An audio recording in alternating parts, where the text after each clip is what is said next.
In the Magic City at Ehai Villa, Jiang Yuehua clutched the phone in extreme anxiety, wishing she could crawl through the internet cable.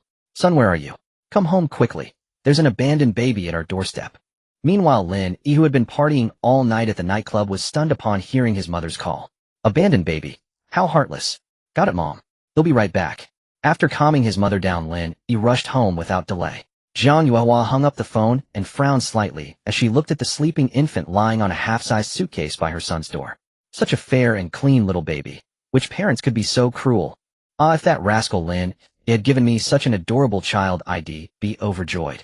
Thinking of Lin Yi gave Jiang Yuehua a headache. Little one, be good. Grandma will take you inside first. Pushing open the door, she carried both the suitcase and the baby inside. Jiang Yuehua was delighted by the cute little infant. Perhaps this was why so many elderly people longed to become grandparents. Fearing the suitcase might be too cold, she moved the little one to the sofa. After entering, the baby slept soundly with no sign of waking. 20 minutes later, Lin Yi arrived home and hurriedly asked Jiang Yuehua, "Mom, where's the abandoned baby?" "Right here." She pointed to the little one on the sofa. Looking at the chubby infant, Lin Yi also felt pity. Being abandoned so young was truly heartbreaking. Jiang Yuehua looked at the baby with equal sympathy, but some doubts lingered. "Son, I feel something's off. Why would an infant be placed right at our door?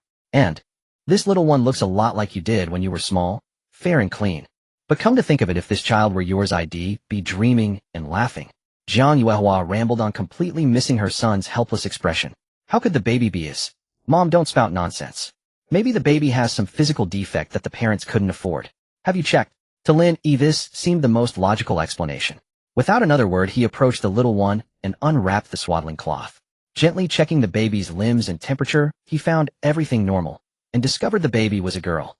Lin Yi wondered, could there still be outdated son preference thinking these days? You never know.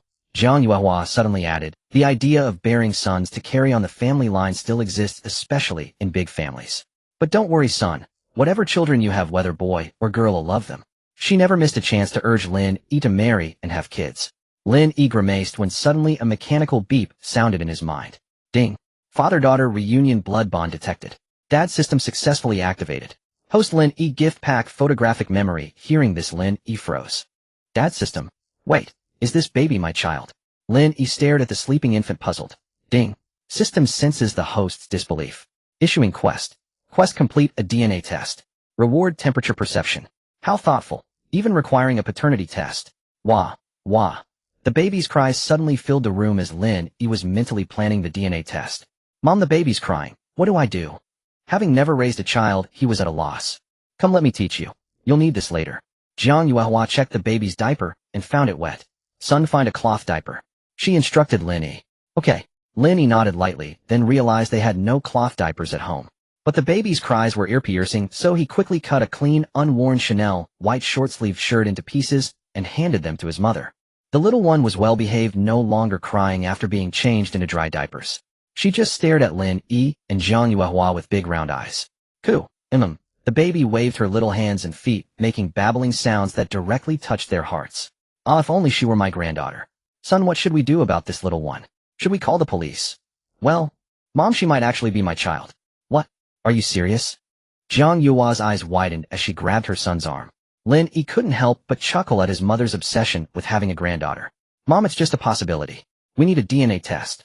Seeing her overjoyed look, it seemed she had already decided the baby was her granddaughter. Lin Yi felt helpless. If he hadn't been afraid that his mother would send the baby to the police station, he wouldn't have told her the truth so soon. Son, what are you standing there for? Go get the test done. Oh. His mother was even more impatient than he was. Lin Yi took out his phone and called his private family hospital. The call connected and a respectful voice answered.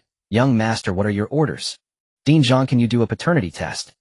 Lin Yi looked gently at the baby. Huh. Yes, we can. Dean Zhang was shocked at first, then quickly recovered. Prepare everything. We'll be there soon. Yes, young master. After hanging up, Dean Zhang was still bewildered. Could it be that the young master wasn't the boss' biological son? The chaos of wealthy families. Dean Zhang then assigned his secretary to make preparations. His name was Zhang He, director of Anna Hospital, a hospital solely funded by Lin Yi's family, which explained his deference. Mom, let's go to the hospital. Lin Yi notified his mother after hanging up.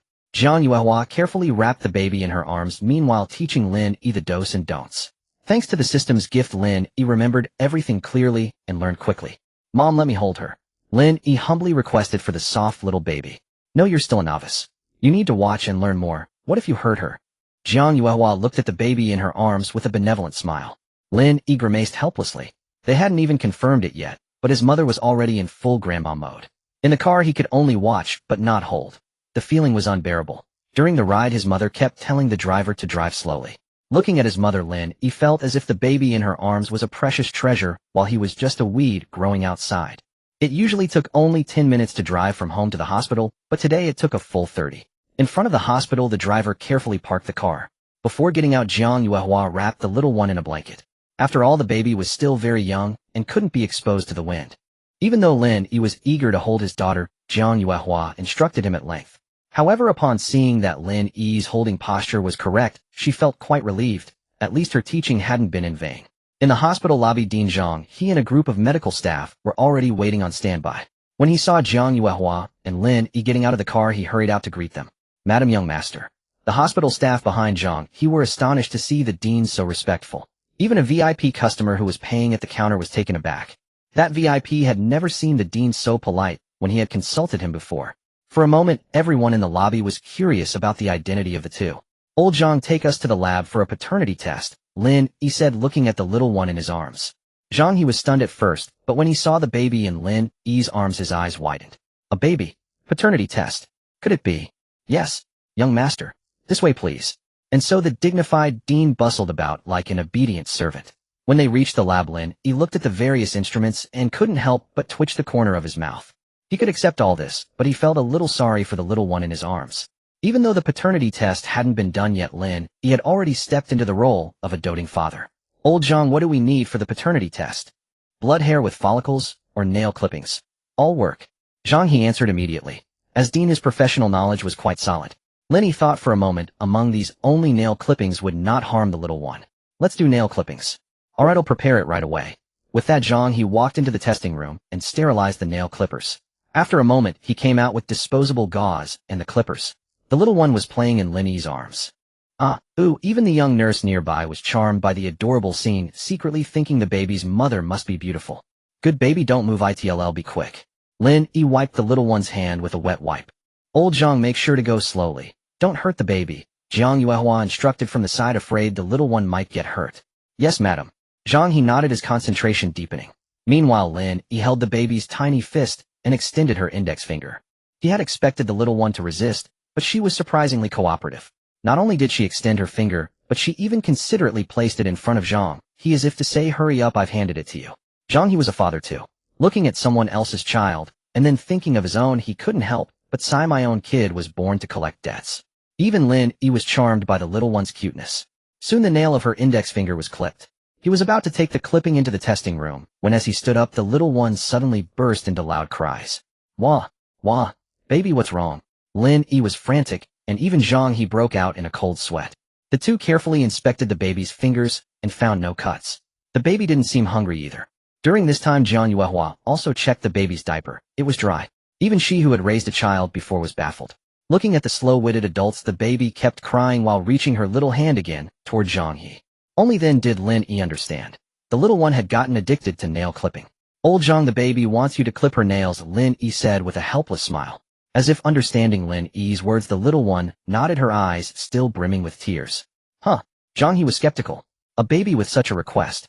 Ordinary babies would try to escape, but this little one actually asked for it. Truly unheard of. No problem, young master, I'll clip her nails right away. Zhang He handed the sample to a nurse and instructed her to take it for testing. He then personally attended to the little one. A dignified dean reduced to clipping nails. No one would believe it if he told them. Sure enough, when the nail clippers approached the baby, her crying stopped abruptly, and she even laughed aloud. Giggle, giggle. The laugh came so unexpectedly that even Lin Yi was startled for a moment, then looked at the little one with affectionate eyes. Baby having fun with nail clippers. Hee hee. Even Jiang Yuehua and Zhang He were healed by the baby's laughter. At that moment Jiang Yuehua made a bold decision. Even if the little one wasn't her biological granddaughter, she would adopt her. Who wouldn't love such an adorable baby? And Lin Yi at that moment regarded the little one as his own daughter. After clipping all the nails on the baby's tiny hands, the little one finally played contentedly on her own. When Zhang He stood up, his legs had gone numb, and he limped a little. By the end his back was drenched with sweat. It was more exhausting than performing a surgery. The sample had been sent and the results would take about 3 hours. Lin Yi and Jiang Yuehua then took the little one to a luxurious lounge. The lounge was fully equipped, but even so Lin Yi couldn't bear to put the little one down on the bed. Son, take a rest, your mother will watch her. No need, Mom, I'm not tired. Lin Yi looked at the little one with tender eyes, thinking being a dad seems pretty great. The little one was still very young as she played for a while and soon fell asleep. Afraid of waking the little one, Lin Yi stayed in the same position. If his childhood friends saw this gentle side of him, they would probably be shocked. 3 hours flew by. Zhang He rushed to Lin Yi with the test results. When he pushed open the door and saw the baby sleeping soundly, he tactfully lowered his voice. Madam Young Master, the results are out. Then Zhang He handed the report to Jiang Yuehua. She opened it and flipped directly to the last page. The report stated, based on Mendel's law of inheritance, the genetic match of the two samples reaches 9,999. Seeing that the report didn't clearly state whether it was a biological parent, Jiang Yuehua grew anxious. What does this 99,9999 mean? Madam, it means the baby is indeed the young master's child, Zhang He quickly explained. Really? She's really my granddaughter. Son, you're amazing, Jiang Yuehua said excitedly, then realizing the baby was still asleep, she lowered her voice. Lin Yi, hearing the result, remained calm, for he had already accepted the little one as his daughter in his heart. In her joy, Jiang Yuehua stepped in front of Zhang He and said seriously, Old Zhang, from now on the paternity test report must be written clearly so that others won't be confused. Yes, madam, Zhang He nodded promptly. Although paternity test reports from other hospitals all followed this format, Zhang He found himself unable to argue. After all, the hospital belonged to them. At that moment, a mechanical chime echoed in Lin Yi's mind. Ding. Fatherhood system initializing. Host Lin Yi. The system has detected that the host has successfully completed the task and is hereby issuing a reward. Temperature perception has been deployed. Instantly, Lin Yi's hands measured the little one's body temperature at 36.7 degrees Celsius. With this ability, he could now check at any moment whether the baby had a fever. Truly, the system's output was always of the highest quality. Suddenly, a bold idea struck Lin Yi. Using this skill to practice iron palm would be absolutely amazing. Before he could dwell on it, the system poured cold water on his thoughts. Friendly reminder: the host's hands can accurately perceive temperature, but damage from touching excessively hot objects cannot be negated. After hearing this, Lin Yi couldn't help but marvel at the system's slyness. So there was a bug after all. Still, it was fortunate the system had warned him, otherwise there was no telling when his hands might end up as roasted pig trotters. 3 hours had passed, and the baby squirmed in Lin Yi's arms. Her brows were furrowed tightly, her mouth wide open as if she was about to burst into tears at any moment, and sure enough, the little one did not disappoint. Wah! Wah! The baby immediately let out a cry, its loud voice echoing through the room. Lin Yi hurriedly comforted her. Be good, baby. Daddy's here, daddy's right here. Hearing the little one's cries, Jiang Yuehua rushed in from outside. My precious granddaughter, don't scare grandma. Son, what's going on? I don't know. She just woke up and started crying. Seeing the baby's face flushed red from crying, Jiang Yuehua was as anxious as an ant on a hot pan. She quickly called Zhang He and, Old Zhang, take a look at my granddaughter. What's wrong? Zhang He approached and touched the baby, finding no fever. He checked her diaper. It was still dry. He immediately said, Have you fed her formula yet? Oh, she must be hungry. Jiang Yuehua belatedly realized that in these 3 hours the little one hadn't had a single sip of formula. Watching his mother flustered and overwhelmed, Lin Yi shook his head with a wry smile, thinking to himself, It seems I really need to find a professional nursery. Mom, let's go buy some formula. Your granddaughter's cries are getting weaker. Lin Yi urged Jiang Yuehua, looking down at the little one with a pang of sympathy in his heart. Got it. Jiang Yuehua quickly stuffed the paternity test results into her bag and rushed over. Zhang He and a group of hospital executives followed behind, escorting the two. The surrounding family members witnessing this scene wondered if something major had happened. Madam Young Master, there's a mother-ran baby store across from the hospital. Zhang He spotted the sign ahead and announced loudly to the two. Got it. Once in the car, Jiang Yuehua instructed the driver to head toward the store across the street. Seeing their anxious expressions, the driver stepped on the gas and drove over. Arriving at the entrance of the mother-ran baby store, Lin Yi quickly carried the little one inside. The saleswoman greeting customers at the door was stunned by his hurried entrance. Fortunately, Lin Yi had the baby in his arms, though otherwise the saleswoman would have surely mistaken him for a robber. Lin Yi urgently said to the saleswoman, Where's the formula? Just the best quality regardless of the price. The saleswoman, still startled, perked up at the mention of a big spender. No, a patron of fortune, her eyes gleaming as she quickly agreed. Certainly, sir. Please wait a moment, they'll be right with you. The saleswoman dashed to the shelves and picked a high-quality formula with good repurchase rates, though the real reason was the high commission.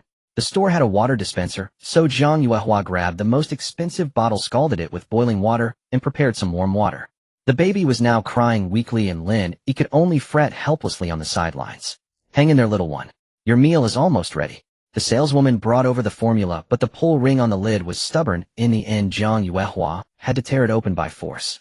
Adding 3 scoops of formula, Zhang Yuehua dripped a bit on the back of her hand. Feeling it wasn't too hot, she dared to bring the bottle to the baby's lips. Here comes your formula, precious granddaughter. Gulp, gulp. True enough, as soon as the bottle neared her mouth, the baby stretched out her tongue to reach it. She must have been starving, as the little one sucked vigorously. Being just a month old, her appetite was still small. After about 10 minutes, she spat out the bottle. Lin Yi knew she was full. Satisfied and content, the baby babbled and played in Lin Yi's arms. Whoosh, hoo, whoosh. Good daughter, play by yourself for a bit. Daddy's going to buy your meals. At the same time, the system's prompt arrived as expected. Ding. Fatherhood system initializing. Host Lin Yi. The system has detected that the host has purchased formula for the baby and is hereby issuing a reward. Baby product appraisal has been deployed. Reward description: the host can use this ability to distinguish the quality of baby products. After hearing the system's explanation, Lin Yi was overjoyed. This was exactly what he needed when he needed it. He had to admit the system was truly thoughtful. Now he could avoid buying inferior products. With a mere thought, the baby product appraisal ability activated. He first scanned the formula the baby had just been drinking, and the image in his mind displayed the word safe. Though this skill was handy, it could only identify quality, not the nutritional value of the product. It'll have to do for now. Lin Yi nodded helplessly. The system, as if feeling insulted, immediately spoke up. The system has detected the host's complaint and is hereby upgrading the baby product appraisal ability. The upgraded version can display nutritional value and nutrient content. Lin Yi was taken aback by the system's words. Could it really work this way? With that in mind, Lin Yi spoke again. Since baby product appraisal can be upgraded, can temperature perception be upgraded too? May I ask if the host has a good reason for the upgrade? The system will consider it. Lin Yi thought it over and realized there wasn't much of a point, and he certainly couldn't bring himself to stick his hand into a wok of oil. But then the system came up with a clever excuse for Lin Yi. If the host wishes to use iron palm to stir-fry chestnuts, an upgrade is possible. Lin Yi immediately declined. This ability was best left alone. Although the ability had been upgraded, scanning each item one by one was too tedious. It was better to listen to the saleswoman's recommendations. Lin Yi turned to the saleswoman and said, "Could you introduce us to some formulas?" "Certainly," the saleswoman replied with a smile. "The formula I just picked is called Giabire. It contains lactoferrin, dual prebiotics, and immunoglobulins. It's produced at a latitude of 45 degrees north. Mainly it's domestically produced, so the quality is guaranteed." Lin Yi nodded and scanned the Giabire milk powder again. As expected, all the nutrients the saleswoman had just mentioned appeared in his mind. Zhang Yuehua did not understand maternal and infant products. As long as what they bought was safe and harmless to her precious granddaughter, that was enough. Then she instructed him from the side, "Son, buy the best quality. We're not afraid to spend money." "Mom, how could I treat my own daughter poorly?" Lin Yi shook his head with a wry smile, his gaze drifting to the baby in his arms, his eyes brimming with affection. "If you dare treat her poorly, it'll break your legs." Yes. Lin Yi nodded. Ever since the little one arrived, his family status had plummeted. The saleswoman, overhearing their conversation, thought that today she would surely earn a hefty commission. "Sir, how many cans of milk powder would you like?" 10 cans to start. Lin Yi was not yet familiar with the baby's appetite, but buying more certainly wouldn't hurt. Behind Lin Yi, a woman dressed in gaudy jewelry sneered disdainfully when she saw him purchasing domestic products. "Young man, you don't look like you're short on money. Don't let these saleswomen fool you. Domestic products are never as good as imported ones. I'm telling you this out of kindness. I wouldn't say it to just anyone. Take my advice. This American brand Baoyul is far better than that domestic one. It's only about 100 more per can than the local brand." The woman spoke with a sense of self-righteousness, leaving the saleswoman helpless. In fact, every time this woman came to buy milk powder, she would lecture any customer who chose domestic brands, and the staff had grown accustomed to it. They had tried to reason with her before, but she wouldn't listen, so they turned a blind eye. After all, the customer is king. After hearing her, Lin Yi said coldly, "I think domestic products are fine." He detested people who worshipped foreign things, always believing the moon was rounder abroad. Zhang Yuehua was also irritated. The woman was dressed to the nines, yet she was so disloyal. Mother and son were united in their opposition. "Mph, you're hopeless." The woman snorted and prepared to peddle her milk powder to others around her. Frankly, it was a shame she wasn't in sales. Out of curiosity, Lin Yi scanned the Baoyul powder in her hand. His mind flagged it with an exclamation mark marked as substandard. The cost column showed melamine glowing in red. The system helpfully added a note: melamine is not permitted in dairy production. A long-term consumption will cause babies' heads to enlarge. Lin Yi felt a chill of fear after learning this. Thank goodness he wasn't blindly worshipping foreign goods. Watching the woman about to pitch to others, Lin Yi's heart ached for the children. If those parents fell for it, the babies would be the ones to suffer. Perhaps because he was now a father, he couldn't bear to see children harmed. He said sternly to the woman, "Madam Bao Yule, milk powder is defective. Drinking too much will give babies big heads." "Nonsense. You're just jealous because you're too stingy to buy it, so you're spreading rumors." "Believe it or not." Lin Yi sighed helplessly. Even when told the truth, people like her refused to believe it. The saleswoman looked at Lin Yi with doubt and asked, "Sir, do you have any evidence?" "No, but you can have someone test it. If it's clean, I'll apologize." Seeing Lin Yi's confident expression, the saleswoman hesitated. But then she thought about the babies who would suffer if the milk powder really was contaminated. After an inner struggle, she decided to trust Lin Yi. "We have testing equipment and personnel right here in the store. We'll know if there's a problem." "Okay." Lin Yi nodded, and the saleswoman took the can from the woman's hand to the lab. With nothing else to do, the woman waited for the results, already eager to see Lin Yi apologize. "Son, is that milk powder really defective?" Jiang Yuehua looked at Lin Yi in disbelief. "Yes, and it's serious."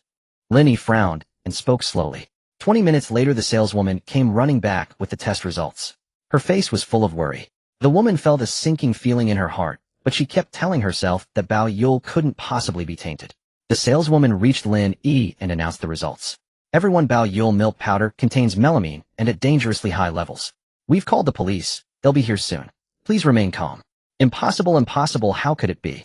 The woman's world shattered when she heard the news. She kept repeating, "Impossible. Madam, you can see the test report for yourself." The saleswoman handed her the report, but ironically the woman was illiterate. However, the onlookers could clearly see that Bao Yule had failed the test. "Thank goodness I didn't buy Bao Yule. I'd be kicking myself. What a relief. From now on I'll stick with domestic brands." "Young man, which brand did you buy?" A shrewd old lady approached Lin Yi. "Jiao buyer." "All right, I'll follow your lead. It must be safe." With that, the old lady hurried to the saleswoman to place an order, afraid the stock would run out. Everyone in the store rushed to grab the domestic powder, leaving only the gaudily dressed woman slumped weakly on the floor, her eyes hollow, as if all her spirit had drained away. Seeing her like this, Lin Yi kindly reminded her, "Madam, you should take your child to the hospital for a checkup." "Childy?" "Yes, Mingming, my precious grandson. I have to go to the hospital right now." Coming to her senses, she scrambled to her feet and rushed out the door, having lost all her earlier airs. Jiang Yuehua and Lin Yi shook their heads helplessly. The saleswoman had already packed the 10 cans of milk powder. "Sir, your order is ready. Is there anything else you need?" "Anything for the baby. Give me 2 of everything. Start with 10 packs of diapers." "Certainly." The saleswoman beamed with joy. Lin Yi was a big spender, and her commission would be substantial. She couldn't help but envy the baby in Lin Yi's arms. Having such a doting father must be wonderful. As a new dad, Lin Yi had no idea what the baby needed, so he just bought everything. His mother, Jiang Yuehua, stepped back, believing this was a good way to let her son develop his parenting skills. Sitting on the sofa in the maternity store, Jiang Yuehua recalled what had happened at the hospital. She had been so flustered that she hadn't even noticed her beloved granddaughter was hungry, and she felt a pang of self-reproach. She sighed, thinking helplessly to herself, "I'm getting old." Then Jiang Yuehua looked at the little one in Lin Yi's arms and said, "Son, let's find a professional maternity nurse for the baby. I'm afraid I can't take care of her properly." "What are you thinking, Mom? I never expected you to take care of the little one. You should be enjoying your retirement." "Brad, are you implying I'm too old and feeble to manage?" With that, Jiang Yuehua reached out and tugged on Lin Yi's ear. The little one in his arms, seeing her father being bullied by her grandmother, actually laughed out loud. Giggle, giggle. "Mom, it hurts." Lin Yi winced, but he didn't dare reach up to touch his injured ear, afraid that the little one in his arms might hurt her back. But his dear daughter, seeing her father being bullied, could actually laugh so happily. Truly a chip off the old block. "Mom, I didn't mean that at all. The little one just seems quite lively. I'm thinking about your health. If you overexert yourself, Dad will skin me alive." Lin Yi said with a smile, genuinely concerned for his mother. But if she actually wore herself out, his father would definitely give him a beating. Growing up, Lin Yi had experienced more than once that his parents were truly in love, and he was just an accident. "But I appreciate your concern, son. We'll go to the maternity and baby center later." Lin Yi nodded silently. "Whoosh. Who?" Recalling the little one's joyful expression, Lin Yi began to lecture her. "Dear daughter, why do you laugh so happily when Dad gets hit? Dad is really hurt. Can you blow on it for him?" Who? Seeing the little one pucker her lips and blow, Lin Yi thought she understood and was going to blow on his ear. His wounded heart instantly revived. "A good girl, you're amazing." Lin Yi brought his ear close to the little one's face. But to his surprise, what greeted him was a burst of baby spit. Achoo! The baby, seeing her father's disheveled state, burst out laughing. Lin Yi felt that he had been tricked by the little one into falling into a trap, but he had no evidence. Giggle, giggle. The cheerful laughter seemed to mock him. Although he was covered in baby spit, it smelled of milk powder. It was milky and pleasant. Meanwhile, Jiang Yuehua, seeing Lin Yi's miserable state, couldn't help but praise. Good granddaughter, you're so smart to make your father eat humble pie. Truly my granddaughter, Jiang Yuehua. Yes, yes, yes, Lin Yi echoed, his face full of helplessness. His mother was completely infatuated with her granddaughter. The wait wasn't long. The sales clerk had already packed all the maternity and baby products. A woman wearing a store manager badge dressed in a gray uniform approached and asked Lin Yi with a smile. Hello, sir. I'm the store manager. You can call me Xiao Zhang. May I ask how you identified the quality issue with the Baoyou milk powder? A fluke. Lin Yi replied briefly. He couldn't exactly say it was scanned by a system or had been taken for research. The store manager could tell Lin Yi didn't want to disclose, so she said, this is our store's VIP membership card. You get a 15% discount on every purchase. Please accept it. She handed the card to Lin Yi. Thank you. Lin Yi thanked her and put the card in his pocket. Then the store manager led them to the cashier. The cashier said with a smile, Sir, after the discount your total is 23546 yuan. The people around couldn't help but widen their eyes when they heard the amount. Spending so much on baby products. Did they have a mind at home? If the bejeweled older woman knew how much Lin Yi had bought, she would definitely regret her words about being cheap. All right. Lin Yi took a bank card from his pocket and handed it over. No password, just swipe it. Ordinary people might not know what kind of card Lin Yi had pulled out, but the store manager had seen one once. She had heard that it was called a black card, issued only when one's assets were in the trillions and the conditions for receiving it were extremely strict. Moreover, the lower the serial number, the higher the net worth. The black card Lin Yi handed over had serial number 3, while Lin Yi's parents each had one with serial numbers 1 and 2. The black card the maternity store manager had seen was ranked beyond 50. Huh. Oh sure. The cashier had never encountered this situation before. Lin Yi's bank card was a different color from others, and she had never seen it. With a tentative attitude, she swiped it on the POS machine, and to her surprise it worked. Sir, your card. The cashier respectfully handed the card back to Lin Yi. For some reason, after the successful transaction, she felt that Lin Yi was no ordinary person.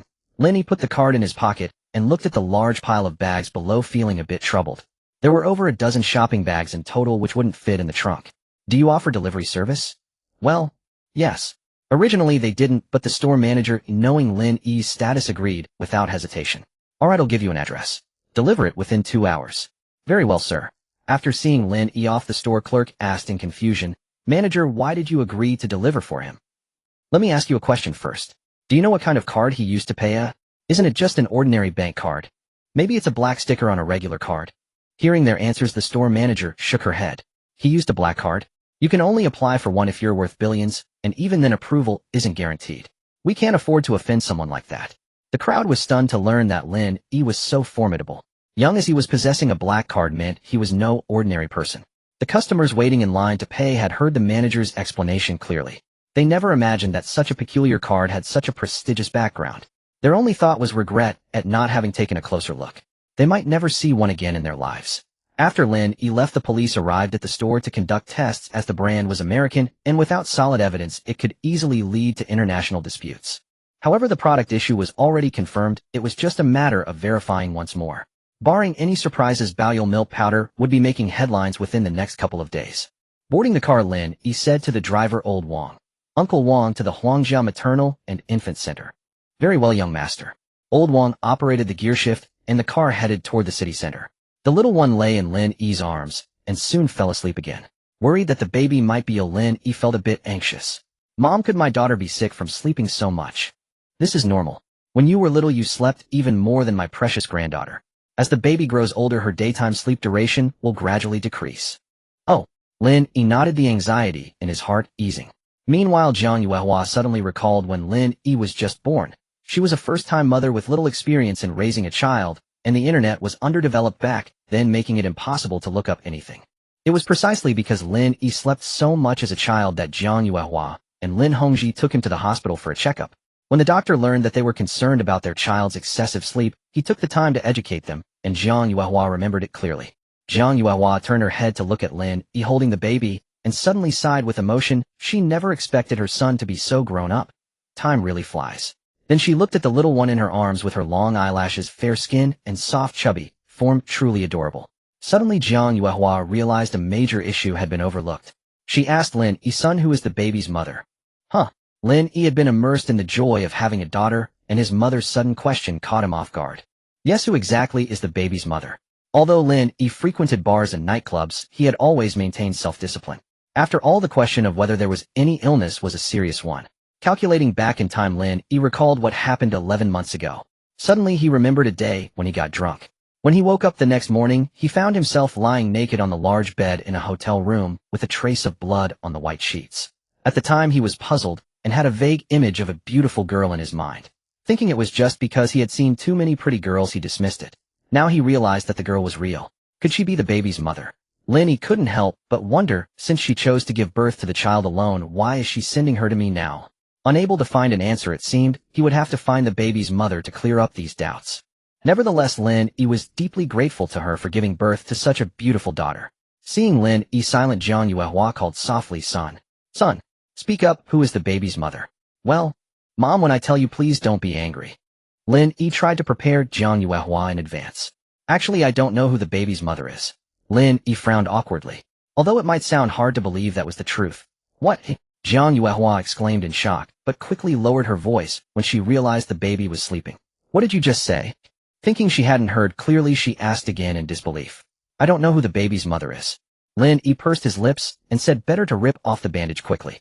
If he weren't holding the baby, Jiang Yuehua would surely have given him a thorough beating. A girl had born his child, and he didn't even know who she was. Anyone would be furious. Carrying a child for 10 months alone is extremely difficult, not to mention giving birth, which is like walking through the gates of hell. Jiang Yuehua patted her chest to calm herself. After a moment she spoke slowly. We must find the baby's mother, and you must take responsibility for her. If you can't do that, I'll kick you out of the house. Lin Yi could see that his mother wasn't joking, and quickly agreed. Meanwhile, Jiang Yuehua was actually quite happy. This way she would have both a daughter-in-law and a granddaughter, a perfect win-win. Mom, rest assured. Since the girl gave birth to my child, I will definitely take full responsibility. I will definitely bring your daughter-in-law back to you. Hearing her son's promise, the mother's feigned stern expression finally broke into a smile.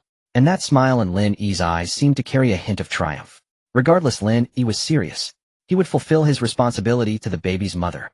After driving for half an hour, they passed the traffic light and arrived at the Huangjiao Maternal and Infant Center. When the light turned green as they crossed the intersection, a little girl of about 7 or 8 suddenly dashed across the road. A young woman waiting at the traffic light saw the car about to hit the little girl and quickly pulled her behind her, protecting the child. Seeing this, old Wang slammed on the brakes. Due to inertia, Lin Yi and Jiang Yuehua were thrown forward against the seats. Fortunately, the speed was low, so neither was hurt. The little one in Lin Yi's arms was completely unaffected and slept soundly. Jiang Yuehua quickly asked old Wang what had happened. He replied, a little girl just ran a red light, and a young woman shielded her. I braked in time, nothing happened. Oh. Jiang Yuehua nodded, relieved that nothing had occurred. Seeing the car stop, the young woman checked the little girl's arms and legs. They were fine, then bowed to the car as an apology. At that moment, the girl's mother rushed over from across the street, scolding, You child, running off like that. You scared mommy to death. Quickly thank the big sister. The girl's mother, who had witnessed the terrifying scene from across the street, was very grateful to the woman. The little girl, still frightened by what had just happened, said with a sob, Thank you, big sister. It's good that you're okay, little one. But next time don't run the red light. The young woman gently patted the girl's head and said softly, I understand, big sister. I won't do it again. With that, the little girl took her mother's hand and left. Lin Yi and Jiang Yuehua had witnessed the entire scene through the window. Jiang Yuehua couldn't help but remark, that woman really has a kind heart. Yes, she's a good person. Lin Yi nodded in agreement. After passing the traffic light, they arrived at the Huangjiao Maternal and Infant Center. After the driver parked the car, Lin Yi wrapped the baby in a blanket and carefully shifted his position. The little one was sleeping so soundly that even a thunderclap probably wouldn't disturb her dreams. Entering the building, the first floor was the reception center, and the entire building belonged to the Huangjiao Maternal and Infant Center. Seeing customers enter, a receptionist in a pink uniform and flat shoes approached. Hello, welcome. How may I help you? I'd like to hire a professional infant caregiver. Lin Yi said softly, looking at the sleeping baby in his arms. Very well, please follow me. The receptionist led them to a sofa. May I ask what your needs are? We have both regular and advanced infant caregivers. What's the difference? Lin Yi inquired. Since he was looking for someone to care for his daughter, he naturally wanted. Ordinary infant nannies only take care of babies, while premium infant nannies not only take care of babies, but also do laundry, cook, and look after the mother. Lin Yi nodded lightly, having already made up his mind. We'll go with the premium infant nanny. Sir, are you serious? Premium infant nannies aren't cheap. Although the young receptionist explained the differences to every client, they all balked upon hearing the price. Money isn't the issue, professionalism is what matters, Lin Yi said calmly. When it came to his daughter's well-being, money was just a string of numbers to him. Rest assured, our nannies are the most professional. Please wait a moment. I'll fetch the premium infant nanny roster. Hearing that a client had chosen a premium nanny, she was thrilled.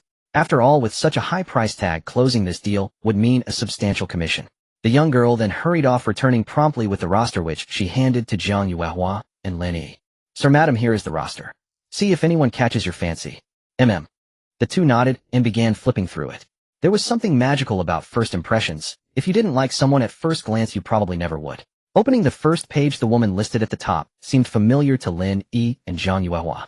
Son, isn't this the woman from the intersection? It's her. Do you two know our premium nanny Zhang Milan? The young girl, noticing their exchange, asked curiously. We've met briefly. Would like to hire her as our nanny. Lin Yi pointed at Zhang Milan's photo in the roster. Recalling how she had shielded that little girl moments ago, he felt she must be a compassionate and responsible nanny. Jiang Yuehua was also quite satisfied with Zhang Milan. After all, in today's world, selfless acts of saving others were rare. Thinking that such a nanny would care for her precious granddaughter, Jiang Yuehua felt at ease. Please wait a moment. He'll check Zhang Milan's schedule. All right. With that, the young girl quickly went to the front desk to inquire. Upon receiving the answer, she returned to them with a cheerful demeanor. Good news. Teacher Zhang Milan is currently available. Great, let's sign the contract. Having found a nanny who suited his fancy and possessed excellent expertise, Lin Yi acted decisively. The receptionist hadn't expected the deal to close so quickly. Usually she'd spend over an hour talking tirelessly only for clients to back out due to the price. But this man before her was not only young and generous, but also strikingly handsome. The young girl couldn't help but sigh inwardly. What a pity that such a handsome man had already become a young father. To be honest, Lin Yi's seamless transition from a nightclub regular to a full-time dad was flawless. If his roommates saw this innocent side of him, they'd be utterly shocked. Even more unbelievable was that just last night they were partying together, yet by morning Lin Yi had suddenly become a father. All right, I'll prepare the contract right away. Please have a seat. After greeting them, the young girl hurried to the front desk and said cheerfully, Sister Hua, print one contract for the premium infant nanny. Huh, premium. Sister Hua hadn't heard anyone request a premium nanny contract in so long that her ears almost deceived her. After all, few were willing to spend so much on a premium membership. Yes, you heard right. The young girl chuckled. Will print it for you right away. Sister Hua worked swiftly, and within moments the contract was ready. Holding the still warm contract, the young girl approached Lin Yi. Sir, here is the employment contract. Please review it. Lin Yi nodded. The contract needed careful scrutiny, as it concerned his daughter. Unconsciously, Lin Yi had already placed his daughter above all else. From this perspective, Lin Yi was indeed a good father. After scanning the entire document and finding no issues, Lin Yi signed his name with a flourish. The young girl only relaxed once she saw Lin Yi had signed. Contract in hand, the young girl asked softly, Sir, would you like to meet teacher Zhang Milan? That works. Lin Yi nodded. Since Zhang Milan would be caring for his daughter, it was good to get acquainted first. Hearing his reply, the young girl turned to head toward the break room, but was surprised to see Zhang Milan entering through the door. She quickly rushed over. Teacher Milan, some clients have booked you. They're resting in the seating area. They want to meet you, and it seems they know you. Huh, know me? Zhang Milan was puzzled. None of her friends were having children. Regardless, she would find out upon meeting them. Lead the way. The young girl then brought Zhang Milan before Lin Yi and Jiang Yuehua. When Zhang Milan saw the two, she indeed didn't recognize them. Sir, madam, this is teacher Zhang Milan. We've already met once. Lin Yi said with a smile, leaving Zhang Milan utterly confused. How could she not remember? Sensing her confusion, Lin Yi explained. At the intersection, just now I saw you shielding a little girl. We were the owners of that car. After hearing Lin Yi's explanation, Zhang Milan suddenly realized. So they were the ones she had just encountered. So that's how it is. People who sacrifice themselves for others like you are rare these days. Jiang Yuehua praised. It was an instinctive reaction. There was no time to think. Being complimented, Zhang Milan felt a bit shy. Then, Teacher Milan, I entrust my daughter to your devoted care. It's my duty, my duty. Zhang Milan replied softly. This was her job after all, and she truly adored children. Sir, may I take a look at the little one? Of course. With that, Lin Yi brought the little one over to Zhang Milan. When she saw the baby's features, Zhang Milan was utterly astonished. She had cared for many infants, but none could compare to this little one before her. The baby is so beautiful. Her mother must be a great beauty. Ahem. Probably. Lin Yi coughed lightly. He didn't even know what the baby's mother looked like. But since his daughter was so beautiful, her mother must be lovely too. When his mother Jiang Yuehua heard Zhang Milan's compliment, she shot Lin Yi a fierce glare. Lin Yi caught her look, which seemed to say, "Don't even think about coming home until you bring back a daughter-in-law." Faced with his mother's death glare, Lin Yi smiled awkwardly. Yet in his heart he was crying out, "Wife, where are you? Teacher Milan, when can I start work?" "Anytime," Zhang Milan said with a smile, her heart filled with anticipation at the thought of caring for such an adorable baby. Hearing Zhang Milan's reply, Lin Yi nodded. After starting early, any questions about the baby would be answered by a dedicated professional. "All right, then you'll come home with us in a bit." "Okay, but I need to go to the lounge to get some clothes." "Please wait a moment." "Go ahead." Lin Yi nodded, noting how polite every employee was, and couldn't help but marvel at the excellent service of Huangjia Pregnancy and Baby Center. Since they had to wait anyway, the group decided to sit on the sofa and rest. Looking around the spacious reception area, he saw no fewer than 10 couples inquiring about maternity nurses. One pregnant couple in particular caught Lin Yi's attention. The pregnant woman's belly was very large, and he estimated she was only a few weeks from her due date. The woman tugged at her husband's arm, pleading, "Honey, we don't need to hire a maternity nurse. I can manage on my own." "Manage what? Your parents can't come and mine can't make it either. How can you take care of yourself alone?" The husband looked at his wife with eyes full of concern. Due to his special profession, he only had a few days at home each year, and he had only rushed back because his wife was about to give birth. In 3 days he would have to leave for a mission, and by then his wife would be giving birth without anyone by her side. His wife was an orphan and his own parents couldn't come. Worried for his wife, the first thing he did upon returning home was to hire a maternity nurse for her. The woman's salary was not high, and with the baby about to be born there would be many expenses, so she tried her best to stop her husband. "Well, hire the maternity nurse. Bring the contract," the man said firmly. Seeing her husband's care, the woman's tears streamed down her face. No matter how hard or difficult it had been, it was all worth it, because she had married a good husband. Watching this, Lin Yi suddenly thought of the baby's mother. She must have gone through so much hardship alone, from pregnancy to childbirth. Looking at the little one in his arms, Lin Yi said with sympathy, "Baby, you and your mother must have suffered a lot." Jiang Yuehua noticed this and felt a pang in her heart. As a woman, she knew that pregnancy and childbirth were not easy processes, so she ordered Lin Yi to bring the baby's mother home. Seeing Zhang Milan emerge, Lin Yi went to the cashier to pay. The receptionist glanced at Lin Yi and said to the front desk staff, "Sister Hua, this customer is paying. He purchased the premium maternity nurse." "Okay." Sister Hua checked the computer and then said, "Hello, sir. Your total is 99999. Without even looking up, Lin Yi directly handed over his black card. The staff here had all been trained, so they had seen black cards, but none as high-level as Lin Yi's. Seeing the black card, Sister Hua reached out with both hands to receive it. No wonder this man had directly chosen the premium maternity nurse. He had the means to back it up. The black card felt good in hand, much better than ordinary bank cards. With a gentle swipe, 99999 was transferred from Duo Bao. Afterward, Sister Hua smiled and handed both cards back to Lin Yi, saying respectfully, "Sir, your cards." Lin Yi nodded slightly and put the bank card into his pocket. In fact, the fee Lin Yi paid was only for selecting a suitable maternity nurse. The salary was separate. The contract stated that the premium nurse's salary would be no less than 2,000 per month. Lin Yi didn't care about the money, as long as he could find a good maternity nurse, that was enough. Zhang Milan had already packed and came to Lin Yi's side. "Sir, I'm ready." "Okay, let's go." With the maternity nurse hired and the baby products purchased, they began their journey home. In the luxury car, Zhang Milan sat in the passenger seat, while Lin Yi held the baby and sat in the back with Jiang Yuehua. Old Wang head to the young master's home. "Yes, madam." Old Wang nodded and drove toward Yihai Villa. Lin Yi didn't live with his parents. He had attended university in the Magic City, so he had bought a villa here. Jiang Yuehua, on the other hand, lived with her husband Lin Hongji in the imperial capital, because the Lin family's businesses were all there, and they were natives of the imperial capital. Back home, Lin Yi carefully placed the baby on the bed, afraid of waking his precious daughter. When Zhang Milan entered the house, she saw that it was clean, but noticed no signs of postpartum confinement. She couldn't help but wonder, did the baby's parents have a cleanliness obsession? With the baby in Grandma's care, Lin Yi felt at ease and took Zhang Milan to tour the rooms. "Teacher Milan, there are 2 rooms on the 2nd floor and 1 room left on the 1st floor. Choose one to stay in." "Mr. Lin'll take the 1st floor room. That way I can get to the baby quickly if anything happens." Zhang Milan was indeed professional. Even choosing a room, she considered the baby's welfare. Lin Yi inwardly praised himself for making the right choice. "Just call me Lin Yi." "Mr. Sounds too formal." Lin Yi was still a senior in college, and being called Mr. made him feel much older. "But that won't do. You're my employer.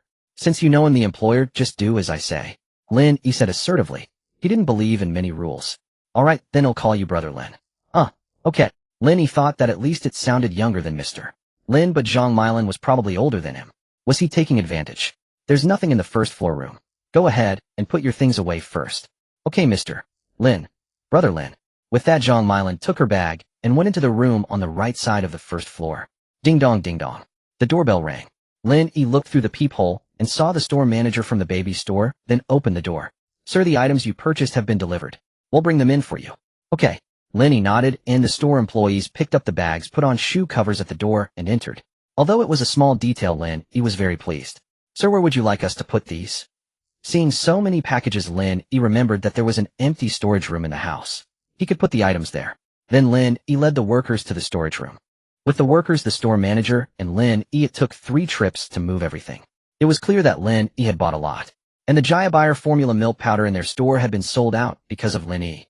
After moving everything, Manager Zhang smiled and said to Lin Yi, Sir, we won't disturb you any further. Wish you a pleasant life. Thank you for your help. Lin Yi smiled and thanked them. Although he came from a large family, he didn't have the bad habit of being arrogant, which was certainly due to the upbringing of Jiang Yuehua and Lin Hongji. After closing the door, Lin Yi entered the master bedroom. From the doorway, he saw his precious daughter lying on the bed, a tiny adorable figure. Jiang Yuehua, seeing Lin Yi walk in, approached him and said, Son, your father asked me to tell you to take over the company tomorrow. Huh? What company? A live streaming company. Can't you ask Dad to find someone else? Since having his daughter, Lin Yi didn't want to leave her side for even a moment. Jiang Yuehua shook her head and then said, That company was acquired by your father just for you. If you don't go, who will? Seeing his mother's firm stance, Lin Yi had no choice but to agree. With matters settled and a maternity nurse already hired, Jiang Yuehua prepared to return to the capital. Before leaving, she didn't forget to remind her son to find her a daughter-in-law as soon as possible. Mom, just rest assured. Your daughter-in-law is definitely not going anywhere. But for now, let's keep the fact that I have a child from Dad and Grandpa. Jiang Yuehua nodded. The old man was getting on in years, and suddenly telling him he had a great-granddaughter might be too much for his heart to bear. As for her husband, she was afraid that in his joy he would tell the old man immediately, especially since the baby's mother had yet to be found, and there was no way to explain. The private jet was ready, and Jiang Yuehua departed with peace of mind. After seeing his mother off, Lin Yi lay on his side beside the little one, staring intently at his beloved daughter. Since becoming a father, he had turned into a devoted dad.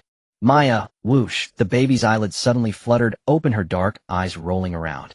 Just as Lin Yi wondered why she wasn't crying despite being awake, the next second the entire room was filled with her wails. Wah, ah, wah. Following the method his mother had taught him, Lin Yi first checked the baby's diaper. When he reached out, it was still dry. From the room next door on the first floor, Zhang Milan heard the baby's cries and immediately rushed in. Milan, the baby hasn't wet her diaper. Is she hungry? When was the last feeding? Lin Yi glanced at his phone and then said, less than 3 hours ago. The baby must be hungry, Zhang Milan affirmed. Newborns just a month old have small stomachs, so they need to be fed frequently, basically every 2 to 3 hours. Alright, I'll go prepare the formula. Brother Lin, are you sure you can manage? Lin Yi nodded. He had a photographic memory. Having watched Jiang Yuehua prepare formula before, he wanted to personally make a bottle for his precious daughter. The bottle had already been sterilized and the formula was placed on the cabinet in the master bedroom. Recalling his mother's actions, Lin Yi poured warm water into the bottle, added 4 level scoops of formula, and swirled it horizontally until there were no bubbles. Then he dripped the prepared formula onto the back of his hand. Thanks to the temperature perception rewarded by the system earlier, Lin Yi could clearly feel that the formula was exactly 40 degrees. Suddenly, a mechanical system prompt sounded in Lin Yi's mind. Ding. Daddy system initializing host. Lin Yi system detects host's first time preparing formula for the baby. Special reward 1,000 yuan in childcare funds have been disbursed after the system prompt faded. Lin Yi's phone received a bank notification. However, the zeros in his account balance were already too many to count. Lin Yi couldn't help but complain to himself. This system reward was utterly useless. Then he hurried over and offered the bottle to the baby. As soon as she caught the milky scent, the little one stopped crying and stretched out her tiny tongue to reach for her meal. Gulp, gulp, the milk flowed down and the little one was content. Zhang Milan, having witnessed Lin Yi's methodical preparation, couldn't help but compliment him. Brother Lin, you prepared the formula very professionally. Just average. I still need you to teach me the finer points. I want to do everything for my daughter myself. No problem. Zhang Milan smiled and nodded. Among all the parents she had met, Lin Yi was the only one who made such a request. Other fathers either found their children too noisy or complained that babies only ate and soiled themselves. They couldn't wait to keep their distance. Seeing how much Lin Yi adored his child, Zhang Milan gladly agreed. Remembering that he hadn't yet discussed her salary, Lin Yi said, Milan, your monthly salary will be 30,000. I'm entrusting the baby and myself to your care. Oh, brother Lin, that's too much. I can't accept it. Just take it. After all, you'll also be teaching this clueless dad.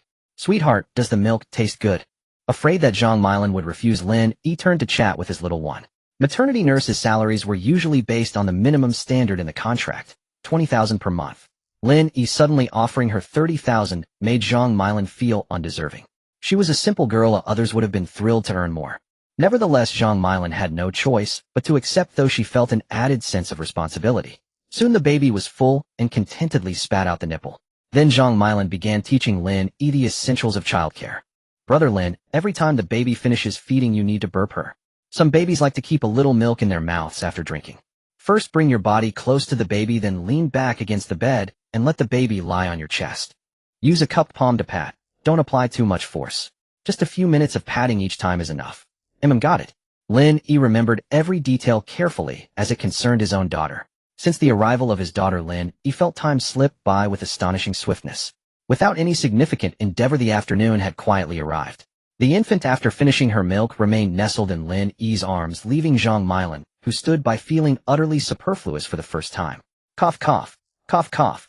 Suddenly the little one who had been playing happily started coughing, and Lin Yi's nerves instantly tensed.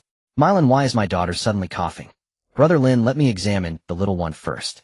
Zhang Milan approached the infant, gently touched her forehead. The temperature was normal. Moreover, a considerable time had passed since the feeding, ruling out the possibility of choking on milk. Routine checks revealed no issues. Determining the cause would require a hospital examination. Brother Lin, the little one has no cold or fever. The specific reason needs a hospital check. Then let's go immediately. Lin Yi was frantic with worry, aching for his precious daughter, wishing he could bear all her suffering himself. Although the little one kept coughing, there was a certain rhythm to it. After pulling the car out, Zhang Milan held the baby as they rushed non-stop toward a hospital. In the car, Lin Yi dialed Director Zhang's number. Old Zhang, my daughter keeps coughing. Please arrange the relevant tests. They'll be there soon. Understood, young master. Zhang he hung up and personally called each department to ensure the young lady would receive immediate medical attention. Soon Lin Yi arrived at the hospital, parked the car, and carried the baby inside, running.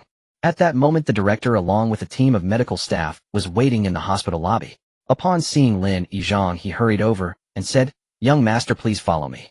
Under Zhang He's guidance, the little one underwent every possible test, yet her coughing persisted. Lin Yi watched his daughter, whose throat had grown hoarse from coughing, and his heart ached unbearably. Indeed, the pain in the little one's body pierced Lin Yi's heart. Although others did not know Lin Yi's identity, seeing the director's deference made them dare not slack off, and all departments expedited the test results. Half an hour later, all the test reports were out. The medical staff brought the results to Lin Yi and reported one after another. My report shows no issues. Mine too. Mine too. All the testers answered in unison, infuriating Lin Yi. If nothing was wrong, why was the little one coughing incessantly? The little one's face was flushed red from coughing, and Lin Yi's eyes brimmed with distress. Zhang he, sensing Lin Yi's dissatisfaction, stepped forward and said, Young master, I will immediately organize a specialist consultation. The young lady will be fine. With no other option, Lin Yi knew that losing his temper would not solve the problem. The medical staff placed the reports on the table and left sheepishly. Lin Yi sat on a chair, gently comforting the little one. Be good, baby, just bear with it a little longer. The little one ignored him, waving her little hands to reach for the test reports on the table. Unable to grasp them, she frowned with displeasure and tried several times on her own until she finally grabbed the reports. Then a miraculous scene occurred. Once she held the reports, she stopped coughing. Instead, she waved the reports back and forth. Wah! Opt! Zhang Milan exclaimed in surprise. Brother Lin, it seems the little one has stopped coughing. After watching for a while, the baby indeed stopped coughing, and Lin Yi's anxious heart finally settled. In that brief moment, Lin Yi's emotions had been on a roller coaster. Fortunately, the little one was fine. Then Zhang he came trotting up to Lin Yi, panting. Young master, the specialists have been arranged. They're on their way. No need to tell them to go back. My daughter has stopped coughing. Huh. Zhang he was taken aback. Could that even happen? But he replied, Understood, young master. Helpless Zhang he had to call the specialists again to cancel. Seeing the little one safe and sound, Zhang Milan felt a pang of guilt. Brother Lin, I'm sorry, I didn't take good care of the little one. It's not your fault, my daughter is just too mischievous. Lin Yi smiled reassuringly. There was probably no child more mischievous than his daughter. Ring, ring, ring. The phone in his pocket rang. Lin Yi pulled it out and saw it was a video call from his mother. Judging by the time Jiang Yuehua should have arrived in Didi, Lin Yi had previously asked his mother to fly from Modu and call him once she was home. He answered the call, and Jiang Yuehua was lounging leisurely on the sofa. Son, your mother is home. Ah, you're not at home. Where have you gone? You brat, don't you know your own situation? Running around outside. Don't think you can slack off just because you hired someone. If you don't take good care of my granddaughter, it'll break your legs. Jiang Yuehua scolded Lin Yi harshly from the start, and poor Lin Yi was unjustly blamed. To appease his mother's wrath, Lin Yi spoke pitifully. Just now your precious granddaughter kept coughing, so I brought her to the hospital for a checkup. What? Why didn't you say such an important thing earlier? Old Wang, call the pilot. Oh, we're going to Modu, Jiang Yuehua said anxiously. Seeing his mother about to take a plane, Lin Yi quickly stopped her. Mom, the little one is fine now. You don't need to come all this way. You brat, why didn't you say so earlier? Mom, you didn't give me a chance just now. Lin Yi shrugged helplessly. Let me see my precious granddaughter. All right, the little one is your real granddaughter, and I'm just the adopted son. Lin Yi grumbled, then showed the baby's face. Baby, it's grandma. Say grandma. Wah. The little one babbled unintelligibly, but Jiang Yuehua was delighted by the response. All right, you two should head home now. Jiang Yuehua didn't want to disturb them further. Seeing that the baby was fine, she felt relieved. Okay. After hanging up, Lin Yi and the others returned home. After the bumpy ride and the earlier coughing, the little one soon fell asleep. Lin Yi parked the car, and Zhang Milin carried the baby to Lin Yi's bedroom. Gurgle, gurgle. It was past 2 in the afternoon. Now Zhang Milin hadn't eaten breakfast or lunch, and her stomach was protesting. Hearing the sound, Lin Yi glanced at the clock on the wall and realized it was already past noon. He said apologetically, Milin, you must be starving. No, not at all. As she said this, Zhang Milin's stomach growled again, loud enough for Lin Yi to hear. Milin, go and cook. There's vegetables and meat in the fridge. I'll watch the little one. Brother Lin him off then. With that, Zhang Milin scurried to the kitchen, though her stomach growled repeatedly as she left. Lin Yi lay beside the baby, tending to him attentively. Beep, beep. Lin Yi's phone on the bed kept beeping, or it could only be his roommates causing this. Lin Yi lowered the phone's volume and opened the WeChat group chat. Sure enough, it was them. Lazy Pig Breeding Base was the chat group for Lin Yi's dorm. Messages flooded in quickly. Scrolling up, he saw a mischievous meme from Guitao Brothers, let's party tonight. Zhang Jian replied, even more amusingly, Mom says I can't play with strange uncles. Though they were seniors in college, their families were well off, so none were in a rush for internships or jobs. They directly joined their family companies after graduation. Zhang Jian, then Lin Yi, same old place tonight, see you there. The same old place was the disco they frequented where pretty girls gathered. Lin Yi looked at the soft, adorable baby on the bed and declined, you guys go ahead. I want.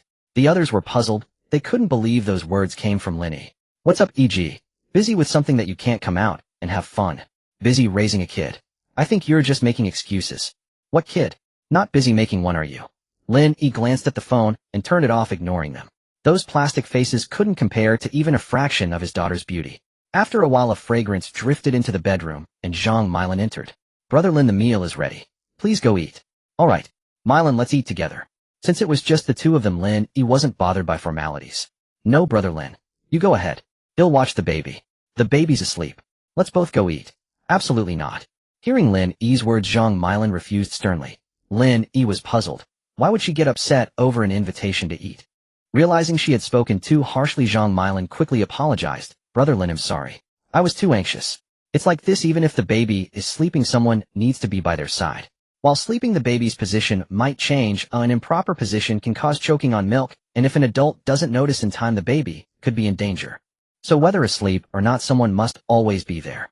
After hearing Zhang Milin's explanation, Lin Yi realized he had nearly put the baby in danger. Fortunately, Zhang Milin stopped him in time. It's fine. I was ignorant. But it's good to have you here. Sensing the implication might be off, Lin Yi quickly clarified. Having you help me watch the baby puts my mind at ease. Brother Lin, it's my duty, Zhang Milin said with a smile. Ever since Lin Yi learned how dangerous it was to leave the little one alone, he wanted to stay by her side every moment. Milin, you go eat first. I'm not very hungry. Seeing Lin Yi gazing tenderly at the baby, unwilling to part even for a second, Zhang Milin had to eat first, though she only took a portion of the food into her bowl. After Zhang Milin left, Lin Yi touched the baby's chubby little hand with guilt. Good daughter, Daddy will never let you be in danger. Hua. The baby replied in her sleep, then wriggled and continued sleeping. Zhang Milin ate quickly, finishing in under 10 minutes. Lin Yi looked at the 4 dishes and 1 soup on the table and pondered for a moment. These seemed suitable for a new mother. Food was food, so Lin Yi braced himself and began to eat. Just as he lifted a mouthful of rice, the baby's cries came from the bedroom. Wah, wah. Hearing the sound, Lin Yi rushed into the bedroom with his bowl. What's wrong with the baby?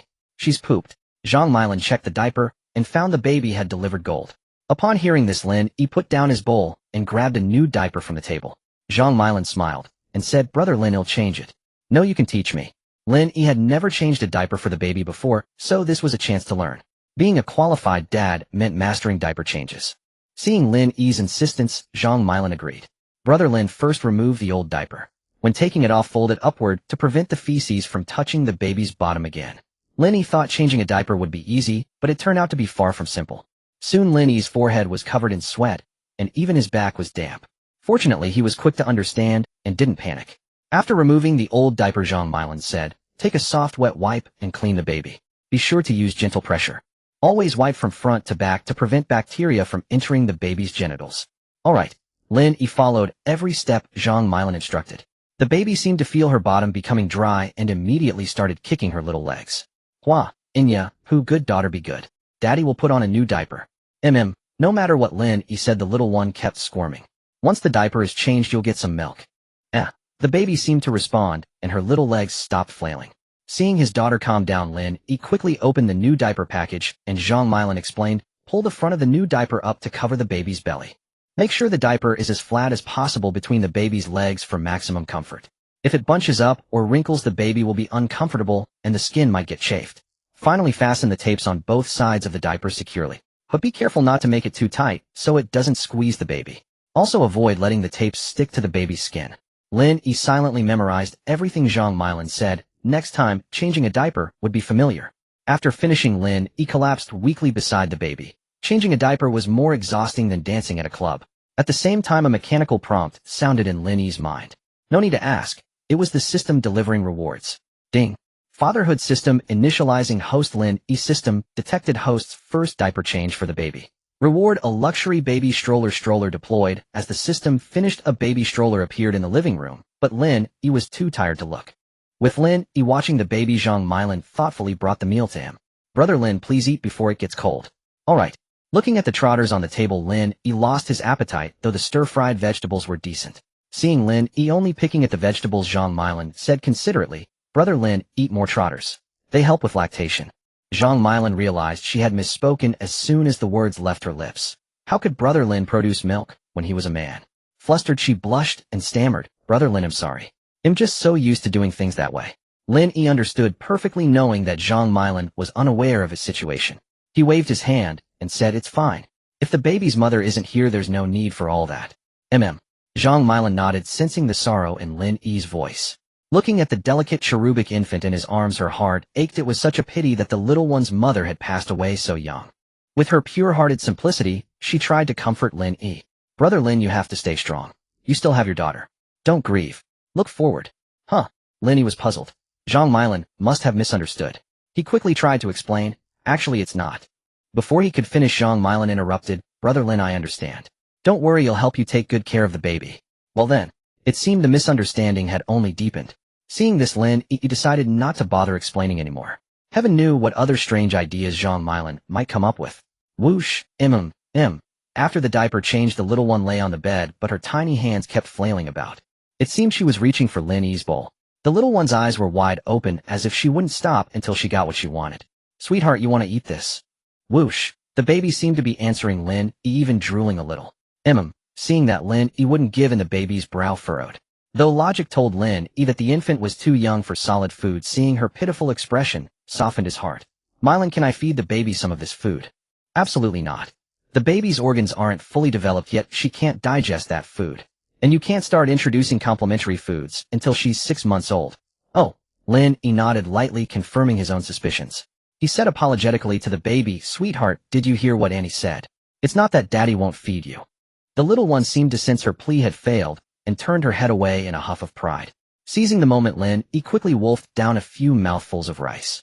Glancing at the clock on the wall, he saw it was time for feeding. He got off the bed to prepare some formula for the baby. Practice makes perfect, and Lin Yi could now handle the task with ease. Finally, he dripped a drop of milk onto the back of his hand, and only when he felt the temperature was just right did he offer it to the baby. Lin Yi called out softly to his little one, "Sweetheart, time for milk." The little one seemed to catch the milky scent wriggling her body to find the source of the aroma. Who, first placing the bottle on the bed, Lin Yi gathered the baby into his arms. As the nipple approached her face, she latched onto it with precision. Slurp, slurp, slurp, the little one sucked eagerly. Watching her drink with such gusto, Lin Yi murmured, "Baby, you must love your mother's milk more." The baby seemed to respond silently, but the thought weighed on Lin Yi's mind. "Sweetheart, do you know where your mother is? Did she suffer a lot?" Though he knew the infant couldn't speak, Lin Yi couldn't help but ask. Zhang Milan finished cleaning up the dishes and returned to the bedroom to witness this poignant scene. Her heart ached too. Sigh, what a shame.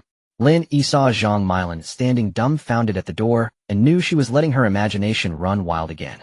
Ding dong, ding dong. The doorbell rang. Lin Yi handed the baby to her and went to answer the door. It was the only way to snap Zhang Milan out of her reverie. Peering through the peephole, Lin Yi recognized the visitor. It was the property manager of their residential complex. He opened the door and the manager said respectfully, "Good evening, Mr. Lin. While reviewing the surveillance footage today, we noticed a suspicious figure lurking around your house this morning. We've come to ask if you've lost any valuables." Lin Yi thought for a moment. There were no signs of a break-in at home. He replied with certainty no. The manager's visit reminded Lin Yi that the complex had surveillance cameras, which must have captured the baby's mother. And the manager mentioned a suspicious figure in the morning. Could that figure be the baby's mother? The more Lin Yi thought about it, the more excited he grew. "Did you download the footage?" "Yes, I'll send it to you right away." The video transferred quickly. It was on Lin Yi's phone in less than a minute. He hurriedly opened it. In the footage, a woman wrapped up tightly stood behind a tree, gazing at Lin Yi's front door. Though her face was hidden, her figure was good. She only left reluctantly after Lin Yi returned home. While he couldn't be certain she was the baby's mother, instinct told him she was. To avoid any misunderstanding, he decided to verify carefully. Lin Yi asked the property manager beside him, "Do you have footage of this woman entering the complex?" "Yes, I'll send it to you now." The property manager had come well prepared. This was one reason Lin Yi had chosen to buy an apartment here. Another was its proximity to the school, a mere 10-minute walk away. The video transferred quickly. Opening it, he saw the woman carrying half a suitcase. There was no doubt now. She was the baby's mother. With the video, finding her would be much easier. Lin Yi was overjoyed. His family possessed the most advanced intelligence network. After seeing the manager out, Lin Yi pulled out his phone and made a call. The call connected shortly, and a respectful voice came through. "Young master, what are your orders?" "Find this woman's whereabouts. I need to know everything about her. Make sure you don't disturb her." "Understood, young master." Hanging up, Lin Yi felt a great weight lift off his shoulders. There was no one in this world that the Lin family couldn't find. If they wanted to, they could dig up her entire family history going back generations. Beep beep, Lin Yi's phone rang again. Thinking it was a message from his roommate, he opened it to find it was a class group message. Scrolling to the top, he saw a message from his advisor Zhang Jinlin, "Class meeting tomorrow at 9 a.m. sharp. Don't be late." It seemed he could handle both the class meeting and company matters tomorrow. Returning to the bedroom, Lin Yi saw Zhang Milan gently stroking the baby's soft, tiny hand. When she saw Lin Yi, Zhang Milan called out to him, "Brother Lin." Lin Yi found everything she did helpful. "Milan, what are you doing?" Stroking the baby's palm can enhance her sensory perception, which promotes brain development. "Brother Lin, you can massage the baby too when you have time. Just be careful not to apply too much pressure." "Oh, I see." Lin Yi had learned another new thing. "You can massage the baby's palms and soles too, Brother Lin. Give it a try." With that, Zhang Milan made room for Lin Yi. He then sat beside the little one and rolled up his sleeves. His broad hands landed on the baby's soles. Her tiny feet were plump and soft, pleasant to the touch. The infant seemed to find it soothing, letting out contented sighs. Watching his daughter lie there peacefully enjoying the moment, Lin Yi asked with a smile, "Sweetie, does that feel nice?" The baby let out a soft cry as if responding to Lin Yi. Ding. Daddy system initializing host. Lin Yi system detects host performing foot massage on the infant. Reward: A school district department reward issued. As the system prompt faded, a set of keys appeared in Lin Yi's pocket, and the information about the school district department was directly imprinted in his mind. The apartment provided by the system was near Modu-no 2 Primary School, a fairly reputable institution with an interior area of just 120 square meters. Though many would clamor for such a school district spot, it was a trivial matter for Lin Yi. There was no rush to decide on a school for the child, as she was still very young, and with the Lin family's resources it could be arranged any time. Perhaps lost in thought over the system's reward, Lin Yi had been massaging just one sole, and the little one seemed a bit unsatisfied. She wiggled her other tiny foot and placed it before Lin Yi, as if to say, "Daddy, this foot needs attention too." Perhaps through some inherited bond, Lin Yi seemed to understand her meaning and asked uncertainly, "Baby, do you want Daddy to massage this foot too?" The baby pouted, whether in response or just amusing herself. Yet when Lin Yi began to massage that foot, she quieted down considerably. Watching the intimate interaction between father and daughter, Zhang Milin felt a little out of place. Gazing at the chubby, fair-skinned baby, Zhang Milin suddenly realized she didn't know the child's name. Since arriving at this home, she hadn't heard Lin Yi call the baby by any name. She leaned in and asked, "Brother Lin, what's the baby's name?" Name? Hearing Zhang Milin's question, Lin Yi was taken aback. It seemed he hadn't yet named his precious daughter.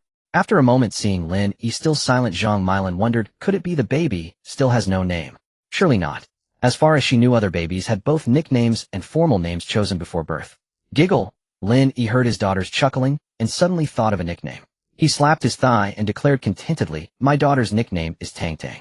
The Lin family placed great importance on names, so the formal name would need to be determined by a master. Ding. Daddy system initializing host. Lin Yi system detects host has completed half the task of naming the baby. Lin Yi was puzzled. Why only half? Zhang Milin murmured upon hearing the name, Tang Tang. Double the sweetness. It seems brother Lin truly adores his daughter.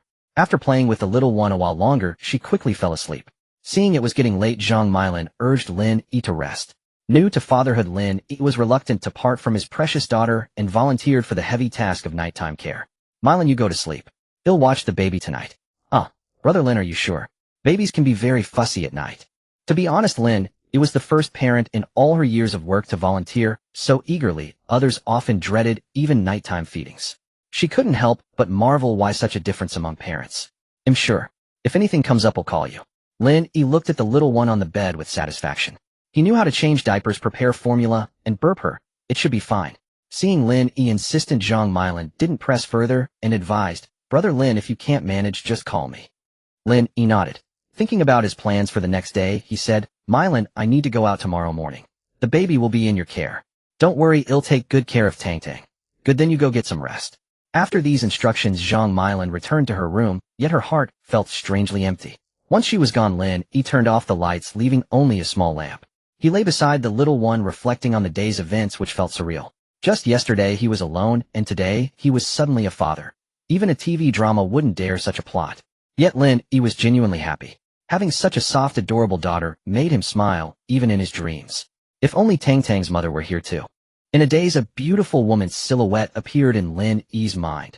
Unclear and unreachable. Wah, wah. Lin Yi jolted awake and quickly checked the baby's diaper as she had wet it. Following the method Zhang Milin had taught him, Lin Yi swiftly changed Tang Tang's diaper.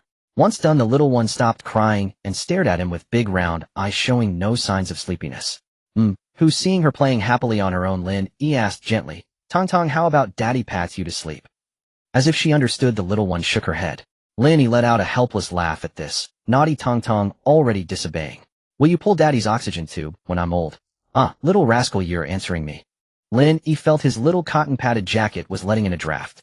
Seeing his dejection, Tang Tang let out a giggle, as if delighted to see her father put out.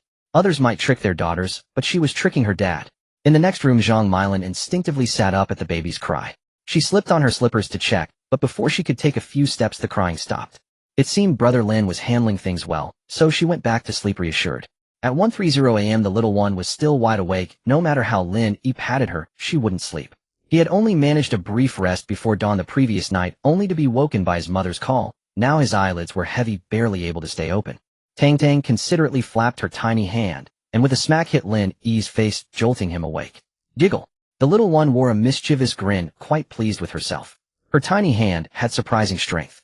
Rubbing his stinging cheek, Lin Yi told himself, "Tang Tang is my own daughter. Tang Tang is my own daughter." Seeing Tang Tang's mouth form an O shape, Lin Yi fondly assumed the little one wanted to blow on him, but her tiny mouth only grew wider. She was actually yawning. Another misunderstanding. Lin Yi nodded helplessly, gently patting the little one. Oh, time to sleep. Oh, sleep tight." Seeing Tang Tang's eyelids drooping, Lin Yi spread out a small cushion and placed her on the bed. Wah, wah. As soon as she was laid down, the little one refused to cooperate, insisting on being held. Oh, Tang Tang, don't cry. Daddy will hold you while you sleep, hold you while you sleep." Lin Yi soothed her softly, and the little one gradually stopped crying. To ensure his daughter slept comfortably, Lin Yi sat cross-legged, cradling her in his arms. Unbeknownst to him, this embrace lasted the entire night. After feeding her a few times, the little one was well-behaved, seemingly finding peace and security in Lin Yi's arms. Morning light streamed into the bedroom. Ever since the little one had slapped him, Lin Yi hadn't dared to close his eyes, worried about her safety. Throughout the night, Lin Yi kept his eyes fixed on Tang Tang in his arms. As a father, he could never tire of gazing at her. Then a familiar mechanical voice echoed in Lin Yi's mind. Ding! Dad system activating. Host Lin Yi system detects that the host stayed awake all night for the little one's safety, awarding golden potion as a reward. Reward has been distributed. As the system finished speaking, a white glass bottle materialized beside Lin Yi. From the outside, it looked just like water. Lin Yi seriously suspected the system was fobbing him off with mineral water. System, are you sure this is the golden potion? Yes, host, please do not doubt. Then what does it do? Please figure it out for yourself. The system vanished after speaking, leaving Lin Yi utterly bewildered. He couldn't help but grumble inwardly. This system is so shoddy. It doesn't even come with a manual. A real Thrino product. Then Lin Yi opened the white glass bottle and downed its contents in one go. As he savored it, he found it tasteless, just like water. Just as Lin Yi was about to complain about the system, a warm current flowed through his body. Instantly, his exhaustion vanished. He felt refreshed and invigorated, and even the dark circles under his eyes disappeared. Sensing the change in his body, Lin Yi marveled at the effectiveness of the system's golden potion. Grinning, he praised System Made must be top-notch. Weren't you just calling it a Thrino product? The system suddenly popped up, questioning him. Lin Yi smiled wryly. How can this system hold a grudge? Meanwhile, Zhang Milan had risen early. Without the burden of watching over the baby at night, she felt strangely restless. Whenever she heard the baby's cries at night, she would reflexively sit up. But by the time she reached Lin Yi's room, Tang Tang had already stopped crying. After this happened a few times, she couldn't sleep soundly either. Since she couldn't sleep anyway, she decided to get up early and prepare breakfast. Zhang Milan finished making breakfast and went to Lin Yi's bedroom to call him. As she approached the door, she saw Lin Yi sitting in the middle of the bed holding the little one in his arms. The golden sunlight bathed Lin Yi, making him look exceptionally handsome.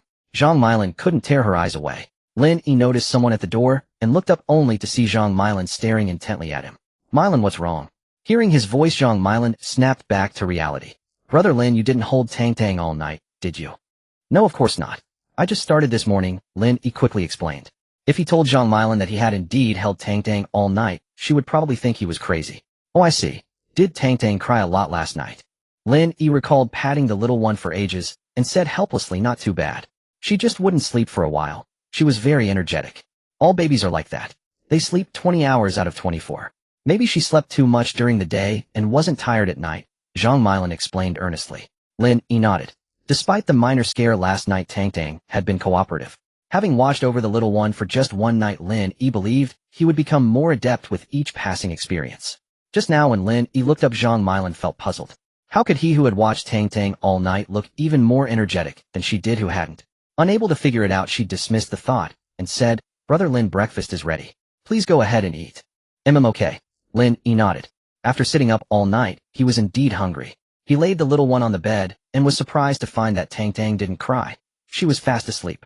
Breakfast consisted of meat buns and millet porridge. Zhang Milan's cooking was excellent. The buns were perfectly steamed. No wonder she was a top-tier maternity and infant caregiver. Glancing at the clock on the wall, it was already 8:30. After breakfast, Lin Yi planned to head to school first. He wondered how long the class meeting would last, as he wanted to finish early and return to his precious daughter. After eating, Lin Yi changed clothes and grabbed his car keys, ready to leave. Suddenly, Tang Tang's cries came from the bedroom. Wah, wah. Without a second thought, Lin Yi rushed to the bedroom. Tang Tang, what's wrong? Are you hungry? The little one couldn't speak and just kept crying. Based on her experience, Zhang Milan judged that the baby was hungry. She went downstairs to prepare formula while Lin Yi picked up the little one from the bed. Tang Tang, don't cry. Your rations are coming.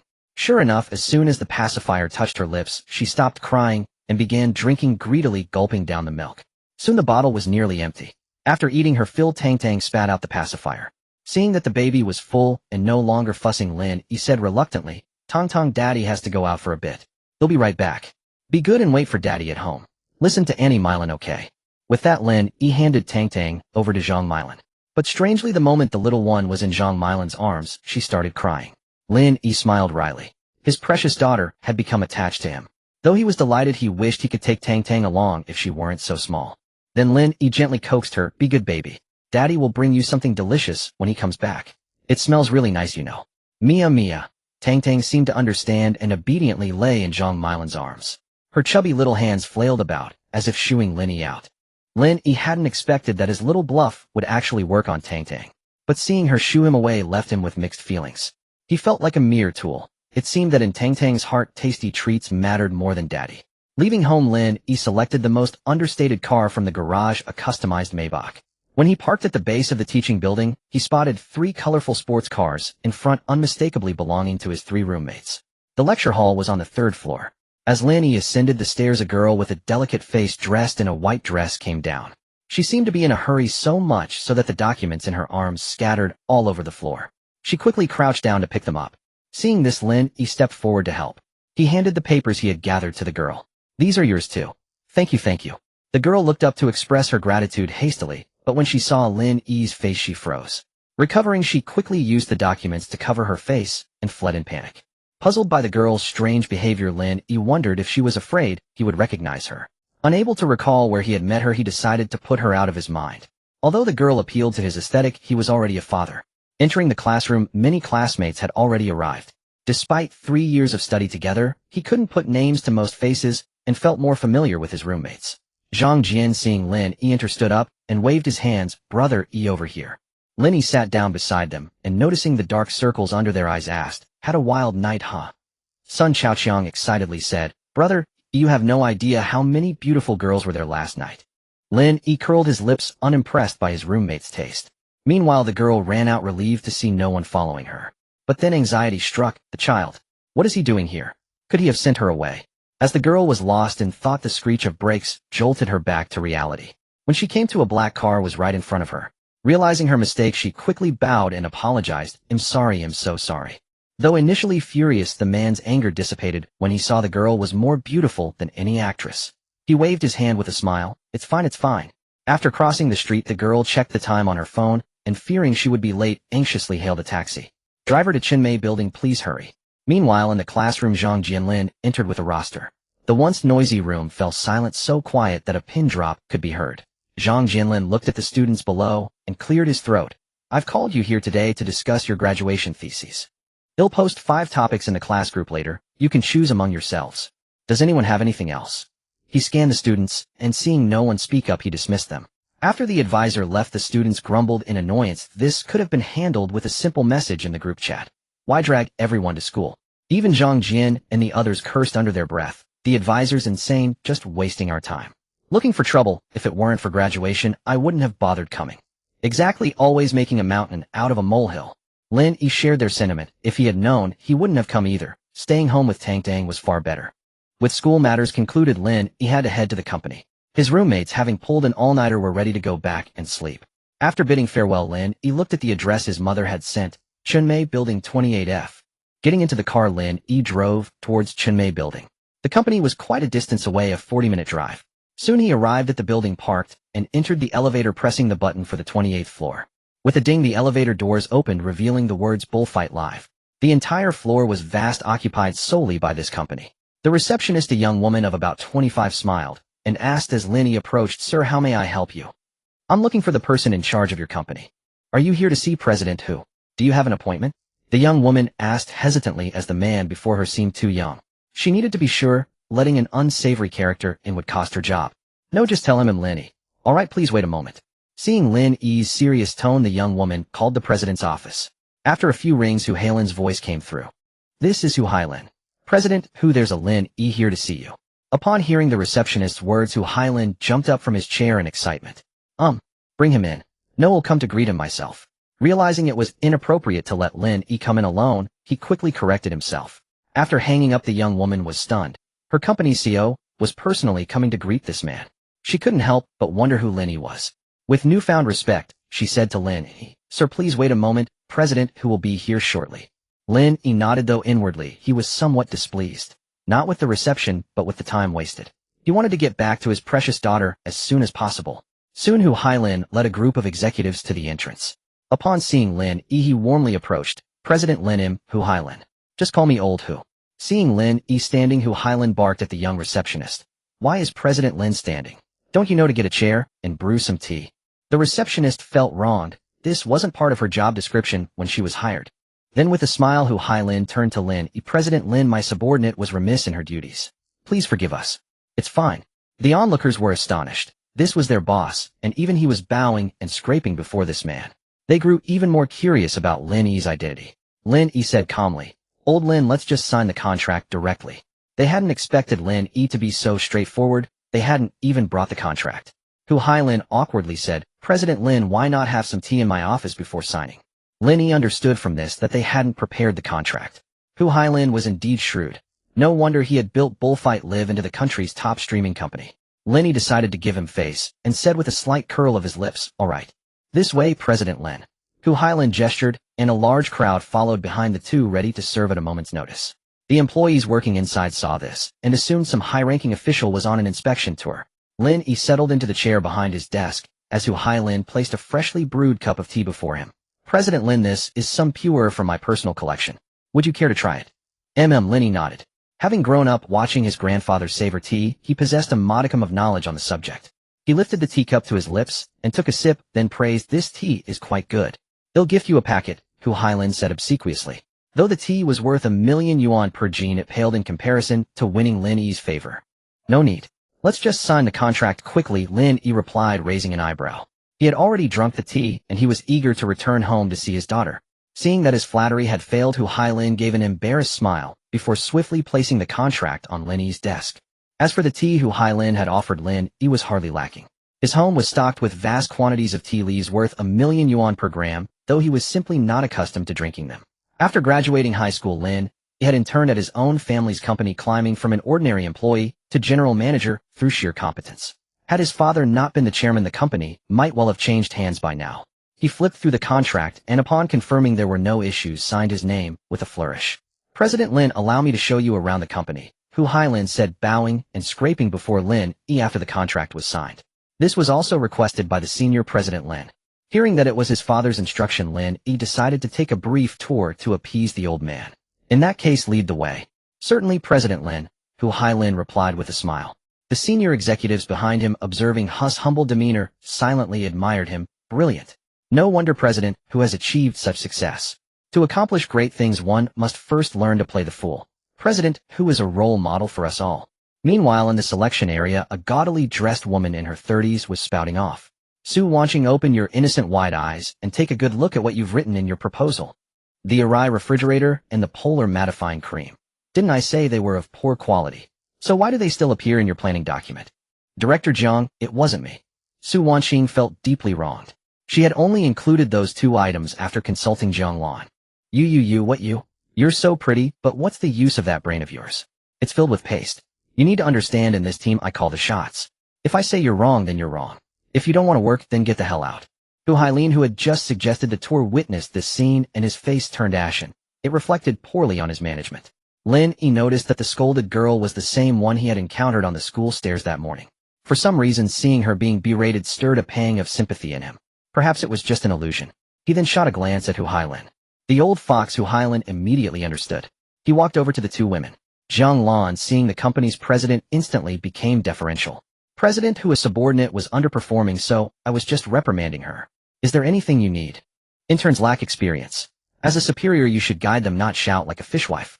This is a company. You need to mind our corporate image." Yes. "President Hu, you're absolutely right."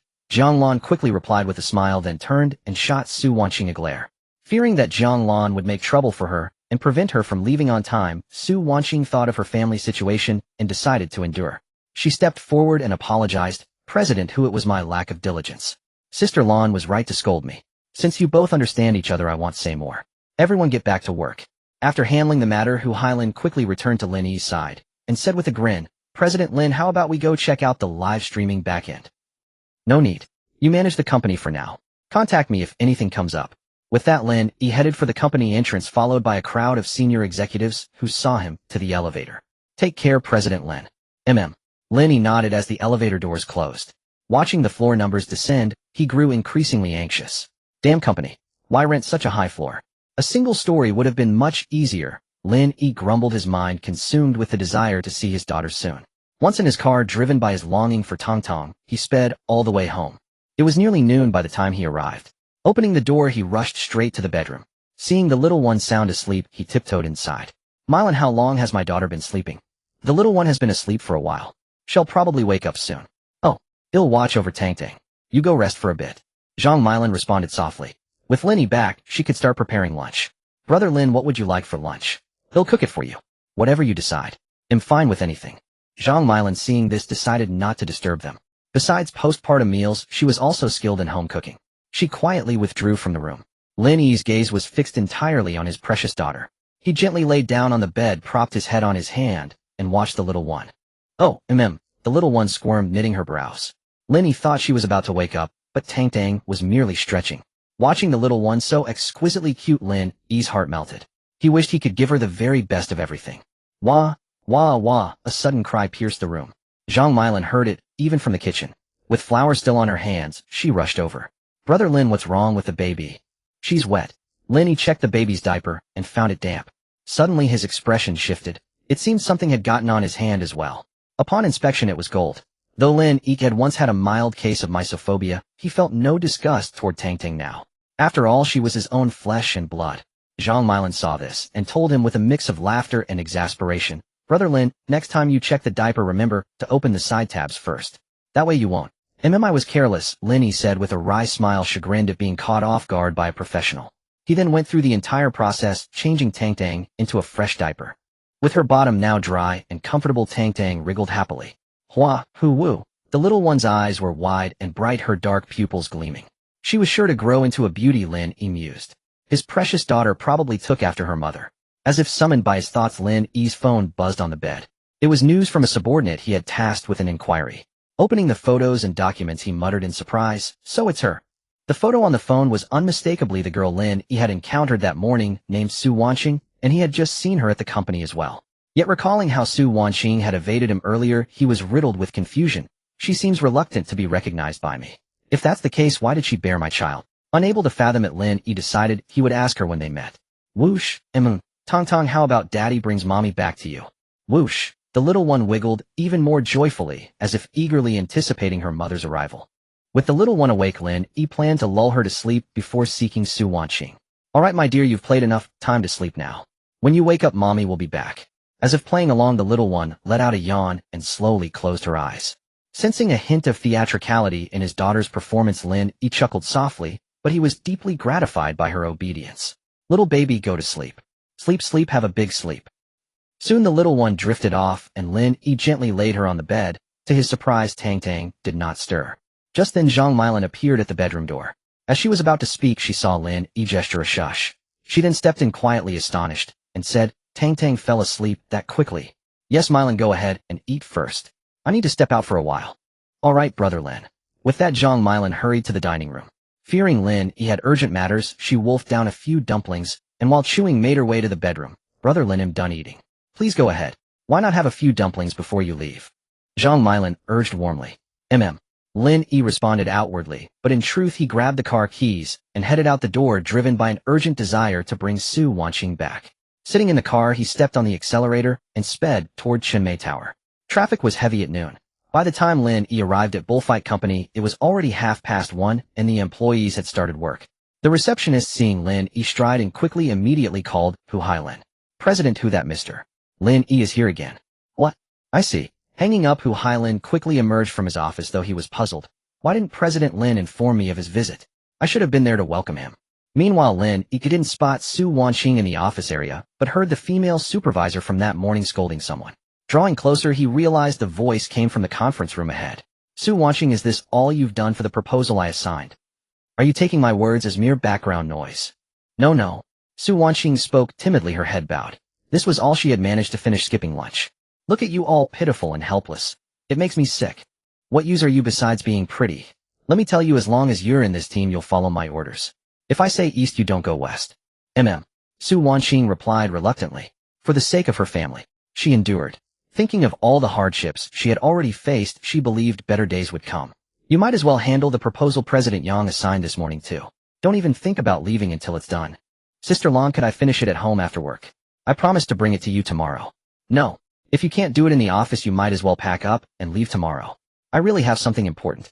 Please make an exception. Did you not hear what I said?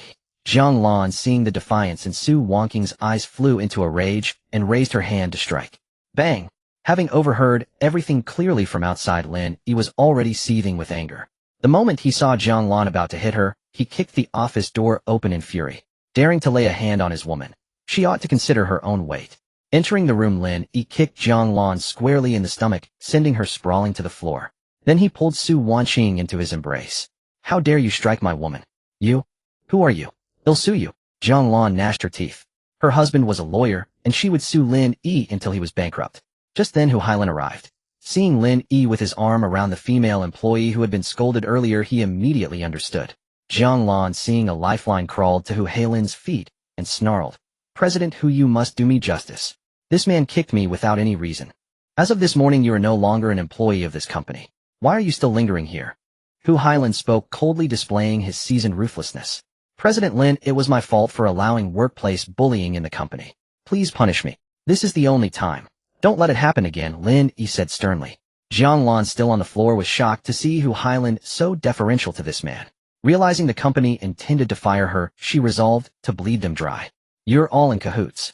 They'll have my husband sue you. Wrongful termination and employer assaulting employees. They'll make you regret this." Jiang Lan spewed a torrent of words. Lin Yi looked at the woman before him with utter disgust. A cold glint flickered in Hu Hailan's eyes. He whispered to Lin Yi, "President Lin, should we?" Lin Yi knew exactly what Hu Hailan meant, but dealing with someone like her would dirty his hands. Recalling the two product categories from that morning, he sensed something was amiss. "Investigate whether she has taken bribes." "Yes." Hu Hailan nodded, then dragged the woman into another office and locked her in. Subsequently, Lin Yi took Su Wanqing's hand and led her to Hu Hailan's office. Ever since Lin Yi declared she was his woman, tears had welled up in Su Wanqing's eyes, streaming down her face. She wiped them away discreetly over and over. After handling the matter, Lin Yi noticed that Su Wanqing's eyes were red from crying. Knowing it was from the humiliation, he wished he could tear Jiang Lan apart 1,000 times. Seeing Su Wanqing weep like rain-drenched pear blossoms, Lin Yi felt at a loss. He had no idea how to comfort a crying woman. Finally, he pulled her into his arms and gently soothed her. Don't cry, don't cry. With me here, no one will dare bully you again." At his words, Su Wanqing cried, even harder, as if releasing all her pent-up grievances. After a while, when her sobs grew softer, he asked tenderly, "Are you all right?" "I am fine." Regaining her composure, Su Wanqing tried to pull away from his embrace, but Lin Yi refused to let go. It hurts." "What's wrong? Where does it hurt?" Su Wanqing furrowed her brows, clutching her stomach as a fine sheen of sweat beaded on her forehead. She forced a brave tone and said, "It's nothing, I just need a moment to recover." Lin Yi slowly released his hold on Su Wanqing's body, afraid that his strength might hurt her. After a while, the two sat facing each other in the deathly quiet office. Then, after struggling in silence for a long time, Lin Yi and Su Wanqing spoke at the same time. Lin Yi said, "Are you all right?" Su Wanqing asked, "Where's the child?" Hearing his inquiry, a ripple stirred in her heart. Speaking of the child, Su Wanqing began to sob. The baby was born after 10 months of pregnancy, and she had signed the surgery consent form herself. How could she bear to abandon it? If only. Seeing Su Wanqing's anxious expression, Lin Yi quickly comforted her. "The baby is my daughter, and I will never abandon her. Rest assured." How do you know?" Su Wanqing widened her eyes, asking in confusion. Thinking of Tongtong, Lin Yi's eyes softened with a smile. "Because we are bound by blood." I. For some reason, Su Wanqing felt dizzy and fainted directly into Lin Yi's arms. Lin Yi looked at her unconscious form and shouted loudly, "Wanqing! Wanqing!" Just then Hu Hailan came in to report on Jiang Lan's matter, and saw Lin Yi holding Su Wanqing and calling out to her, "Call an ambulance." "Yes, but Mr. Lin, a hospital is right next door. It would be faster to take her there ourselves." "Then why aren't you moving?" Lin Yi said, his eyes icy cold, before rushing out with Su Wanqing in his arms. Cold sweat poured down Hu Hailan's back. If anything happened to the woman in Lin Yi's arms, he would be inexcusable. Hu Hailan quickly ran to his car and sped it out. Lin Yi got into the car with Su Wanqing, trying all the while to wake her. "Wanqing, wake up, wake up. You have to be strong. You still have a daughter." After calling out for a long time, Su Wanqing showed no response. Seeing that the distance to the hospital was still far, Lin Yi urged anxiously, "Old Hu, drive faster. Don't worry, you'll get there as quickly as possible." Hu Hailan was also panicked, his palms slick with sweat. Calming himself, Lin Yi pulled out his phone and called Zhang He, the director of Anna Hospital. Beep, beep, beep. Zhang He felt a shiver of fear upon seeing Lin Yi's incoming call, but he dared not delay. He answered respectfully, "Young master. Prepare emergency equipment immediately. They'll be there soon." "Yes." Zhang He's nerves instantly tightened, realizing this person was important to the young master, and he quickly arranged the emergency team. Before long, Zhang, he was leading the medical staff waiting at the hospital entrance. When they saw Lin Yi get out of the car carrying a woman, they hurried over. Young master, rest assured, and leave her to us. Lin Yi nodded and followed all the way to the emergency room door. Unexpectedly, they had only been inside for a few minutes before coming out. Lin Yi feared the worst, but the next moment he learned that she had already regained consciousness. He rushed in immediately, asking anxiously, "Wanqing, are you alright? Does anything else hurt?" Afraid that Su Wanqing might brush him off, Lin Yi turned to Zhang He and said, "Old Zhang, are you absolutely sure she's fine?" "Rest assured, young master. She just has a bit of low blood sugar. 1 bag of glucose will fix it." Then Su Wanqing spoke up as well, "I'm fine. It's probably because I didn't have time to eat lunch." After she said this, Lin Yi shot a fierce glare at Hu Hailin.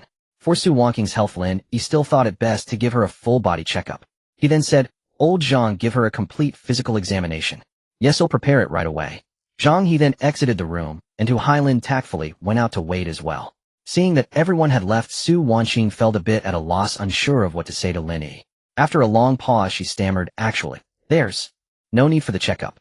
I'm perfectly healthy. Healthy enough to faint." Looking at the frail Su Wanqing before him, Lin Yi's heart ached. If he hadn't found her, how much suffering would she have endured? Other women had some extra flesh after giving birth, but she was as thin as a bag of bones. Lin Yi said domineeringly, "Be good, listen to me." Although his expression was stern, Su Wanqing could feel his concern. Soon all the equipment was ready. Half an hour later, Su Wanqing was in a luxurious ward, and all the necessary scans had been completed. Lin Yi went alone to the director's office. "Old Zhang, is there really nothing wrong with her body?" "Young master, don't worry. There's nothing serious, just low blood sugar and some postpartum ailments." Lin Yi knew what to do about low blood sugar, but he was unfamiliar with postpartum ailments. He frowned and asked, "How do you treat postpartum ailments?" "They can be treated with local massage, acupuncture, cupping, physiotherapy, tuina, herbal steam therapy, or oral Chinese medicine." Lin Yi nodded, thinking of Jiang Yuehua, who knew a famous traditional Chinese medicine doctor. He would take Su Wanqing to see him. Back in the luxurious ward, the glucose infusion was finished, and Su Wanqing put on her shoes and got out of bed. Seeing this, Lin Yi quickly went to support her. "Why don't you lie down a bit longer?" "I'm pretty much better now," Su Wanqing said with a smile. After a moment's thought, she added, "Thank you for today. Don't mention it. We're family anyway." Lin Yi chuckled softly. But Su Wanqing trembled at his words and stammered, Who's family with you?" "You, of course. You're Tang Tang's mother, and I'm Tang Tang's father. Of course we're family." Su Wanqing furrowed her delicate brows and asked, "Tang Tang, that's the name I gave our daughter. Does it sound nice? You've been apart from her for a day. You must miss her a lot." Of course I do." "Then come home with me. From now on, I'll take care of the two of you." Lin Yi asked Su Wanqing seriously and earnestly. Although he knew they barely knew each other, he believed he could make Su Wanqing accept him. Su Wanqing's heart was torn. On one hand, she couldn't let go of her precious daughter, and on the other, she didn't want to burden Lin Yi. She was such a foolish girl, always thinking of others. "Then, when you find a woman you love, Tang Tang, and I will leave without bothering you." Thinking about how exhausting it was to take care of the baby alone, Su Wanqing agreed, but she didn't want herself and the baby to become a burden to Lin Yi. Looking at the silly Su Wanqing before him, Lin Yi pretended to be angry and pinched her cheek. "What are you thinking? With you I wouldn't even look at anyone else. Or to put it another way, my wife can only be you, Su Wanqing. I haven't agreed to marry you yet." Su Wanqing's cheeks flushed slightly, though she had thought Lin Yi wouldn't accept her and her children. "It's only a matter of time, my wife." To win Su Wanqing over, Lin Yi knew he had to be shameless, and so he was. Admittedly, this method was effective. Su Wanqing, fearing others might overhear, whispered shyly, "Keep your voice down, people might misunderstand." "It's better if they do. It'll reduce the competition." Lin Yi grinned. With a wife this beautiful, she was bound to attract admirers. Though Su Wanqing outwardly refused, her heart felt warm. The father of her babies seemed quite wonderful. There was nothing left to do at the hospital, and Lin Yi was eager to take Su Wanqing home. He asked brazenly, "Wife, let's go home." Seeing Lin Yi refuse to change his address, Su Wanqing gave up correcting him. "No, I need to go back to the office. I'm still on the clock. I'm the boss, and I say you can leave now. Come on, Tang Tang misses you. You're not tricking me, are you? The perfect attendance bonus is 200 yuan. That's enough for a can of milk powder." Su Wanqing asked doubtfully. The 200 yuan was crucial to her. Hu Hailin was just outside the ward. Seeing Su Wanqing's disbelief, Lin Yi called her in. "Old Hu, come in." Hearing the call, Hu Hailin didn't dare delay and quickly entered. "President Lin, what can I do for you?" "Tell her who the current boss of the company is." "Well, the current boss is President Lin Yi." After Hu Hailin spoke, Lin Yi waved him off. "All right, you can leave now. Believe me now." "Oh, Su Wanqing nodded, surprised his words were true. For the sake of that 200 yuan, she urged, then make sure to give me the attendance bonus. Lin Yi nodded with a smile, but inwardly he felt bitter. He hadn't realized how hard it was for her to raise the children, she probably had to stretch every single yuan. Can you come home with me now, my lady wife? No, I need to go back home first. Throw away those old things, I have everything you need. Su Wanqing had lived a hard life before, but now that she had him, he would surely spoil her like a princess. However, Su Wanqing gave a shy smile and asked softly, so now that you have a daughter, you don't want your son? Huh? Son? Twins? Mum? Su Wanqing nodded silently. It was because she was pregnant with twins that she couldn't bear to abort them. I have both a daughter and a son. How many people will envy me? Wife, you've worked hard. Lin Yi pulled Su Wanqing into his arms, genuinely overjoyed. Su Wanqing resisted a little as she wasn't familiar with Lin Yi, but feeling his warm embrace, she didn't want to let go. In that moment, she felt how wonderful it was to have someone to rely on. Looking at the overjoyed big boy before her, Su Wanqing whispered, let's head back quickly. All right. Lin Yi agreed wholeheartedly. His large hand grasped Su Wanqing's small one, and in a moment of daze, she was led along by him. As the two walked out of the ward, Hu Hailin hurried over. President Lin, that Jiang Lan did take bribes. How should we deal with her? Call the police and make sure she rots in prison. Lin Yi felt no pity for that woman. If not for her, Su Wanqing wouldn't have suffered so much. Yes, President Lin. Old Lin, give me your car keys. Without a moment's hesitation, Hu Hailin handed over the keys from his pocket.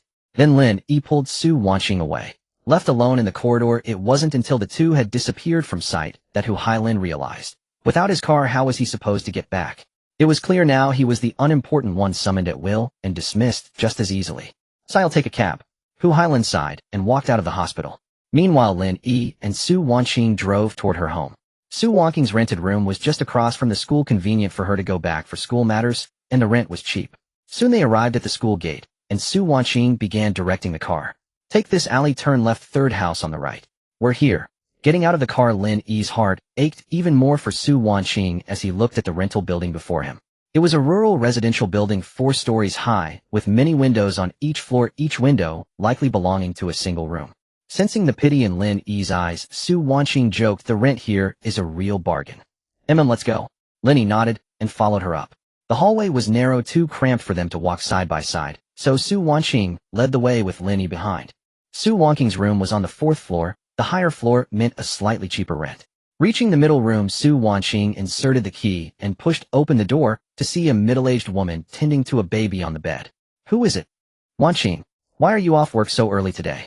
The boss gave me the afternoon off, Aunt Zhang. Is Debao being good? He's very obedient. Lin Yi then stepped inside. Su Wanqing's rented room was tiny, barely fitting a bed and a small wardrobe, plus a kitchen and bathroom so small they were almost non-existent. About 16 or 17 square meters in total.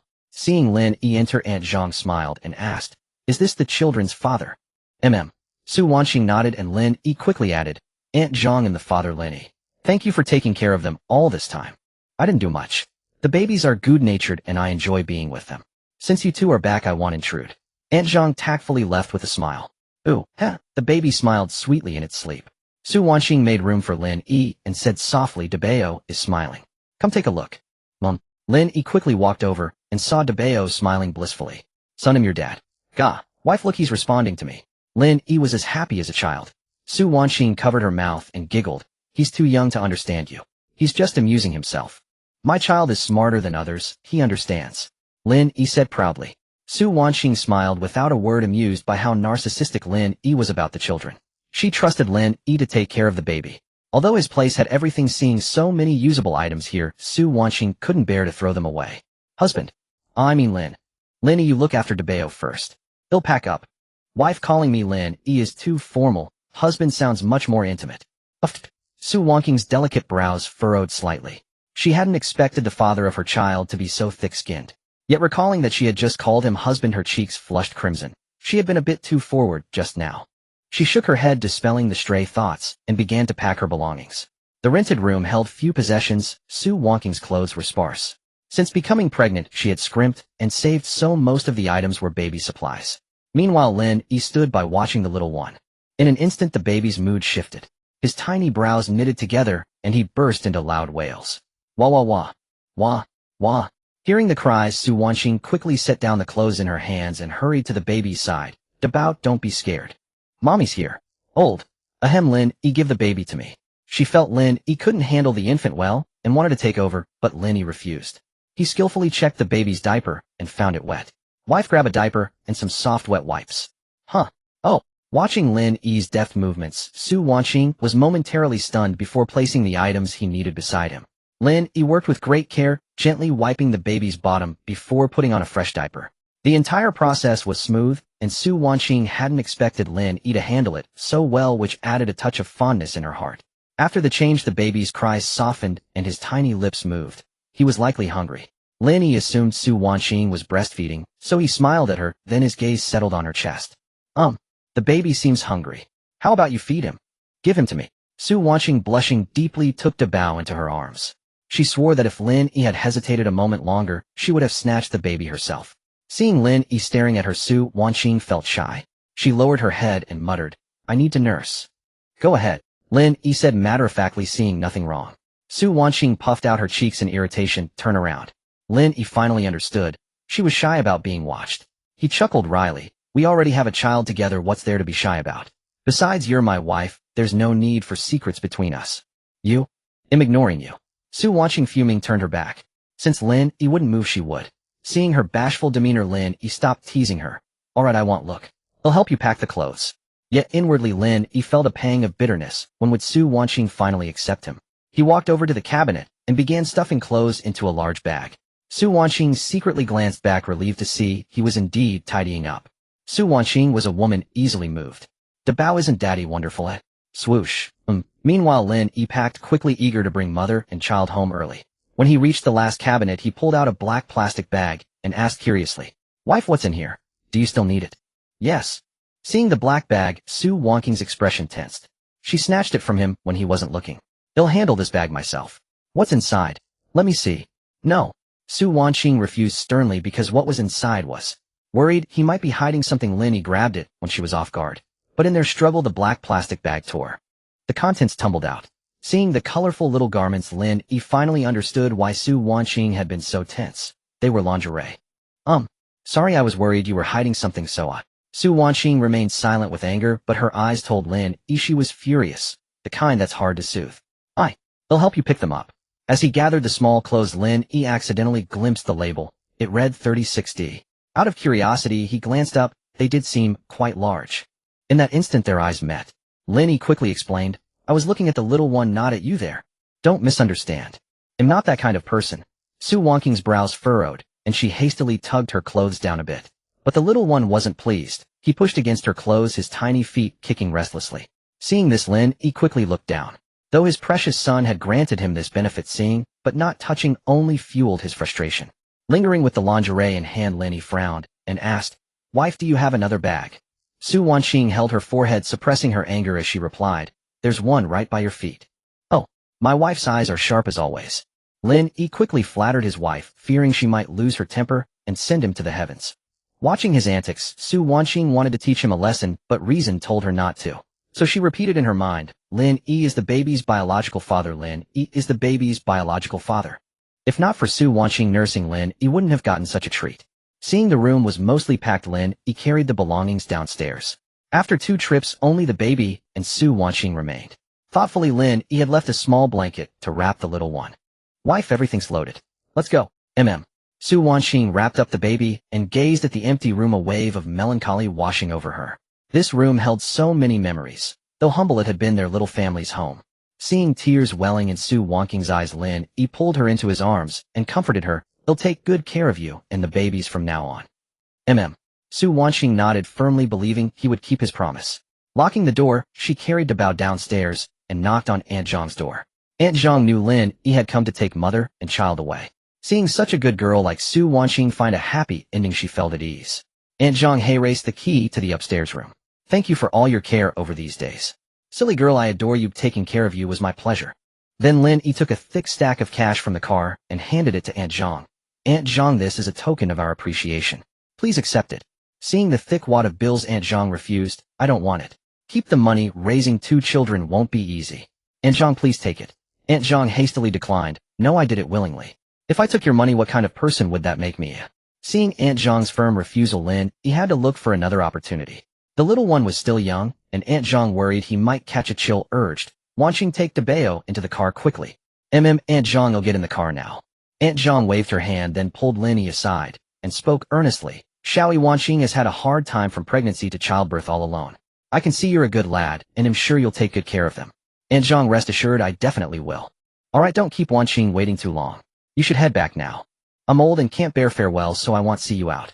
Take care on the way back. Got it, Aunt Zhang. With that, Aunt Zhang went inside, her eyes showing reluctance. Since her own children weren't by her side, and she was a stubborn old soul, she only got along well with Su Wanqing. Seeing this, Lin Yi said nothing more, but left a stack of cash at Aunt Zhang's door. Wife, let's go home. After getting in the car, Su Wanqing didn't see Aunt Zhang, and asked, where is Aunt Zhang? She said she can't bear farewells, and won't see us off. Oh. Su Wanqing nodded, tears welling up in her eyes. As a single mother before, Aunt Zhang had taken great care of her, and she had long regarded Aunt Zhang as family. The sudden separation filled her with reluctance. Seeing Su Wanqing's sadness, Lin Yi quickly comforted her. Our home is nearby. If you miss Aunt Zhang, you can come back anytime to visit her. That's right. Su Wanqing snapped back to reality, holding back the tears that were about to fall. Why hadn't she thought of that? She had even known where Lin Yi's home was when she brought Tang Tang over before. So shall we go home? Lin Yi stepped on the gas and drove towards home. Hearing the car start, Aunt Zhang waited for a while before coming out. By the time she reached the door, the car was long gone. When she returned to the house, she saw the stack of cash Lin Yi had left on the floor. She sighed and said, this money, this old woman will keep it for you. He'll give it back to you when you need it. With his wife and child in the car, Lin Yi became cautious and drove slowly. Su Wanqing noticed that even people on electric bikes were overtaking them and smiled. You can drive a bit faster. With my two national treasures in the car, safety comes first. Lin Yi grinned. Finally, their family was going to be reunited. Wah Yi giggle, seeing Debeo laughing happily. Su Wanqing asked cheerfully, Debeo, what's so funny? Is it fun riding in the car? Wah, come let mommy hold you, and look at the scenery outside. With that, Su Wanqing picked up the little one and held him upright. As he looked up at the colorful sights outside the window, the little one was delighted, patting his little white hands on the car window. Wah whoosh, that tall green thing is a tree. Giggle, seeing such a wondrous view, the little one waved his hands. Su Wanqing was happy seeing him so joyful. Honey, look, Debeo seems to love going out to play. Yes, dear. Wait, did you just call me honey? Huh. You must have misheard. I didn't. Su Wanqing blushed shyly. She had accidentally let it slip just now, as if her mouth had spoken without consulting her brain. Okay. But dear, why is your face so red? Are you feeling unwell? Should we go to the hospital? No. No need, it's just a bit warm in the car. Su Wanqing quickly lowered her head, almost giving herself away. Seeing his wife was fine, Lin Yi felt relieved. When they reached the doorstep, Su Wanqing carried Debeo inside, and happened to see Zhang Milan holding Tang Tang as she came out. The two women exchanged glances, but there was a silent rivalry between them. Zhang Milan wondered to herself, why has brother Lin brought another woman and child home? What will happen to Tang Tang now? With a stepmother comes a stepfather. Meanwhile, Su Wanqing felt a bit indignant. Lin Yi had said she would be his only wife, so who was this woman in the house, and why was she holding Tang Tang? Lin Yi brought some of the luggage inside, sensing the tension between the two women. After seeing Su Wanqing's murderous glare, he knew they must have misunderstood. He cleared his throat awkwardly and spoke. Dear, this is Zhang Milan, the maternity nurse I hired for Tang Tang. Milan, this is the child's mother, the biological mother. After hearing Lin Yi's explanation, the two women let down their guard. Zhang Milan thought back to the comforting words she had said to Lin Yi earlier, and wished she could crawl into a crack in the ground. So the baby's mother really had just been away from home. Then the two women greeted each other. Sister Lin, Zhang Milan. Hello, Su Wanqing. They smiled at each other. On closer inspection, Zhang Milan realized that Tang Tang's beauty was inherited from her mother's good genes. Gurgle gurgle. Suddenly, Su Wanqing felt a cramp in her stomach. She handed Debeo to Lin Yi and asked anxiously, Honey, where's the bathroom? Go straight ahead, it's in the middle. With that, Su Wanqing dashed off. But Lin Yi had heard her clearly. She called him honey. At this rate, winning his wife's heart was within reach. Then looking at Zhang Milan holding Tang Tang in her arms, Lin Yi asked with concern, Milan, is Tang Tang asleep? The little one just fell asleep. All right, put her on the bed in the bedroom. Each holding a baby, Debeo had also fallen asleep. Soon the two little ones were lying side by side on the bed, soft and adorable. Brother Lin, is the baby on the left a boy or a girl? A boy. He's Tang Tang's brother. Oh, Zhang Milan nodded. So Sister Lin had given birth to twins. Brother Lin was truly blessed. With two more babies in the house now, Lin Yi thought for a moment and said to Zhang Milan, Milan, with an extra baby, you'll definitely be busier. From now on, your salary will be 40,000 a month. Huh. Brother Lin, there's no need to raise my salary. You've already given me more than enough. It's fine. Save up a bit more for your dowry. By the way, my wife has some postpartum issues. Could you prepare some nourishing food now? Sure, Brother Lin. They'll get to it right away. With that, Zhang Milan went to the kitchen. She felt fortunate to have such a good employer in Lin Yi, not because of the generous pay, but because he was a kind person. After Zhang Milan left, Lin Yi lay on the bed, gazing at the two little ones. Then a mechanical prompt sounded in his mind. Ding. Fatherhood system initializing host. Lin Yi system detected the reunion of the host family of 4. Awarding divine massage technique reward delivered in an instant. A vast amount of knowledge about massage flooded into Lin Yi's mind. Lin Yi seemed to possess a pair of X-ray eyes capable of seeing the baby's acupuncture points, ensuring that his next foot massage would be even more adept. Seeing that Su Wanxing had not come out for a while, Lin Yi grew concerned. He propped up pillows to surround the two little ones, walked to the door, and glanced both into the room and toward the bathroom. Wife, are you alright? No. I'm fine. Su Wanxing replied awkwardly, simply suffering from a stomachache that kept her in the restroom a bit longer. Seeing that his wife was okay, Lin Yi felt relieved. After a long, while Su Wanxing's legs went numb as she made her way to the bedroom and sat down beside the little ones. Tang Tang is asleep too. Our sweet daughter sleeps a lot, every day. How many empty rooms do you have? Su Wanxing looked at Lin Yi and asked softly. Although they already had children together, she subconsciously felt that sleeping in the same bed was far too. The upstairs is empty. What's wrong? You don't mean to stay by yourself, do you? Lin Yi asked in confusion. Su Wanxing nodded, thinking she could handle taking care of both children alone, even if it meant extra hardship. However, Lin Yi firmly refused. No, I won't allow it. What if you sleep too deeply and something happens to the little ones? Don't worry, as long as you don't agree, I won't lay a hand on you. For the children's safety, just listen to me. They'll sleep on the floor if I have to, alright? Lin Yi frowned deeply, asking Su Wanxing earnestly. After a moment's thought, Su Wanxing found Lin Yi's reasoning sound. The children's safety came first. Well, alright, but you don't have to sleep on the floor, the ground is cold. I knew my wife was the best to me. So tonight I'll hold you in bed. No, you sleep on the left, and I'll sleep on the right. That way the babies won't fall off. Su Wanxing pursed her lips and thought, her mind filled with worries. I wonder if I talk in my sleep, or grind my teeth, or snore. Will he despise me? Outside, Zhang Milan had finished cooking and came to the door to call them. Lin Yi noticed Su Wanxing lost in thought and waved his hand before her eyes. Wife, stop overthinking. Let's go eat. What about you? Aren't you eating? He'll eat later. Since you skipped lunch, I had Milan prepare some nourishing food to help you feel better. Oh. Su Wanxing nodded, then turned back to Lin Yi and said, thank you. It's nothing. After all, you're my wife. Lin Yi replied with a grin, subtly taking advantage of Su Wanxing with his words. However, she would become his wife sooner or later anyway. He was just getting a head start to ease into it. Seeing Lin Yi's genuine concern for her, Su Wanxing no longer felt averse to him calling her his wife. In fact, it seemed rather pleasant. She decided to observe him further, and if he proved worthy, give him a chance. Arriving at the dining room, Zhang Milan had already set the soup and dishes on the table. Seeing Su Wanxing come out alone, she was about to go in and relieve Lin Yi, but Su Wanxing stopped her. Milan, your brother Lin isn't very hungry yet. Let's eat first. Alright. Having encountered similar situations before, Zhang Milan agreed, but didn't sit at the table herself. Instead, she carried some dishes to the kitchen to eat. Milan, just eat at the table. We don't have many rules here. Su Wanxing said with a smile, believing that Lin Yi would feel the same way. Oh. Then as she ate, Su Wanxing asked Milan about Lin Yi. What do you think brother Lin is like? Zhang Milan thought for a moment before replying, a good person. Responsible and attentive, he takes excellent care of the babies. He's a wonderful father. Last night when Tang Tang kept crying, brother Lin anxiously rushed her to the hospital. He was terrified, only to find out later that Tang Tang was just playing with us. And last night brother Lin volunteered to watch over Tang Tang all night. I've never seen such a devoted father. Oh, I see. Su Wanxing responded softly. She hadn't realized Lin Yi had done so much for his daughter. It seemed she had underestimated him. She felt certain that Lin Yi would be a good father, a good husband, and a good partner. Back in school, Su Wanxing had noticed this cool senior. Back then she only thought he was handsome. Now she realized Lin Yi possessed not only a charming exterior, but also a pure soul. After finishing her meal, Su Wanxing returned to the bedroom. Seeing his full attention on their daughter and son, she smiled. Go eat now, or it'll get cold. Alright. Seeing his wife's concern, Lin Yi scurried out happily.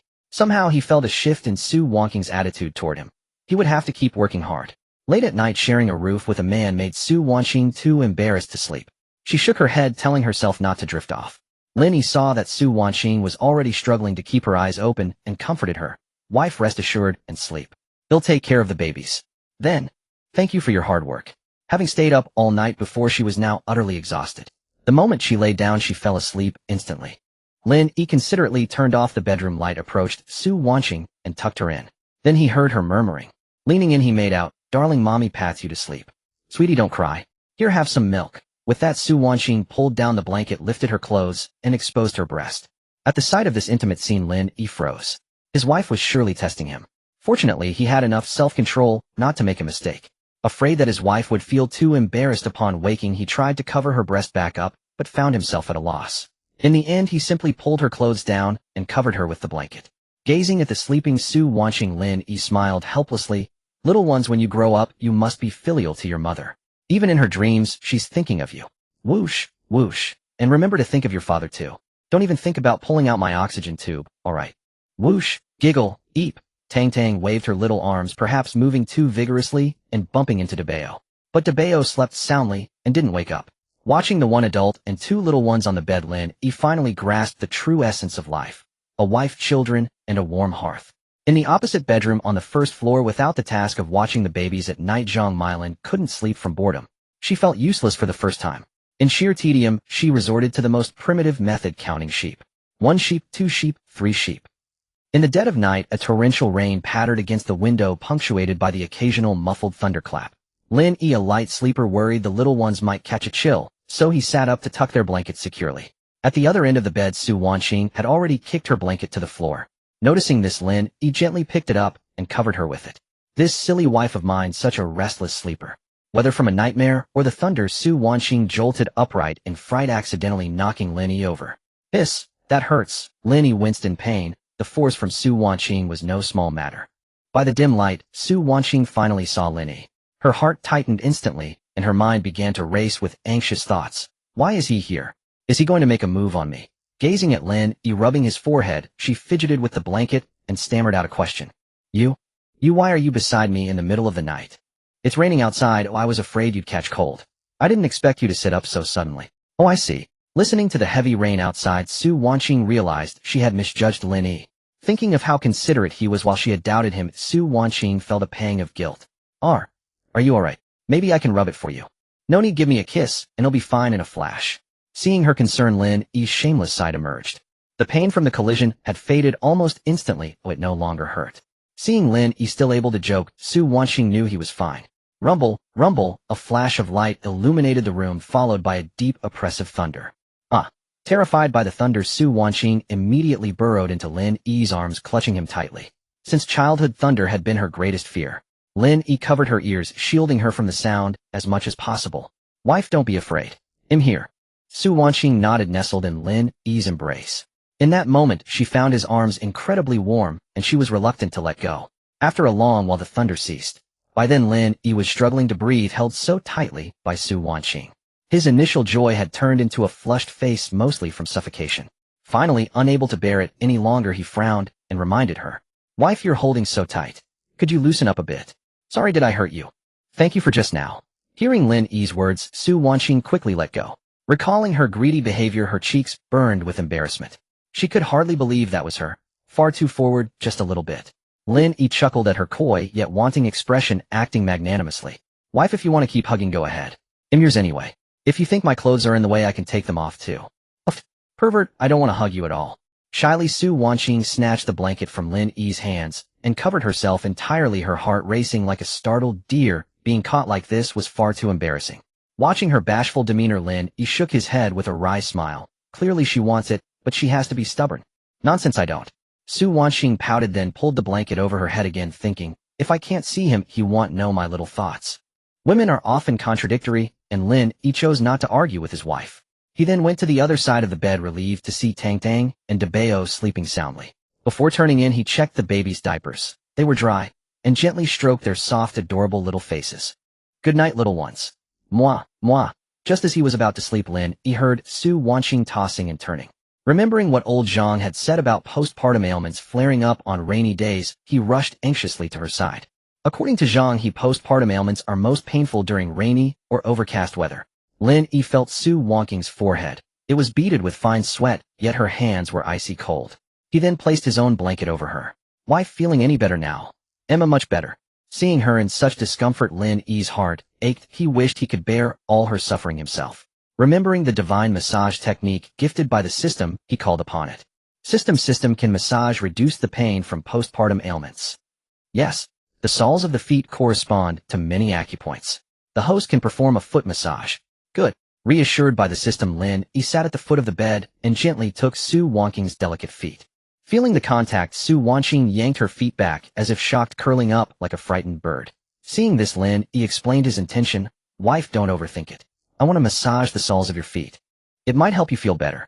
Just relax. Oh. Hearing his explanation, Su Wanqing realized she had once again misinterpreted his intentions, and she felt deeply ashamed.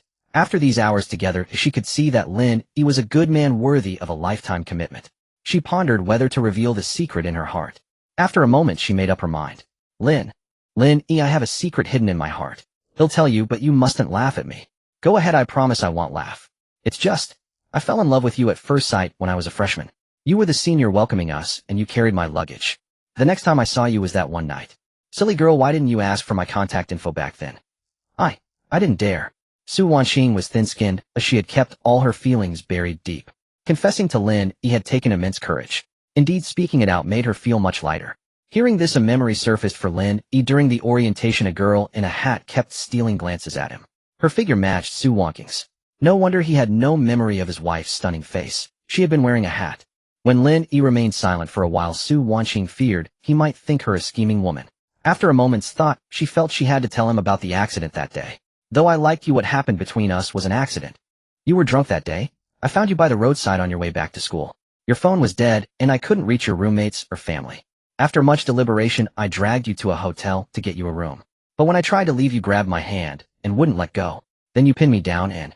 After hearing her explanation, Lin Yi felt like a scoundrel. She had only meant well, and he had taken advantage of her. Now that they had children, he could only do his utmost to make amends. Wife, how about I give myself to you as Mom? Su Wanqing nodded, perceiving Lin Yi's genuine fondness for children and his meticulous care for her. Meeting such a man, she had no desire to let him slip away or harbor regrets. Moreover, he was the one she had always held close to her heart. Though their night together had been reckless, leading to her pregnancy, Su Wanqing never harbored resentment toward Lin Yi, for he had blessed her with 2 adorable babies. Well, once it's settled, no backing out. Rest assured I won't regret a thing. A grin spread across Lin Yi's face. How could he ever regret this?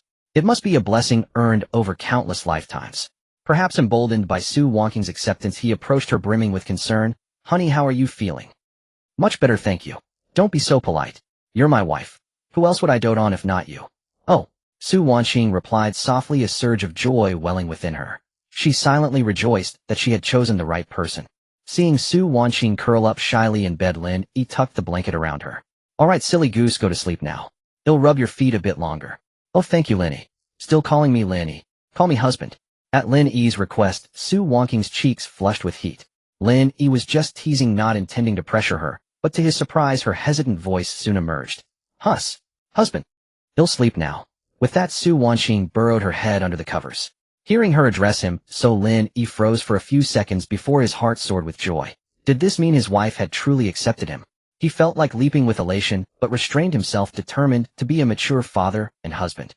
He then resumed massaging her feet, continuing until after 4 in the morning to ensure she slept comfortably. Only when his wife was in deep slumber did he finally lie down to rest. With the babies sleeping soundly and his wife at peace, Lin Yi felt reassured enough to close his eyes. Yet no sooner had he drifted off than he heard the alarm on his wife's phone. It was 5:30. Seeing the time, Lin Yi realized how little he understood Su Wanqing's daily struggles. With the long commute to the company and the babies to care for, she had to rise very early every day. Yet Su Wanqing had never complained to him, likely not wanting his kindness to stem from pity. Wah wah. Before he could dwell further, Tang Tang's cries pierced the room. Fearing she might wake Su Wanqing and Debao Lin, he quickly scooped her up. Checking that her diaper was dry, and seeing Su Wanqing still sound asleep, he couldn't bear to disturb her for feeding. He gently soothed Tang Tang, quickly prepared formula, and as the nipple touched her tiny lips, she began to suckle greedily. Gulp, gulp. Watching Tang Tang feed contentedly, Lin Yi felt a deep sense of fulfillment. This must be fatherly love. After Tang Tang was full, Lin Yi laid her on the bed. Sated and satisfied, the little one grew lively. She waved her tiny hands and feet, occasionally brushing against her brother. Seeing his daughter so mischievous, Lin Yi admonished, Tang Tang, don't disturb your brother while he's sleeping. Who? The little one responded though her babble was unintelligible, and she paid no heed to Lin Yi's words. After repeated attempts, Tang Tang seemed to deliberately poke Debeo. Annoyed by her restlessness, Lin Yi moved her further away from her brother. Feeling the distance from her brother, the little one furrowed her brows, her big watery eyes brimming with tears, and began to sob. Boo-hoo. Seeing his daughter about to cry, Lin Yi's heart ached, and he quickly moved her back. Tang Tang was a clever little one. Back beside her brother, she instantly beamed, her tears vanishing without a trace. She continued to fidget with Debeo's arm as before. Tong Tong, do you want your brother to play with you? Who? Brother's sleeping. He'll play with you when he wakes up. No sooner had Lin Yi spoken than Debeo woke, his big eyes fixed on Lin Yi as he began to whimper. Then loud cries filled the room. Being a boy, Debeo's wails were louder than Tang Tang's. Seeing tears stream down Debeo's chubby cheeks, Lin Yi chuckled wryly. I just said you were sleeping and couldn't play with your sister, and the next second you wake up. You little rascal, are you here to undermine your dad? Wah wah. Debeo didn't understand, responding only with cries. Good son, daddy won't scold you anymore. How about some formula? Who? Debeo was truly remarkable. A few simple words of comfort from Lin Yi stopped his tears. He was such a well-behaved child. After preparing the formula, Lin Yi brought the nipple to the little one's lips. Perhaps catching the milky scent, Debeo eagerly extended his tiny tongue to reach it. Easy son, don't rush. Take your time. Lin Yi sat on the bed, cradling Debeo as he fed him. Tong Tong, seemingly feeling neglected, babbled for attention. Tong Tong, be good. Once your brother finishes his milk, you can play together. ITLL, be quick. Debeo drank swiftly, gulping it all down. After finishing, he spat out the nipple. A few minutes later, after burping him, Lin Yi placed Debeo beside Tang Tang. Hoo-hoo. He. Phew. And so the two little ones conversed in baby language, with Lin Yi listening in amusement. At 7 o'clock, Su Wanqing abruptly sat up without any warning. The only explanation being her ingrained biological clock. Glancing at the clock on the wall, she hurried out of bed, searching for her clothes as she instructed Lin Yi. Honey, take care of the babies. I'm off to work. Huh. Where are my clothes? No need to go to work. I've promoted you to my personal secretary. Just accompany me to the company, the rest of the time is yours. As for your clothes, they're still in the trunk of the car. Lin Yi pursed his lips. He knew Su Wanqing had a strong sense of pride and would refuse if he told her to quit her job. With this arrangement, she could keep her job while staying home to care for the children and her husband, a win-win. As the one involved, Su Wanqing was bewildered. Lin Yi was blatantly pulling strings for her. Though she longed to stay home and raise the babies, she declined his overt favoritism. No people at the company will gossip. Who dares to talk? They'll fire them. Or how about I hand the company over to you? No, I can't. Then just hold a nominal position. I'll issue a promotion notice today, making you vice president. It's settled. Zhang Milan woke up very early. Now that there was a new mother in the house, every meal revolved around Su Wanqing. Breakfast was already prepared. Upon hearing Lin Yi's door open, she trotted over. Glancing at Lin Yi on the bed, and then at Su Wanqing's flushed face, Zhang Milan awkwardly said, Brother Lin's sister-in-law Lin, breakfast is ready. Please come and eat. I'll go out first then. Afraid of disturbing them, Zhang Milan scurried away. She thought that next time she should knock before entering their room. Yes, she resolved to be a nanny who understood boundaries and propriety. Moreover, to avoid interrupting the young couple, she decided it would be best to move to the second floor. Looking at the baffled Zhang Milan, Su Wanqing was confused. She and Lin Yi hadn't done anything. Then Lin Yi carried Tong Tong, and Su Wanqing held Debeo as they came to the dining table. Once they were seated, Zhang Milan enthusiastically introduced the dishes. This is a rib soup to promote lactation, this is steamed egg custard for easy digestion, and this is stir-fried carrots rich in vitamins. Seeing the table laden with food, Su Wanqing smiled and nodded. Milan, you've worked hard. It's nothing. It's all my duty. Zhang Milan grinned, finally feeling useful.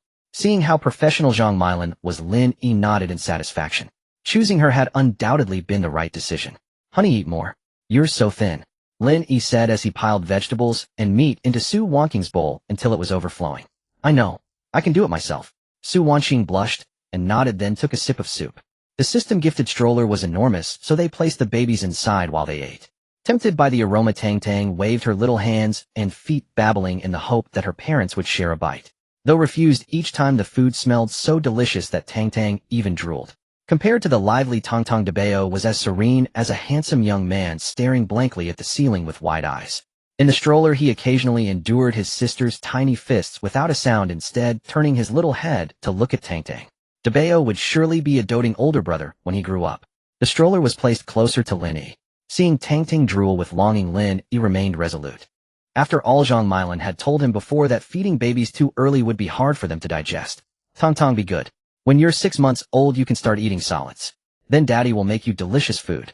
Tang Tang pouted, perhaps sensing Lin Yi's refusal, and let out a soft sigh. It seemed to say seeking food is hard. Tang Tang sighs. Su Wanqing, hearing Lin Yi promise to cook for Tong Tong, blinked her large beautiful eyes and asked softly, "Honey, you can cook?" "Well, simple things, but not baby food. But I can learn." "Oh." Su Wanqing nodded lightly. She couldn't cook, but she had found a husband who could. Now Fang Yin would never worry about her starving. Unbeknownst to Su Wanqing, her address of honey had evolved from hesitant to natural, flowing off her tongue without a second thought. Lin Yi was also enjoying it. In Zhang Milan's eyes they were already a married couple. She had believed the excuse Lin Yi had casually made. After all, it was rare to see a couple like Lin Yi and Su Wanqing who had children before marriage, yet lived together. As for Lin Yi's claim of knowing simple cooking, he actually only knew how to boil instant noodles or pasta, things that required just boiling water. And the only dish he could make was scrambled eggs with tomatoes. Anything more complex was beyond him. Still, with these skills, he wouldn't starve. After the meal, they placed the little ones on the bed to play freely. Su Wanqing suddenly realized that Debao's nickname was too casual. Biting her lip, she sat beside Lin Yi and said, "Honey, why don't you give Debao a proper nickname? Didn't you think of one during the pregnancy?" Su Wanqing shook her head. As a new mother, she hadn't considered naming, and after the babies were born, she simply called them Debao and Erbao. Lin Yi shook his head with a wry smile while his mind raced. What would be a good nickname? A sudden inspiration struck him, and he blurted out to Su Wanqing, "How about Yuan Yuan? It symbolizes reunion and togetherness, a good meaning." Too bad Tang Tang already has a nickname, otherwise I'd have chosen Tuan Tuan. "It's fine. Let's call Debao Yuan Yuan." Su Wanqing cheerfully went to her son and said, "Debao, from today on you are Yuan Yuan." As if having a name brought a change, the usually quiet Debao became lively. Even Tang Tang beside him babbled joyfully, perhaps happier, because her brother was happy. At the same time, a system notification sounded in Lin Yi's mind. Ding. Fatherhood system initializing host. Lin Yi system detects host has named 2 babies. Awarding physical enhancement reward distributed. Physical enhancement. Lin Yi pondered. The system had come through this time. This was something money couldn't buy? It would make the little ones less prone to illness. Then 2 streams of mysterious energy entered Tang Tang and Yuan Yuan's bodies, quietly improving their constitutions while expelling impurities. This energy caused no harm. Instead, Tang Tang and Yuan Yuan looked blissful, even puzzling Su Wanqing.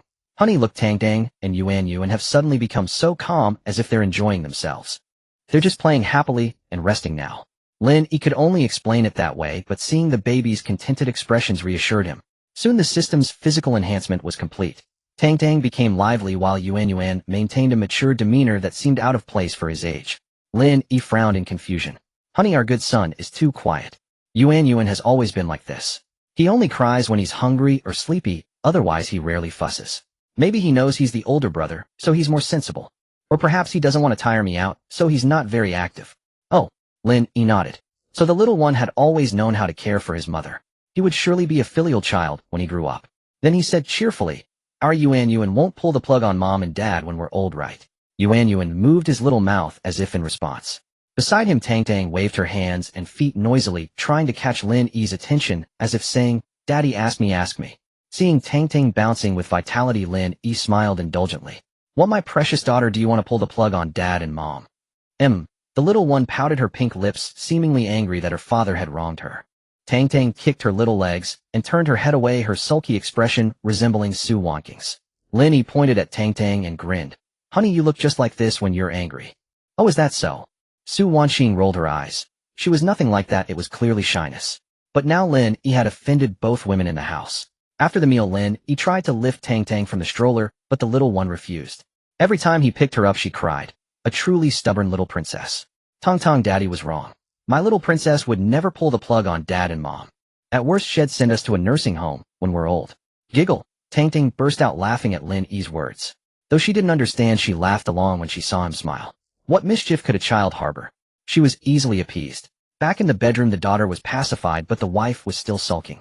On the other side, Su Wanqing fumed inwardly. Stinky husband actually mocking me, humph. After settling Tong Tong, Lin Yi approached her and saw her pouting. He couldn't help but chuckle. Honey, your lips could hang a steelyard weight. No way, him from ignoring you. Don't. I was just joking. Your lips are fiery red. Smack. Catching Su Wanqing off guard, Lin Yi planted a kiss on her lips. The taste of bone broth startled by the stolen kiss, Su Wangqing's face flushed with a mix of red and white. She shyly glanced outside the room, relieved that Zhang Milan wasn't there. Then furrowing her delicate brows, she scolded playfully, "You big pervert." Seeing his wife's shyness, Lin Yi couldn't resist teasing her. "Honey, haven't you heard an old saying?" What saying? Su Wangqing was puzzled. Were there ancient poems about perverts? To die under the peony is to be a romantic ghost, even in death. Lin Yi grinned mischievously, and sure enough, upon hearing this, Su Wangqing quickly fled to Tang Tang and Yuan's side. Otherwise, this little white rabbit would be devoured by the big bad wolf Lin Yi. Alright, I'll stop teasing you. Last night I gave you a massage, and you sweated a lot. How about a bath? Then, no peeking. What are you thinking? Lin Yi lightly flicked her forehead and said, "The bathroom glass is opaque. Even if I wanted to peek, I couldn't." Oh, Su Wangqing nodded shyly. She had felt sticky since morning, but hadn't dared to mention it, afraid. Though she had accepted Lin Yi, she was still bashful about intimacy. Then, seizing the moment Lin Yi wasn't looking, Su Wangqing fled. Watching his wife's escape, Lin Yi grinned and said to the twins, "Your mom is too shy." Tang Tang rolled her eyes in response, as if to say, "Daddy's face is thicker than a city wall."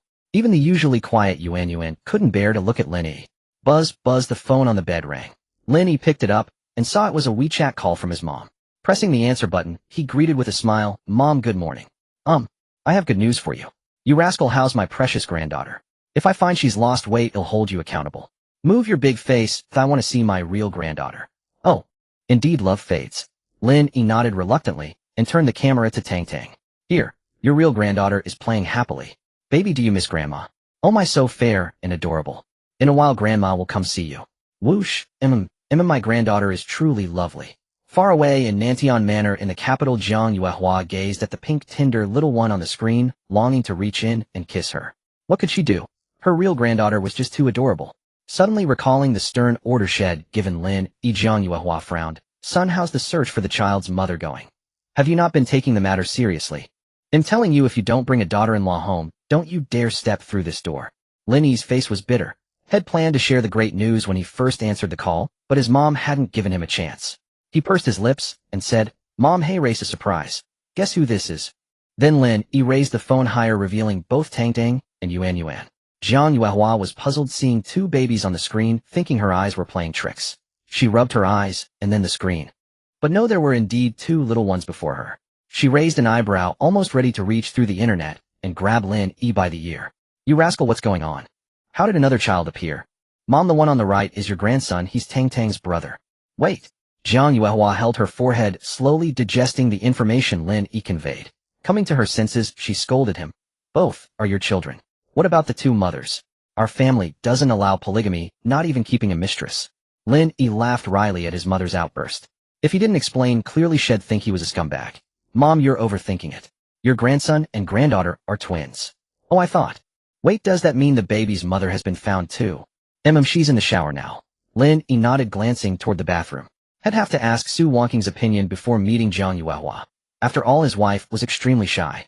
Take good care of my daughter-in-law. If she's wronged, it'll break your legs. Don't worry, he'll take perfect care of them. Zhang Yuehua nodded, then pondered what advice to give Lin Yi. After a long thought, she hinted, "Son, a woman's body hasn't fully recovered after childbirth. It's not suitable for strenuous activity. Don't just think of yourself, consider the child's mother too, understand?" "Do you? Get what I mean?" I understand.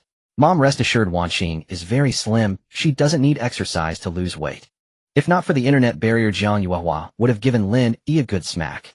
Fine as his mother, she gritted her teeth and spelled it out. You two should wait a while before sharing a bed." Lin Yi coughed awkwardly, his mother's words too direct for his liking. Little did he know Zhang Yuehua's earlier subtle hints had gone completely over his head. Understanding that his mother was concerned about Su Wangqing's health, Lin Yi readily agreed. "Mom, I understand. Alright, if there's nothing else, I'll hang up. Goodbye, my darling granddaughter and grandson." After hanging up, Zhang Yuehua lay happily on the sofa, unaware that a face appeared directly above her. "Hey, didn't you go to the office? I forgot my documents. Just now you mentioned grandchildren. What were you talking about? Don't tell me that rascal Xiao Yi has gotten into trouble." Lin Hongji stared at Zhang Yuehua with a scrutinizing gaze. Seeing that the truth could no longer be hidden, Zhang Yuehua came clean. She pulled Lin Hongji to sit on the sofa. "Actually, Xiao Yi has children." "Huh, he's not even married. Where did the children come from? This is too outrageous. What about the girl? Is she going to keep them or not?" "Well, they've already been born." "What? That little bastard, I want to break his legs. Lin Hongji snarled fiercely. With the Lin family's upright reputation, his anger was understandable. Yet deep down, knowing he was a grandfather filled him with joy, though he refused to show it. How dare you? Give you an inch, and you take a mile. Honey, I'm just talking. But our son handled this poorly. What does the mother think? Perhaps we should make her our daughter-in-law. As for our son, it's a long story. But I've warned him not to come home without bringing his daughter-in-law. You did the right thing, dear. But is it a grandson or granddaughter? Lin Hongji raised an eyebrow and inquired. To him, a boy or a girl was fine. He didn't insist on anything. Both. Huh. Twins, a boy and a girl. My son takes after me. Impressive. Weren't you just saying you'd break his legs? Jiang Yuehua rolled her eyes and scolded with a laugh. Just talk, it doesn't count. By the way, let's wait until our daughter-in-law meets her father-in-law before mentioning Xiao Yi's children. Grandpa is old, and I'm afraid he'll get too excited and faint. All right, well, do as you say. Lin Hongji nodded. Jiang Yuehua's reasoning was sound. Grandpa loved Lin Yi the most, and knowing he had children would surely make him overjoyed. Meanwhile, in the bedroom, the two little ones had tired themselves out and were sleeping soundly on the bed. Lin Yi propped up pillows around the little ones, then went to the bathroom door. Worried that Su Wanqing might get cold while showering, he thoughtfully turned on the heater. Honey, need me to scrub your back? No thanks. It's free. Screw off. Lin Yi winced at her words, never expecting his gentle wife to curse. He turned to head back to the bedroom and found Zhang Milan standing behind him. She waved her hands in panic. Brother Lin, I didn't hear a thing. I'll go check on the little ones then. Lin Yi was taken aback, having forgotten that an outsider was still in the house. He'd need to be more careful from now on. Seeing that Su Wanqing didn't need help, he returned to the room and found Zhang Milan adjusting the babies. Following the principle of asking when in doubt, he inquired, Milan, what are you doing? Brother Lin, I'm just changing the baby's sleeping position. Since their brains are still developing, sleeping in one position for too long can affect brain development. Also, when babies sleep, don't always let them lie flat on their backs. It can hinder cerebellum development. It's best to let them sleep on their sides. Plus, for babies aged 13 months, it's the golden period for shaping head shape, as their skull bones are still soft and malleable.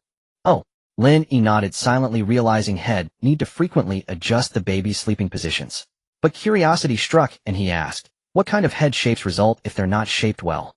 Long-term back sleeping leads to a flat back of the head. Long-term stomach sleeping leads to a long face and prominent forehead. Long-term side sleeping on the same side leads to an asymmetrical head shape. I see. From Zhang Milan's explanation, Lin Yi knew those head shapes weren't attractive. Round and full was most perfect. Then, smiling at the little ones, he said, Daddy will make sure you both have perfect head shapes. Zhang Milan was amused and bemused. It seemed parental competition started from infancy. In the bathroom, Su Wanqing felt refreshed after her shower, but realized there was no bathrobe or even a towel inside. She must have forgotten to bring them in her hurried escape. With no other choice, Su Wanqing cracked open the door and said shyly, Honey, could you grab me a bathrobe? Hearing her call, Lin Yi rushed over. Honey, what do you need? A bathrobe. Wait a moment, I'll get it for you. Afraid Su Wanqing might catch a chill, Lin Yi quickly fetched the bathrobe. Su Wanqing pulled it through the door crack.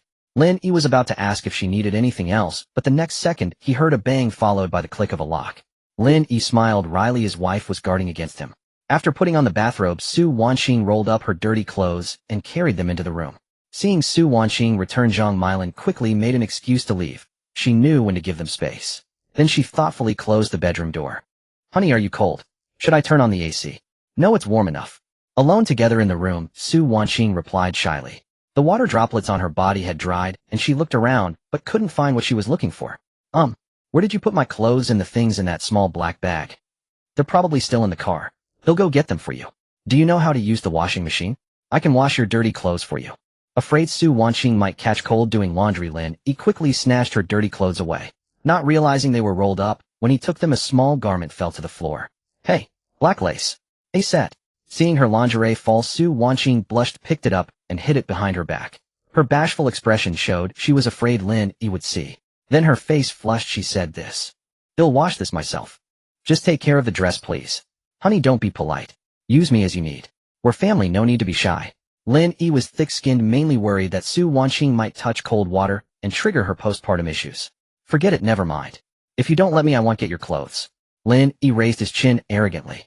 Today he was determined to wash that small garment. Su Wanqing glanced at her bathrobe, then at the clothes in Lin Yi's hands. With a blush, she handed him the small garment. Then, thank you for the trouble.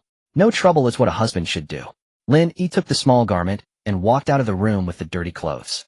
After Lin Yi left, Su Wanqing's heart pounded. Though he was domineering, her heart felt warm. It proved that he cared about her.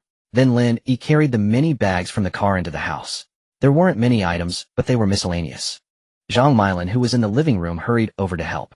When she placed the things in their bedroom, she glanced at Su Wanqing in her bathrobe, and immediately realized she should not be there.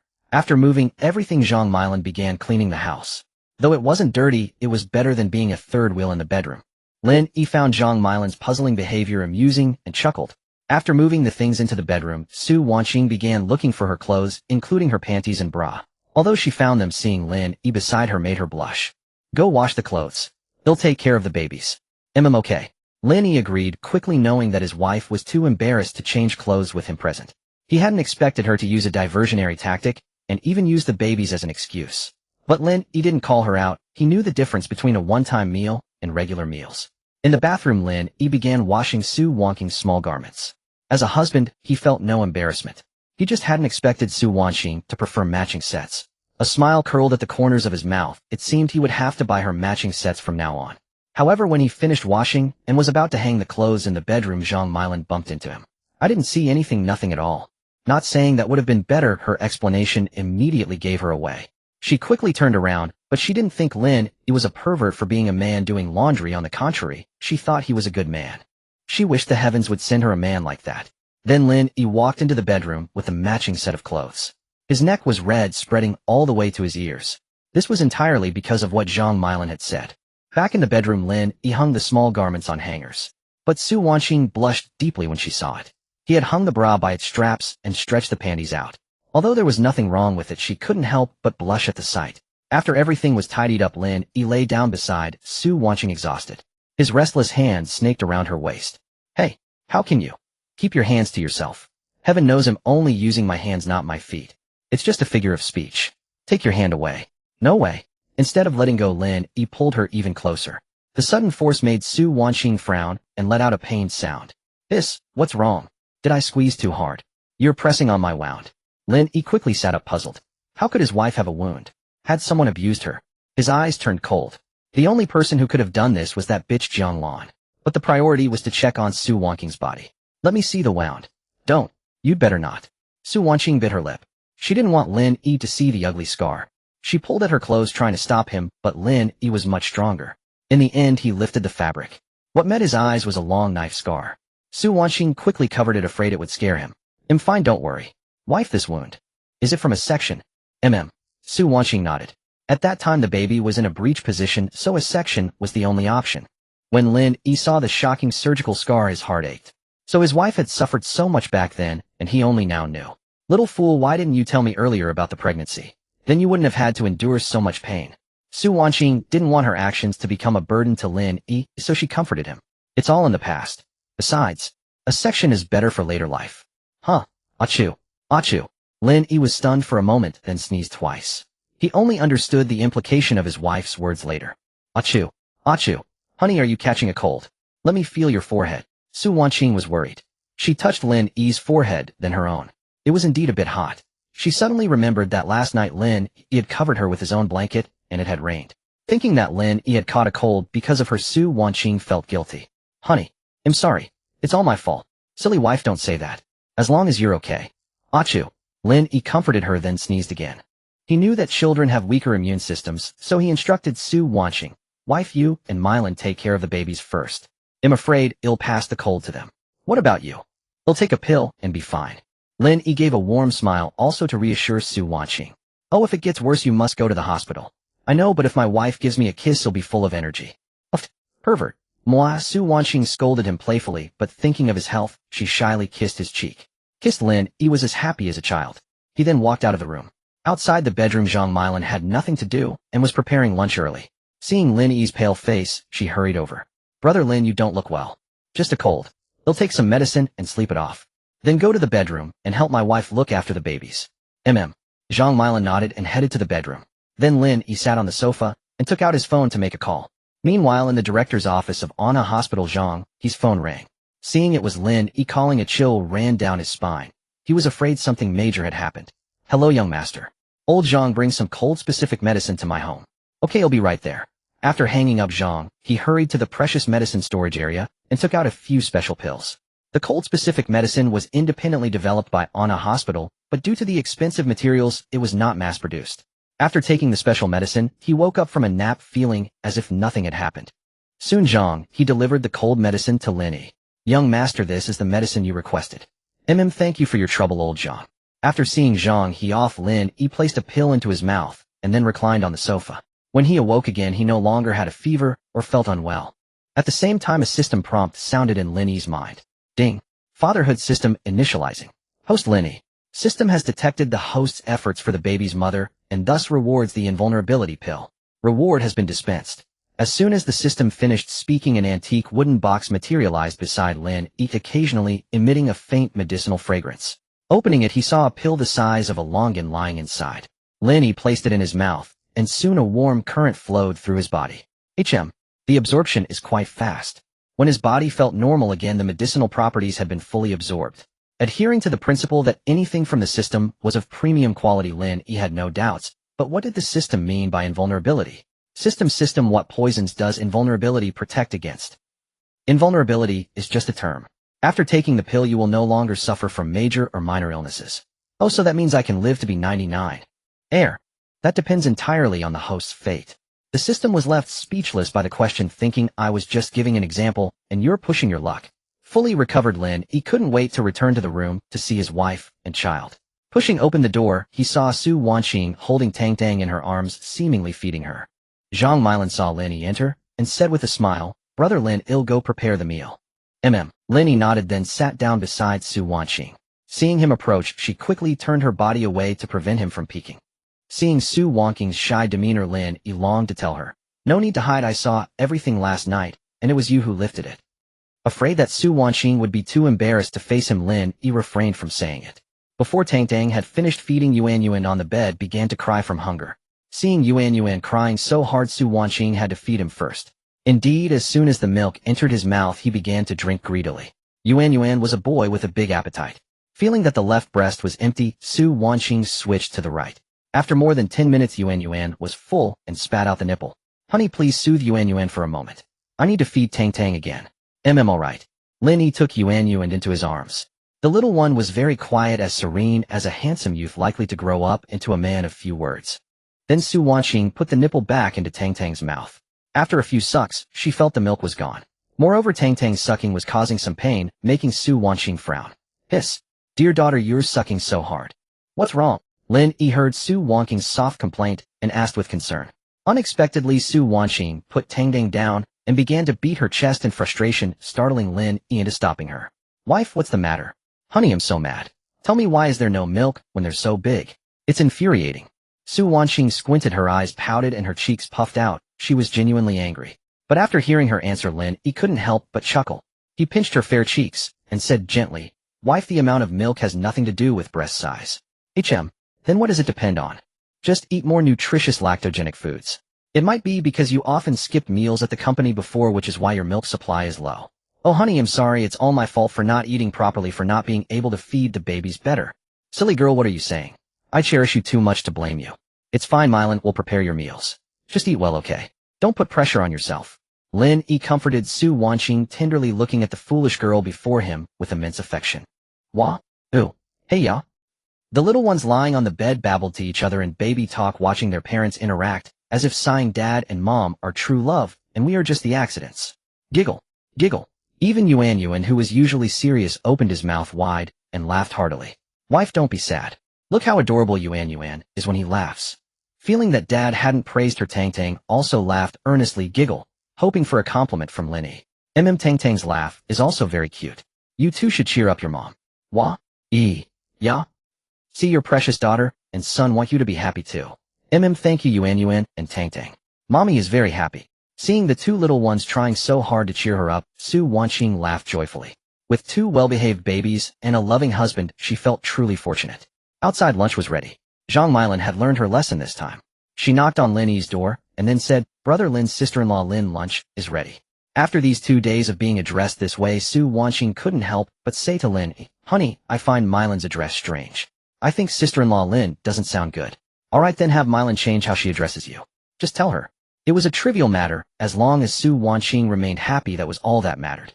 Placing the two babies into the stroller, Lin Yi and Su Wanqing sat down at the table. Looking at the table laden with food, Su Wanqing had little appetite, but she knew that without eating her milk supply would suffer. Su Wanqing mentally encouraged herself, come on. For the sake of the two babies, she had to eat.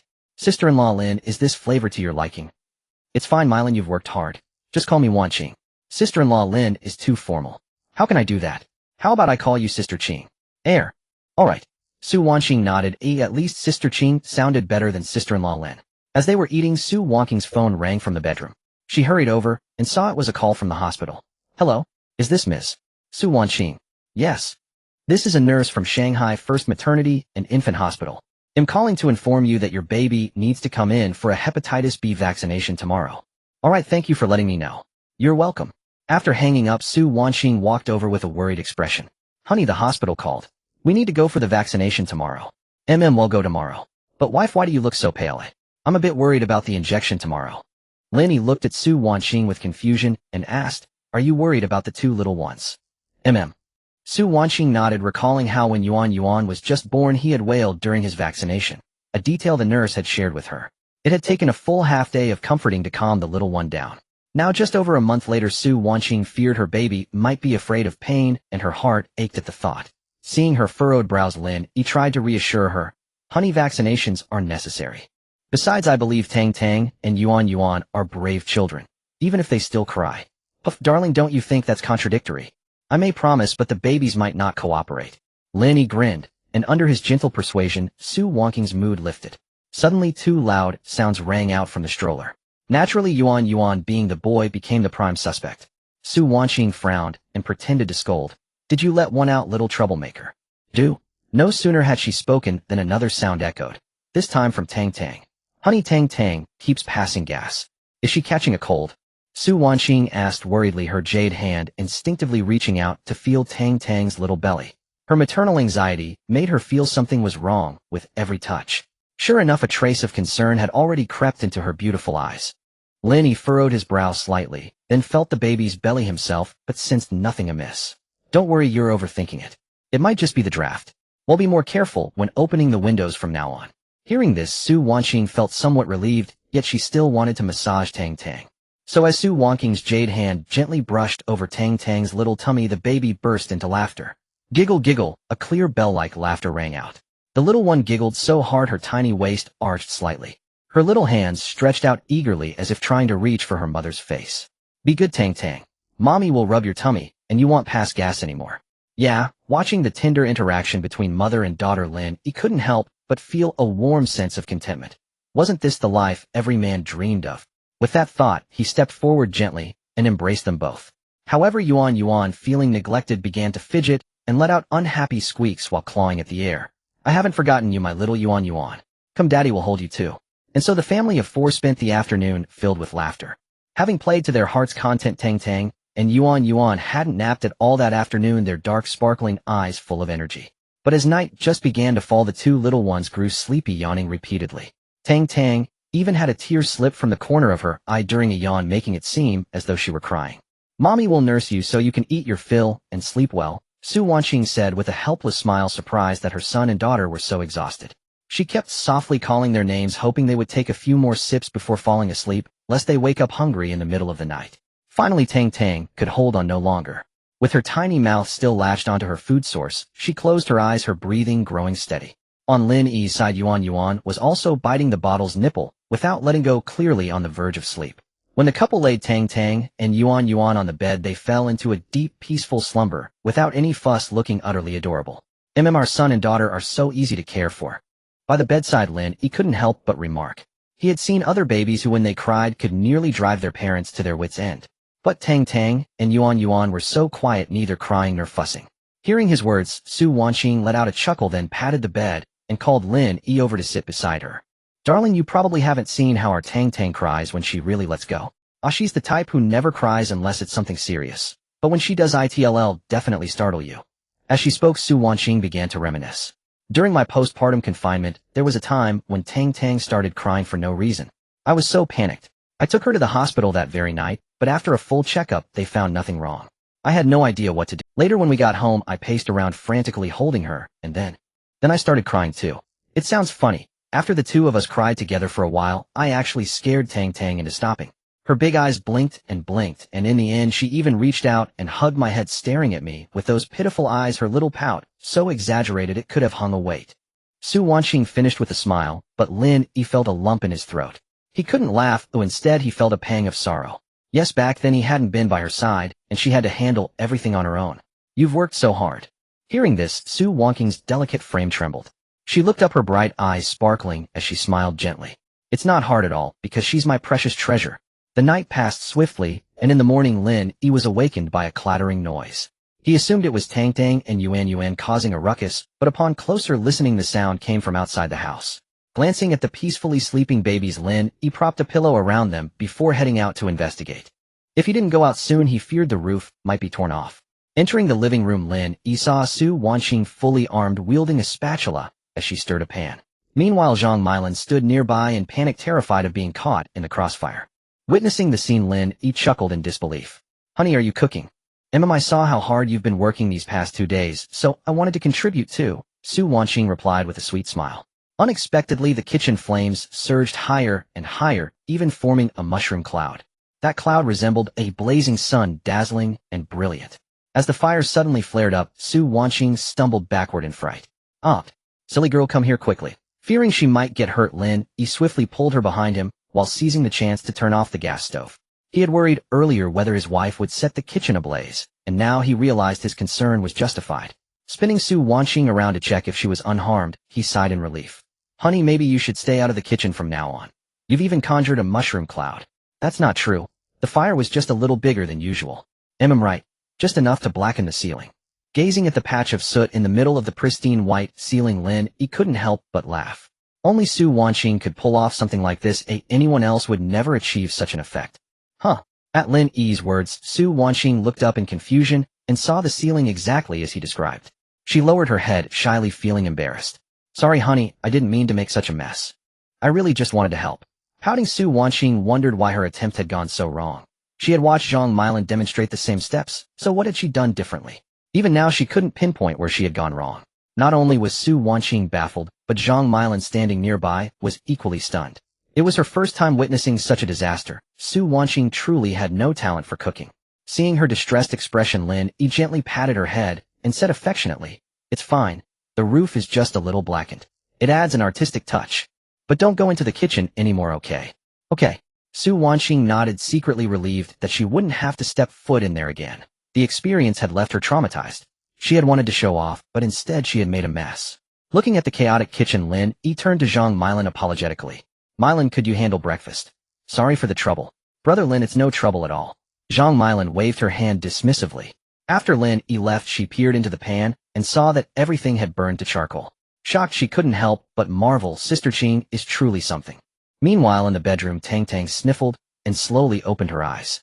Her big round eyes stared blankly at the ceiling. "Wu Yi, who?" "Yeah." Soon after, Lin Yi and Su Wanqing entered the bedroom to find Tang Tang babbling and playing by herself. The little one hadn't cried or fussed despite her parents' absence. Lin Yi remarked in amazement. "Honey, our daughter woke up without crying." Tang Tang does that sometimes." But no sooner had they praised her than Tang Tang pouted, opened her tiny mouth, and burst into loud wails. Even the sleeping Yuan was startled awake by her sister's cries. Wah wah, wah wah. Soon one baby's cries became two. Lin Yi and Su Wanqing each picked up a little one. Drawing on his 2 days of parenting experience, Lin Yi said, "Honey, Tang Tang might be hungry. You should nurse her. Yuan probably needs a diaper change." A quick check confirmed his guesses. Su Wanqing's eyes sparkled with admiration. "Honey, how did you know? You're amazing. Wanna know? Give me a kiss, and he'll tell you." Lin Yi smirked, teasing Su Wanqing once again. He couldn't help it. His wife was too shy, so he had to resort to such tactics for his own benefit. Though forced affection might not be sweet, it was refreshing. Closing his eyes, he leaned his cheek towards Su Wanqing, savoring the moment. But Su Wanqing didn't play by the rules. She bit his cheek instead. "You rascal, are you going to tell me or not?" All right, I'll talk."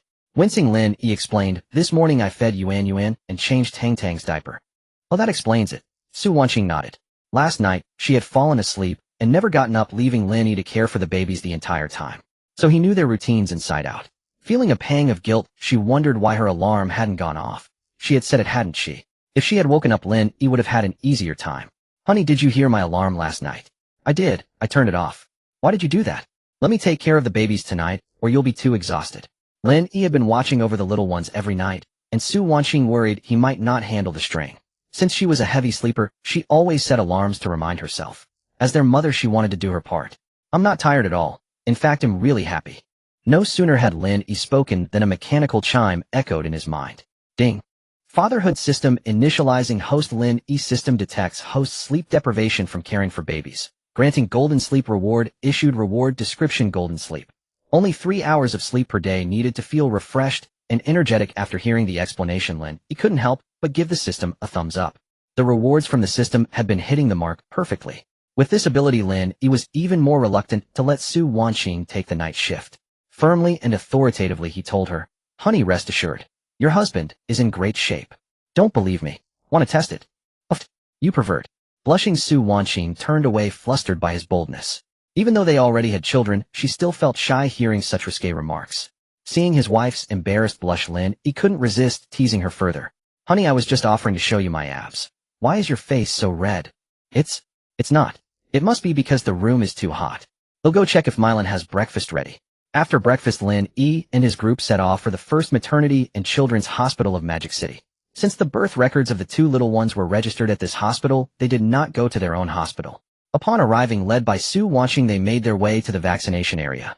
They thought they had arrived early enough, but were astonished to see the corridor filled with people holding babies. "Honey, there are so many babies getting vaccinated today. Yeah, we're not in a rush, let's wait." Although there were seats in the hospital corridor, there were too many parents, leaving no vacant seats. They had thought that 3 adults bringing the babies for vaccination was a large party, but seeing the 4-generation family ahead, Lin Yi felt this was nothing. Fortunately, they had brought the stroller today, otherwise who knew how long they would have to wait. The two little ones hadn't slept since waking up in the morning. As the little ones grew older, their sleep time decreased, and soon they might start crawling. Hey. Tang Tang's dark eyes darted around, sensing a new environment, and she happily waved her delicate little hands. If Tang Tang knew they were here for a shot, who knows if she would still be so cheerful. Beside her, Yuan was relatively calmer, but his small eyes moved as he watched the various people in the corridor. As if lying down wasn't enough to see, the little guy babbled, "Wah. Walk. Who?" Seeing Yuan so lively, Su Wanqing couldn't help but smile. Yuan, do you want Mama to hold you?" "Who? Yuan babbled, reaching his little hands upward, as if wanting to be in his mother's arms. Seeing this, Su Wanqing bent down with a smile. "Come, Mama will hold you." Having seen the outside world, Yuan was delighted. He seemed to enjoy going out. His small eyes moved, constantly drawn to anyone passing by in the corridor. Watching the 4-generation family ahead surrounding a wailing baby, Lin Yi felt gratified that his son was so well behaved. Their children seemed to be debts to collect, while Lin Yi's children were blessings. In the stroller, Tong, without Yuan beside her, waved her arms and legs, perhaps because her brother's presence had been holding her back. The line moved quickly, and soon parents filled the area behind Lin Yi. The closer they got to the front, the more they could hear the cries of babies, likely due to the injections. Yuan and Su Wanqing's arms grew tense, sensing danger and becoming restless. Wah. The cries of a baby came from the clinic, and Yuan burst out like a floodgate opening. Being a boy with a loud voice, his crying triggered the other babies in the area to join in. The parents were at a loss as their children sobbed uncontrollably. Tong, lying in the stroller, was perceptive. Seeing other babies cry, she felt she should join in. Boo-hoo. Hearing Tang Tang's sudden cry from the stroller, Lin Yi quickly picked her up. Tong, be good, don't cry. Daddy is here. Meanwhile, Su Wanqing was comforting Yuan. The little guy quieted down, and upon hearing the surrounding cries, he let out a giggle. He seemed surprised that so many babies were crying. Giggle. Yuan appeared quite gloating, while Tong, after a few fake sobs, was comforted. Even Lin Yi felt that his daughter was just playing with him. Zhang Mylan beside them adored this lively pair of siblings. Having cared for many babies, she felt these two seemed smarter than others. The line moved quickly, and every baby that came out was wailing loudly. As their turn approached, Su Wanqing began to worry about Yuan, knowing children fear pain. Lin Yi, seeing her concern, comforted her. "Honey, don't worry, the shot will be quick. At worst, we'll reward him with a couple extra mouthfuls of his favorite milk." Lin Yi raised an eyebrow, but Su Wanqing rolled her eyes. He's your son too. Why is it only me rewarding him? What about you?" "Honey, I don't have that function." Lin Yi grinned. It wasn't that he didn't want to.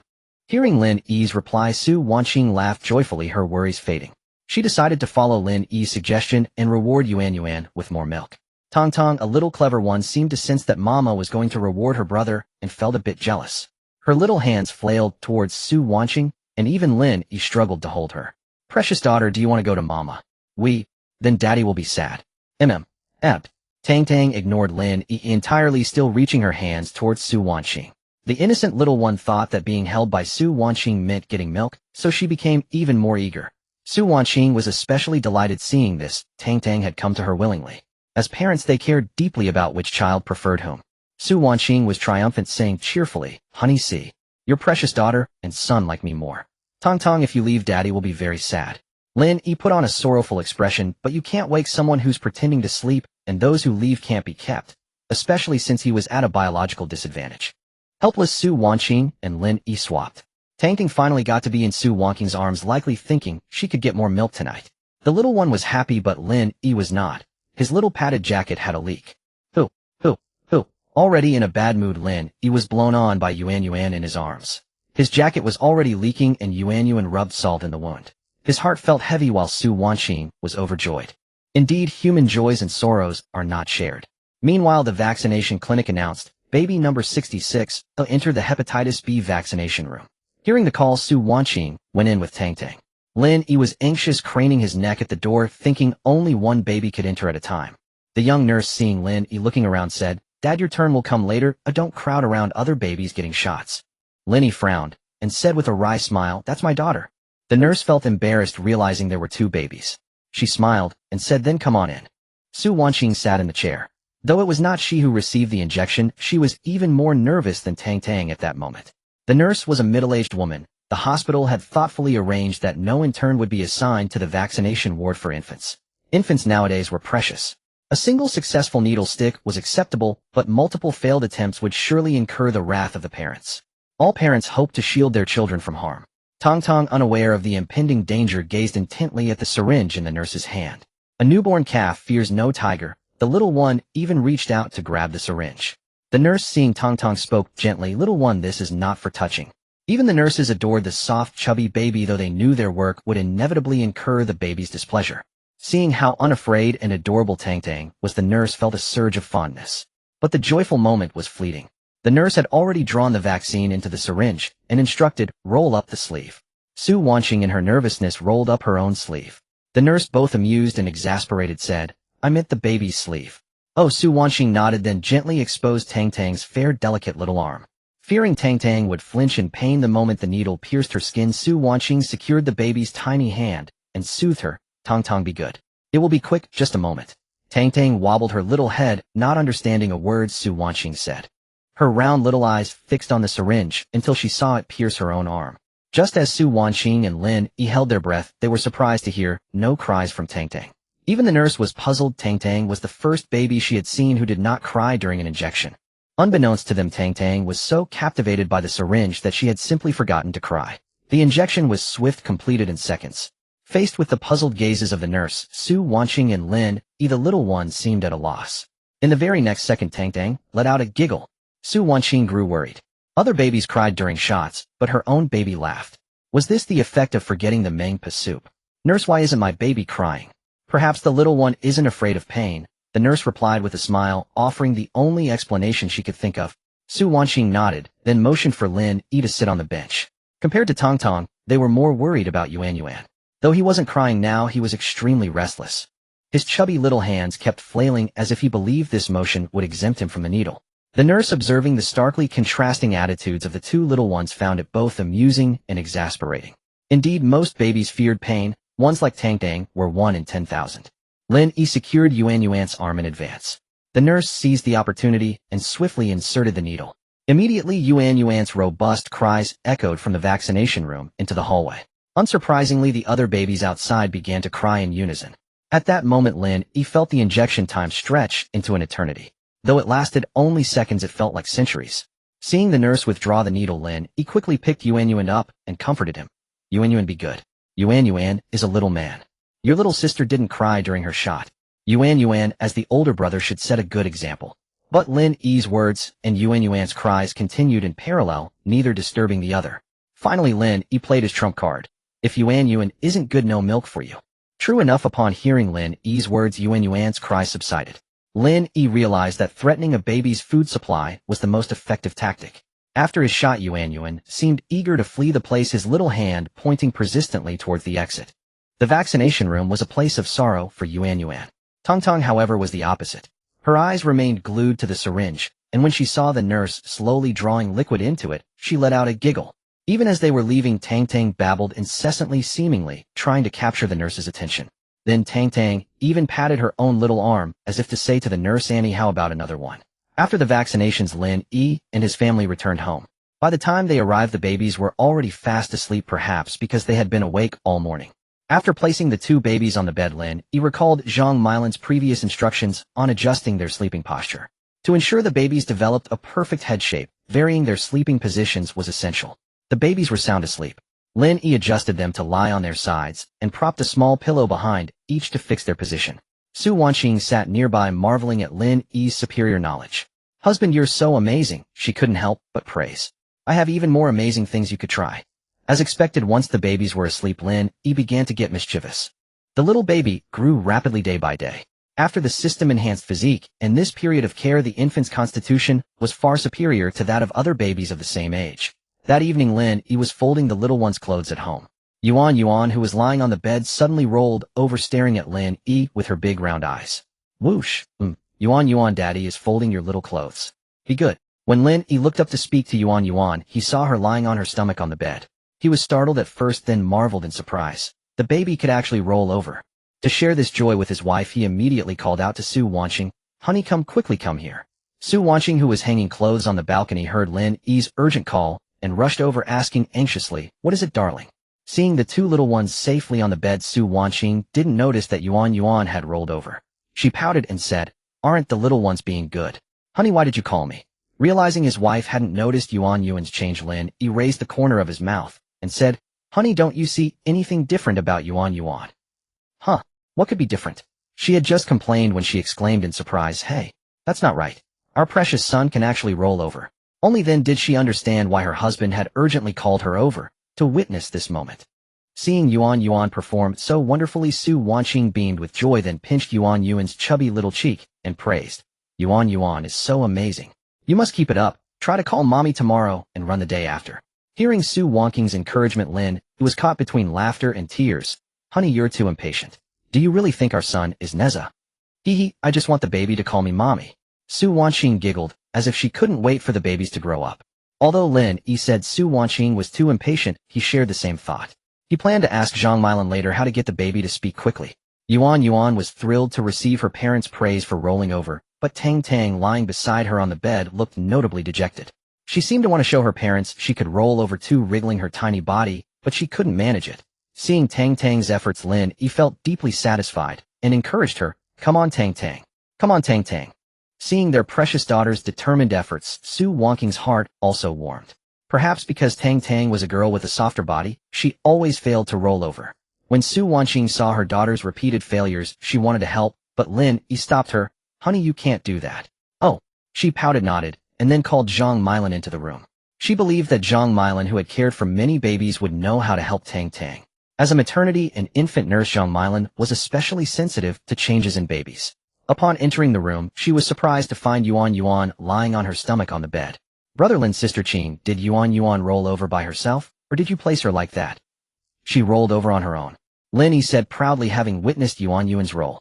Zhang Milan was also astonished by this news. Other babies didn't roll over until 3 or 4 months old, yet Yuan had done it at such a young age, truly showcasing her excellent physique. Su Wanqing then pointed to the struggling Tang on the bed and said with a mix of laughter and tears, "Tang seems to have seen her brother roll over and is secretly practicing on her own.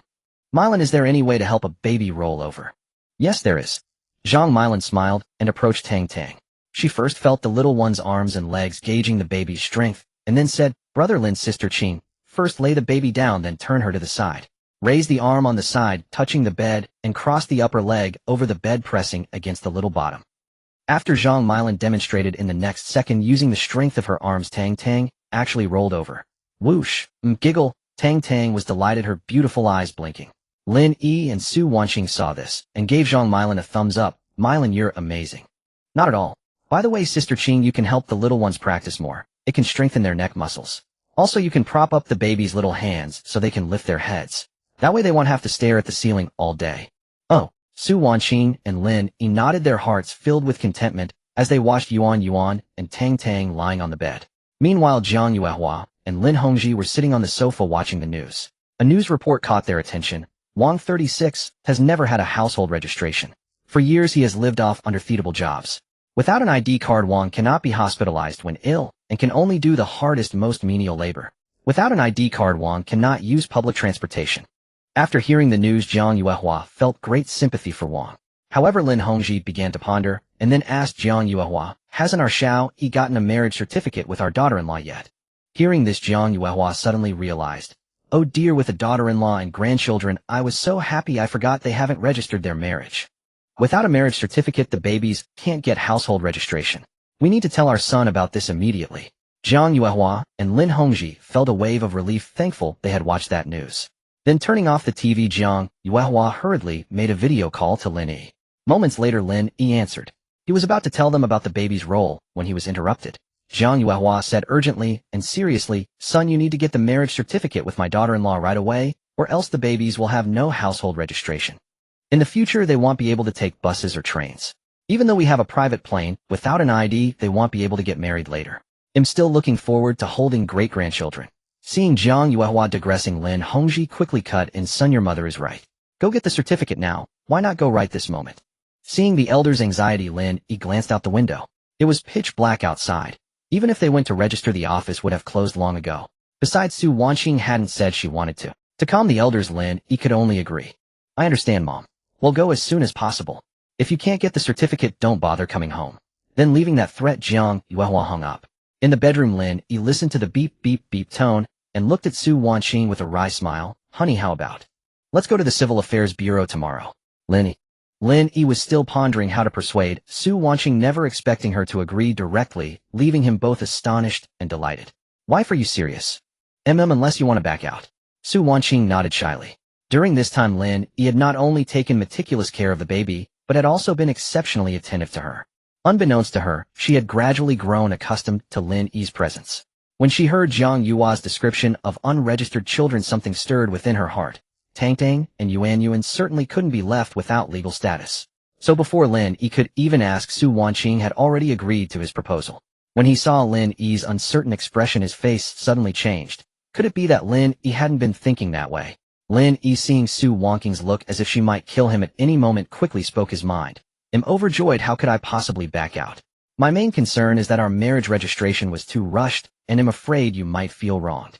Lin Yi truly thought this way. Su Wanqing was the woman he would spend his life with, and of course, he wanted to give her the best. Moreover, a woman's most important moment is marriage, so Lin Yi wanted Su Wanqing to think it through carefully.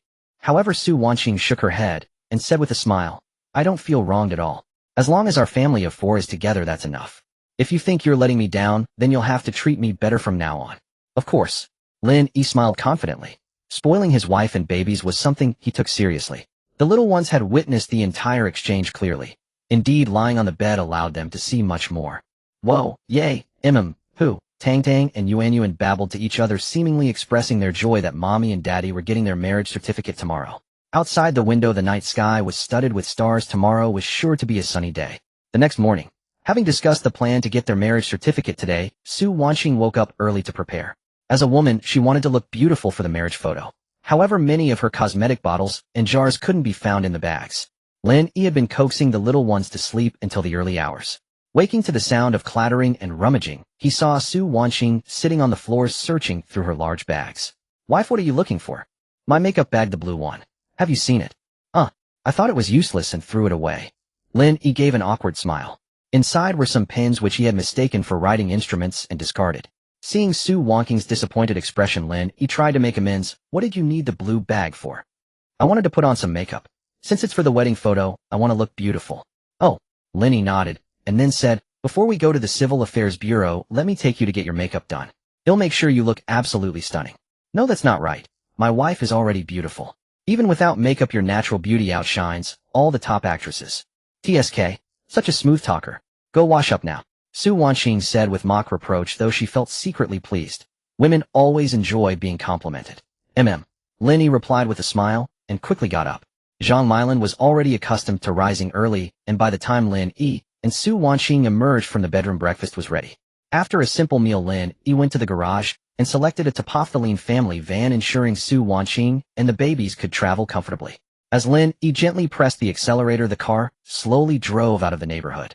Inside, Su Wanqing held Yuan, who seemed delighted to be going out. Whoa! Seeing Yuan so cheerful, Su Wanqing pointed out the sights outside the window. Tong, in contrast, was the complete opposite, still half asleep and listless, her tiny eyelids fluttering open and closed, utterly adorable. Finally succumbing to drowsiness, Tang fell asleep. Lin Yi, sitting in the driver's seat, glanced in the rearview mirror at his two precious babies, his heart swelling with affection. He was growing more and more fond of his life as a doting father. Soon they arrived at their first destination. Su Wanqing stared at the sign above, Beauty Pavilion, and was taken aback. The shop's decor was elegantly antique, nothing like a typical makeup salon. Honey, are you sure this is the place? Let's go in. Lin Yi nodded, then wrapped his arm around Su Wanqing and led her inside. As soon as they entered, a young woman in a white uniform approached them. Hello, do you have an appointment? Lin Yi shook his head and said, tell your manager that Lin Yi is here to see her. The young woman took in the handsome man before her. Judging by his attire, he was no ordinary person, so she quickly hurried to the manager. The manager of Beauty Pavilion was a woman in her 30s, Jiang Xian, renowned as the makeup artist sought after by countless celebrities. The young woman knocked on the door of Jiang Xian's workroom. Manager Jiang, there's a Mr. Lin Yi asking for you. When Jiang Xian heard Lin Yi's name, she immediately pulled the door open. Where is he? Take me to him. She appeared delighted, though puzzled as to why Lin Yi would come to her. When she saw Lin Yi holding a baby accompanied by two women, she paused mid-step, her confusion deepening. Why is Xiaoyi holding a baby? Could the child be? And he's embracing that woman. Could she be his girlfriend? Seeing this, she quickened her pace and stood gracefully before Su Wanqing. You are Xiaoyi's girlfriend. You're truly beautiful with such fair skin. Xiaoyi must have done something good in his past life to have such luck with women. Ahem, Lin Yi hurriedly interrupted, afraid Jiang Xian might expose his embarrassing stories. But really, now that there was a new member in the family, had they all abandoned him? Seeing Su Wanqing flustered by Jiang Xian's warmth, Lin Yi quickly came to his wife's rescue. Sister Xian, don't scare Wanqing. Oh, how intimate. But whose baby are you holding? Could it be? Huang Lu squinted her eyes, revealing an enigmatic smile. Lin Yi had no intention of hiding anything, so he introduced them openly. The one I'm holding is Tong, and the one in Wanqing's arms is Yuan. They are both my children. And Wanqing, of course, is my wife. After introducing Jiang Xian, Lin Yi turned to Su Wanqing. This is Jiang Xian, my uncle's daughter, my cousin. Su Wanqing's cheeks flushed slightly as she nodded with a smile. Hello, cousin. This was her first time meeting one of Lin Yi's relatives, and she felt a bit nervous. Jiang Xian, however, was warm and outgoing, affectionately putting her arm around Su Wanqing's shoulder. Hello. Wanqing, if Xiaoyi ever bullies you, will team up with Annie to take care of him. Lin Yi, what did I do to deserve this? Su Wanqing was startled by Jiang Xian's enthusiasm, yet a warmth bloomed in her heart, her initial nervousness gradually melting into ease. The hall was no place for idle chatter. She led Lin Yi and his group into the VIP reception room before Jiang Xian could examine the little baby in her arms. The child was fair, chubby, and utterly adorable. A cherubic infant that even she, who had no desire for marriage, found irresistible. Tang lay sleeping in her arms while Yuan gazed about with wide, curious eyes. Seeing the lovable baby, Jiang Xian's face lit up with anticipation as she looked at Su Wanqing. Wanqing, may I hold Yuan? Of course. Su Wanqing nodded, then gently passed Yuan into Jiang Xian's hands, offering a brief lesson on how to hold an infant. Jiang Xian quickly mastered the posture, and Yuan, far from crying in unfamiliar arms, studied her with serious intent. Yuan, I'm your auntie. Say auntie. Wah. Mpua. Giggle. Yuan babbled incoherently, then burst into a gurgling laugh, melting Jiang Xian's heart. She wished she could hold him forever. Just then Jiang Xian recalled that Lin Yi must have come for a reason. She tickled Yuan as she spoke. Xiaoyi, what brings you here today? Surely not just to show off your precious kids. Nothing escaped Sister Xian's keen eye. Lin Yi offered a flattering remark, then grinned. Wanqing and I are heading to the Civil Affairs Bureau later. I was hoping you could do her makeup. As he spoke, joy radiated from his face while Su Wanqing's cheeks flushed a delicate crimson. Though it was the truth, she couldn't help but feel shy. Hearing Lin Yi's reply, Jiang Xian froze, then looked at them in confusion. You already have kids, and you haven't registered your marriage yet. Sensing their possible embarrassment, she quickly added, no problem. He'll make sure Wanqing looks stunning today. Reluctantly, Jiang Xian handed Yuan back to Zhang Milan and began doing Su Wanqing's makeup. Su Wanqing's natural beauty was striking. Even light makeup made her breathtaking, earning silent admiration from Jiang Xian, who had seen countless celebrities. Perhaps it was Su Wanqing's innate elegance that made the process swift. It was done in no time. Since it was for a wedding photo, Jiang Xian applied only subtle makeup. She took Su Wanking's arm and led her before Lin Yi beaming. Xiaoyi, how is it? Sister's skills haven't slipped, have they? Lin Yi nodded, his gaze entirely fixed on Su Wanqing. Even Zhang Milin couldn't tear her eyes away from Su Wanqing. She was always stunning, but with makeup she was truly dazzling. Under Lin Yi's burning stare, Su Wanqing grew a little shy. Turning away, she said bashfully to Jiang Xian, Sister Xian, thank you. Don't mention it. We're family. Jiang Xian smiled, then patted Lin Yi's shoulder. Xiaoyi Wanqing is a wonderful girl. Treat her well. All right, you two should get going. Lin Mo responded softly, then led the group away. The Civil Affairs Bureau was not far from Beauty Pavilion, a short 10-minute drive. Upon getting out, Lin Yi was stunned to see a long queue. Why are there so many people registering today? I don't know. Since we're here, let's hurry and line up. Su Wanqing stepped forward, determined to get their marriage certificate today, so their twins wouldn't be without official status. Since his wife had no complaints, Lin Yi followed.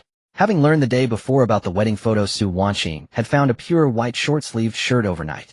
She had also prepared one for Lin Yi. At the bureau, Lin Yi realized her foresight was wise. All the Sunto couples wore white tops, some women even sporting white veils. Glancing at the growing line behind them, Su Wanqing noticed the veils and murmured, those veils are quite pretty. Though her voice was soft, Lin Yi caught it.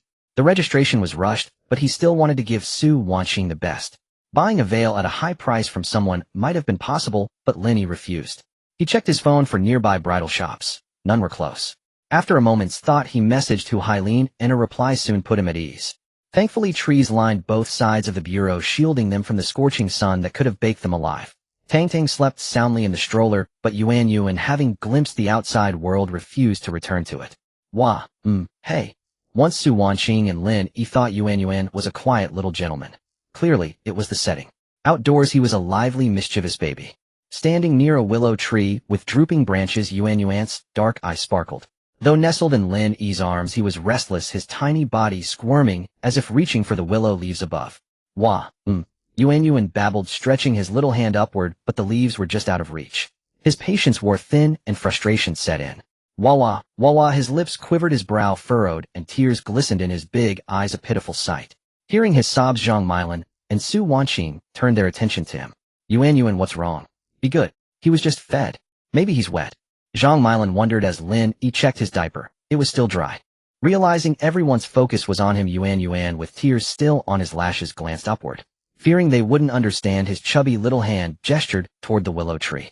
Then he looked at them with hopeful eyes, as if to say, I've made it so obvious. Don't you get it?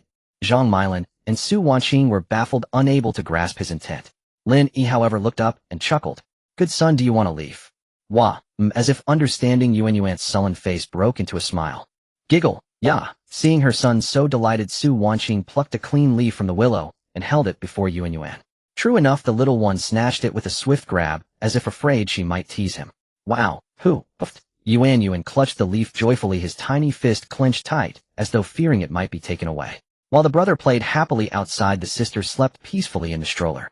Lin Yi looked at his two vastly different children and shook his head with a wry smile. On the 28th floor of Chenmei Tower, Hu Hailin sat on the sofa, leisurely picking up his teacup for a sip. Beep. The phone on the tea table suddenly rang. Frowning with displeasure, he picked it up to check. He had barely enjoyed a moment of leisure before something came knocking, and Hu Hailin's face was full of impatience.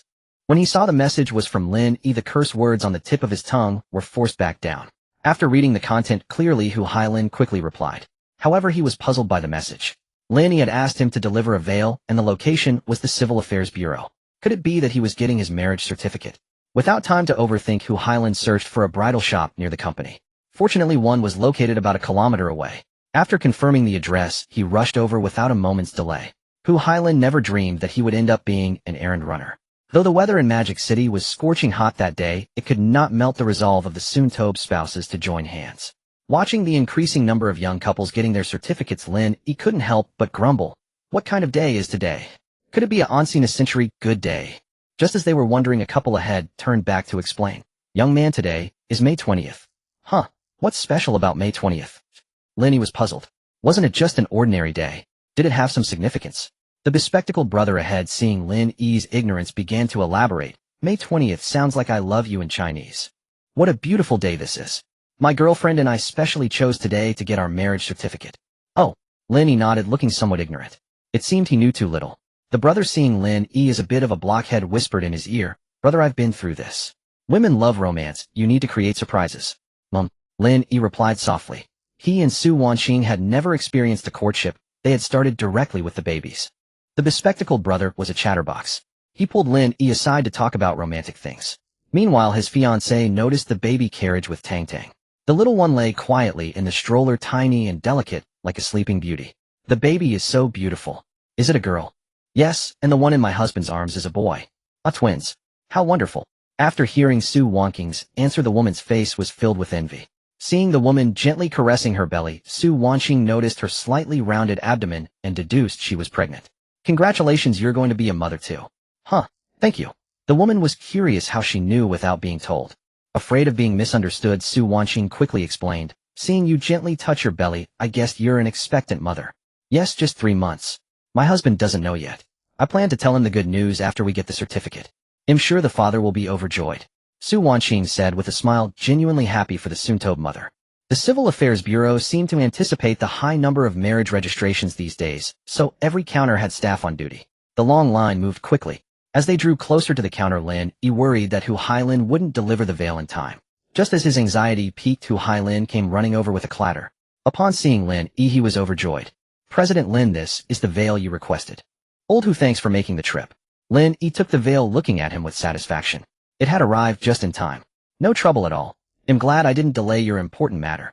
"Then let me congratulate President Lin and Vice President Su on officially becoming certified. We appreciate the blessing. You can go back now." Hu Hailin nodded and took his leave. Was this what they meant by 3 minutes on stage, 1 hour of preparation? After Hu Hailin left, Lin Yi placed the veil on Su Wanqing's head and gazed at her tenderly. "Wife, you look beautiful with the veil. I can't wait for our wedding day." "Honey, you heard what I said back then." "Yes. I thought you'd love it, so I asked old Hu to bring it. If I weren't worried you'd think I was running away, I would have gone myself." Lin Yi was telling the truth. He feared that if he were gone too long, Su Wanqing might think he was trying to escape the marriage, and he would never be able to clear his name. So he chose Hu Hailin as the lucky errand boy. Su Wanqing, moved by everything Lin Yi had done for her, had tears welling up in her eyes. Seeing this, Lin Yi comforted her. "Wife, today is a joyous occasion. Crying won't make you look good." "You're right. Thank you, honey." Su Wanqing nodded in agreement, then tilted her head back to keep the tears from spilling. Looking at his adorably silly wife, Lin Yi caressed her head with affection. Thinking about how happy a wedding should be, Lin Yi couldn't understand why Jiang Xian was so opposed. Everyone had their own thoughts, so he decided not to dwell on it.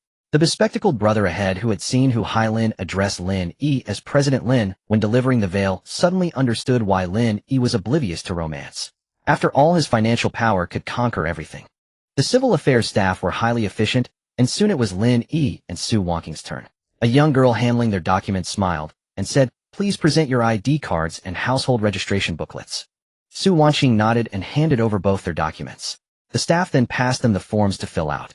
To be honest, this was her first marriage, and her small hands trembled as her heart raced with nervousness. Her handwriting came out crooked and messy. Seeing this, Lin Yi gently comforted her. "Darling, don't be nervous, relax." Hey, honey, your hands are shaking even more than mine."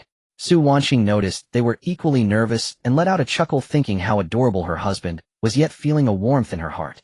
Lin Yi, looking at his own hands, let out an awkward laugh. Back in the day, he hadn't even trembled when signing contracts worth billions. Soon they finished filling out the forms. "All right, go to the back for your photo." "Okay." They both nodded, and Lin Yi instructed Zhang Milan, "Wait for us in the shade outside." "Okay, brother Lin." Having said that, Lin Yi and Su Wanqing headed to the photography room. Pushing open the door, they sat on the chairs, and as the photographer said, "Cheese," they presented their best selves. "All done. Take the photos and go to the back to collect your marriage certificates." Lin Yi took the photos while Su Wanqing was hesitant to look, afraid they might be unflattering. Indeed, girls care a lot about such ID photos. Despite her fear of looking ugly, Su Wanqing still asked, "Honey, do I look good?" "Beautiful, especially since it captured my wife looking like a celestial being." "Really?" As she asked, she couldn't resist snatching the photo to look at the two of them. It actually seemed quite nice. Unbeknownst to them, just sitting there, any photo would have turned out stunning. Soon came the final step, pasting the ID photo onto the marriage certificate.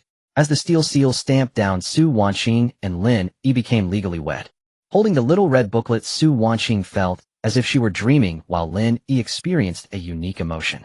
He grasped Su Wanqing's shoulders and said seriously, "Mrs. Lin, you can't escape now."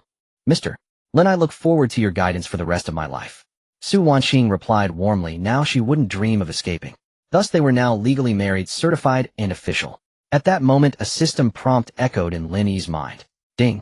Fatherhood system initializing host. Lin Yi system detects host is now certified. Special reward golden eyes effective for 3 hours can discern authenticity of antiques. Redeemable when needed. After listening to the system's explanation, Lin Yi was speechless. Golden eyes.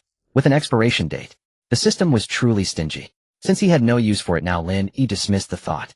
Returning home, Yuan and Tang were already asleep. Lin Yi and Su Wanqing placed them on the bed. Taking advantage of the baby's slumber, Su Wanqing, still in her makeup, pulled Lin Yi over. Seeing Su Wanqing pounce on him, Lin Yi was bewildered yet a little excited. Was his wife about to confess something? Darling, can't you wait now that we've just got the certificate? At least draw the curtains. What are you thinking? I want to take a photo and announce it to the world on moments. Oh, Lin Yi nodded, inwardly disappointed. He had thought. Without time to dwell, Lin Yi was forced into action by Su Wanqing. Honey, smile. Yes, that's right.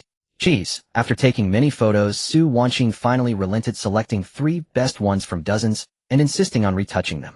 Lin Yi was astonished watching Su Wanqing's process. Posting on moments was such a hassle. Little did he know every girl follows this routine for a post. Some even spend hours just to get a perfect shot, only to end up dissatisfied with every picture. Darling, you already look beautiful in the photos, no need for editing. No, I have to make them perfect. Su Wanqing was fully absorbed in her phone. After half an hour she finally finished retouching the 3 photos. Honey, I've sent the photos to you, you have to post them too. Of course. Hee. They both composed their messages and sent them simultaneously. In no time their phones exploded, mostly with shocked reactions from their roommates. Lin Yi's phone buzzed incessantly with messages from the lazy pig breeding base group. All his roommates were tagging Lin Yi. Lin Yi, go, is this certificate real? You're not fooling us, are you? Lin Yi, just a few days ago you didn't even have a girlfriend, how did you suddenly get married? Lin Yi, go, if you're being coerced, blank. Sister-in-law is so beautiful, ooh, she looks familiar somehow. Lin Yi looked at the group messages, amused and exasperated. It seemed this was too shocking for them. Even Lin Yi himself had found it unbelievable. He completely understood his roommate's doubts. The marriage certificate is real, we got it today. And what I said before about being busy raising kids is also true. After Lin Yi's official clarification, his roommates were even more stunned.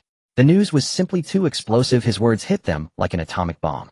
I don't even know what to say. Igu, you're awesome. Igu, you've been keeping a low profile while pulling off something huge. That's not fair. Exactly, we brothers are still single. Let's see the babies. Seeing his roommate's sour remarks, Lin Yi felt quite pleased. He then sent them photos of Tang and Yuan sleeping. The one on the left is the younger sister Tang. The one on the right is the older brother Yuan. Damn, Igu, are you even letting us live? Twins, a boy and a girl. So jealous, so jealous. Suddenly I want to get married. While Lin Yi's side was full of envy, Su Wanqing's side was filled with congratulations. Her roommates, who knew about her pregnancy and the hardships of caring for the babies, were genuinely happy to see Su Wanqing find happiness. In the Sailor Moon group, her roommates said, Wanqing, you must invite us when you have the wedding. Yes, we'll be your bridesmaids. We'll have your back as your family. Su Wanqing, reading her roommate's messages, felt a warmth in her heart. I'll definitely let you know. After a long while, Su Wanqing and Lin Yi's phones finally quieted down. However, an invisible bombshell was brewing, ready to explode. In the afternoon, Lin Yi glanced at the time and decided to inform his parents about the marriage certificate. He then took out his phone and made a video call to Jiang Yuehua. After a few rings, a voice came through from the other end.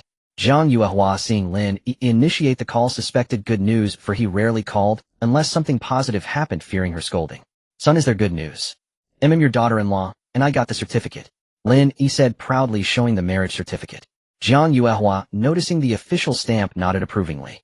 Good job, you rascal. Pass the phone to my daughter-in-law. Oh, Lin Yi nodded, his family status plummeting. He covered the receiver and whispered to Su Wanqing. Honey, my mom wants to talk to you. What should I say? Hearing that Jiang Yuehua wanted to speak with her, Su Wanqing grew nervous. It was her first time talking to Lin Yi's parents, and in such a manner. She didn't know what to say. Should she call her auntie or mother? Thinking that even an ugly daughter-in-law must eventually meet her in-laws, she steeled herself. In her hometown tradition, the address only changed after the wedding ceremony, so she intended to say auntie. Yet when she opened her mouth, mom suddenly slipped out. Su Wanqing's face flushed crimson. Why did she say something different from her intention? Jiang Yuehua, however, was overjoyed. Oh, my good daughter-in-law, has Lin Yi been treating you well these days? If he bullies you, I'll straighten him out.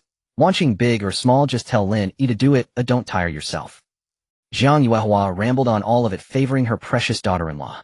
She could see that Su Wanqing was a good girl, and she was not the type of harsh mother-in-law. Instead, she would treat her like a daughter. Su Wanqing initially tensed, gradually relaxed, feeling Jiang Yuehua's goodwill. After chatting for a long time, Su Wanqing smiled and handed the phone back to Lin Yi. Honey, Mom has something to tell you. Lin Yi nodded and took the phone. On the screen, Jiang Yuehua spoke very seriously. Son, I'll start preparing the wedding for you two tomorrow. I'll make sure Wanqing enters our family in style. Discuss with Wanqing when we should visit her family. We must not miss any of the traditional betrothal rites. Okay. Lin Yi responded softly. His mother was thorough, and he was relieved. Hanging up, he went to Su Wanqing and said gently, Honey, when should we go to your home? Your ugly son-in-law also needs to meet his parents-in-law. Let's wait a bit. Su Wanqing lowered her head, thinking. Her parents didn't know she was pregnant or had given birth. She had kept it from them. If she rashly brought Lin Yi and the child home, her father might not know how to deal with him. Lin Yi didn't know Su Wanqing's thoughts, but he sensed her hesitation. Now that they were married, he wanted to share her burden. Honey, whatever worries you have, let's discuss them together. After listening to Lin Yi, Su Wanqing hesitated for a while, then finally spoke. Actually, my parents don't know I was pregnant or gave birth. I haven't been home for a year. Honey, I'm sorry you had to bear this alone. Lin Yi, unaware of this, embraced her lovingly and comforted her. It's okay, they'll find out sooner or later. Better to tell them early. I'll make sure your parents are satisfied. Su Wanqing nodded, then hugged Lin Yi. With him she was fearless. Meanwhile, in a residential building in Fengtian, Su Yoji sat on the sofa after dinner, scrolling through his phone. He chuckled at the posts from the elderly gentleman. Grandpa Zhang downstairs had just posted, Who threw a banana peel downstairs? I almost slipped. If I hurt my tailbone, I'll sue you. Still laughing, he rubbed his eyes in disbelief when he saw Su Wanqing's post. The official stamp on the certificate was unmistakable. It was real. Su Wanqing never dreamed her father had started browsing his feed. Had she known, she would have blocked him in advance. Realizing his little girl was truly married, Su Yoji hurriedly called out, Wife, come quick. Something big has happened. Fang Yin, washing dishes in the kitchen, rushed out and rolled her eyes. What's all the fuss? What big thing? Afraid Fang Yin wouldn't believe him, Su Yoji quickly handed her the phone. Wife, our daughter is married. You're messing around. If you don't believe me, take a look. Seeing Fang Yan's doubt, he made her look at the screen. She was shocked. How could our daughter get married without telling us? We're not that narrow-minded. This kid. Hey wife, you have to admit our daughter's partner is quite handsome. Fang Yin rolled her eyes at Su Yoji. Is this the time to talk about that? Call our daughter right now and find out what's going on. Yes, you're right. Su Yoji grinned and quickly made a video call to Su Wanqing. Su Wanqing, still in Lin Yi's arms, saw it was her father calling. She quickly sat up and signaled her husband to stay silent. When the call connected, she said softly, Dad, I miss you so much. Lin Yi hadn't expected Su Wanqing to start with a thick northeastern dialect. It was rather amusing. Dad misses you too, my girl. Seeing Su Yoji hesitate, Fang Yin snatched the phone. Ching, how's work? Are you tired? Not tired, Mom, don't worry. Ching, don't you have something to tell your dad and Mom? Fang Yin said euphemistically. Su Wanqing didn't know her parents already knew about her marriage. Though Lin Yi had urged her to tell them early, she feared they couldn't accept it right away and thought she'd break it to them gradually. No, Mom and Dad, do you have something to say? Su Wanqing noticed their hesitant tone and figured something important was up. Well, did you get married? Your dad only found out because he saw your post tonight. Sweetheart, I'm not blaming you, but your dad and I aren't unreasonable parents. Why didn't you tell us? Mom, I didn't mean to hide it. Actually, seeing Su Wanqing falter, Fang Yin said, When will you bring my son-in-law home? Mom. Su Wanqing thought Fang Yin would scold her for acting on her own, but instead she not only wasn't angry, but even told her to bring her son-in-law home. Seeing her parents so open-minded, Su Wanqing felt relieved, then said with a smile, Got it, Mom. She had wanted to tell them about the baby as well, but after a moment's thought, Su Wanqing decided against it, planning to keep it as a surprise. They'll bring your son-in-law home in a few days. All right, you go ahead and take care of things first. Fang Yin said with a smile before hanging up. Although her precious daughter's marriage seemed hasty, seeing the pure joy on Su Wanqing's face put her at ease. As parents, their greatest wish was for their child to find happiness. Su Yoji rushed over as soon as he saw Fang Yin put down the phone. Honey, did she hang up? I was hoping to catch a glimpse of our son-in-law. What son-in-law? He'll only be worthy of that title after he passes our test. We should test him for our daughter's sake. Children are raised from infancy, and parents can't help but worry about them. As Su Wanqing's parents, Fang Yin and Su Yoji, wanted to vet him thoroughly. Su Yoji felt a pang of sadness knowing his little darling was married. It was like watching the cabbage head nurtured get rooted up by a pig. After a moment's thought, he said, Honey, go buy some ribs, marrow bones, pork belly, and the like tomorrow. Our girl loves those. Alright, she hasn't been home in a year, I'll make sure she eats well. It's tough being alone out there, she looked thinner in the video. On the other end, Su Wanqing hung up and danced with joy, finally relieved to bring Lin Yi home. She was confident Fang Yin and Su Yoji would be impressed by him. Having been away for a year, she missed home and her parents dearly, and the thought of seeing them soon filled her with happiness. Seeing Su Wanqing in the call, Lin Yi approached and noticed her radiant smile. Honey, what's got you so happy? My mom wants to meet you. Oh, my mother-in-law wants to see me. How? Should I video call her back? Silly, it means I'm taking you to my home. Lin Yi was stunned for a moment by her answer. Recovering, he said excitedly, when do we leave? How about tomorrow? No, tomorrow won't work. There's no time to buy gifts. Let's go in a couple of days. We'll pick out gifts first. What are your parents like? Lin Yi rattled off a long list, already planning his visit to Su Wanqing's home. It was clear he was putting in great effort to win over his father-in-law and mother-in-law. In that instant, 1,000 thoughts raced through his mind. Su Wanqing watched him muttering to himself, and quickly interrupted. Honey, my parents are really easy to talk to. But what do they like? We can't show up empty-handed. Gem necklaces. Patek Philippe watches. Maybachs. Would they like those? Hearing his suggestions, Su Wanqing thought they were too extravagant and quickly shook her head. Well, my dad loves watching antique appraisal shows and keeping pet birds. My mom likes necklaces. Alright, we'll go gift shopping tomorrow. Lin Yi nodded, making mental notes of his in-laws' preferences. As they chatted, little Tang Tang on the bed rolled over on her own for the first time. After turning over, the little one woke up without crying or fussing. In front of her lay the marriage certificate Su Wanqing had casually placed. Tang Tang flailed her chubby little hands, but they only reached her chin. Whoosh, ooh. The baby babbled, trying to catch Lin Yi and Su Wanqing's attention. Hearing the sounds, they turned around and saw Tang Tang lying on her stomach, drool dripping from her mouth. Because she was face down, the drool landed on the marriage certificate. By the time they noticed, it was damp. Su Wanqing picked it up and pretended to be angry. Naughty Tong Tong, this is mommy and daddy's marriage certificate. You little rascal. Giggle, giggle. Tang Tang thought her mom was playing and burst into giggles. Her dark, tiny eyes curved like crescent moons. Seeing how adorable she was, Su Wanqing couldn't bring herself to scold her and put the certificates away. Perhaps because they'd been out during the day, both little ones fell asleep peacefully. Slap. In the middle of the night, Lin Yi felt a chubby little hand patting his face, followed by a sharp slap by his ear. He opened his eyes to find Yuan lying right in front of him.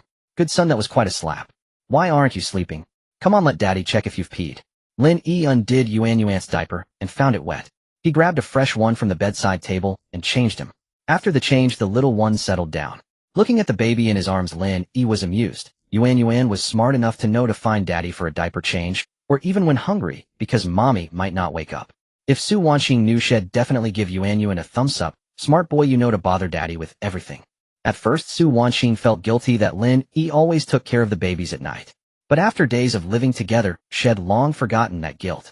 Soon Lin Yi heard her murmuring in her sleep. Honey, you're so great, love you, moi.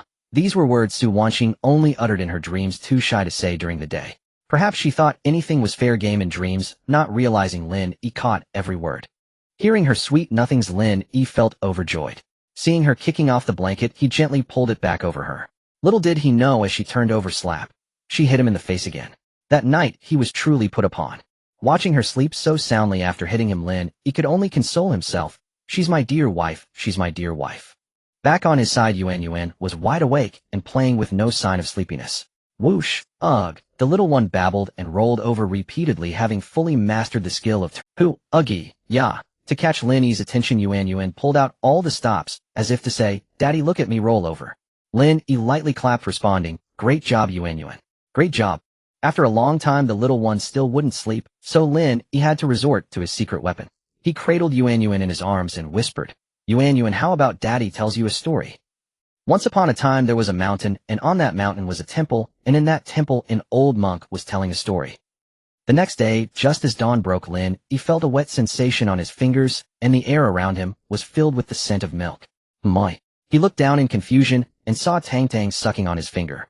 Gently, he pinched her chubby little cheek and asked, Tong Tong, does it taste good? Whoosh, He had merely asked casually, yet the little one actually responded. Sensing that Tang Tang must be hungry, Lin Yi withdrew his finger. Daddy will make you some milk, stay here nicely. With that, he got out of bed to prepare the formula.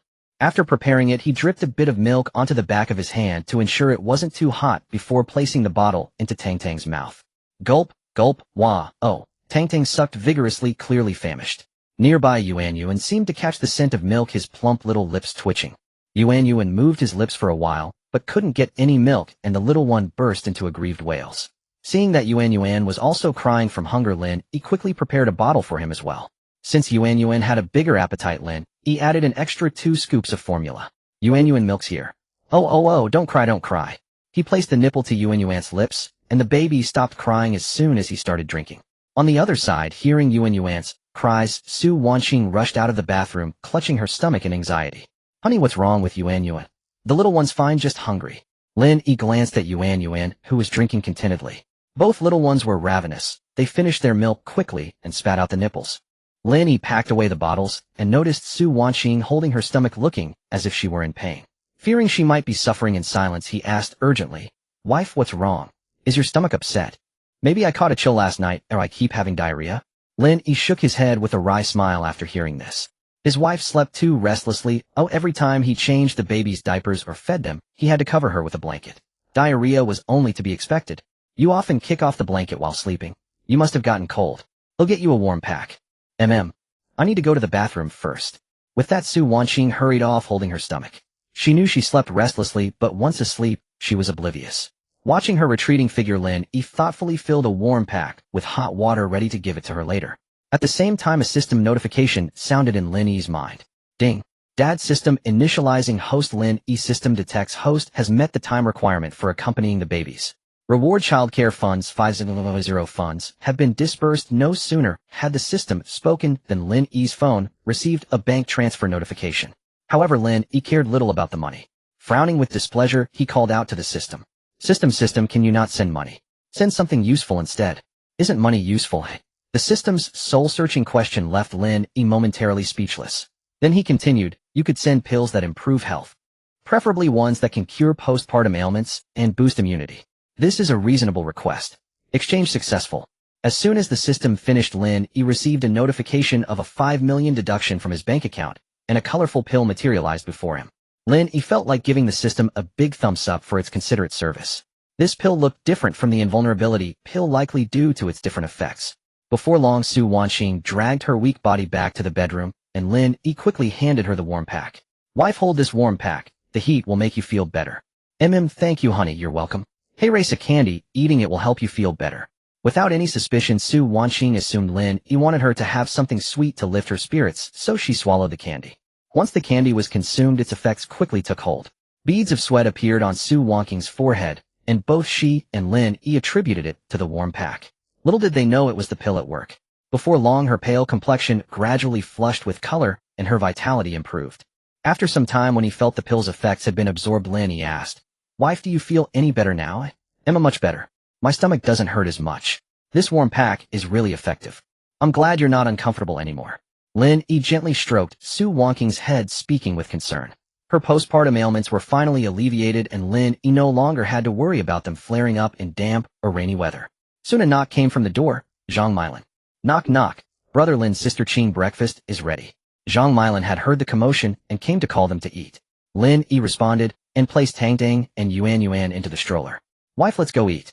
With her stomach no longer aching, Su Wanqing's appetite returned. She felt she could eat a bit more this morning. Arriving at the dining room, she caught the aroma of meat, and upon seeing the bone broth on the table, swallowed her saliva. Besides the bone broth, the other dishes also appealed to her. Zhang Milin was a skilled cook, who every dish was a feast for the eyes and nose. Whoosh, hey, Yuan and Tong catching the scents babbled away. This was a testament to how delicious Zhang Milin's cooking was. Even the little ones couldn't resist wanting a taste. Of course, these were only for the adults. Even if Tang and Yuan drooled with longing, they couldn't have a single bite simply because they were still too young. Watching the little ones miss out, Su Wanqing decided to eat an extra mouthful or two on their behalf. After all, everything she ate would be turned into milk. Maybe the milk the babies drank would even taste like bone broth. Faced with the little ones' drooling assault, Su Wanqing spoke with a straight face. Yuan and Tong, these aren't tasty. Mommy will eat them for you. Look, this bone is so big it's hard to chew. Oh, this spinach is too green, unhealthy. This egg custard is too soft, it's undercooked. Hearing Su Wanqing's words, Lin Yi and Zhang Milin shook their heads with wry smiles. That was clearly lying through one's teeth. To keep the little ones quiet for a while, Lin Yi chimed in. Your mom is right. Daddy will help you get rid of them too. Who did Tang and Yuan think they were? Those two little ones were sharp as tacks. Watching Su Wanxing and Lin Yi wolf down their food, how could it be because it wasn't tasty? It was clearly because it was too delicious. Seeing them eat, Tang Tang helplessly rolled her eyes, her little gaze seeming to say, "Daddy, Mommy, do you think I believe that?" Yuan also pouted, as if to say we're clever ones. After breakfast they set off for Tianbao Garden. Yesterday Su Wanxing mentioned that her father enjoyed antique appraisal shows, so Lin Yi figured he must like antiques. Fortunately the system had previously gifted him a limited-time golden eye. Tianbao Garden in Shanghai is equivalent to Panjiayuan in Beijing, a marketplace filled with antiques, both genuine and fake. It all depends on your ability to discern them. Before long they arrived at Tianbao Garden, where many people were hoping to find bargains. In this unfamiliar environment, Tang Tang's round eyes darted around, and seeing so many people outside, the little one was delighted. She loved lively places. If not for being half asleep yesterday morning, her eyes would have been as wide as brass bells. In contrast to Tongtong, Yuan remained quiet, seemingly uninterested in this kind of place. Once there they began to stroll around casually. Su Wanxing and Zhang Milin were visiting such a place for the first time, their small eyes brimming with immense curiosity. As they passed by and heard the vendors asking prices, Su Wanxing was astonished. She tugged at Lin Yi's arm and whispered, "Honey, the vendors here casually ask for hundreds of thousands, even millions. It's so expensive. The most expensive porcelain my dad bought was less than 2,000. Let's just spend 5,000 on a vase for him. Anyway, he can't tell the difference anyway, he." Su Wanxing pouted. If Su Yoji heard these words, he would surely be heartbroken. His little cotton-padded jacket, raised from childhood, had suddenly let in a draft. Strangely enough, thousands of miles away, Su Yoji indeed felt an eerie breeze and shivered unexpectedly. In truth, he only found the appraisal shows interesting and gradually fancied himself skilled, which led him to spend 2,000 on a large jar. Later, Su Yoji thought of selling the jar to get rich and specifically sought an expert to verify its authenticity. As expected, it turned out to be a modern craft. Afterward, this incident became a laughing matter for Feng Yin and Su Wanxing. Hearing Su Wanxing's thrifty planning for him, Lin Yi pinched her nose with a mix of amusement and exasperation. "Little fool, don't worry, well, definitely buy something that's good quality and cheap," he said with a smile, then activated the golden eye gifted by the system. With this cheat enabled, he could see the antiques clearly, though no genuine ones had appeared yet. Tianbao Garden was vast, but Lin Yi wasn't in a hurry. He accompanied Su Wanxing as she looked around, browsing here and there.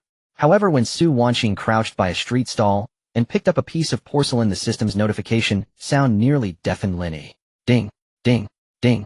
Yuan blue and white identified successfully, value extremely high. After hearing the system prompt, Lin Yi couldn't help but curse under his breath, "Damn, that almost gave me a concussion." The stall owner, dressed in black, lounged leisurely in a rocking chair. Only when a customer arrived did he bother to glance up. "Honey, what do you think of this jar? Out of everything I've seen, its pattern is the prettiest." Su Wanxing crouched there, happily showing Lin Yi the design on the jar. But when she asked about the price, she immediately lost her composure. "Boss, how much is this jar?" "Young lady, you have great taste. That jar you're holding is a Yuan blue and white figure jar depicting Giguzi descending the mountain. If you really want it, you can take it for 500,000. After hearing the price, Su Wanxing promptly set the jar down and said sarcastically, "Boss, you're busy, I won't disturb you." Seeing the customer about to leave, the stall owner immediately stepped forward to stop her. "Hey young lady, the price is negotiable. This jar is a Yuan blue and white. How much are you willing to offer?" Su Wanxing held up 5 fingers. The stall owner thought she meant 50,000. A surge of joy welled up inside him. The large jar she was holding was something Head just bought that morning for only 300 yuan. If he could sell it for 50,000, Head make a killing. 50,000. 50,000 works too. I'm only letting it go because I see you like it. Not 50,000, it's 500. Young lady, you can't haggle like that. How about a little more? Su Wanxing shook her head, feeling that even 500 was too much. She could buy 7 or 8 large jars at a ceramics market. Seeing the stall owner hesitate, Su Wanxing prepared to drag Lin Yi to another shop. They hadn't taken 2 steps when the stall owner called out, 500 it is, this jar is yours. Here honey, you pay. Su Wanxing instructed, thinking that since Lin Yi bought the jar, he could give it to Su Yoji as a gift. With the gift secured without spending too much, it was perfect. After paying, Su Wanxing linked her arm with Lin Yi's and left cheerfully. Honey, you give this big jar to my dad. He can't appreciate anything too expensive, he likes down-to-earth things. Lin Yi hadn't expected Su Wanxing to buy this cheap jar for him to give to his future father-in-law. It seemed his wife was worried He'd spend too much and had taken matters into her own hands. Looking at his thoughtful wife, Lin Yi spoke with a mix of amusement and emotion. Honey, actually this jar is real. Huh? What? Real? Su Wanxing was stunned, then quickly covered her mouth, afraid that someone might covet the jar they just bought. In all her years, Su Wanqing had never been so lucky. Even if she did stumble upon a genuine item, she might not recognize it. Fortunately, Lin Yi had the golden eye. Realizing she had bought a treasure, Su Wanqing blinked her big eyes and whispered to Lin, "Hey, honey, since this jar is real, how much could it sell for?" Probably tens of millions. Oh my goodness, well, how about we buy another jar for my dad? Giving him something bought so cheaply doesn't feel right. Having bought a jar for 500 that could be resold for tens of millions, Su Wanqing thought that her father wouldn't recognize it as genuine anyway. Wouldn't that be a waste of a treasure? So she suggested buying another jar for Su Yoji. Lin Yi knew that his wife, now aware of the jar's value, was reluctant to part with it for her father. Seeing Su Wanqing treat the yuan blue and white jar like a precious gem, Lin Yi nodded. With the golden eye, they couldn't buy fakes. Alright, let's pick another one. With her newfound experience, Su Wanqing focused solely on yuan blue and white jars. Somehow she ended up at another stall, and the jar she picked up was also genuine. Just as Su Wanqing lifted the jar, the system rang in Lin Yi's mind. Ding, ding, ding. Yuan blue and white identified successfully, value extremely high. The previous jar had cost 500, while this one only set them back 400. This time Lin Yi didn't immediately tell Su Wanqing the jar's value. He was afraid that if she knew the price, she'd be reluctant to give it away again. With the antique found, Lin Yi and the others left Tianbao Garden. After driving a distance in the car, Lin Yi finally told Su Wanqing the truth. Honey, the yuan blue and white jar you bought later is also real. What? Real again? Honey, let's go back and pick another one. How can you give my dad such a cheap jar? If Su Jidong knew what happened today, he'd surely say, "Daughter, thank you so much." Seeing Su Wanqing's distressed expression, Lin Yi comforted her. Honey, if you're reluctant, we still have many antique items worth hundreds of millions at home. You can pick whatever you like. And you're right, these two yuan blue and white vases are too cheap. He'll just give the bronzeware from home to your father instead, and let him try a different field. No, my father still prefers porcelain. Forget the bronzeware. Su Wanqing pondered. As the bronzeware was even older, if she told her parents its true value, they'd be too worried to leave the house. Seeing that his wife had come to terms with it, Lin Yi felt relieved. Worried that the two freshly acquired yuan blue and white jars might break, Su Wanqing placed one under her feet and the other on the back seat. The little yuan in her arms, curious about the large jar beside him, thought it was something to eat since he had never seen it before. He flapped his chubby little hands, drooling as he reached for the jar. Seeing her precious son about to touch the antique, Su Wanqing began to educate him. Son, that's an antique, not something to eat. Let mommy tell you, yuan blue and white porcelain, also known as yuan Xinghua, refers to the blue and white porcelain produced during the Yuan dynasty. Blue and white porcelain originated in the Tang dynasty and flourished in the Yuan dynasty. We must protect antiques, no touching allowed. Yuan, wasn't mommy's explanation impressive? Su Wanqing grinned, waiting for Yuan's praise. But her clever son, as if he had a mind of his own, pointed at the phone in her hand, as if to say, Mommy, you can't fool me so blatantly. Unable to trick Yuan, Su Wanqing turned to Tang and asked, Tang, don't you think Mommy is amazing? Who? Yeah. Tang responded randomly, but Su Wanqing was delighted nonetheless. Well, tonight Yuan's portion of milk would definitely be a little less than Tang's. Nearby Zhang Milin, who knew little about antiques, only now realized how expensive those two jars were after hearing Su Wanqing's explanation. Money that would take several generations to save. Now she finally understood why so many people dreamed of striking it rich at flea markets. It was money that could last several lifetimes provided it wasn't squandered. 30 minutes later, Lin Yi and his group arrived at the Pure Love jewelry store. Pure Love was the largest jewelry store in the Magic City, boasting a wide variety of products, new arrivals, and precious items. As soon as they stepped into the store, several staff members at the entrance bowed and greeted them in unison. The enthusiastic welcome startled Su Wanqing. If not for Lin Yi by her side, she would have turned around and left. After all, with such a warm reception, she felt obliged to buy something. Once inside, a sales assistant in a black uniform approached and greeted them warmly. Sir, madam, how may I assist you? We're just browsing.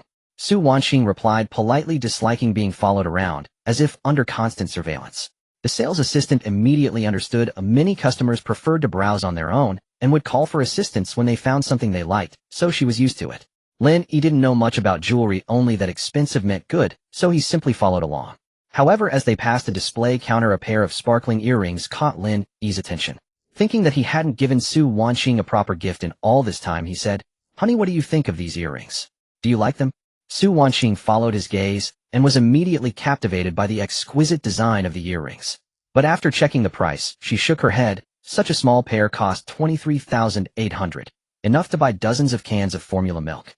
Lin Yi could tell that Su Wanqing really liked them, but her reluctance likely stemmed from the tough times she had raising the babies, making her hesitant to spend so much.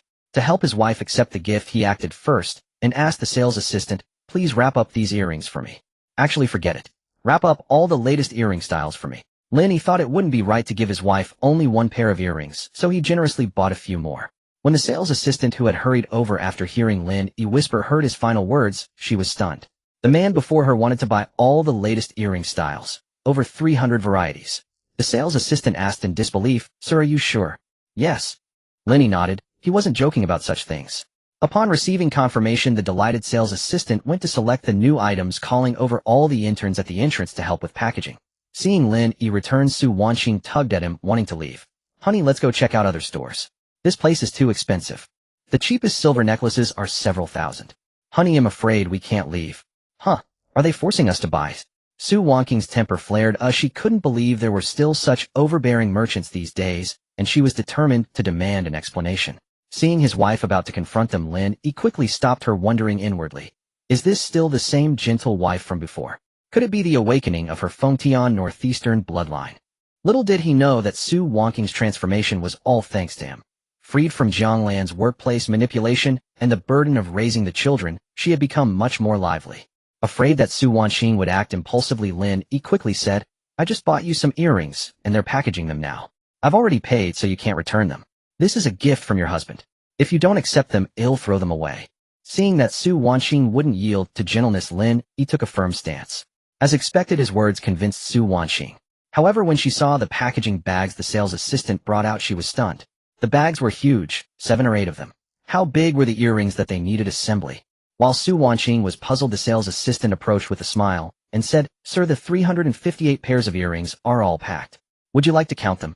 "No need." Lin Yi trusted Pure Love Jewelry and didn't suspect any foul play. Their conversation struck Su Wanqing and the surrounding customers like a thunderbolt. "Honey, why did you buy so many earrings?" "I only have 2 ears. How can I wear them all? Wear a different pair each day? There are 365 days in a year, so you're still a few pairs short. Should I make up the difference?" "Oh, forget it. You're always wasting money." Su Wanqing pouted playfully, but her heart raced with joy. Receiving so many earrings filled her with delight. This was Lin Yi's first gift to her, even if it was a bit excessive. Beside them, Zhang Milan felt a little out of place, witnessing their affectionate interaction like a bright and oversized light bulb, but she couldn't help envying their bond. In the stroller, Yuan and Tang Tang watched Lin Yi and Su Wanqing as if watching a show, babbling, as if to say, "Daddy, Mommy, give each other a kiss." Fearing that Lin Yi might buy her another pile of jewelry, Su Wanqing pulled him toward the necklace section. "Honey, let's just pick a necklace quickly. Oh, this pearl necklace is quite nice, don't you think?" It's okay."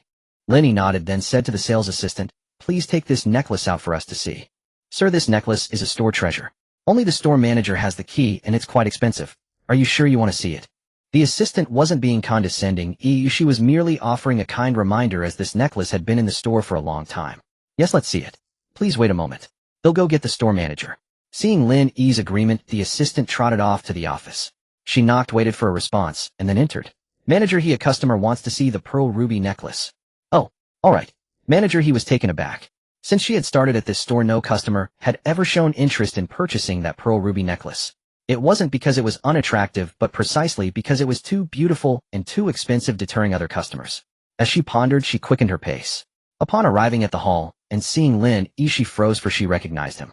She hurried over to greet him. "Young Master Lin, why didn't you tell me you were coming? I would have served you myself." The store manager was named Lian. She wore a black uniform with store manager embroidered on the upper right corner. Seeing her treat a young man so deferentially, everyone present was curious about Lin Yi's identity. Most crucially, she called him Young Master Lin. Could it be that Pure Love Jewelry store belonged to him?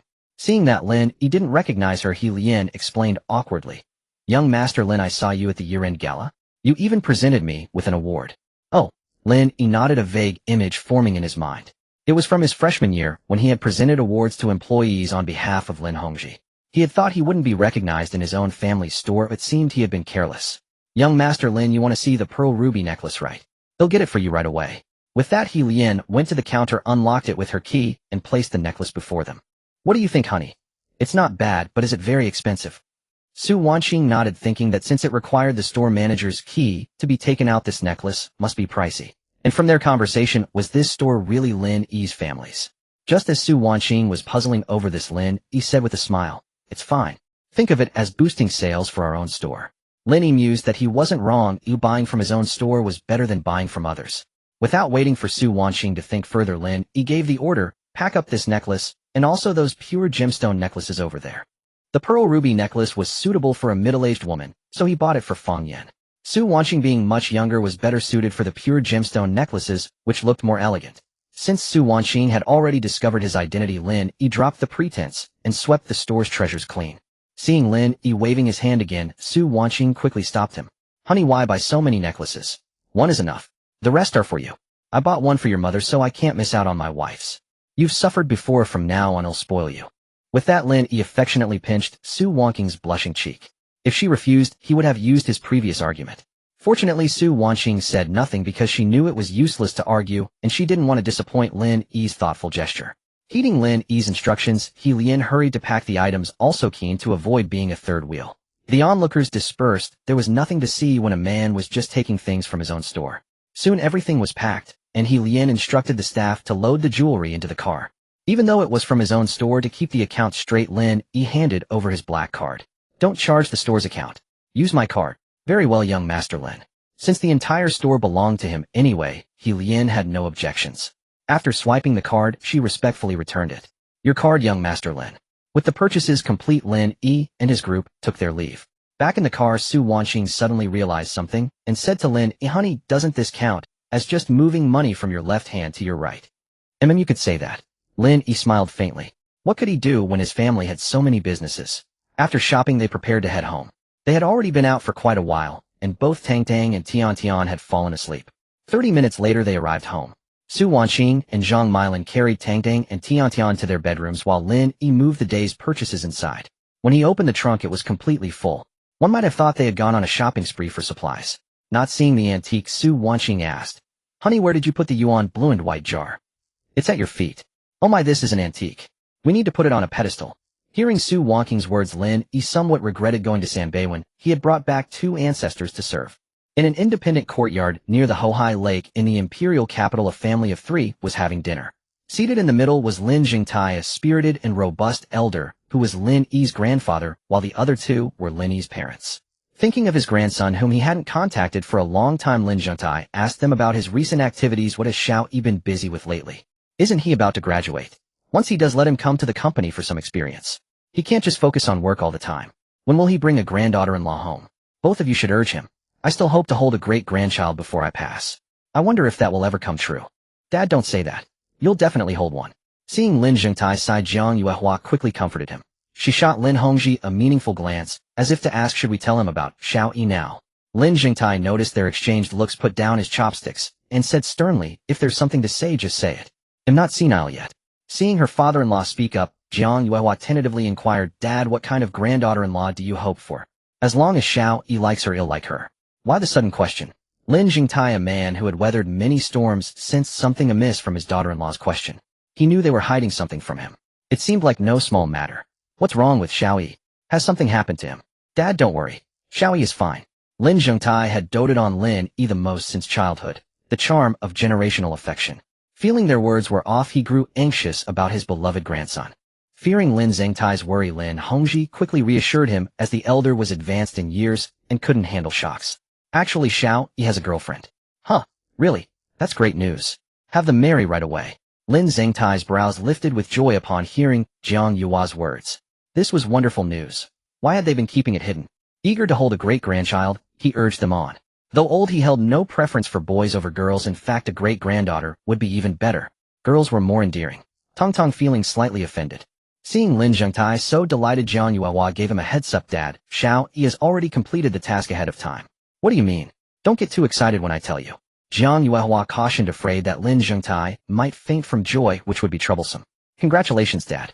You have a great-grandson and a great-granddaughter." "What? Are you kidding me?" Lin Hongji had already prepared emergency heart medication nearby, but the old man proved more resilient than they expected. Upon hearing he had great-grandchildren, Lin Jingtai was overjoyed, happier than had been in a long time. Even if he were to pass away now, he'd have no regrets. But thinking of his 2 great-grandchildren he hadn't yet held, he changed his mind. He wanted to see the little ones grow up. Afraid his daughter-in-law might be fabricating the news to cheer him up, he asked again, Yuehua, is what you said true? Yes, it's true. If you don't believe me, let's call Xiaoyi. Alright, do it. I want to see my granddaughter-in-law and great-grandchildren too. Lin Zhengtai agreed readily. Usually a stern man, his face was now full of smiles. The meal was thus interrupted, but no one minded eating anymore, especially Lin Zhengtai. Then Zhang Yuehua took out her phone and made a video call to Lin Yi on WeChat. It was answered quickly. Hello, Mom. Son, we're at your grandfather's place. He knows everything about you now and wants to talk to you. Before Lin Yi could react, the phone was passed to Lin Zhengtai. From his mother's words, he gathered that his grandfather now knew about his marriage and children. Seeing Lin Zhengtai looking calm, Lin Yi felt relieved and greeted him, grandfather. Ah, where's my granddaughter-in-law? Let me see her. Su Wanqing was right beside him and had heard everything. She had been wondering if she'd be asked to talk, and now it was happening. Unable to refuse the elder's request, she took the phone. Lin Yi, however, felt he had lost favor, knowing Lin Zhengtai doted on him the most. Since gaining a wife and children, his status in the family had dropped more than just a little. Su Wanqing looked at the kind old man on the screen and greeted him sweetly. Hello, grandfather. Wanqing. Ah, good. What a wonderful girl. If that rascal Xiao Yi bullies you, tell me, and I'll deal with him for you. Su Wanqing smiled and nodded. All of Lin Yi's elders had said similar things, making her feel truly accepted, as family, warming her heart. Lin Yi, however, felt a bit disheartened. He cherished his wife dearly, but he only grumbled lightly, knowing he had no say in the matter. Grandfather Xiao Yi is very good to me. He takes great care of me. Su Wanqing spoke from the heart, having witnessed Lin Yi's care over the past days.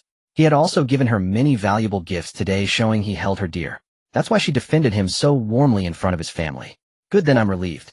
Wanqing, can I see the little ones? Of course. The Lin family valued propriety. Though Lin Zhengtai was the patriarch, he respected the younger generation's wishes. Su Wanqing readily agreed to Lin Zhengtai's request. Knowing elders adored babies, she switched the camera, and the screen showed Tang Tang and Yuan. The little ones had just woken up and were kicking their legs playfully. Lin Zhengtai was utterly charmed by the babies on the video. Seeing the two little ones, all his doubts vanished. At that moment, he wished he could reach through the screen to hold them and shower them with affection.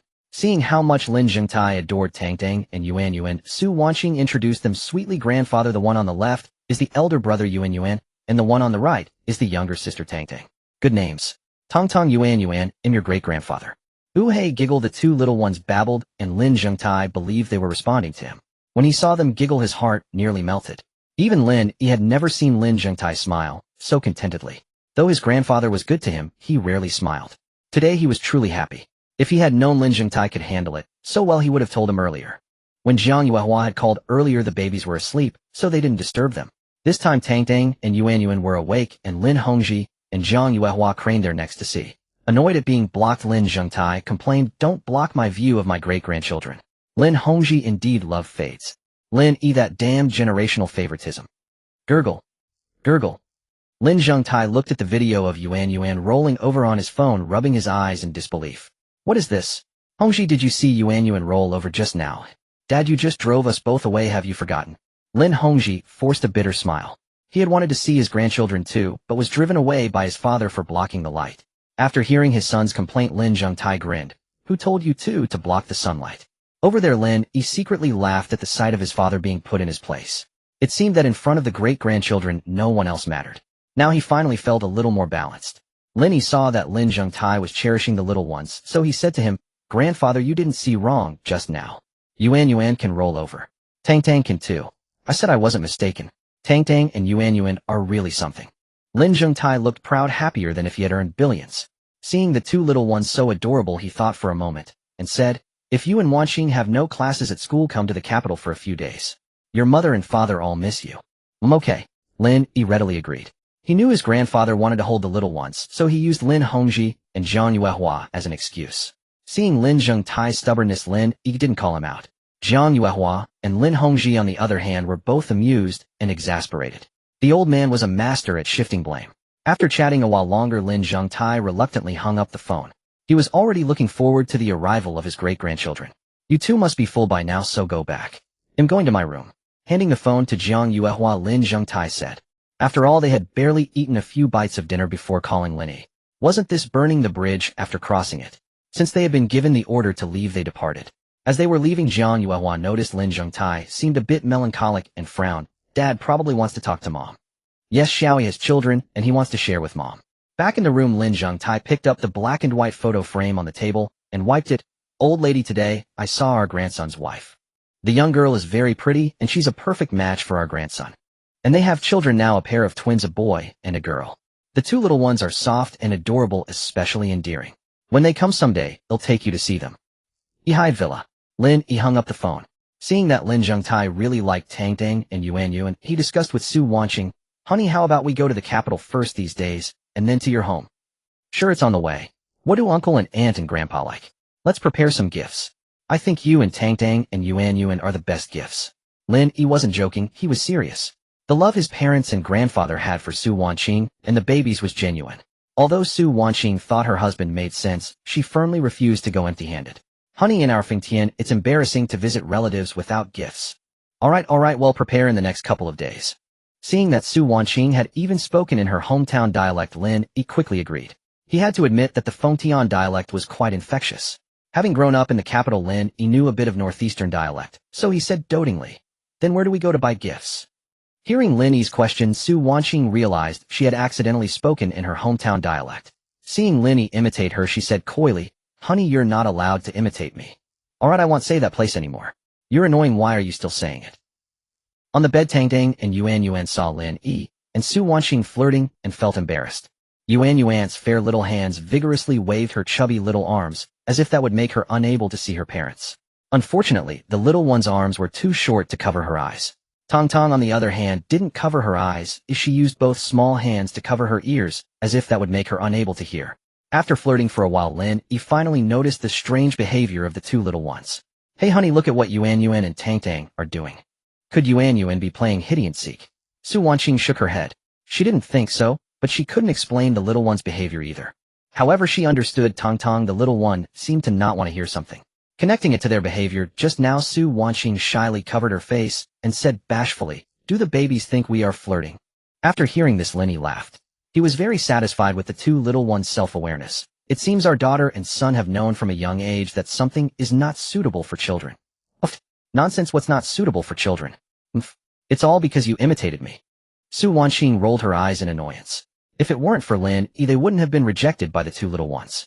Little did they know Tang Tang and Yuan Yuan's behavior just now was not rejection. They were afraid that their own little light bulbs were too bright, affecting mom and dad's chances of having a younger brother or sister.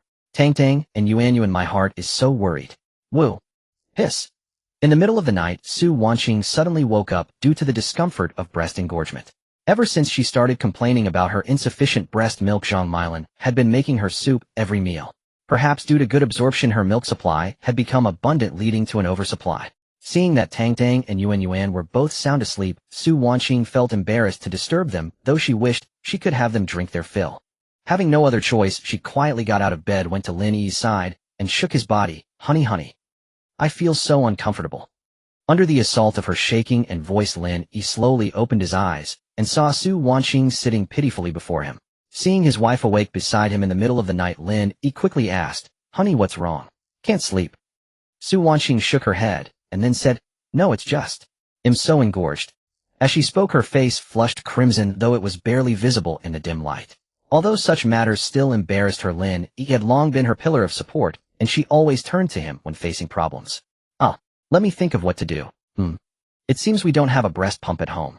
"Don't worry, you'll think of another way." Lin Yi fell into thought. Everything they had bought at the baby store was for the infants. They hadn't purchased any postpartum supplies for the mother since they weren't needed at the time. After all, the baby's mother hadn't been found yet. Lin Yi genuinely felt for her and wanted to help ease her discomfort. So he spoke up, "How about I give you a massage? A massage can effectively relieve it." Although Lin Yi had proposed a solution, Su Wanqing felt embarrassed upon hearing the word massage. She shook her head like a rattle drum. "No, it's fine. They'll just endure it." Hiss! "They'll feed them when the little ones wake up." "Can you really endure it?" Seeing her brow furrowed in pain from the swelling, Lin Yi felt a pang of distress. Su Wanqing, however, thought she could just bear it and it would pass soon. Yet after a while, neither of the two young ones showed any signs of waking up. Later, unable to endure the discomfort any longer, Su Wanqing tugged at Lin Yi's clothes and whispered, "Honey, how about we do as you said? But let's get this straight, I'm only doing this because I'm uncomfortable, so don't get any ideas. Don't you dare have any improper thoughts." Yes, you're right, dear. I didn't say anything else, did I, eh?" Lin Yi said with a wry smile, as if he was the one taking advantage. Then Su Wanqing lay flat on the bed, her little heart pounding wildly, her nerves tense. The system had previously granted him divine massage skills, so Lin Yi knew exactly how to relieve the engorgement. He could even open a shop for it. Once Su Wanqing lay down, Lin Yi began. It must be said massage truly required strength. Honey, how do you feel now? Any better? Much better. Su Wanqing replied softly, but thinking that they were already married, she no longer felt shy about it. Even the blush on her face gradually faded, and her furrowed brows relaxed. It had to be said Lin Yi's massage technique was truly remarkable, earning Su Wanqing's full approval. Honey, I never knew you were this skilled. A hidden talent. Of course. Keep going, please. No problem. Lin Yi nodded with a wry smile, feeling like a laborer. But thinking that his wife's discomfort was relieved, he felt at ease. After some time, Su Wanqing had fallen asleep, and Lin Yi finally had a moment to rest. Massage was a physically demanding task, and he was now drenched in sweat. Lin Yi decisively took a cold shower. He thought that starting tomorrow he would stop his wife from drinking the soup, and oversupply didn't necessarily mean good quality. The next morning, hearing noises from the kitchen, Lin Yi quickly got up. When he came out, he saw Zhang Milan preparing breakfast. She was startled when she looked up and saw him. Brother Lin, why are you up so early? Is there anything you'd like to eat? No, stop making the soup from today onward. Lin Yi said with a yawn. He really hadn't expected the soup to be so effective, so he added. Your sister Wanqing is engorged. Oh, okay, I understand. He'll stop right away. Zhang Milan nodded. Although she had never given birth, she still knew how painful engorgement could be for a new mother. Then she said, Brother Lin, for engorgement you can apply a hot water bottle around the area to promote blood circulation and relieve the pain. Or she can take a hot bath to improve circulation. But the most effective way is to have Tang Tang and Yuan nurse more, or Brother Lin you could. That's all. Okay, I understand. Milan, you go ahead. After speaking, Lin Yi returned to the bedroom, where the two little ones and the big one were sound asleep. Just as he was about to lie down, Yuan suddenly opened his eyes, staring at Lin Yi with his tiny black eyes. Wah. Who? Good boy, awake already. Want some milk? Without waiting for Yuan's response, Lin Yi picked up the little one and placed him beside Su Wanqing, then gently woke her. Honey, wake up and feed the baby. Honey. Su Wanqing frowned but refused to open her eyes. She murmured, Honey, you handle it. I'm so sleepy. Having been uncomfortable for a long time last night, she was too sleepy to open her eyes. Lin Yi looked at his lazy wife with a wry smile. Honey, you once thought you could raise the babies all by yourself. Did you not know yourself well enough? Shaking his head with a rueful smile, Lin Yi had to take matters into his own hands and brought the little one close. But come to think of it, this whole process was quite tiring. If not for worrying that Su Wanqing would suffer from engorgement, Lin Yi would have simply opted for formula. He wasn't the type to insist on breastfeeding, as long as Su Wanqing didn't want it, he wouldn't say a word, even if they used formula exclusively. However, Su Wanqing felt that as a mother, breastfeeding was a particularly joyful experience, provided she was awake. After Yuan had eaten his fill, Lin Yi carried him aside to play. Just as he was about to cover Su Wanqing, Tong, as if smelling the milk, also woke up. Tong, are you hungry too? Daddy will feed you breast milk. Tang blinked, her lively big eyes still in a daze as she was picked up. If the little one could speak, she would surely say, Daddy, you're forcing this on me. Fortunately, Tang was also hungry. If there was food, she would eat. Seeing his son and daughter enjoying the breast milk so much, Lin Yi grew curious about what it actually tasted like. Was there really a baby who didn't like breast milk? He thought to himself that babies wouldn't cut off their own food supply. Thus Lin Yi fed the two little ones until they were full. Burp, burp, Tang even let out a satisfied burp. Seeing this, Lin Yi quickly picked her up and gently patted her back. It was an ordinary morning with Lin Yi playing the roles of both father and mother. When Su Wanqing woke up, Lin Yi was playing with the two little ones. Honey, you've worked hard. No trouble at all, it's my duty. Seeing the little ones playing happily nearby, Su Wanqing with her ample resources had a gleam in her eyes. Tong, Yuan mommy will feed you breast milk, okay? Tang and Yuan burp. Thinking that she must bring gifts for her elders when visiting the capital in a couple of days, Su Wanqing asked Lin Yi, Honey, what do your parents and grandfather like? As long as it's bought by you, they'll like it. Oh. Su Wanqing nodded, her mind already calculating what gifts to purchase. After a moment of contemplation, she said, Honey, how about we go shopping for gifts? Sure, just let me know if you get tired. Su Wanqing agreed with a smile. Every girl loves shopping, and she was no exception.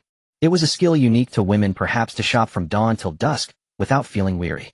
20 minutes later, Lin Yi led the group to a nearby department store where everything imaginable was available. Tang's eyes were captivated by the dazzling array of goods. She babbled incoherently, as if wanting to take everything she saw home. Compared to Tong, Yuan was much quieter, the little one quietly observing his surroundings.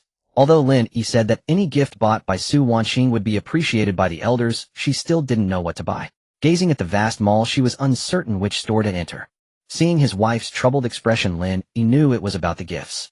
After a moment's thought, he said, "Wife, how about buying a fountain pen for my dad? A silk scarf for my mom. As for Grandpa, let's give him a piece of clothing."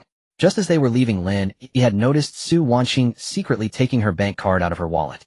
He knew his wife wanted to pay for the gifts for his family herself, so he chose some affordable yet quality items. The indecisive Su Wanqing felt a sudden clarity after hearing Lin Yi's suggestions. She pulled him towards the fountain pen shop across the street. Zhang Milan followed behind, pushing the stroller. Inside the shop, Su Wanqing made a circuit, her eyes finally settling on a black fountain pen. She smiled at the salesperson and asked, "Could I take a look at this pen?" "Of course, ma'am."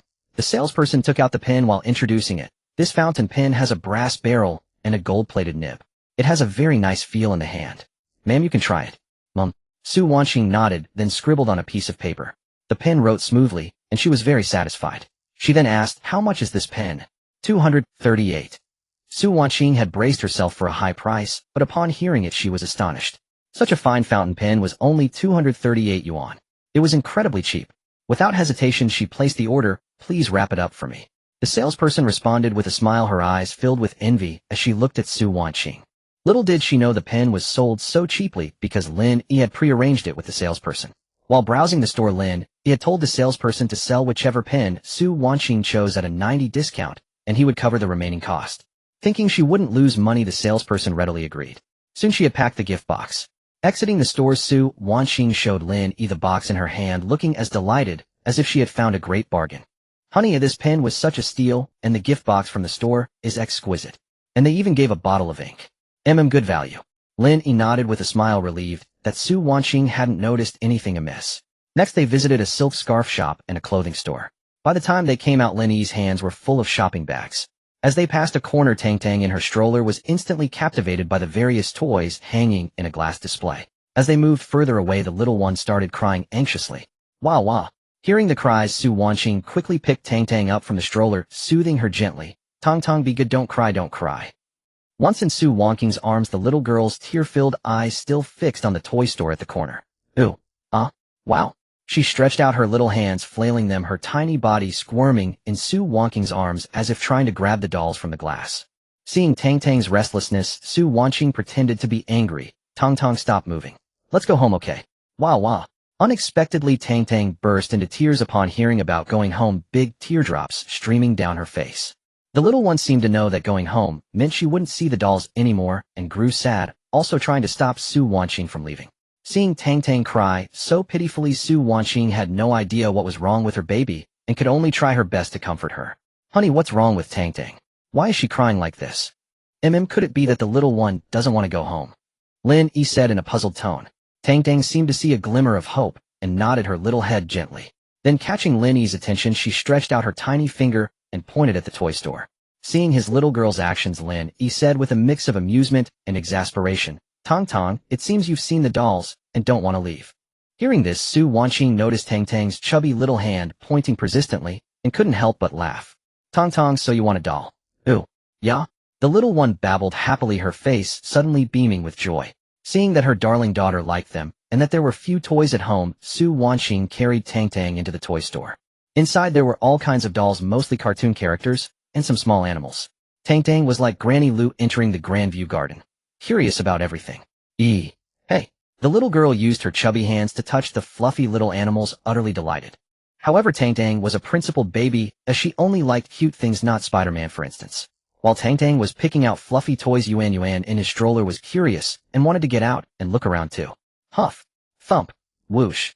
Seeing that Yuan Yuan felt a bit left out because Tang Tang was choosing toys, Lin Yi picked him up and asked patiently, "Yuan Yuan, what little animals do you like?" "Let Daddy show you." Yuan Yuan nodded his little head as if in agreement. Compared to Tang Tang, Yuan Yuan didn't like fluffy animals. He preferred excavators, tanks, and airplanes. Seeing the toys the siblings had chosen, Lin Yi was relieved that at least they wouldn't fight over them.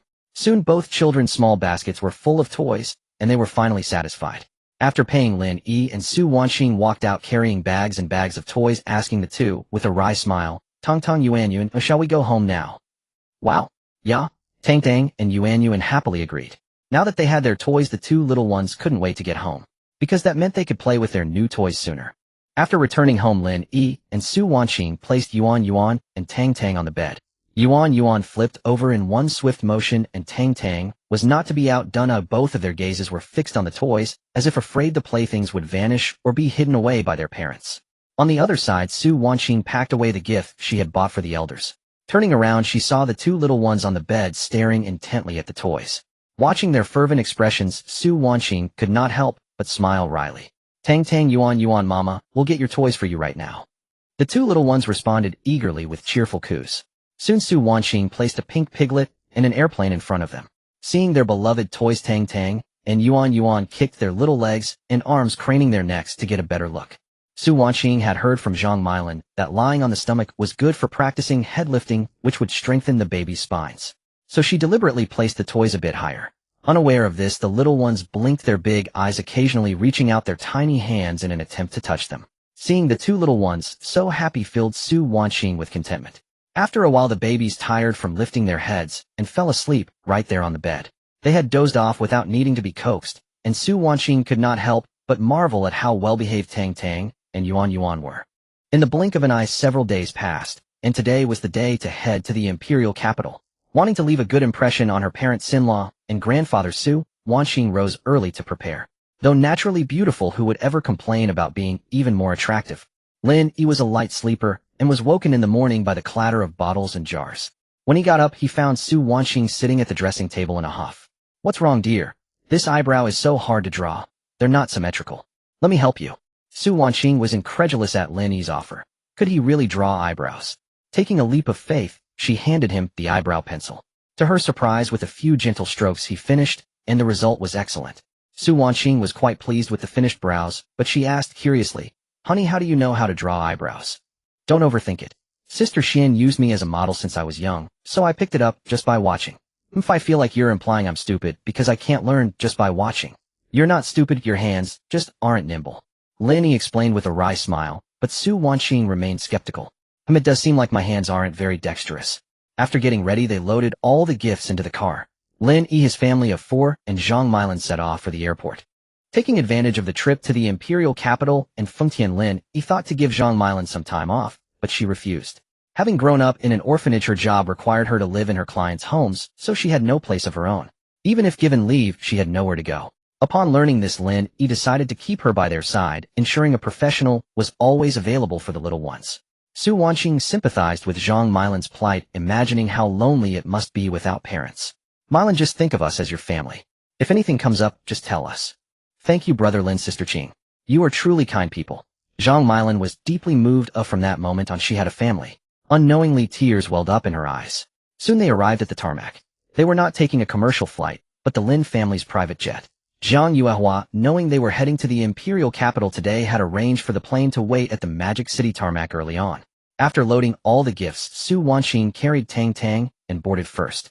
Once inside, Su Wanqing wondered if she had stepped into an airplane at all, as several genuine leather sofas were arranged inside. Further in, there was a dining table with multiple seats. Seeing all this, Su Wanqing felt as though she were in a 7-star hotel. Not only Su Wanqing was astonished, even Zhang Milan had never seen an airplane interior designed like this. When Lin Yi entered, both women's eyes fell on him, as all their bewilderment stemmed from him. Under their gaze, Lin Yi felt uneasy. "What are you staring at me for? Is there a flower on my face?" Su Wanqing could not help but ask. "Honey, is the ticket for this plane very expensive?" "I've never been on a plane like this. Today, I've truly broadened my horizons.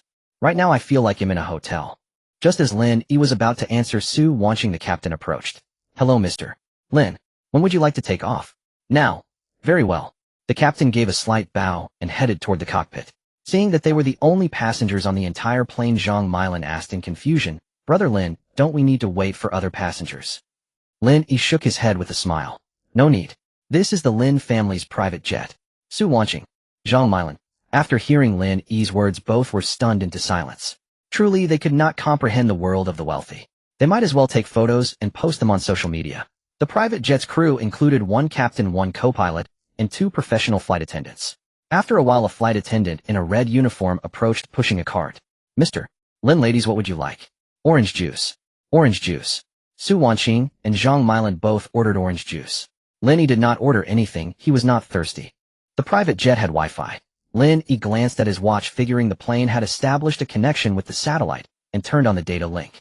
He opened a random web page to test it. There was internet. The flight still had nearly 2 hours to go, and fearing the two might get bored, Lin Yi shared the Wi-Fi password with them. Then he took out his phone and called his mother on WeChat. After a few rings, Jiang Yuehua answered. She immediately saw that Lin Yi was on the plane. Son, how much longer until you arrive? An hour and a half. All right, good. Take good care of Wanqing and my precious grandchildren. They'll send someone to pick you up. Jiang Yuehua could not help but smile at the thought of seeing her daughter-in-law and grandchildren soon. As for Lin Yi, he had grown accustomed to being neglected by his mother lately. Hearing voices outside, Lin Zhengtai came out of the house. Xiao Yi, are they almost here? Another hour and a half. Once they land, tell the chef to start cooking. Dad, I know. You go rest for a while. After saying this, Jiang Yuehua helped Lin Zhengtai back inside. Everything was ready on their end, awaiting the arrival of Lin Yi and his party. Jiang Yuehua had put great effort into welcoming Su Wanqing and the two babies. After all, this was her first meeting with her daughter-in-law, and it had to be grand. Splash. On the plane, Yuan had just woken up, her round eyes scanning the surroundings. Seeing Lin Yi, the little one relaxed her clever demeanor, suggesting she was afraid of being sold. Yuan awake. We're on the plane. Daddy will show you the clouds outside. Then Lin Yi lifted the little one upright, so she could see the view outside. The plane had just passed through the clouds, which looked like giant cotton balls. When boarding, Yuan had fallen asleep and hadn't seen the plane's exterior, though her favorite toy was an airplane. To keep the little one entertained, Su Wanqing had specifically packed Yuan's toy airplane and the piggy plushie into the suitcase. Watching the moving scenery outside the window, Yuan bounced excitedly in Lin Yi's arms. An hour and a half passed in a flash, and the plane had landed safely. The flight crew bid farewell to Lin Yi and his family. After disembarking, they found 7 or 8 Maybach S-Class business cars waiting in front of them. Except for the middle car, which was empty, the others were filled with bodyguards. As Lin Yi descended from the plane, the bodyguards stood beside the cars with earpieces, their faces expressionless. Su Wanqing was stunned by the scene before her, something she had only seen in TV dramas. She looked around. It seemed they were the only ones there. Honey, are they all here to pick us up? Are you some kind of gang boss? Silly girl, what are you thinking? They're all from our family's security company. Oh. Su Wanqing nodded and followed behind Lin Yi. Then a burly man with a fierce expression approached, speaking respectfully to Lin Yi. Young master, young madam, please get in the car. The master and madam are waiting for you at the old residence. All right. With that, they got into the car. The distance from the imperial capital's tarmac to Hohai was only a 10-minute drive, and soon they arrived at the courtyard gate. Jiang Yuehua and Lin Hongji, hearing the car horn, supported Lin Zhengtai as they walked out. At the doorway, they saw Lin Yi and the others getting out of the car. Lin Yi happily greeted them, Grandpa. Unexpectedly, Lin Zhengtai walked right past Lin Yi and headed straight for Su Wanqing. Seeing Lin Hongji behind him, Lin Yi smiled and waved Dad. Lin Hongji hummed softly in response and also walked past him. Finally, seeing Jiang Yuehua, Lin Yi called out, Mom, refusing to give up. He thought his mother's beaming smile was for him, but she didn't even pause beside him and went straight to her daughter-in-law. After all this, Lin Yi felt more than a little neglected. When he turned around, his parents and grandfather were surrounding Su Wanqing, showering her with care. Qingqing, are you tired from the journey? Rest well later. What would you like for lunch? Mom will tell the chef to prepare it. Do you want to rest a bit before eating? Facing the elders' enthusiasm, Su Wanqing responded with a smile one by one. Then under the trio's escort, she was led into the house. Lin Yi could only dejectedly follow. It seemed the daughter-in-law was the real one, while the son had fallen out of favor. 4 generations sat in one room. The thought alone was heartwarming. Lin Zhengtai, Jiang Yuehua, and Lin Hongji were all very pleased with Su Wanqing. Tang had already fallen asleep, and Lin Yi placed her on the bed while Yuan was still bouncing lively in Su Wanqing's arms. Seeing the 2 little ones, Lin Zhengtai excitedly rubbed his clothes. With kind eyes, he asked, Qingqing, may Grandpa hold the little one? Of course. Su Wanqing gracefully walked over and placed Yuan into Lin Zhengtai's arms. Yuan wasn't shy, but she simply blinked her big eyes, studying the old grandfather before her. Yuan, I'm your great-grandfather. Giggle. The little one wiggled her lips and then let out a giggle. Lin Zhengtai was delighted that Yuan wasn't afraid of him and even laughed. He then instructed, go to my room and bring the rattle drum. Seeing the soft, adorable baby, no one wanted to leave. When no one moved, Lin Zhengtai frowned. Why aren't you going? Seeing Lin Zhengtai about to get angry, Jiang Yuehua instructed Lin Hongji, go to Dad's room and get the rattle drum. Facing his wife, Lin Hongji naturally didn't dare refuse, but he hadn't had enough of the little one yet. So, he told Lin Yi, son, go to your grandfather's room and get the rattle drum.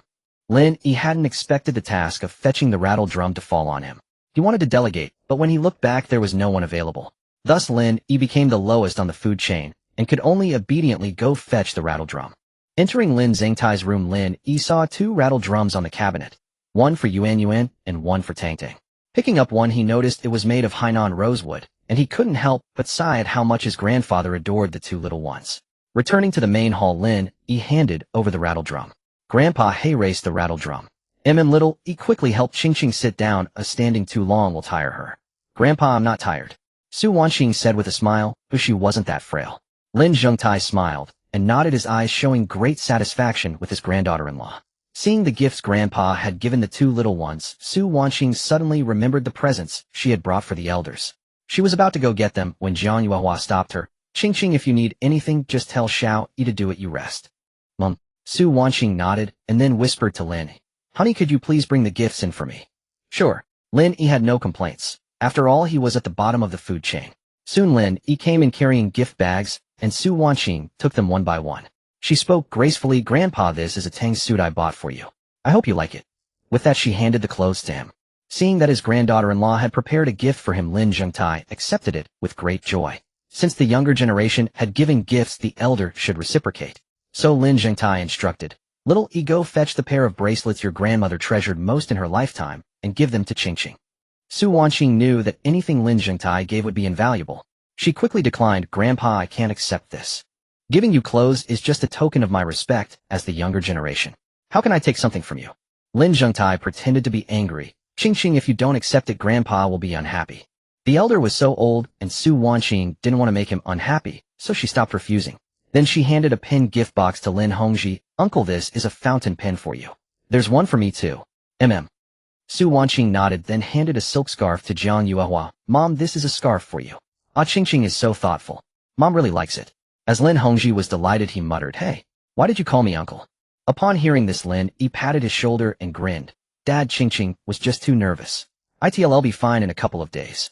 Lin Hongji nodded. Since he hadn't prepared a gift for Su Wanqing today, he said apologetically, Qingqing, I didn't bring your gift over today. He'll make it up with a big one in a few days.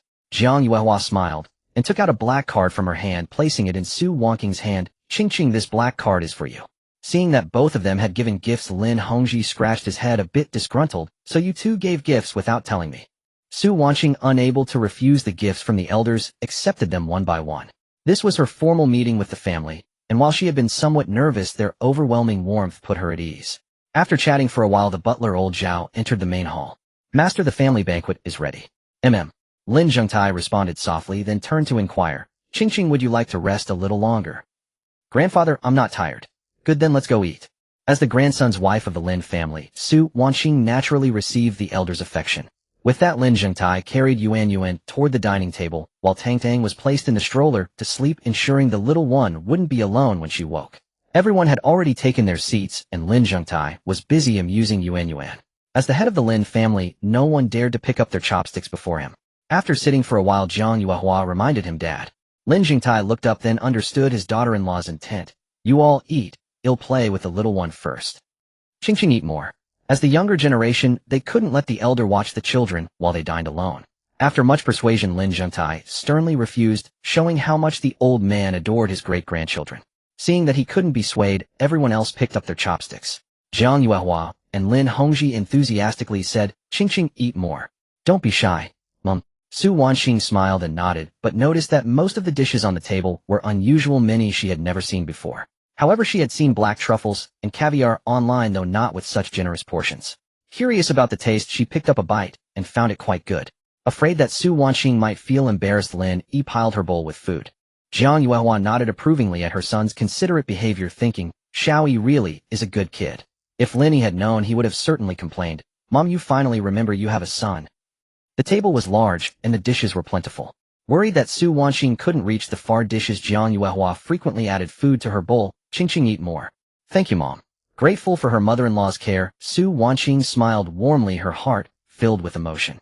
They say marriage is like a second birth. A good match brings happiness while a poor one makes life difficult.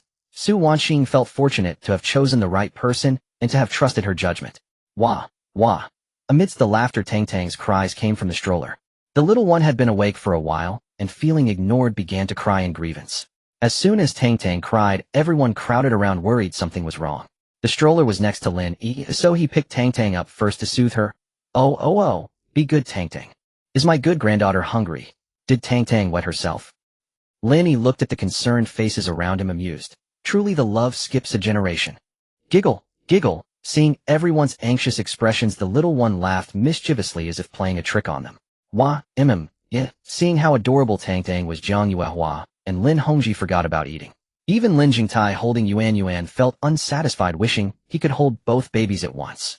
Meals could be had any time, but holding the little ones wasn't always possible as Tang Tang and Yuan were in high demand. Shall we give Tang Tang to Dad, and you go eat? Don't starve yourself. No, give her to Mom, your father is all thumbs. Son, your food will get cold if you don't eat soon. And so Jiang Yuehua practically took Tang Tang from Lin Yi's arms. Watching his parents vie for Tang Tang, while still caring for him, Lin Yi felt a pang of bitterness, so him just the backup. After the meal, the family gathered in the room.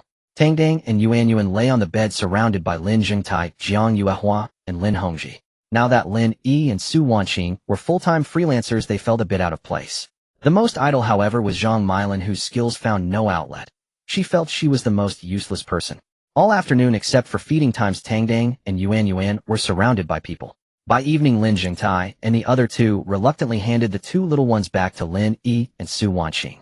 The Lin ancestral home was vast with many empty rooms, so everyone stayed overnight. In the room, Tang Tang and Yuan had already fallen asleep. Su Wanqing lay by the bed watching them, occasionally sighing. Honey, I only went half a day without playing with the little ones, and I already missed them. But they don't feel the same way if they're quite happy. Lin Yi chuckled wryly. The elders, worried that the couple was too tired from the flight, had told them to rest. The three elders had been playing with the little ones, all along, their laughter echoing through the house. From a distance, it was clear that the babies didn't miss their parents at all. After hearing Lin Yi's words, Su Wanqing nodded in agreement, then scolded the sleeping pair. Stinky Tong, stinky Yuan, when you grow up, are you going to pull the plug on your mom and dad? Giggle. Just as she finished, Tang Tang let out an untimely laugh. Su Wanqing pouted, furrowing her delicate brows, and tugged at Lin Yi, saying, Honey, look, Tang Tang is even laughing. Ah, so heartbreaking.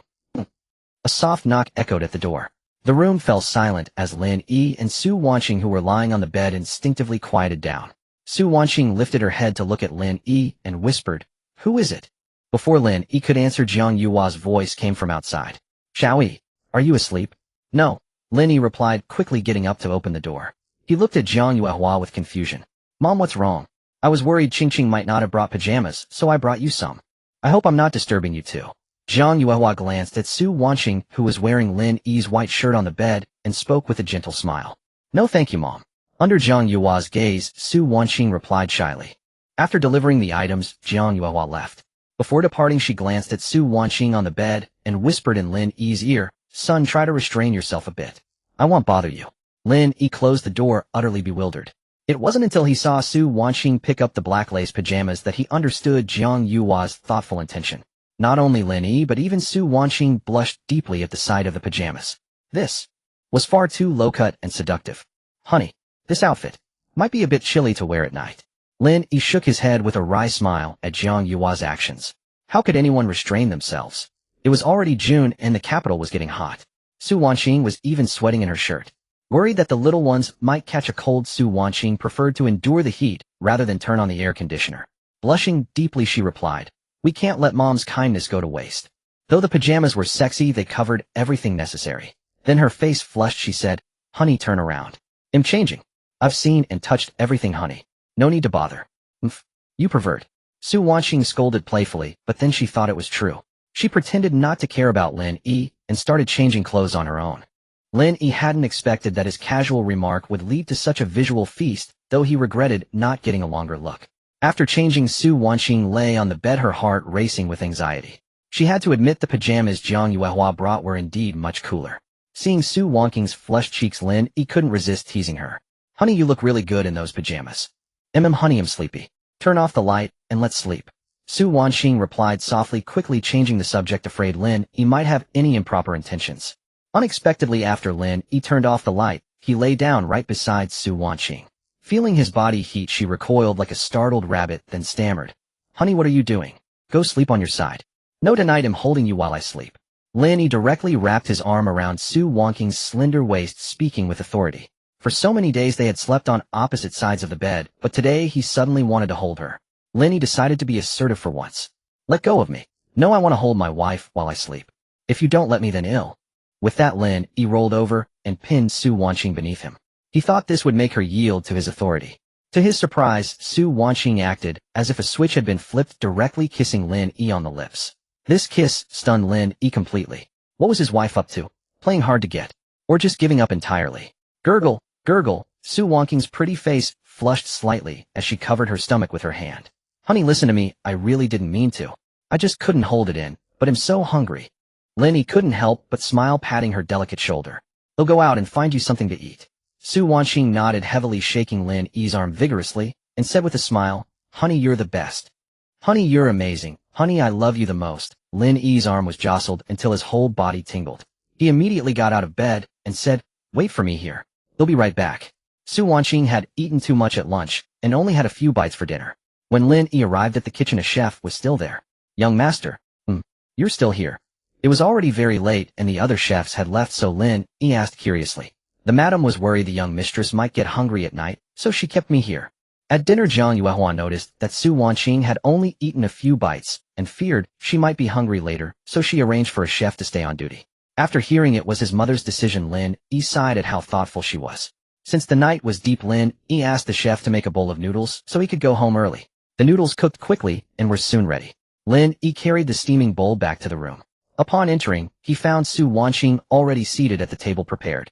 Honey, you're back. I could smell the aroma from afar. Honey, thank you.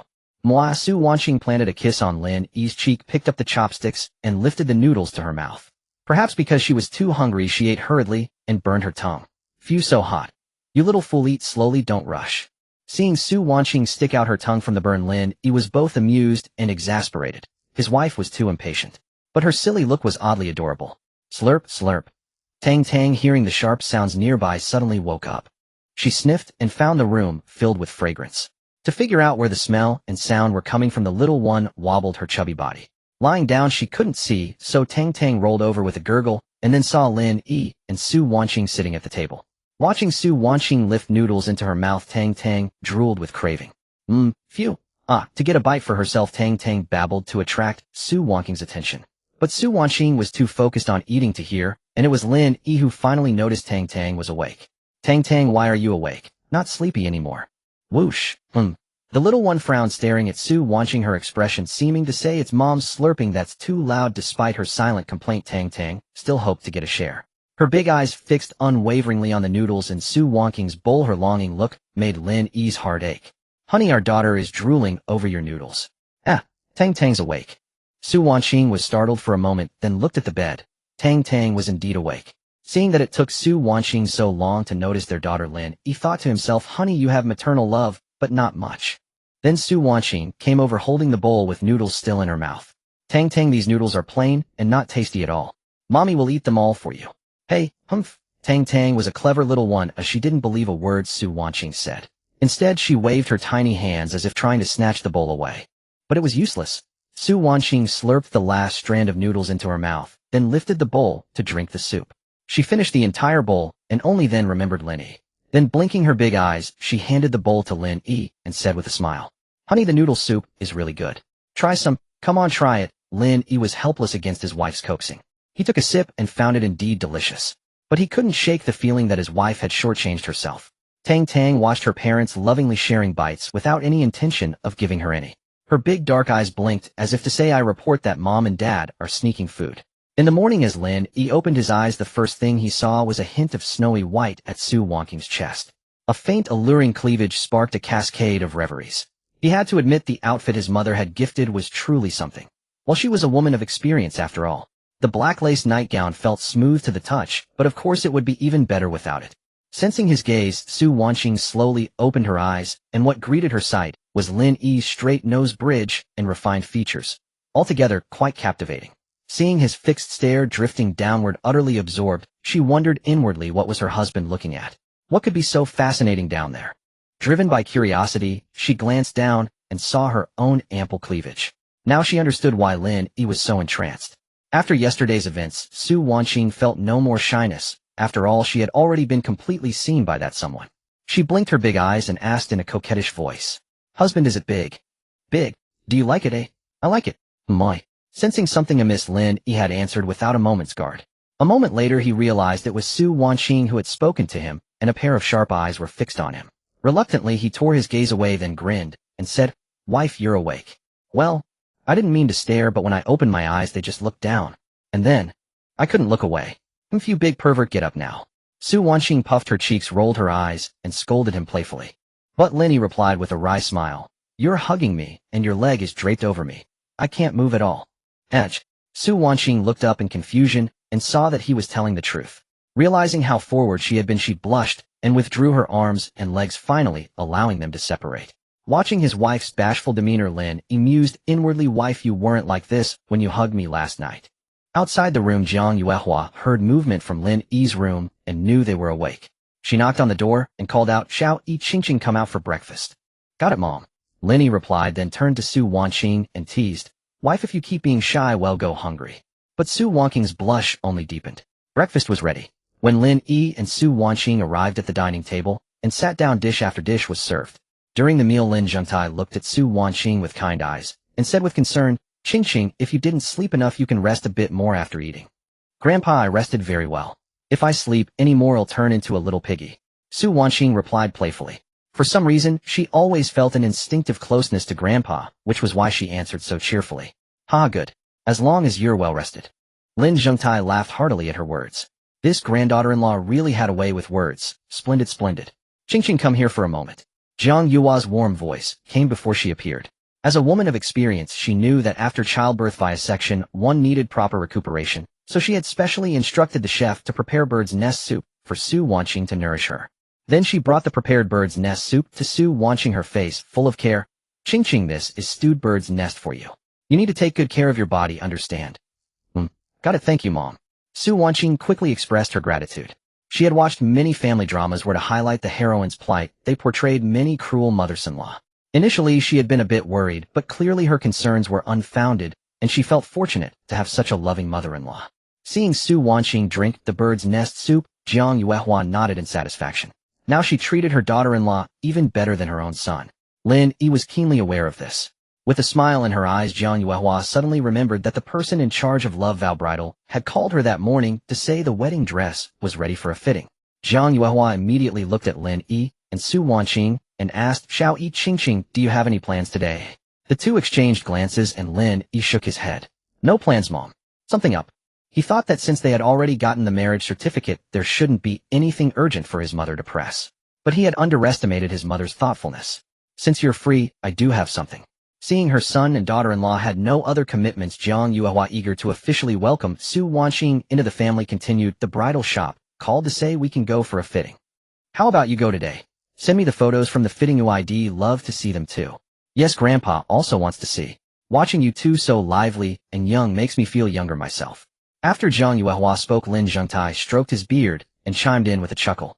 Su Wanqing, on the other hand, blushed and felt a bit shy. But still she was quite looking forward to trying on the wedding dress. When the time came for Love Wedding to open, Lin Yi took Su Wanqing out of the house. Oh, and Tang Tang and Yuan as well. Originally, Jiang Yuehua had planned to leave the two little ones at home, since during the wedding dress fitting Lin Yi and Su Wanqing might not have the energy to take care of them. But unexpectedly, the two little ones seemed to know that their parents were about to go out. Usually after feeding them and coaxing them to sleep, the twins would fall asleep easily, but today they were unusual. They couldn't be lulled to sleep. Moreover, as long as their mother Su Wanqing was out of their sight, they would cry, a crying of high and low pitches out of sync. There was no choice but to bring them along. In the stroller, the twins watched the scenery outside, and a hint of joy appeared on their tender little faces. Indeed, the children of Lin's family were no ordinary babies. They even wanted to be the first to see their mother's wedding dress. Honey, what kind of wedding dress do you think suits me? What style would look good on me? Su Wanqing chattered on. Although she had blushed when talking about the wedding dress fitting earlier, deep down, she was also eagerly looking forward to wearing a wedding dress. It was understandable, for a girl wearing a wedding dress is such a momentous occasion. Su Wanqing was no exception. In fact, she was even more excited. Yes, excited. As she was anticipating, the car drove past a small alley, and suddenly a special aroma wafted over, immediately capturing Su Wanqing's attention. She quickly called for the car to stop. Honey, stop. Stop. Lin Yi, being a skilled driver, immediately braked upon hearing his wife shout. He turned around in confusion. What's wrong, honey? Did you forget something? Lin Yi was puzzled, but Su Wanqing directly opened the car door and ran out. She then dove straight into a snack stall by the alley. Could it be that she didn't eat enough this morning? Thinking of how Su Wanqing had eaten bird's nest in small spoonfuls, then 2 steamed buns and a bowl of porridge, he grew worried. Would she have indigestion? Yet instead of suffering from indigestion, she had run off to a snack stall. Her appetite seemed to have improved since returning home. Lin Yi took their son and daughter, pushed the stroller, and followed her. There stood Su Wanqing in front of a container, unable to move, staring eagerly. Was this dessert? Lin Yi recognized it. Having grown up in Daidu, he naturally knew what dessert was. But what surprised him was that Su Wanqing was actually interested in this dessert. Honey, do you want to drink dessert? Lin Yi asked, and Su Wanqing nodded heavily without hesitation. Then he heard her mutter, when I was pregnant with Tang Dang and Yuan, I once saw a video of Daidu dessert and craved it so badly. Today I finally saw it, but I don't know if it's authentic. Upon hearing this, the stall owner was the first to take offense. He corrected her with a strong Daidu accent. My dessert is known far and wide for its authenticity. Some people are willing to take an extra half-hour ride just to come here for a bowl. Young lady, how dare you say it's not authentic? The owner crossed his arms, looking proud.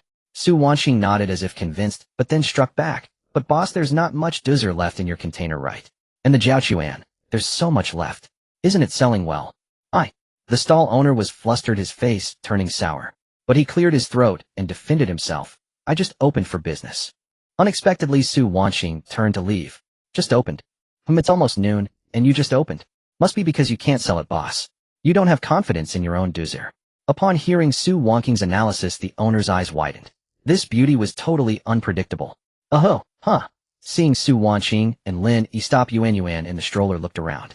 He knew that stopping must have a reason. Then the little one craned his neck, his round eyes scanning the surroundings, and spotted green soybean juice on a vendor's table. Knowing it was delicious, Yuan sniffed, trying to inhale a whiff of immortal vapor, but unexpectedly, after smelling the capital's soybean juice, the little one gagged in disgust. Ugh. Yuan frowned, tears glistening in his eyes, his little tongue sticking out repeatedly, his face full of disdain for the soybean juice. Even the usually gluttonous Tong Tong, upon smelling the soybean juice, couldn't help but wave her little arms to block its immortal vapor. However, her arms were too short to reach her nose, and finally Tong Tong, overwhelmed by the sour and rancid smell, burst into tears. Wah, wah, woo, woo, woo. The little one's cries were choked with sobs. Seeing Tang Tang cry, Yuan couldn't help but cry too. They just hoped their parents would stay far away from the soybean juice. Then Lin Yi and Su Wanqing heard the crying from the stroller and couldn't help but grow anxious. Seeing the babies with their cherry-like mouths wide open wailing loudly, they hurriedly comforted them. Oh ho ho, Tong Tong, don't cry. Yuan is a little man, don't cry either. Upon hearing this, Yuan's cries grew even louder. If Yuan could talk, he would surely say, if I have to smell soybean juice, I'd rather not be a little man.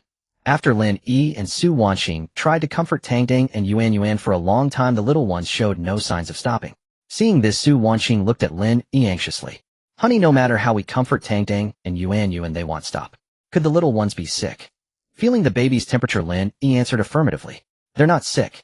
Looking at the little ones crying miserably in the stroller, he felt both heartache and confusion. Strange, they usually stop crying after a bit of coaxing. What's wrong today? Even Zhang Milan, who was nearby, was at a loss. Diapers and milk powder had been ruled out, leaving only external factors. When he saw the looks of utter disgust on the little ones' faces, he finally understood the reason. Then Lin Yi said to Su Wanqing with a wry smile, Honey, the little ones were made to cry by the soybean juice. Then let's leave quickly. Though a bit surprised, Su Wanqing worried that the babies might cry themselves hoarse, so she said anxiously. She didn't want Tang Dang and Yuan to suffer because of her own craving. Thus Lin Yi pushed the stroller away quickly. The old capital's soybean juice would have to wait for another day to bring Su Wanqing. Sure enough, once they were far enough away that the smell couldn't reach them, the two little ones stopped crying. Whoosh, giggle. Tang Tang kicked her little legs, her face full of joy, as if celebrating being free from the soybean juice. It seemed Tang Tang held a deep grudge against it. Even more so for Yuan. After the stench was gone, he sniffed, as if the outside air itself was sweet. Su Wanqing saw the two babies go from a torrential downpour to clear skies and frowned in confusion. Is soybean juice really that bad?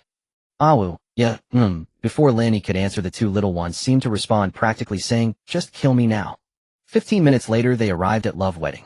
Su Wanqing stepped out of the car and gazed at the standalone villa before her, a flicker of doubt crossing her mind. Is this a bridal shop, as she wondered? Had it not been for the sign reading Love Wedding at the entrance, she would have sworn Lin Yi had led them to the wrong place. She had seen plenty of bridal shops lining the streets, but this was the first time she had encountered one like this. At the entrance stood a wrought iron gate, and on the right wall clung a red bow. As they stepped into the first floor, a staff member clad in a black uniform greeted them with a smile. "Good day, sir. May I see your invitation?" Love Wedding was no ordinary bridal boutique. Each gown there came with a staggering price tag, and entry was reserved solely for those bearing an invitation. Lin Yi, however, had no clue about any such requirement. He furrowed his brow, then replied, "I don't have an invitation. Just tell Lu Ying that Lin Yi is here." The staff member, noting the man's attire seemed far from ordinary, and that he knew the owner's name, nodded respectfully. "Sir, please wait a moment." With that, the staff member hurried off at a trot. Lin Yi was in no rush. Every establishment had its own rules, and as a major shareholder, he too ought to abide by them. As they waited for the announcement, a saccharine voice chimed in from behind. "Darling, you're amazing. You actually managed to get an invitation for this place. How will you thank me?" "Tonight I'm all yours to do with as you please." The woman cooed with a playful smile. Though the man beside her was somewhat old, who cared as long as he had money? Just as she was about to step inside, she caught sight of a familiar figure in the distance. It was none other than the class beauty, also the school's campus belle, Su Wanqing. Seeing her waiting outside with a stroller and a man, the woman strode over, a hint of mockery laced across her face. "Su Wanqing, long time no see. I never expected to run into you here." Zhang Lanlan greeted her with a smile that didn't reach her eyes. Yet inwardly she mused, what good is a pretty face? Unlike me, I found a boyfriend who lets me coast through life without lifting a finger. With that thought, she glanced up at the boyfriend beside her, constantly reassuring herself that once he was gone, his fortune would be hers. What a coincidence." Su Wanqing replied politely. Zhang Lanlan was from the neighboring dorm, and they hadn't interacted much. In college, she was only close with her own roommates. Knowing everyone else's names was already an achievement. Seeing Su Wanqing stranded outside, Zhang Lanlan knew she had no invitation, so she said, "Wanqing, this invitation only covers one couple. If I could bring you both inside." The rule about the invitation was entirely fabricated by Zhang Lanlan. The last thing she wanted was for Su Wanqing to get in. Blame it on that pretty face of hers for not landing a rich boyfriend. "It's fine, you go ahead." Su Wanqing had no intention of asking Zhang Lanlan to let them in. If they truly couldn't enter, then they wouldn't. And besides, this place clearly wasn't cheap. She figured the photos from a roadside bridal shop would do just fine, and more importantly, it would save a bit on milk powder. Had it not been for Jiang Yuehua already making the arrangements, she would have dragged Lin Yi away long ago. This thought of hers might have left Lin Yi exasperated. After all, was their family really short on the cash needed to run a milk powder factory? Zhang Lanlan then pulled her old boyfriend inside. No sooner had they taken a few steps than a throng of people came bustling over. She thought they had come to greet her, considering they were purchasing a 188 million yuan wedding gown package. To her surprise, the crowd walked straight past her without so much as a glance. Zhang Lanlan turned to look and saw the group stop in front of Lin Yi and Su Wanqing. "Apologies for keeping you waiting." "I apologize for keeping you waiting, Mr. Lin, and you as well, miss." The short-haired, delicate woman leading the crowd was none other than Lu Ying, whom Lin Yi had mentioned. At this moment, her face was filled with apology, hoping only that Lin Yi would not hold their delay against them. After all, they were well aware of Lin Yi's status. "It's fine. We're here today to try on wedding gowns. Thank you for your trouble. Rest assured, Mr. Lin, we guarantee the most attentive service for you and the miss." Lu Ying declared with conviction, then stepped aside to welcome Lin Yi and Su Wanqing inside. The others behind her instinctively split into two rows, standing on either side. Watching Su Wanqing and Lin Yi being led directly upstairs, Zhang Lanlan, not far away, grew anxious. She impatiently grabbed a staff member from Love Wedding Services and pressed for answers. "Hey, we've ordered a wedding package worth 188 million, and this is the level of service you provide." The staff member sighed inwardly, clearly exasperated by yet another guest who thought herself exceptional. Fortunately, he was already accustomed to such encounters. "Madam, Love Wedding Services has always been renowned domestically and internationally for our exquisite service. Rest assured, we offer all the services you require." "No? Are you deaf, or what?"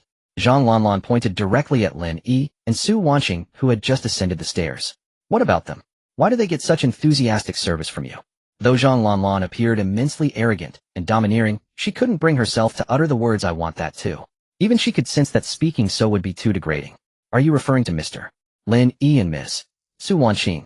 "So his name is Lin Yi." "Yes, exactly, Su Wanqing and her. Why is it that, even with our 188 million package, our service can't compare to theirs?" Upon hearing this, the staff members sneered inwardly. Truly some wild chickens always try to rival the phoenix. "Ms. Zhang, regardless of the package you purchase, Love Wedding Services will provide you with consistent service. However, the Mr. Lin Yi you mentioned is a shareholder of our company, essentially our boss. We rely on him for our salaries. So do you think we should be this enthusiastic?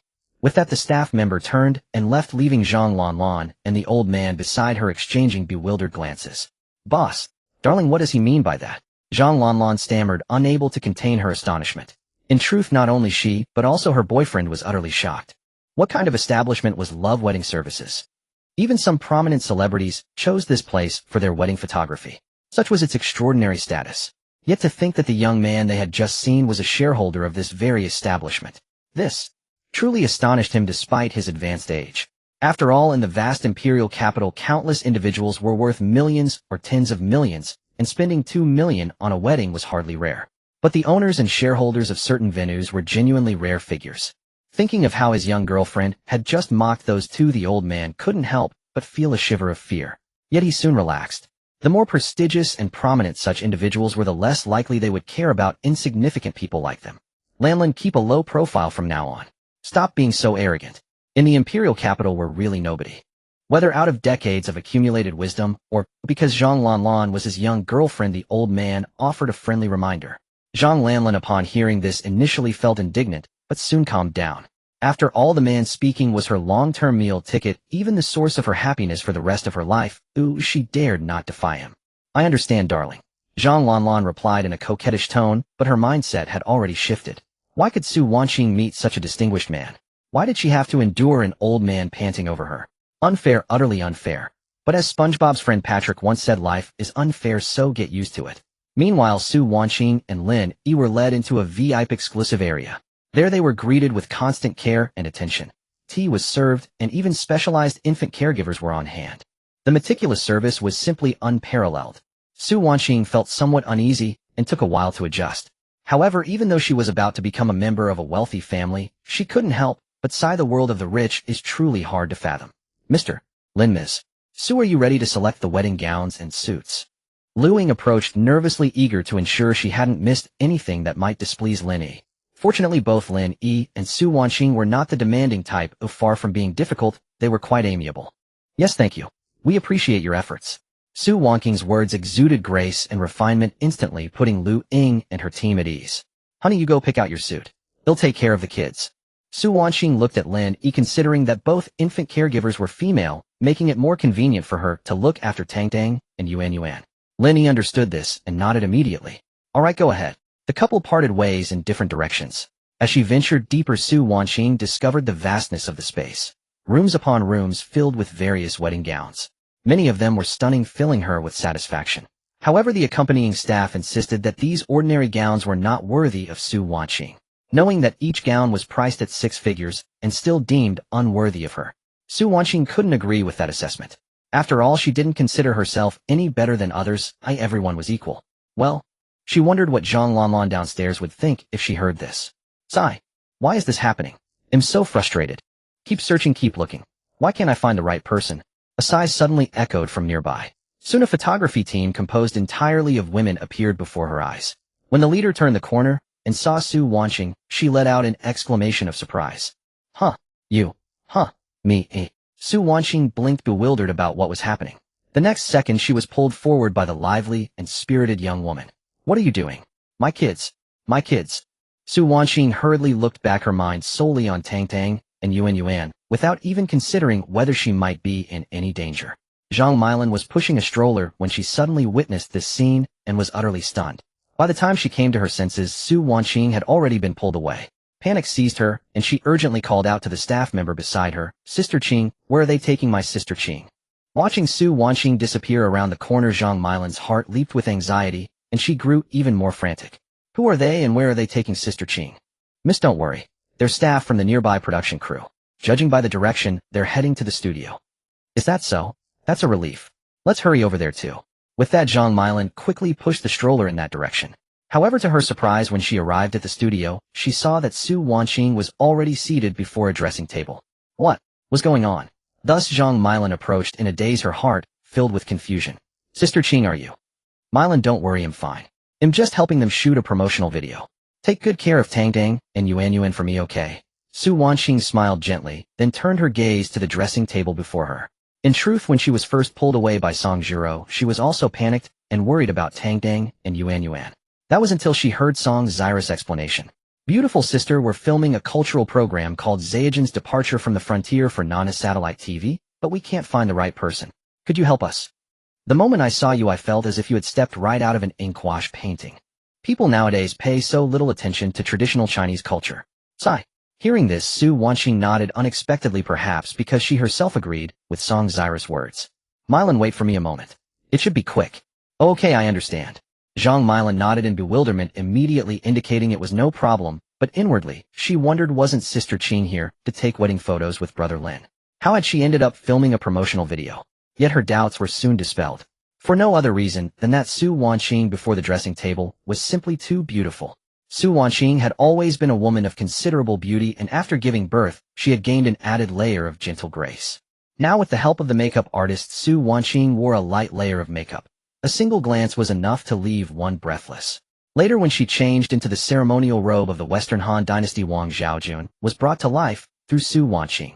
Sister Su, now I understand why Wang Zhaojun could make the southward flying wild geese forget to flap their wings. Because she was too beautiful. Sister Su, thank you for your support. Song Jiro, holding the camera, bowed deeply to Su Wanqing in gratitude. It was clear she had a genuine love for traditional Chinese culture. Su Wanqing merely smiled faintly and nodded. She had agreed to help not only to promote traditional Chinese culture, but also because she was moved by the earnestness of this young woman, Song Jiro. Imagine if there were more such people in China, would the world continue to neglect traditional culture? Sister Su, are you here for wedding photos? Yes, that's right. To be precise, I'm here to try on wedding gowns. Upon hearing this, Song Jiro immediately declared with confidence, Sister Su, rest assured. Whether it's trying on gowns or taking wedding photos, you can count on me. My photography skills are really quite good. As she spoke, a hint of pride appeared on Song Zira's face, clearly showing she was quite pleased with her own abilities. Then she asked Su Wanqing which series of wedding gowns she wanted to try on, saying she could use her authority to offer a discount. However, when she heard the accompanying staff member answer that Su Wanqing was going to try on the Star Love series, Song Jiro was stunned. Because the Star Love series was not something one could try on just with money. Thus, Su Wanqing's exalted status was almost palpable. Song Jiro startled glanced at Su Wanqing, whom she had addressed as the fairy-like sister, then bowed respectfully, and said, Sister Su, I was presumptuous. Su Wanqing, however, waved her hand, dismissively indicating it was no great matter. It's fine, no need to apologize. Later, when I try on the wedding dress, you can take a couple of photos for me as compensation. Sure. Song Jiro understood that Su Wanqing's status was indeed noble. She had only been flustered by the lack of a suitable candidate, which led her to drag Su Wanqing here for the shoot. Now, reflecting on it, she realized how rash she had been. Fortunately, Sister Su was good-natured and gentle otherwise. Losing her job would be the least of her worries. The indirect economic losses caused to the Lin wedding agency could land her in legal trouble. Let's hurry and take the photos, or my husband will start to worry. Oh, okay. With Song Jiro joining in to direct, the entire photography team sprang into action. Flashes of light flickered, and a series of exquisite scenes depicting the beauty Wang Zayajan's departure from the frontier were once again brought to life. Jiro, delete the frontal shots or hand over the originals to me. Feel free to use the profile shots. After the shoot, Su Wanqing suddenly spoke, as she preferred not to be too exposed. Out of respect for Su Wanqing's privacy, Song Jiro opted to keep only a few profile photos. Yet, even those profile shots were stunning enough to serve as excellent promotional material for the Nana TV program. Sister Su, rest assured I'll transfer your payment as soon as possible. Song Jiro was awestruck by the photos, but she didn't forget to promise Su Wanqing her due compensation, which spoke volumes about her integrity. However, Su Wanqing waved her delicate hand, indicating it wasn't necessary. It was just a small favor. Besides, you let me experience what it's like to travel back to ancient times. But, come on, let's go try on the wedding dress. Before Song Jiro could say more, Su Wanqing interrupted her, took the stroller pushed by Zhang Mylan, and prepared to leave. After consulting with the original photographer assigned to Su Wanqing, Song Jiro took over her position, becoming the exclusive photographer for Su Wanqing's wedding. Although she was still on assignment for Nanha TV, she was confident that the few sets of shots featuring Su Wanqing today were more than sufficient. To express her gratitude to Su Wanqing, she felt it necessary to follow through the entire process. If Song Zira's feelings towards Su Wanqing were gratitude, then upon learning the true identities of Su Wanqing and her husband, her heart was filled with immense shock. Sister Su's husband was actually a shareholder of the Lin wedding agency. With just that status, she had every reason to call Su Wanqing boss wife. Yet despite her position, Su Wanqing had never refused to help her with the photos. Such magnanimity was truly admirable. Song Jiro was astounded. Su Wanqing, however, took it lightly, as she preferred the identity of Lin Yi's wife over young mistress of the Lin family. On the other side, Lin Yi was indeed getting anxious. Just as he was about to go look for her himself, a staff member following Su Wanqing's instructions brought the original photos of Wang Zijin's departure from the frontier to Lin Yi. Upon first seeing the set of original photos, Lin Yi was stunned by his wife's beauty. When he learned that these photos were intended for promotional use and would be shown to the public, Lin Yi frowned slightly. He was possessive. He wanted his wife's beauty to be for his eyes only. Shown to the public. Unacceptable. Yet he was not unreasonable. So he selected a few profile shots from the originals and handed them to the staff member. He stated that these could be used for promotion but nothing else, and that all remaining originals must be brought to him. The staff member complied and left. However, as she departed, her heart was filled with admiration. She was amazed at how Lin Yi and Su Wanqing's decisions were so strikingly similar. She envied the deep understanding and love between Lin Yi and Su Wanqing, their minds seemingly in perfect sync. Having already spent some time filming the promotional video, Su Wanqing hurried over to the Starfall wedding dress collection, anxious not to keep Lin Yi waiting. The Starfall series gowns were all white, differing only in the craftsmanship of their necklines, skirts, and embellishments. The staff, aware that Su Wanqing was their boss wife, attended to her with the utmost hospitality. They believed that nothing short of the top-tier, diamond-encrusted gown could truly complement her beauty. Thus, they promptly led her to the diamond wedding dress. "Miss Su, what do you think of this gown?" "It's fine. He'll try this one." Su Wanqing suffered from mild decision paralysis, and since every gown here was exquisitely designed, she couldn't choose. Since the staff recommended it, she decided to give it a try. Su Wanqing was unaware of the diamond gown's value, but Song Jiro knew. As the premier photographer at Love's Vow Bridal, she was well-versed in the collection. The gown was called the diamond wedding dress because it was adorned with 300 carats of diamonds, making it the most expensive piece in the entire Starfall series. The staff had already prepared the gown, and Su Wanqing cheerfully said to the babies in the stroller, "Tantang Yu and Mama is going to change now. They'll be with you soon." The two little ones babbled as if anticipating Su Wanqing in her wedding dress. Then Zhang Milan waited outside with the stroller while Su Wanqing went in to change. Given the high price of the Love's Vow gowns, 4 attendants were assigned to assist with dressing. Su Wanqing simply stood there, lifting her arms and stretching her legs without having to do anything else. Meanwhile, Lin Yi had already changed and was waiting for Su Wanqing to emerge. Then the dressing curtain slowly drew open, and Su Wanqing gracefully stepped out. Every smile and movement exuded the classic elegance of the East. It must be said that the diamond gown fit her perfectly, as if it were tailor-made for her. Even Song Jiro, who had seen many beauties, was stunned at the sight of Su Wanqing in that gown. She was breathtakingly beautiful. Without exaggeration, every frame could serve as a stunning wallpaper. "Husband." Hearing Su Wanqing's voice, Lin Yi turned around. Su Wanqing, like a princess from a castle, appeared before him with her lively, blinking eyes. She asked shyly, "Husband, do I look good?" Lin Yi stared, nodding dumbly. It wasn't just good. She was otherworldly. Meanwhile, Zhang Lanlan came out after changing into another gown. She had tried several, but none satisfied her. The gowns looked beautiful hanging there, but they didn't flatter her figure when worn. Hearing the compliments around her, she assumed they were for her, and her surgically enhanced face beamed with joy. "Darling, this gown is really nice. Everyone seems to think so too." The older man frowned, thought for a moment, and said, "Lanlan, they're not talking about your gown. It's your classmates." "Huh." Su Wanqing. Zhang Lanlan looked around in confusion and saw the gown Su Wanqing was wearing. To be fair, she was immediately drawn to the diamond gown. But then she looked at her own and felt a pang of jealousy. She then approached a staff member and said, "I'd like to try that gown too." "I'm sorry, madam, that gown is only available for trial by our top-tier VIPs. Each gown in the Starfall series is worth tens of millions." The staff kindly reminded her, having already grown weary from explaining to the many people who had inquired about the diamond gown. "Not to be rude, but everyone here is trash." "This trash? I mean this lady, please steady yourself, and don't fall." "Hee honey, you're quite handsome too." Su Wanqing spontaneously linked her arm with Lin Yi's, smilingly looking at Song Jiro. "Jiro, could you please take a few more photos for us?" "Of course, Miss Su. A professional photographer longs for good models, and these two were exactly that." So Song Jiro clicked the shutter, wildly feeling each photo was a masterpiece. Lu Ying, the manager and designer of Ailian wedding gown, hurried over upon seeing Su Wanqing in her wedding dress and said respectfully, "Miss Su, is the dress fitting? If you find any part unsatisfactory, I can adjust it for you." The dresses she designed were all made to perfect measurements, so she was very strict about body shape and height. However, she saw that the diamond wedding dress on Su Wanqing fitted perfectly, with not a single flaw from head to toe.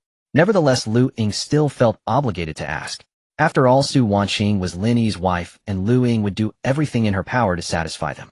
It's a perfect fit, no need for alterations. Upon hearing this, Lu Ying smiled and nodded. Having the dress need no adjustments was the best outcome. She had expected the boss girlfriend to have many demands, but was surprised to find her so approachable.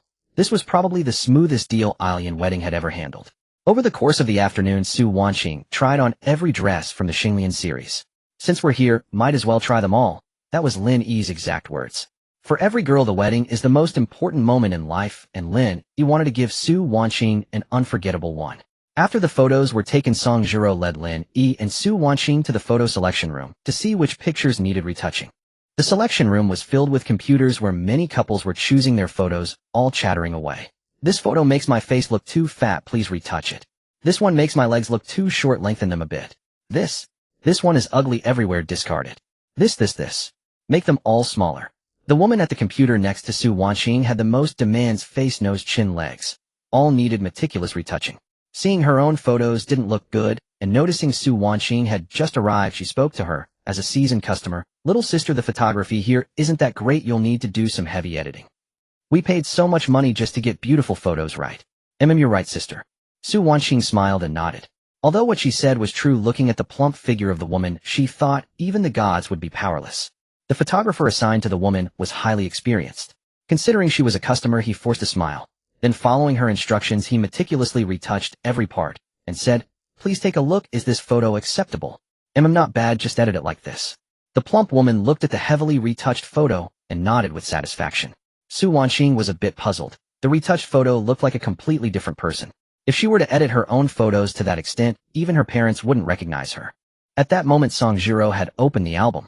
The plump woman nearby was about to offer her opinion, but after seeing the photos, she swallowed her words. This is absolutely stunning. Young man, edit my photos just like hers, the plump woman said. Upon hearing this, the photographer felt 1,000 alpacas stampeding through his heart, thinking, you're really asking for the impossible.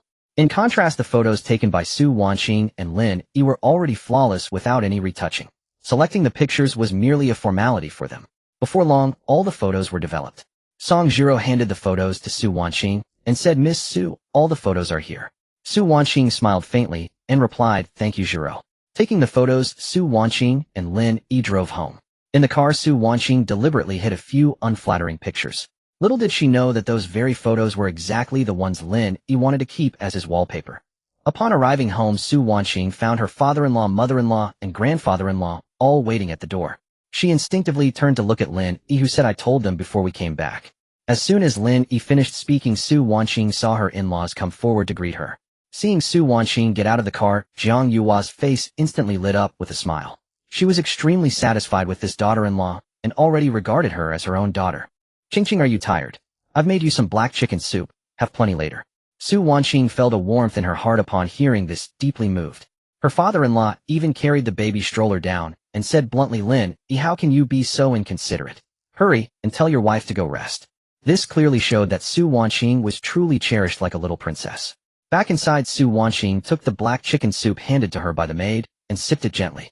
Meanwhile, Jiang Yuehua took the photos from Lin Yi and examined them carefully, flipping through and praising, our Ching is so beautiful. Ew, every photo looks wonderful. Lin Hongji, standing behind, nodded in agreement repeatedly. Even Tang in the baby stroller kept babbling excitedly, as if she too wanted to see her parents' beautiful photos. Oh, our little Tang wants to see them too. Come, let grandma hold you and look. With that, Jiang Yuehua picked Tang up. Sure enough, when Tang saw Su Wanqing's solo photo, she grinned happily. Taking advantage of Jiang Yuehua's momentary distraction, she snatched the photo and brought it straight to her mouth. Mwah, she was kissing it. And while kissing, she patted her grandmother's shoulder and babbled as if to say, look, this is my mom.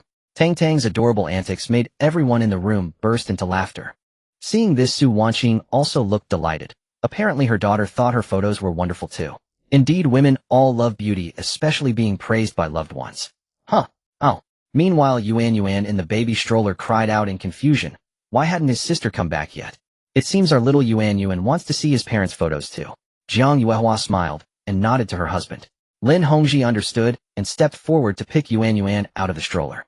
With so many people in the room, a hint of shyness appeared on Yuan's tender face. Only when he saw the couple's photo brought by his grandfather did he stare at it intently with eager eyes.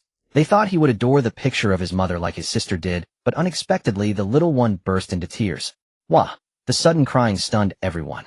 Lin Hongji quickly grabbed his grandson's little foot to check, worried that he might have pinched it while lifting him from the stroller. But no, why had he suddenly started crying? And so sadly. Whoa! Yuan Yuan's sobbing continued, large teardrops rolling down and splashing coldly onto his grandfather's arm. Lin Hongji's heart tightened with anxiety, and he hurriedly looked toward his wife and son for help.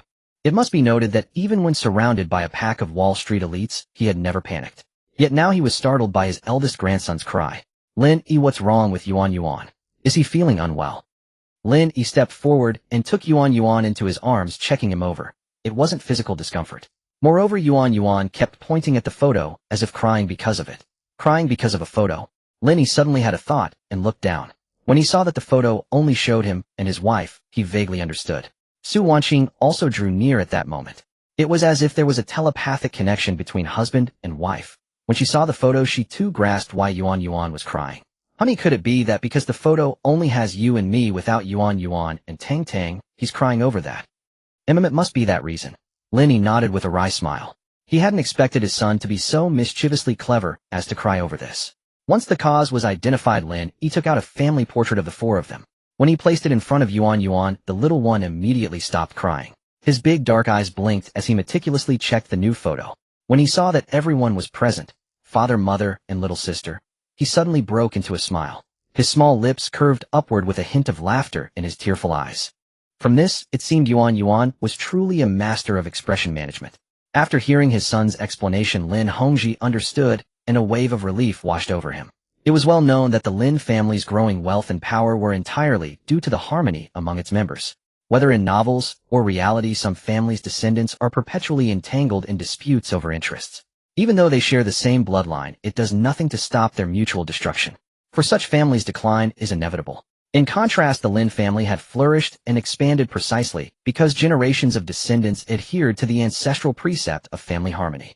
Now, with little Yuan Yuan valuing his family so deeply at such a tender age, Lin Hongji couldn't help but feel a profound sense of comfort. Good, very good. Hearing her husband's repeated praises, Jiang Yuehua smiled gently. After so many years together, she understood exactly what Lin Hongji was thinking. That afternoon, Lin Yi was pacing around the house with his daughter in his arms, coaxing her to sleep. Not far away, his mother Jiang Yuehua approached slowly. Is Tang Tang asleep? I don't know what's wrong these past 2 days. She'll only fall asleep if she's held. Lin Yi said with a smile. Though holding her for a long time could be tiring, it wasn't a big deal. After all, she was his daughter, wasn't she? Seeing Lin Yi's affection for his son and daughter, Jiang Yuehua felt a pang of melancholy as a mother. She recalled that when Lin Yi was born, he was so small, and now he had become a father and a husband. With that thought, Jiang Yuehua smoothed the wrinkles on Lin Yi's clothes and said softly, "Son, isn't it time to visit your father-in-law and mother-in-law? Any further delay would be very discourteous." Lin Yi was momentarily stunned, then nodded. Yes, it was time to visit his father-in-law and mother-in-law. Speaking of this matter, Lin Yi only hoped that he wouldn't be thrown out by his father-in-law given the rather questionable nature of his actions. Jiang Yuehua, who understood the full story, patted his shoulder and said, "Don't worry, with a son as handsome as you, I'll be fine. But you must first secure the consent of Qingqing's parents. Then your father and I can formally propose marriage." This reasoning was sound. After all, Lin Yi hadn't obtained Su Wanqing's parents' approval yet. A hasty proposal would be improper, so this matter couldn't be avoided. Lin Yi agreed wholeheartedly. Although the marriage certificate was already in hand, he still had to win over his parents' in-law, otherwise his wife would surely face difficulties in the future. At worst, he would let them vent their anger by beating him. With this thought, the prospect of visiting his in-laws no longer seemed so daunting. Time flew by, and the next day arrived. The plane was ready along with 3,000 caddies of millet.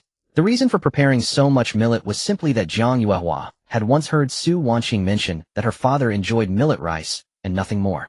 Fortunately, the Airbus A380, known as the Flying Palace, was spacious enough to accommodate a garage. Otherwise, how to get to his in-laws' place after landing would have been a problem. In front of the plane, Lin Hongji and Jiang Yuehua had come to see off their daughter-in-law, grandson, and granddaughter. At the moment of parting, Lin Hongji held his granddaughter, reluctant to let go. Although he knew they would return in a few days, the newly minted grandfather still missed his grandchildren dearly. The thought of the temporary separation made him glare at Lin Yi. In his view, if Lin Yi had visited his in-laws earlier, he could have come along this time. Lin Yi, unnerved by his father's gaze, felt a twinge of helplessness. Could he blame himself? Well, actually, it was his fault. Mom, it's about time.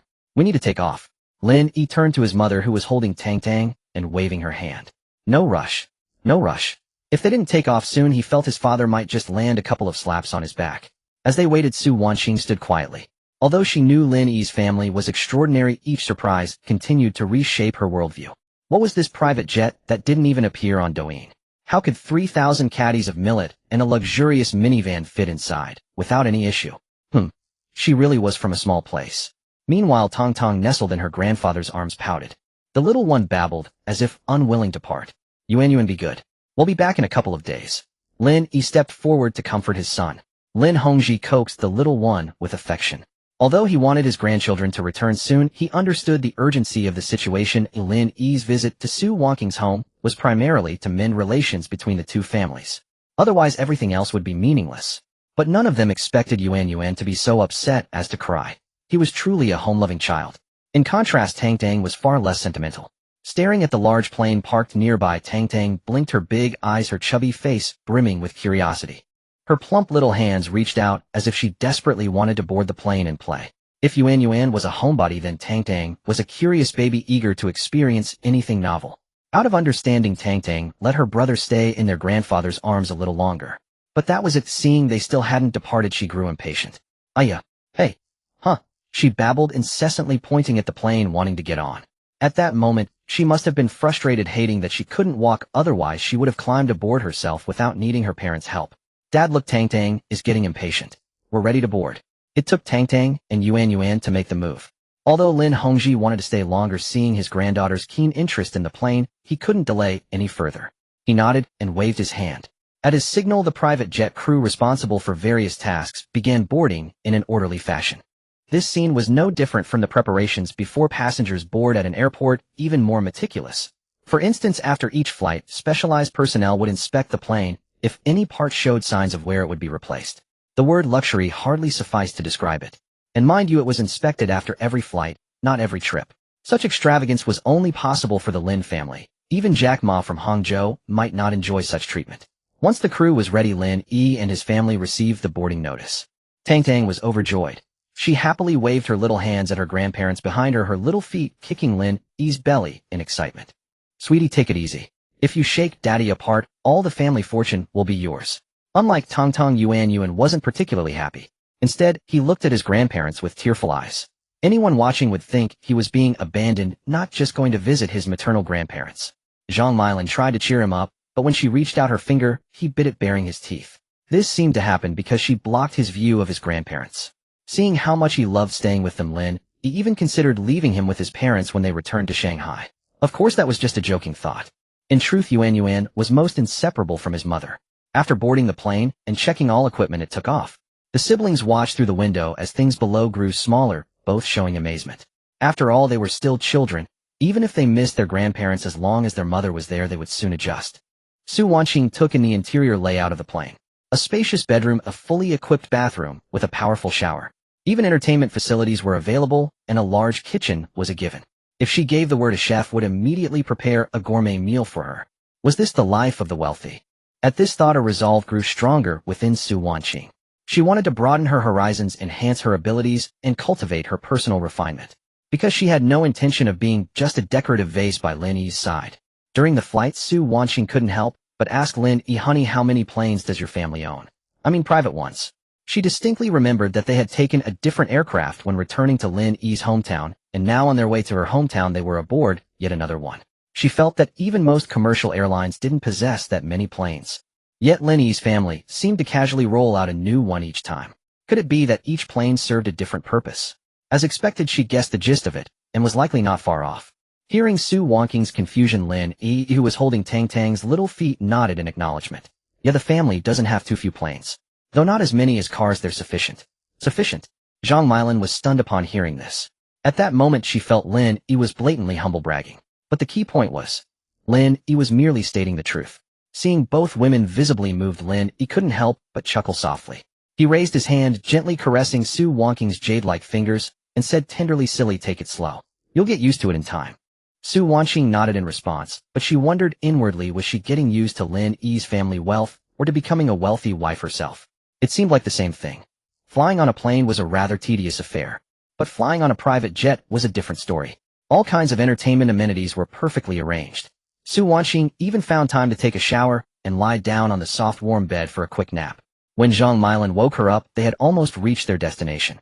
As she returned to the living room, a report echoed in her ears: Young Master, runway 013 at Fengtian Xiantao International Airport has been cleared.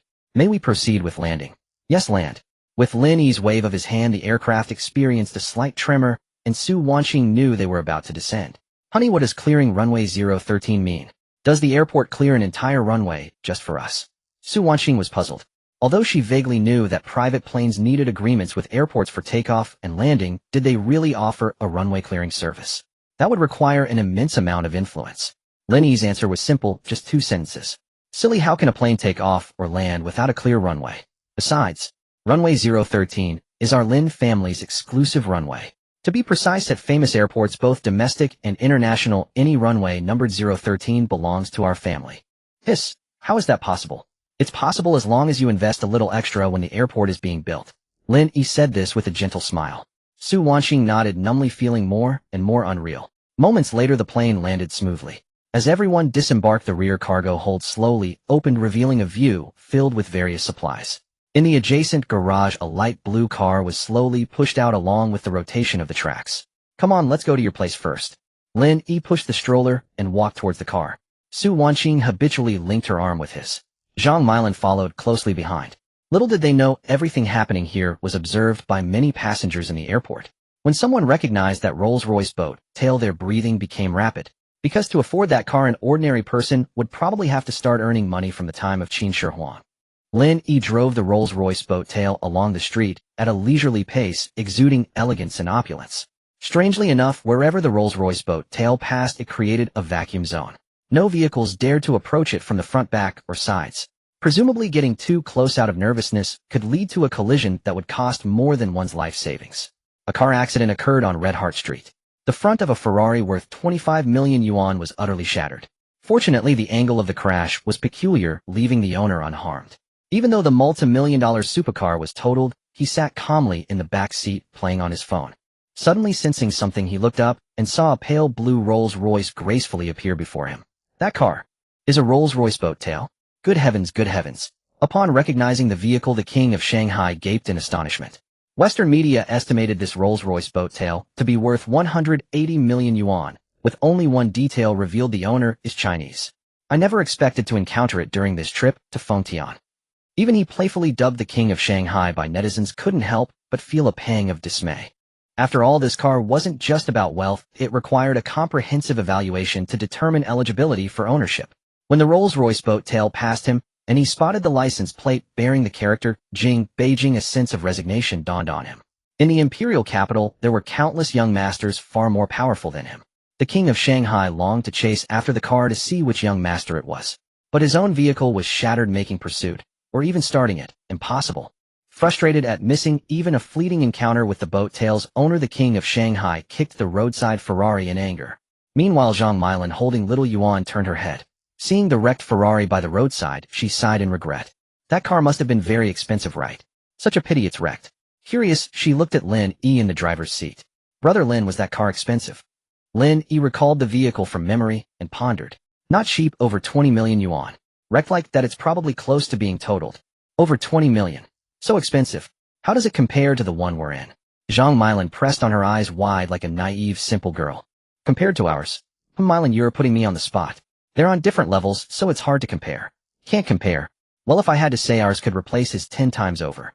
Lin Yi's conservative answer left Zhang Milan dumbfounded. She counted on her fingers and muttered softly. So brother Lin's car is worth 200 million yuan. For an ordinary girl like Zhang Milan, even 2 million was an astronomical figure, let alone 200 million. Glancing at the innocent little Tangtang and Yuan in the stroller, Zhang Milan couldn't help but think reincarnation is truly a skill. Indeed, some are born in Rome while others are born as beasts of burden. But precious ones like Tangtang and Yuan were born with Rome itself. The Rolls-Royce Phantom was an undeniable focal point wherever it went. When Lin Yi drove his family to the neighborhood where his in-laws lived, the group of elderly men and women sitting at the entrance began their discussion. This car must be expensive, right? It could probably buy 2 of my tractors. Oldly, you're talking nonsense. I think it's worth at least 3. Really? What's such an expensive car doing in our neighborhood? Hey, look, isn't that teacher Sue's daughter Xiaoqing? After Oldly spoke, the group of elderly folks looked up suspiciously. When they saw Su Wanqing stepping out of the car, they couldn't help but praise this girl has gotten even more beautiful. They even began vying with each other to propose a match for Su Wanqing. But when they saw Su Wanqing carrying Tang Tang and Yuan down from the car, they fell silent. The elderly folks just liked to chat and gossip. They weren't senile or foolish. Since Su Wanqing was returning to her parents' home with children, it was clear she was already taken. Having watched plenty of TV dramas, they knew that the more obedient and beautiful a girl like Su Wanqing was, the more likely she was to marry into a wealthy family, though those wealthy men were usually older. Driven by curiosity, they unanimously looked toward the driver's seat of the Rolls-Royce Phantom, wanting to see what kind of person the Su family's son-in-law was. When Lin Yi parked the Rolls-Royce Phantom by the roadside and stepped out of the car, his tall and slender figure instantly left the elderly folk speechless.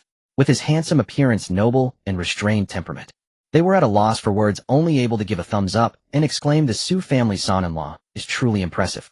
Honey, just park the car outside. The neighborhood is too old and the roads are bad. It would be a shame to scratch the car. Alright, no problem. Then the couple carried Tang Tang and Yuan respectively, while Zhang Meilan carried the stroller as they walked towards Su Wanqing's home. When passing by the elderly folks, Su Wanqing greeted them warmly and friendly.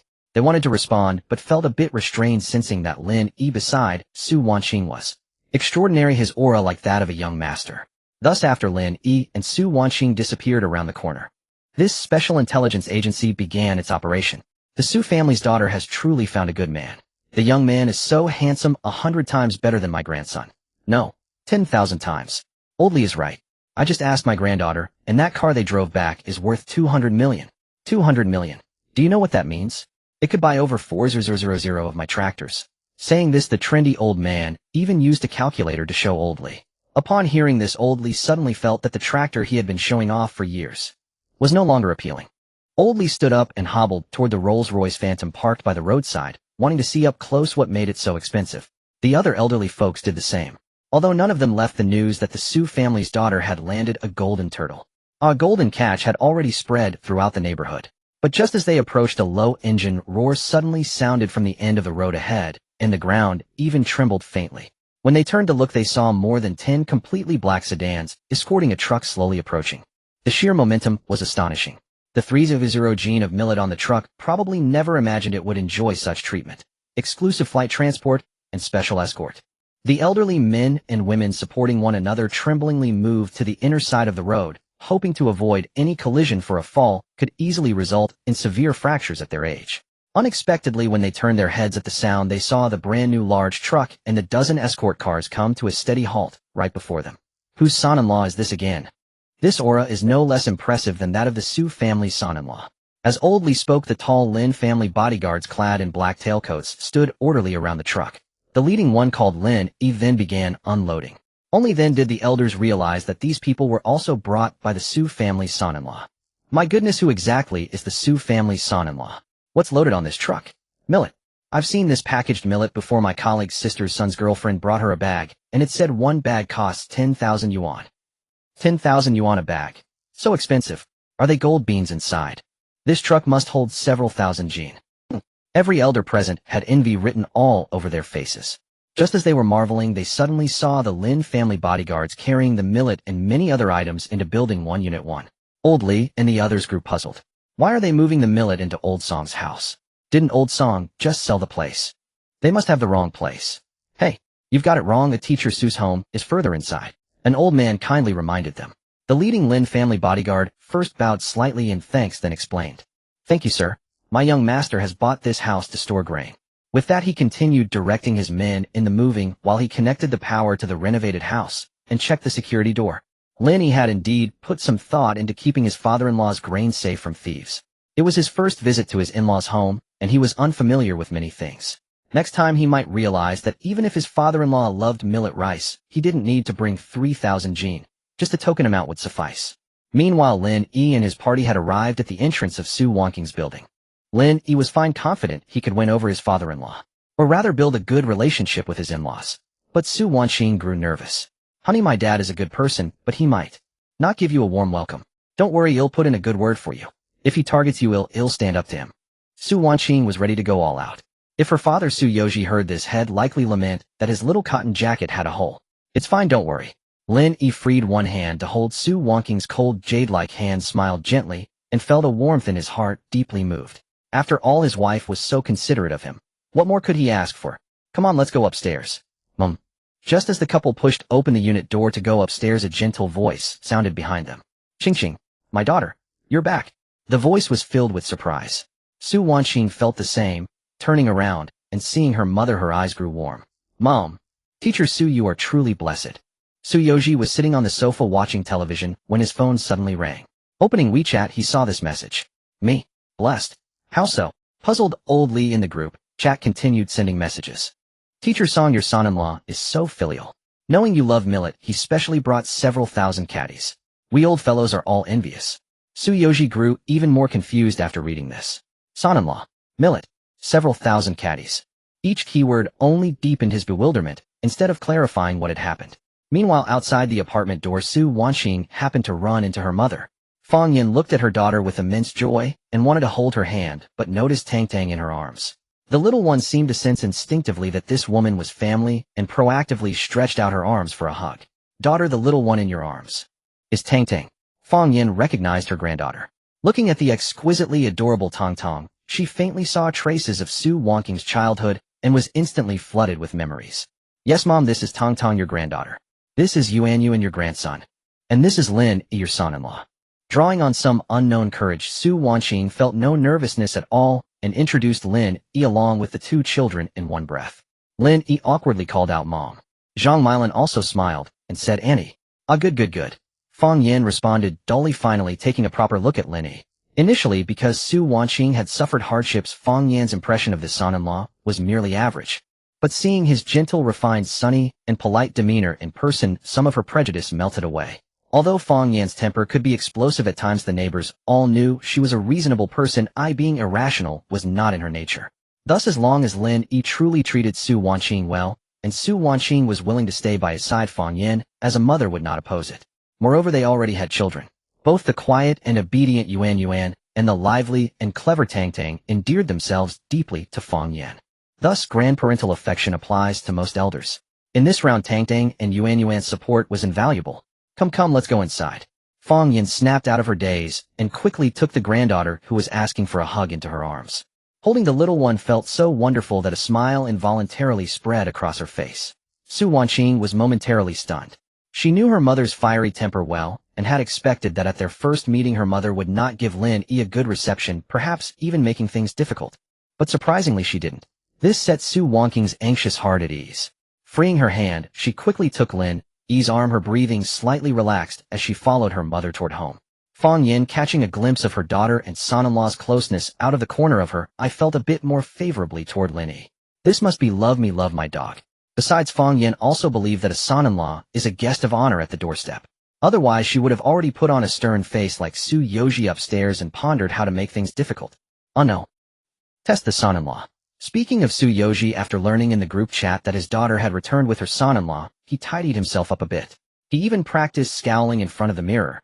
Yet despite that, the overwhelming longing to see his daughter was evident on his face, impossible to conceal.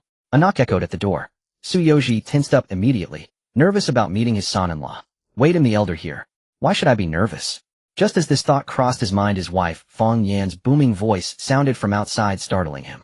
Su, why are you dawdling at the door? Get it open. Oh dear, I couldn't help it. Tang Tang, don't be scared, it's okay. Fang Yin quickly reined in her temper, soothing Tang Tang, who had been startled by her outburst, then turned to Lin Yi to explain. Lin Yi, don't mind us. That's just how we talk around here. It's fine, Auntie. No worries. Lin Yi nodded in response, then glanced at Su Wanqing, thinking to himself that his wife had never lost her temper and was actually quite gentle. Su Wanqing felt his gaze and turned to meet his eyes, her look seeming to reassure him that she wouldn't be like her mother. The door creaked open, revealing a middle-aged man. Lin Yi wasted no time upon seeing Su Yoji respectfully addressing him Dad. His directness left Su Yoji stunned. It was only after an elbow from his wife that he snapped back to reality, and with the thought of fool doesn't pass up a good deal, he nodded in acknowledgement. Should he have agreed? What advantage had he gained? Still, he had to admit Lin Yi was quite polite and had decent features. With this in mind, Su Yoji didn't soften his stern expression, but simply stepped aside. Come in. When he saw his daughter Su watching, his expression shifted slightly. He raised his hands wanting to embrace her. Remembering the hardships she had endured, Su Yuzi's anger flared, and his gaze toward Lin Yi turned less friendly. Fortunately, Su Wanqing was perceptive and quickly stepped forward, linking her arm with her father's. "Dad, did you miss me?" Looking at his lively and beautiful daughter, Su Yoji broke into a joyful smile, appearing years younger. No wonder they say a daughter is her father's little cotton-padded jacket and a miraculous cure. It even seemed to have the effect of restoring youth. "Yes, I did." Yet despite having 1,000 words in his heart, Su Yoji could only utter 2 words of mist. His honest nature made him poor at speaking sweetly. Su Wanqing pouted her small nose, but for her those 2 words were enough. "I missed you so much too, Daddy." Each daddy disoriented Su Yoji completely. The wariness he held toward Lin Yi quietly began to dissolve. When she led him to the sofa, and he saw his adorable grandchildren in person, a mountain of smiles piled onto his face. Su Wanqing thought to herself, this is promising. Lin Yi, however, was still bewildered. Hadn't his wife mentioned to her parents about Tangdang and Yuan before? "Dad, this is Tongtong, your granddaughter. She's so lively. And this is Yuan, your grandson. He's very stubborn, probably takes after me, and I take after you, haha. And this is my husband, Lin Yi. He treats me so well. He won't let me endure a single hardship or bit of fatigue." Using the same tactics, Su Wanqing introduced Lin Yi again, naturally with a bit of embellishment. Su Yuzi's hostility toward Lin Yi diminished further. "Hey, go buy some groceries," Su Yoji suddenly remembered and said to his wife. Fang Yin nodded and stood up. "Qingqing, come with Mom to buy groceries." Fang Yin noticed her husband's wink. After years of marriage, she knew exactly what it meant. He wanted to question Lin Yi alone. However, Su Wanqing shook her head like a rattledrum. "No, Mom. I need to stay home and take care of Tangdang and Yuan. She then muttered under her breath, "In case Dad tries to bully my husband, I have to keep an eye on things." Well, so much for the little cotton-padded jacket being a miraculous cure. Was it already letting the cold wind in? Fang Yin was stunned by the words, the repeated calls of hubby. She had been married to Su Yoji for so many years, yet she never felt comfortable addressing him as hubby. In contrast, their daughter called Lin Yi with such fluidity and naturalness.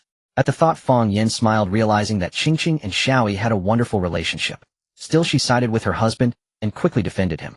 "That's not true. Your father isn't that kind of person." Mom, I'm tired from the flight, so we'll skip going, okay? Oh, by the way, Mylan, thanks for going with my mom. Appreciate it." Su Wanqing playfully shook Fang Yan's arm, who shook her head with a smile, while Zhang Mylan was already prepared. "All right, then I'll go buy groceries with this young lady. Old Su, don't just stand there, brew some tea for Xiaoyi." "I know," Su Yoji replied in a muffled tone, his expression slightly grim. Indeed, his beloved little girl had become distant, and who wouldn't be anxious? With that, Fang Yin left with Zhang Mylan. Su Yoji entered the kitchen to brew tea. Su Wanqing and Lin Yi sat on the sofa holding Tangtang and Yuan, both feeling a bit nervous, but since things had progressed this far, they decided to take it step by step. In contrast, the twins in their arms showed no sign of unease. Tangtang blinked her dark eyes looking around, and when she spotted a photo of Su Wanqing from her youth on the cabinet, she broke into a wide grin. She stretched out her tiny finger pointing at the photo, as if to say, "Look, it's mommy." Wawa. Tangtang always adored her parents like this. Yuan, though not bothered by the unfamiliar surroundings, found nothing interesting after a glance, so he stretched lazily in Su Wanqing's arms, wiggled his little bottom, and closed his eyes. He decided to take a nap. While the twins were so at ease, their father Lin Yi felt uncertain. Though he had expressed confidence to Su Wanqing, facing the moment now made him anxious. Finally, Su Yoji emerged from the kitchen with the teapot. Su Wanqing relaxed a bit, knowing her father rarely drank tea. Brewing it himself indicated he had a favorable impression of Lin Yi. As expected of Su Yuzi's own daughter, her guess was spot on. "We don't have any fine tea at home, Xiaoyi, please don't mind." Su Yoji placed a teacup in front of Lin Yi and filled it. Fortunately, Lin Yi was holding Tongtong, or he wouldn't have known whether to pick up the cup. What followed was the typical son-in-law meets father-in-law routine. A question-and-answer session. "Xiaoyi, Qingqing hasn't graduated from university yet, so you probably haven't either, right?" "Yes, that's right, Dad. Well, graduate in a couple of days." "Oh, so now that you have Tangdang and Yuan, what are your plans for the future?" "Dad, after graduation, Lin Yi might go home to take over the family business. Or he might return to Modu to expand the company and make it stronger." Su Wanqing interjected quickly. She and Lin Yi had known before coming that her father would ask this question. But the answer they had agreed upon was starting a business, not this. The reason was that saying make the company bigger and stronger seemed immature and hollow, likely leaving a poor impression and making Su Yoji think Lin Yi was boastful and impractical. Now Su Wanqing deviated from the agreed answer because she believed her husband was outstanding and hiding it would be a waste. It was better to state it directly. After all, in her heart, Lin Yi was the best. She clenched her fist and shouted, "Building the company bigger and stronger." Suyoji raised an eyebrow, catching the key phrase, and then looked at Lin Yi with suspicion. Starting a company before even graduating. Yes, I'm managing a live streaming company. It's doing fairly well for now.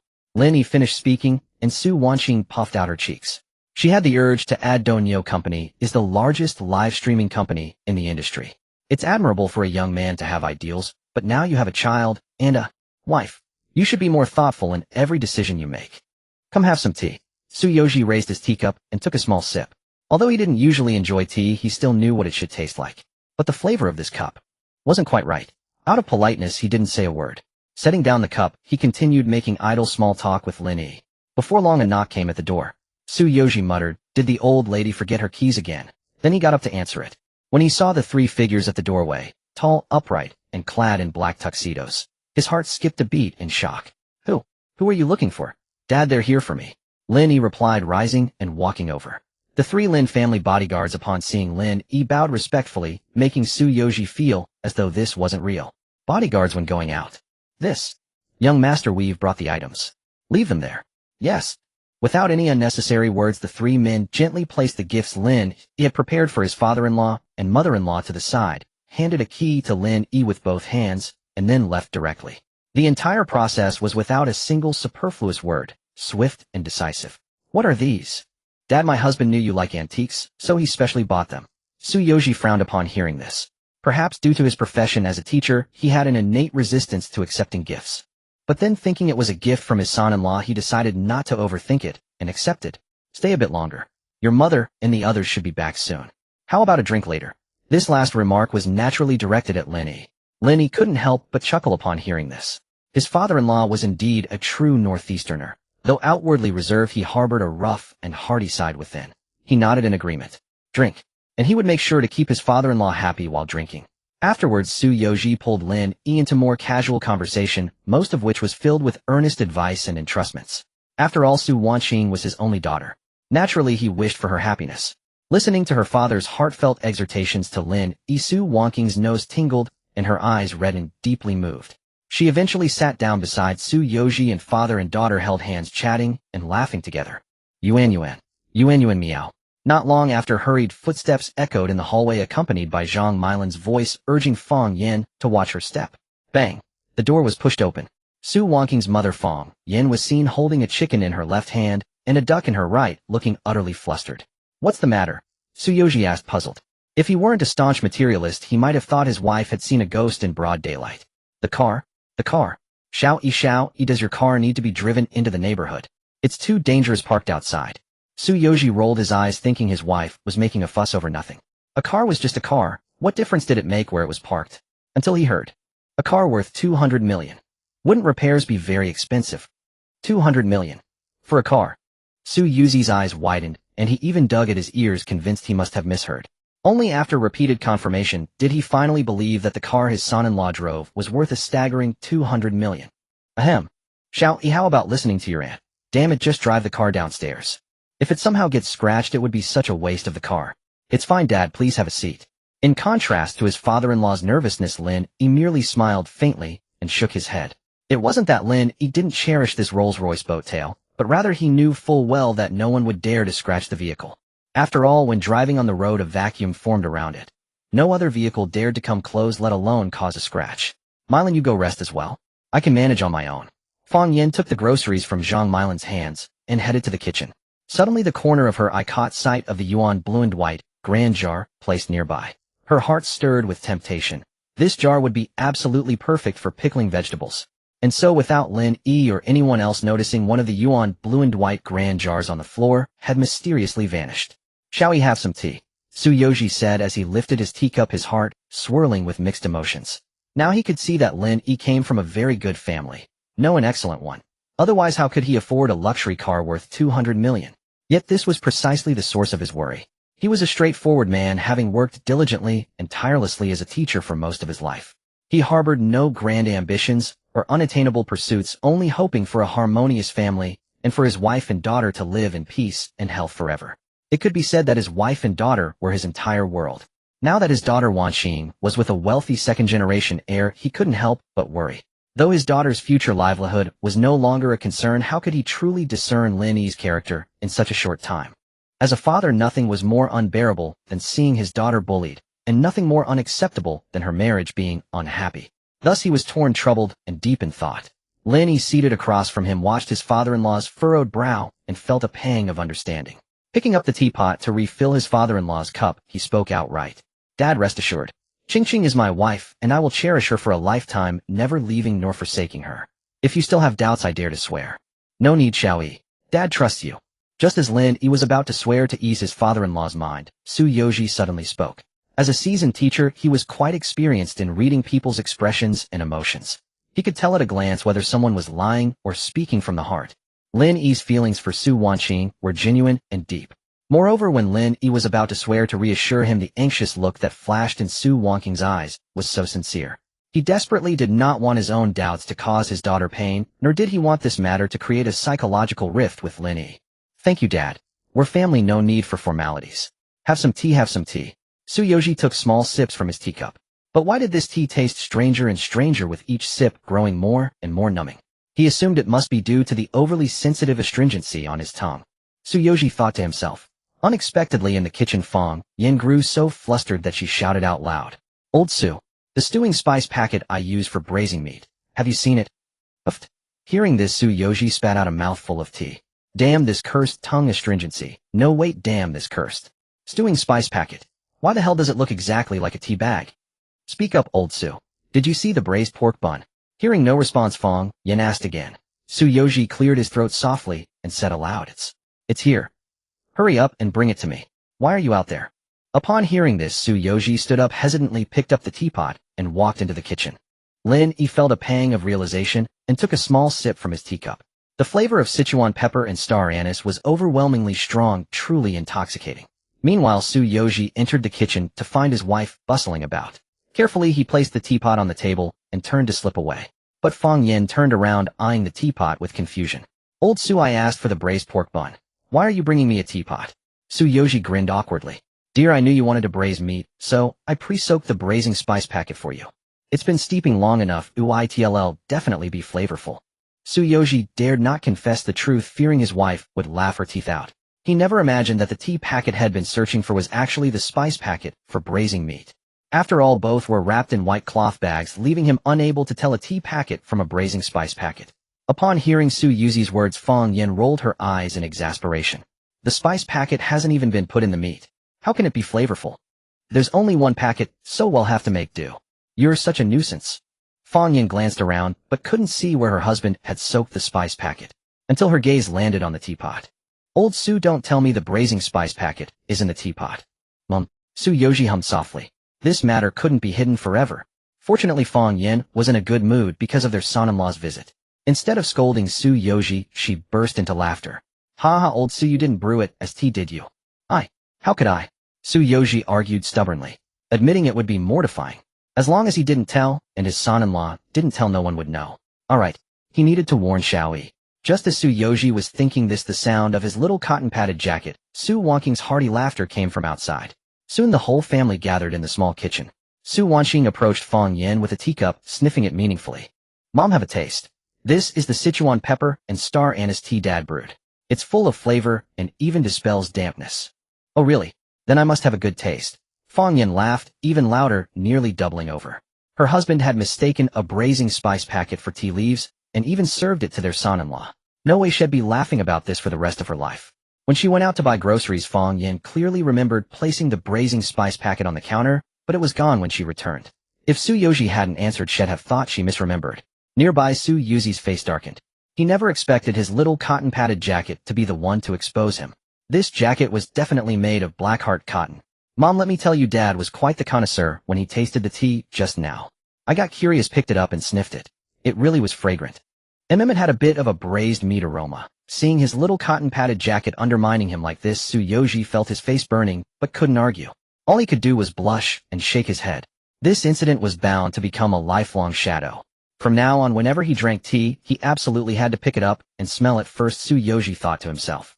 Hey, why does this big jar look so familiar? Isn't it the kimchi jar my son-in-law gave me? Yuan Qinghua jar, you're the kimchi jar? A kimchi jar? Su Yoji questioned, puzzled by Fang Yan's response. Gazing at the kimchi jar in the corner, its celadone glaze and oval shape, told him it was no ordinary vessel. Having watched many antique appraisal shows, Tsuyoshi recalled seeing such a jar on television. Plain base with wide foot ring, straight mouth and short neck, slightly thick lip, sloping shoulders, and rounded belly widening below the shoulders and tapering toward the base with a slight flare at the bottom. Numerous features had once read in newspapers flooded his mind. Slap. Tsuyoshi suddenly smacked Fong Yan's thigh. I remember now. That's no kimchi jar, it's a yuan blue and white grand jar, isn't it, Xiaoi? Ah yes, Dad, you've got sharp eyes, but what? Tsuyoshi asked, oblivious to the consequences of his excited thigh slap. Beautiful. Truly beautiful. His eyes gleamed as he stared at the yuan blue and white jar. He brought it to the table for a closer look. Having seen so many appraisal shows, he couldn't help but think, if this jar were an antique, its collectible value would be immense. He examined and touched the jar, but when he spotted the perfectly fitted glass lid at the rim, a look of regret crossed his face. What a pity, what a shame. It's a fake. Su Wanxing stood beside him, assuming the jar had been brought into the kitchen simply because there was no space elsewhere. Yet when she heard her father declare the yuan blue and white jar a fake, she furrowed her delicate brows and retorted indignantly, Dad, this jar is real. It's a genuine yuan blue and white grand jar. Huh? What?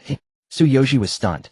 Fong Yin, still rubbing her thigh, raised an eyebrow at her daughter's earnest expression. The jar indeed seemed extraordinary.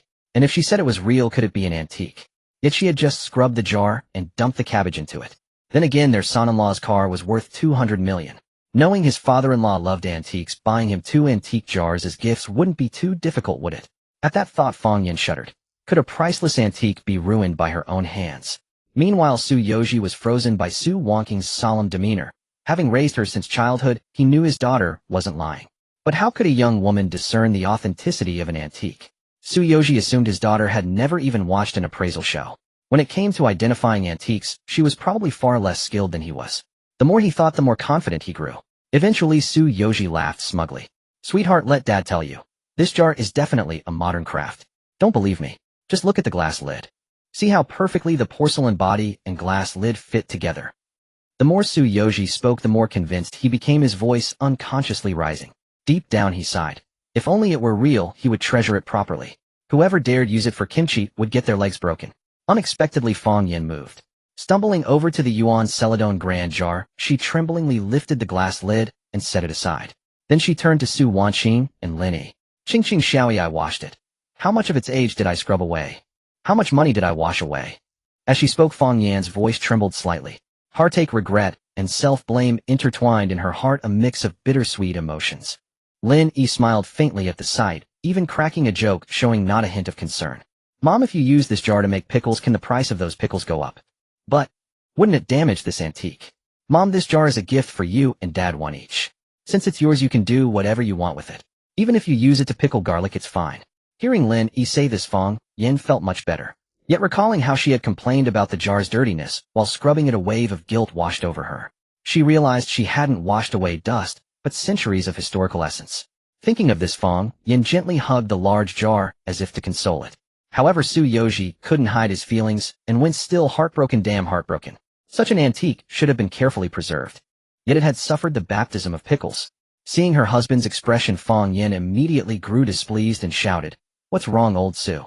This is the jar our son-in-law gave me. He said I could even pickle garlic in it. Why are you so upset? Anna, let me explain.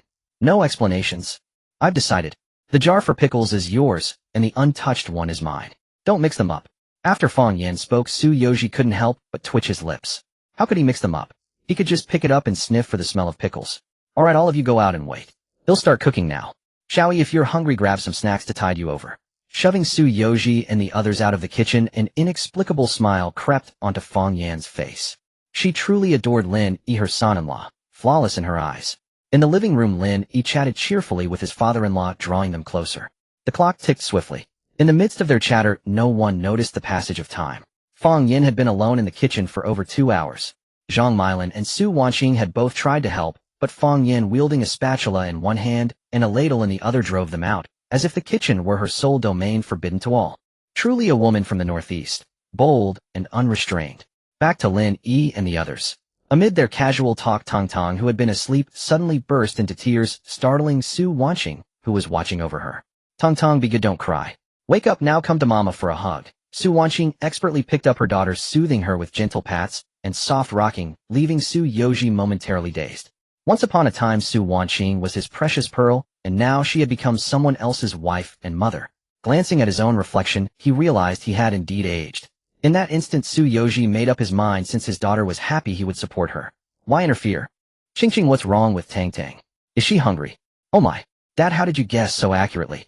Tang Tang is hungry. She only woke up because Mom's cooking smells so delicious. Our little Tang Tang woke up to the aroma of food, didn't she? Su Wanqing smiled and pinched Tang Tang's chubby cheeks. Unexpectedly, the little one mistook her hand for a pig's trotter. Ah woo. With one bite she clamped down on Su Wanqing's index finger. Su Yuzi's heart tightened with anxiety. Just as he was about to rise, he noticed Su Wanqing's calm expression, as if she were long accustomed to this. Don't worry, Dad, those two little ones haven't grown teeth yet. Even if they bite, it won't hurt. Though she said that feeding them breast milk was sometimes quite an ordeal. Yuan had no sense of restraint. Sometimes he bit hard enough to make Su Wanqing tremble in pain. Tong Tong, though not as rough as her brother, was equally trying. She wouldn't let go even when full, preferring to keep the nipple in her mouth for fun. Even without teeth, the rubbing of gums caused a ticklish sensation, often making Su Wanqing giggle uncontrollably. But that's beside the point. Here Su Wanqing pulled her finger from Tang Tang's mouth and examined it closely. The little one had already sucked it white. You little rascal, such a glutton. You'll grow into a chubby girl. Su Wanqing teased, poking Tang Tang's chubby cheek. The little one thought her mother was playing and laughed joyfully. Even Su Yoji couldn't help but smile at the sight. To be honest, he longed to hold his grandchildren. But no sooner had he risen from the sofa than Fong Yin tossed him a pair of gloves. Old Su, come help me serve the dishes. Aye. Su Yoji twitched his mouth in resignation. He wanted to hold his granddaughter, not a serving bowl. Lin Yi offered to help, but was pushed out by his mother-in-law, who insisted that men shouldn't be in the kitchen. Hearing this, Su Yoji rolled his eyes. Was he being called to serve because he was a man and not a young man? Soon the square table was laden with dishes. Mother-in-law Fong Yin was straightforward and an excellent cook. The large bowls, plates, and basins on the table all reflected the warm hospitality of Northeasterners. Generous portions, plenty of rice, and enough liquor to get drunk. Truly down to earth. Qingqing take care of Xiaoyi and Mylan. As the three sat down, a whole basin of braised meat was brought to Zhang. Mylan was stunned, her mouth agape, thinking that the basin she used for washing clothes was smaller than this serving dish. Lin Yi felt a warmth in his heart as he looked at the table full of food. It was the result of his mother-in-law's non-stop efforts for hours. Xiaoyi, Qingqing, don't be shy, eat. At the table, Lin Yi took a bite of meat. Fong Yin thought he was being reserved, so she piled half a bowl of meat and a chicken leg into his bowl. With Su Wanqing on his left and his mother-in-law on his right, both kept adding food to his bowl. Fortunately, the bowl was large enough, otherwise the assorted dishes and meats would have spilled over. Seeing his son-in-law so favored, Su Yoji, seated at the head of the table, felt a twinge of jealousy. He bent down, pulled out a bottle of baijiu from under the table, and set it down with a thud. Xiaoyi, a drink. Dad, you should drink less. Su Wanqing was genuinely concerned about her father's health, but her jealous father misinterpreted it as her protecting her husband. With a wave of his hand, he twisted off the bottle cap. A little drink. Without it, food has no flavor. With that, he took Lin Yi's glass and filled it to the brim. Even Fong Yin nodded in approval, not to embarrass their son-in-law, but to let the two men bond over the meal. Qingqing, let your father be. You know he can't eat without a drink. Shall we have a drink with your father, but just a little? Got it, Mom. Dad, thank you for entrusting Qingqing to me. To this toast I drink it all. With that, Lin Yi raised the glass of baijiu and downed it in one gulp. Su Yoji was stunned. That glass held about 2 liang, downed in one go. From Su Wanqing's words, Lin Yi learned that his father-in-law had no fondness for smoking or tea, but cherished only wine. He also knew that people from the Northeast often used drinking as a pretext to discuss matters. Whether to maintain a good relationship with his father-in-law or to facilitate the upcoming talk of marriage, drinking was absolutely essential. Just as Lin Yi had anticipated, he downed a glass of baijiu in one gulp, immediately stunning his father-in-law. However, Su Yoji, a lover of wine, was no pushover either. Seeing his son-in-law's impressive drinking ability, he was momentarily taken aback before his heart stirred, secretly thinking that today he could drink to his heart's content. Good. What a fine lad. Come drink, eat. Su Yoji personally refilled his son-in-law's glass, and their bond visibly grew closer. Later, Su Yoji even shooed Su Wanqing aside and sat down right next to Lin Yi. Xiao, I must say you've got fine taste. Marrying my daughter. You won't regret it. Come drink. Yes, Dad, you're right. Son-in-law, if it's convenient, let's have our families meet to discuss your wedding. Come drink. No problem, Dad. They'll contact my parents right away. Su Yoji was getting tipsy, but Lin Yi remained perfectly clear-headed. He hadn't expected his father-in-law to voluntarily bring up the very issue he'd been struggling with. Truly, alcohol was a wonderful thing. Not only did it bridge the gap between him and his father-in-law, but it also made the man reveal his true colors. Come on, shall we, let's drink. Want me to show you a little whirlwind? Little whirlwind. Puzzled Lin Yi watched as his father-in-law shoved a beer bottle into his mouth, spun it with force, and gulped it down in one clean sweep. Lin Yi silently raised a thumbs up. His father-in-law was truly impressive, but mother-in-law Fang Yin grew anxious. Under the table, she delivered a sharp kick to her husband. Sit down. Drink less, you're already drunk. Nonsense. I'm not drunk. I can still drink. It was only with the courage from the alcohol that Su Yoji dared to shout at his wife. Fang Yin wasn't angry, but her face darkened as she clenched her fists tightly, her teeth grinding audibly. Sharp-eyed Su Wanqing knew her father was in for a scolding later. Xiaoyi, to be honest, I really like you. You're handsome, and you treat Qingqing well. How about this? For your wedding I won't ask for any bride price. Instead, I'll give Qingqing a generous dowry. Lin Yi nodded, repeatedly terrified that his father-in-law might, like in TV dramas, propose becoming sworn brothers after a few drinks. But no matter how much he calculated, he never expected his father-in-law to be such a twisted logician. Son-in-law, I'm not asking for a bride price, because I like you. How about this? You call me big brother, and I'll call you second brother. Hurry up. Otherwise I won't call you second brother. Lin Yi's face darkened. Could it be that both in dramas and in real life fathers-in-law always want to become sworn brothers with their sons-in-law? But no matter what, he couldn't actually call him big brother. He never imagined that his father-in-law, a teacher who appeared steady, proper, and even a bit stern, could be so bold when drinking, and even try to super-promote his son-in-law. Su Wanqing meanwhile stared at Lin Yi with wide eyes. She certainly didn't want her husband's status to skyrocket like that. How would she address him during their intimate moments? Husband, or something else? A single meal brought Lin Yi closer to his in-laws. It also successfully sent his father-in-law under the table. As he slipped into drunken slumber, Su Yoji was still puzzled. How could his younger brother drink so much? Shameful, claiming to have drunk for half a lifetime, yet unable to outdrink a child. Fang Yin scolded with a laugh, but could only help her husband up and escort him to the bedroom. Su Yoji lay like a dead pig, motionless on the bed, snoring heavily. Qingqing, Xiaoyi, Mylan, all of you go back to your rooms and rest. There's no need for you here. Auntie, let me help you. Zhang Mylan got up to tidy things, since cleaning was also her duty. Having not helped with cooking, she couldn't live with herself if she didn't assist with the cleanup afterward. Su Wanqing also came over to help, but before Lin Yi could speak, his mother-in-law ordered him to sit on the sofa. His mother-in-law even brought him a bowl of hangover soup she had prepared earlier. Such thoughtful care deeply moved Lin Yi. Leaning back on the sofa playing with Tang Tang and Yuan, he felt an inexplicable sense of relief. Before arriving at his in-laws' home, he had worried about whether he would be liked. Now it was clear he had been overthinking. Even the meeting between his parents and his in-laws had been settled. No wonder he felt so light. In good spirits, Lin Yi crouched by the sofa to play with his son and daughter. But as he approached, Yuan frowned, his tender face filled with distaste. He even pulled his little sister's hand to cover his own nose, as if disgusted by the smell of alcohol. Tong Tong, on the other hand, showed no aversion. Instead, she twitched her little nose to sniff eagerly, as if the aroma of fermented grain delighted her. The siblings had completely opposite attitudes toward alcohol. Ah, wah, woo. Tang Tang snatched her little hand back from her brother's grip, then directly spread her arms and fluttered, demanding to be held by her father. Lin Yi picked her up, but to his surprise his daughter climbed on him, scratched, and sniffed around with her little nose, searching for the source of the alcohol smell. When she detected the strongest scent of alcohol at the corner of her father's mouth, she pressed her face directly against it. Her wet little mouth rubbed against Lin Yi's cheeks, sniffing and nuzzling. She was a little drunkard through and through. Tong Tong, my good girl, you mustn't grow up to be a drunkard. Daddy will drink less from now on, or not at all. I need to set a good example for you. Alright, stop rubbing, or your little face will get chafed. Lin Yi held Tang Tang close with a mix of laughter and exasperation, but the restless girl kept squirming. When she grabbed her father's finger, she immediately popped it into her mouth. Wow! In an instant, Tang Tang's eyes lit up and her little mouth babbled incoherently, as if saying it tastes like alcohol. Lin Yi thought she might be hungry, so he fetched a bottle from the thermos flask beside him, but the little one didn't even glance at it. She just kept gnawing on his finger. They'll have to keep a close eye on you. Falling in love with alcohol at such a young age, that won't do. Lin Yi let out a wry laugh, but he was not joking. He really had to watch over his daughter. After all, drinking leads to trouble, a lesson Lin Yi had learned well, otherwise Tang Tang and Yuan would never have come into existence. Before long, Su Wanqing emerged from the kitchen. She immediately saw Tong Tong desperately sucking on her father's finger, and Lin Yi's face full of tender fatherly affection. It was such a heartwarming scene between father and daughter. Adorable, endearing, and heartwarming indeed. Come here, my dear. Lin Yi beckoned, and Su Wanqing nodded as she sat beside him. What's wrong, hubby? Tang Tang seems to be enjoying nibbling on your hand. What flavor is it? Let me have a taste too. Amid their playful banter, Su Wanqing reached for Lin Yi's hand. Lin Yi gently stroked her head with affection and said softly, "Our parents told me on WeChat that they'll be coming from the imperial capital the day after tomorrow for both sides to meet and discuss our wedding. Thighs soon." Su Wanqing's cheeks flushed slightly.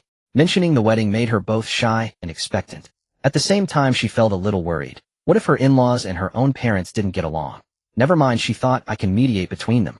With that in mind, she smiled, always believing that love was a two-way street. She couldn't let Lin Yi bear everything alone. It's not too soon. If it weren't for our parents saying they need to prepare tomorrow, I would have wanted them to fly over directly. Silly girl, I don't want to wait any longer for our marriage. Only by having you and the kids by my side do I feel secure. Hubby, are all these words of yours cheesy pickup lines? Call it whatever you like. Hee, then say a little more. Giggle, I love hearing them, I love it.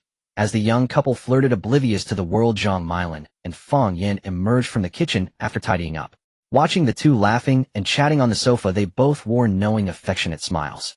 Zhang Milan was particularly envious. Having worked as a maternity nurse for so long, she had seen many new parents, but only Lin Yi and Su Wanqing made her feel a longing to settle down and start a family. Ahem, why don't you two take your flirtation back to the bedroom? The light cough was followed by Fang Yan's teasing voice. Su Wanqing's face flushed bright red. How had she not heard her mother come out? Mom, you're teasing me again. Su Wanqing stood up, indignantly pouting as she went over to Fang Yan, shaking her arm. Girl, your mother is old now. If you keep shaking my arm, it might break. Nonsense. Mom, you're still so young. All right. Mom, wait for me just a second. What's wrong? Su Wanqing gasped and ran off. Fang Yin was puzzled, but the next moment she saw her daughter pull an exquisite gift box from her handbag. The box seemed to be adorned with diamonds, and even the ribbon used to wrap it appeared to be woven from golden threads. What is this? Fang Yin asked in astonishment. She could tell that the box contained a gift, and guessed it was for her. But the box alone was so exquisite and luxurious, what could be inside? Fang Yin dared not imagine, and quickly waved her hand. Don't give it to me. We're not strangers. Why buy your mother a gift? Save the money for milk powder for Tang Tang and Yuan Yuan. Mom, don't worry. The milk powder factory is already under construction, so there's no need to exchange your gift for money to buy milk powder. If that wasn't humble bragging, what was? But Fang Yin tried to argue, but Su Wanqing had already walked over with the gift box. As she took the ribbon, Fang Yin realized it was indeed woven from gold. This single ribbon must weigh at least 10 grams. Mom, look, do you like this necklace? As Fang Yin was tidying the ribbon and box, a dazzling pearl and ruby necklace appeared before her eyes. The pearl and ruby necklace seemed to possess a magical allure, captivating the eyes and making it impossible to look away. Xingxing, did Xiaoyi buy this necklace too? It's too precious, put it away. Having lived a frugal life for decades, Fang Yin felt uncomfortable wearing such jewelry. But the love of beauty is universal, and Fang Yin was no exception. If she had received this pearl and ruby necklace in her youth, she would have adorned herself beautifully. Now, however, she only wanted to give this priceless necklace to her daughter. Such as a mother. All mothers in the world are the same. Sai Mom is already in her 50s, why wear this thing? You keep it, Fang Yin said as she handed the pearl and ruby necklace to her daughter. Su Wanqing not only refused to take it, but also clasped her hands behind her back, tilting her head slightly and pouting. I don't have hands. Besides, my husband and I have already agreed, if you don't accept it, just throw it away or give it to someone destined. Fang Yin grew anxious upon hearing this. How could such a precious necklace be discarded so casually? What a spendthrift. You girl, you're always trying to scare me. Fine, I'll keep it for you and give it back when you need it. Su Wanqing grinned upon seeing her mother accept it, stepped forward and linked arms with Fang Yin. Mom, on my wedding day you must wear it. Fang Yin paused briefly, then nodded. A daughter's wedding was a grand affair, it was only right to dress up. Lin Yi, holding Tong Tong, also rose to his feet. Mom, my parents want to come the day after tomorrow to meet you. And to discuss Wanqing's and my marriage. Is that convenient for you? Su Wanqing, feeling shy, lowered her head slightly, but her peripheral vision secretly darted to gauge her mother's reaction. And Fang Yan's response was, great. They'll go buy more meat tomorrow and stew it. What does your mother like to eat? Does your father have any dietary restrictions? Tell me everything so I can pay extra attention when cooking. This level of enthusiasm truly took Su Wanqing by surprise. She had expected her mother to be troubled or flustered upon hearing the news. Clearly she had overthought it. Anything is fine, Mom, Lin Yi said with a wry smile. His mother-in-law's warmth had indeed exceeded his expectations. Nevertheless, this eased his mind. All that remained was for his parents and in-laws to discuss their marriage. After a while of casual chat, a snore echoed from the bedroom. Fang Yin grew exasperated. Her husband didn't usually snore. Why did he make a fool of himself whenever he drank? Watching you two go rest in your room for a bit and take a nap. The bedding is ready for you. To protect her husband's image in his son-in-law's eyes, Fong Yin shooed Lin Yi and the others back to their room. But then she reconsidered. Her husband had wanted to become sworn brothers with his son-in-law. What image was left to protect? If anything, it wasn't a father-son dynamic, but rather big brother second brother. After settling Zhang Milan, Su Wanqing led Lin Yi to her room. Upon entering, Lin Yi caught a faint, delicate fragrance unique to a young woman. Su Wanqing's room was immaculate and strikingly pink at first glance. The bedsheets and duvet cover were pink, the curtains a light pink, and even the wall decorations were predominantly pink. So his wife was this pink. I know she loved pink this much. Huh. Over there were photos of her at various ages.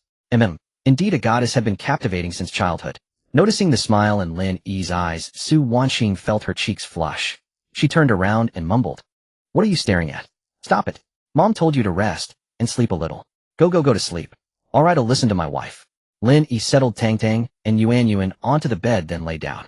The soft mattress was comfortable, but the only flaw was that it was a bit short. Half his foot had to dangle off the edge for him to sleep. Sorry honey. My room's bed was originally a single bed. Later Dad helped me stack 2 rows of bricks on one end to make it seem bigger. Su Wanqing's face reddened as she spoke, because she saw that after Tang Tang and Yuan lay down there was barely any space left. In other words, when sleeping at night, she would have to snuggle tightly against Lin Yi. Chest to back. A single bed was after all a single bed.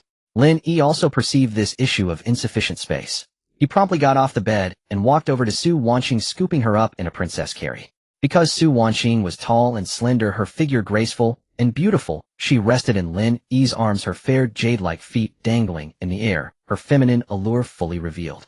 Honey, what are you doing? Tang Tang and Yuan are watching. Turning his head as Su Wanqing had said, the siblings Tang Tang and Yuan had twisted their heads, staring wide-eyed at their father and mother, their big watery eyes blinking. Tang Tang even playfully covered her face with her hands, as if to say, I didn't see anything, I didn't see a thing. Yuan, on the other hand, showed no intention of looking away. TSK, you little rascal, what are you looking at? Close your eyes and go to sleep. Su Wanqing scolded softly, and only then did Yuan wave his little hand, turning his head back, seemingly even letting out a soft sound in response. All right, put me down quickly, if it really won't work. Well, wait until tonight. Su Wanqing shyly buried her head in Lin Yi's embrace, her jade-like hand resting on his back, uttering words that stirred Lin Yi's heart. What will we do tonight? Do it. You little minx. Lin Yi was taken aback for a moment, then couldn't help but laugh. This silly wife of his never gave him a chance to see the taillights when she started driving. Come on, let's first see if the bed can fit our family of 4. If it can't, we'll have someone send a new bed over. With that, Lin Yi placed Su Wanqing on the bed, then gently laid down beside her. Su Wanqing suddenly realized, had she misunderstood from the very beginning? Had her husband picked her up not to do something naughty, but to see if the bed could accommodate everyone? Thinking this, Su Wanqing felt her cheeks burn. If a blush appeared, it would surely be like a roasted red apple. In her embarrassment, Lin Yi's broad, warm hand reached around from behind her waist and rested on her lower abdomen. Her body tensed again, a tingling sensation running down her spine. Perhaps because both sets of parents did not object to Su Wanqing and Lin Yi being together, the former's hidden heart began to itch with anticipation. Lin Yi sensed this, the corners of his mouth lifting slightly, a faint smile gracing his handsome face. Then he rested his chin on Su Wanqing's fragrant shoulder and deliberately blew a breath of air.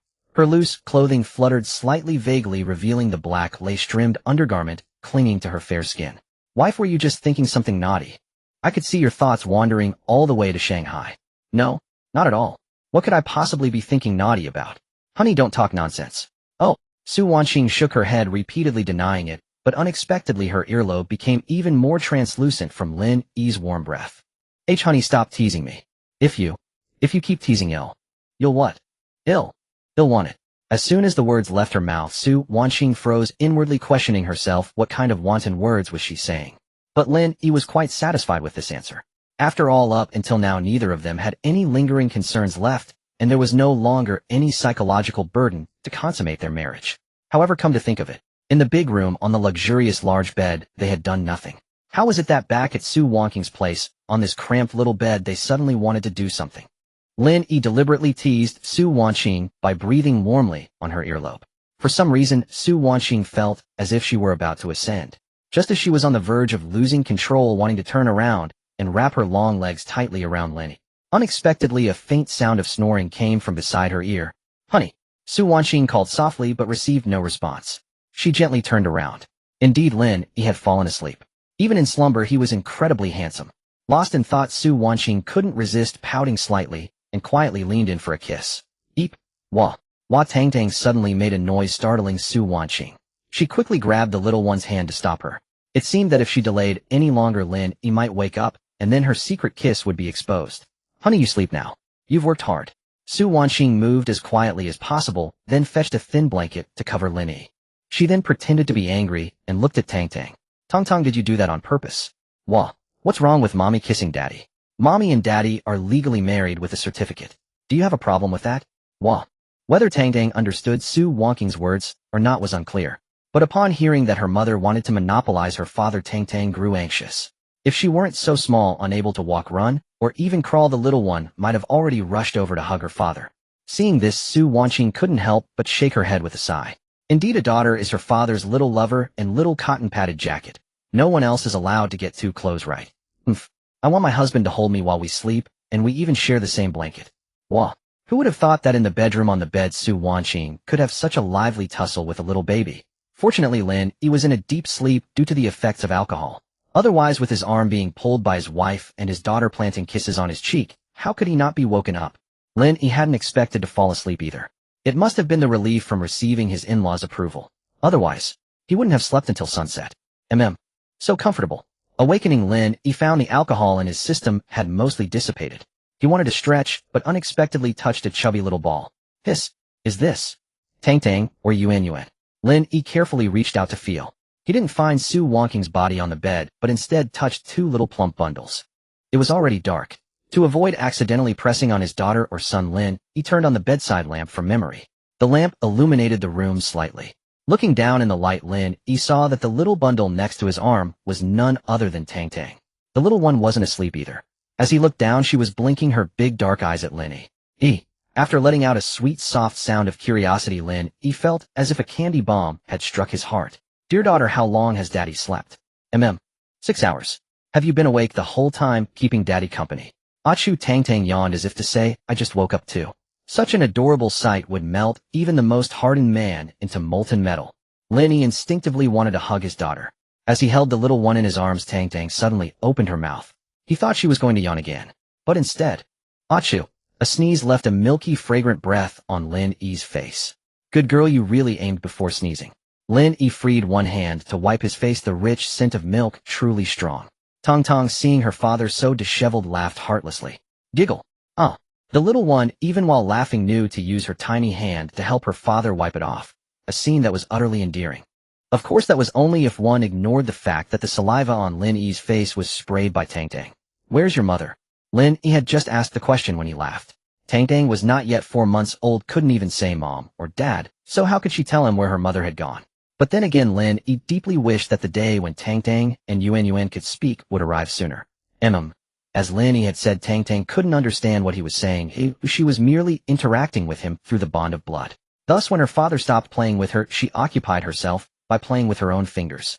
Indeed, with her index finger and thumb, the little one could entertain herself for an entire day, sometimes even stuffing them into her mouth and savoring them for half a day. Lin Yi noticed that he was covered with a quilt, and at the foot of the bed there was also a defense line built from quilts and pillows, likely set up by Su Wanqing when she went out while Tang Tang and Yuan were still asleep to prevent them from falling off the bed.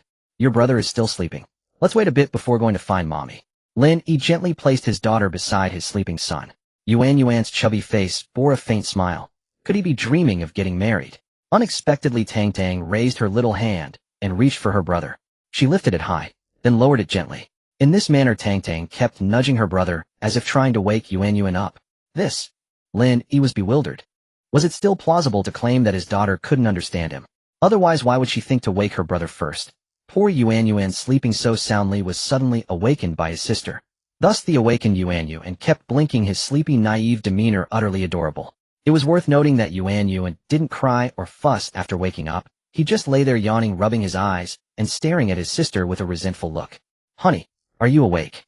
The bedroom door was gently pushed open, and Su Wanqing, with her ponytail, making her look youthful and energetic, quietly poked her head in. Seeing that father and children were all awake, she turned on the light and trotted over with a playful laugh. Honey, you sure can sleep. You slept the whole afternoon. Su Wanqing wrapped her arms around Lin Yi from behind, and he felt two soft masses press against him. The sensation was delightful. But Tang Tang was displeased.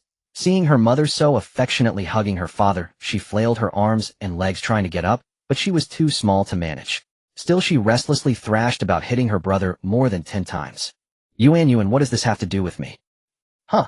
Hee Tong Tong, this is my husband. What's your hurry? Ah. Tang Tang retorted as if saying that's my daddy. My husband.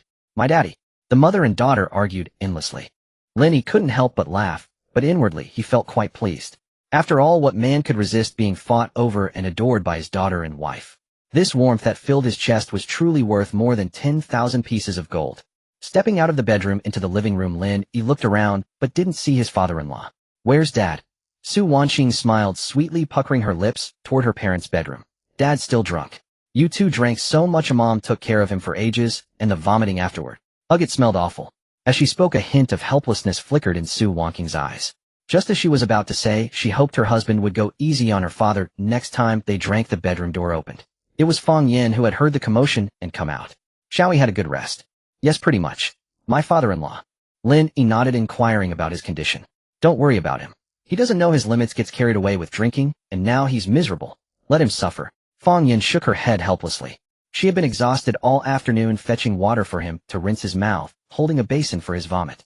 It was fortunate that Fang Yin was a typical strong woman from the northeast. If she were a delicate, gentle lady, she probably couldn't have handled Su Yoji.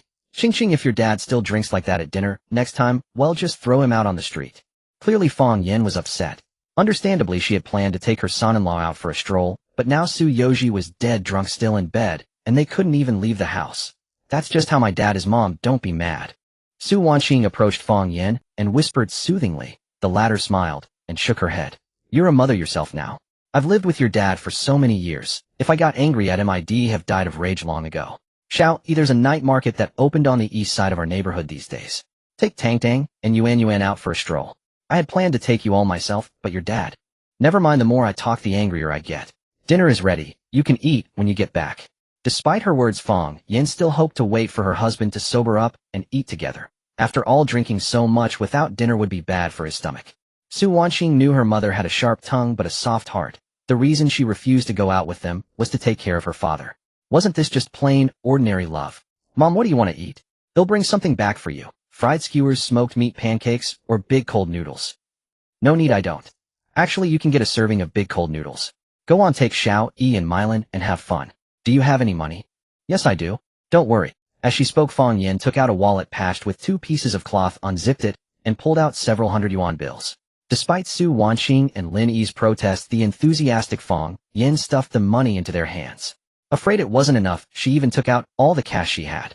Have a great time and enjoy your meal. They'll wait for you to come back. Don't worry about me and don't bring me anything. Fang Yin stood at the door, seeing Su Wanqing and the others off downstairs. Her ordinary yet great maternal love was fully displayed. Stepping out of the building, Su Wanqing looked up at the window of their home. She couldn't help but envy her parents' bickering relationship over the years. Though they often quarreled, her father was a down-to-earth man.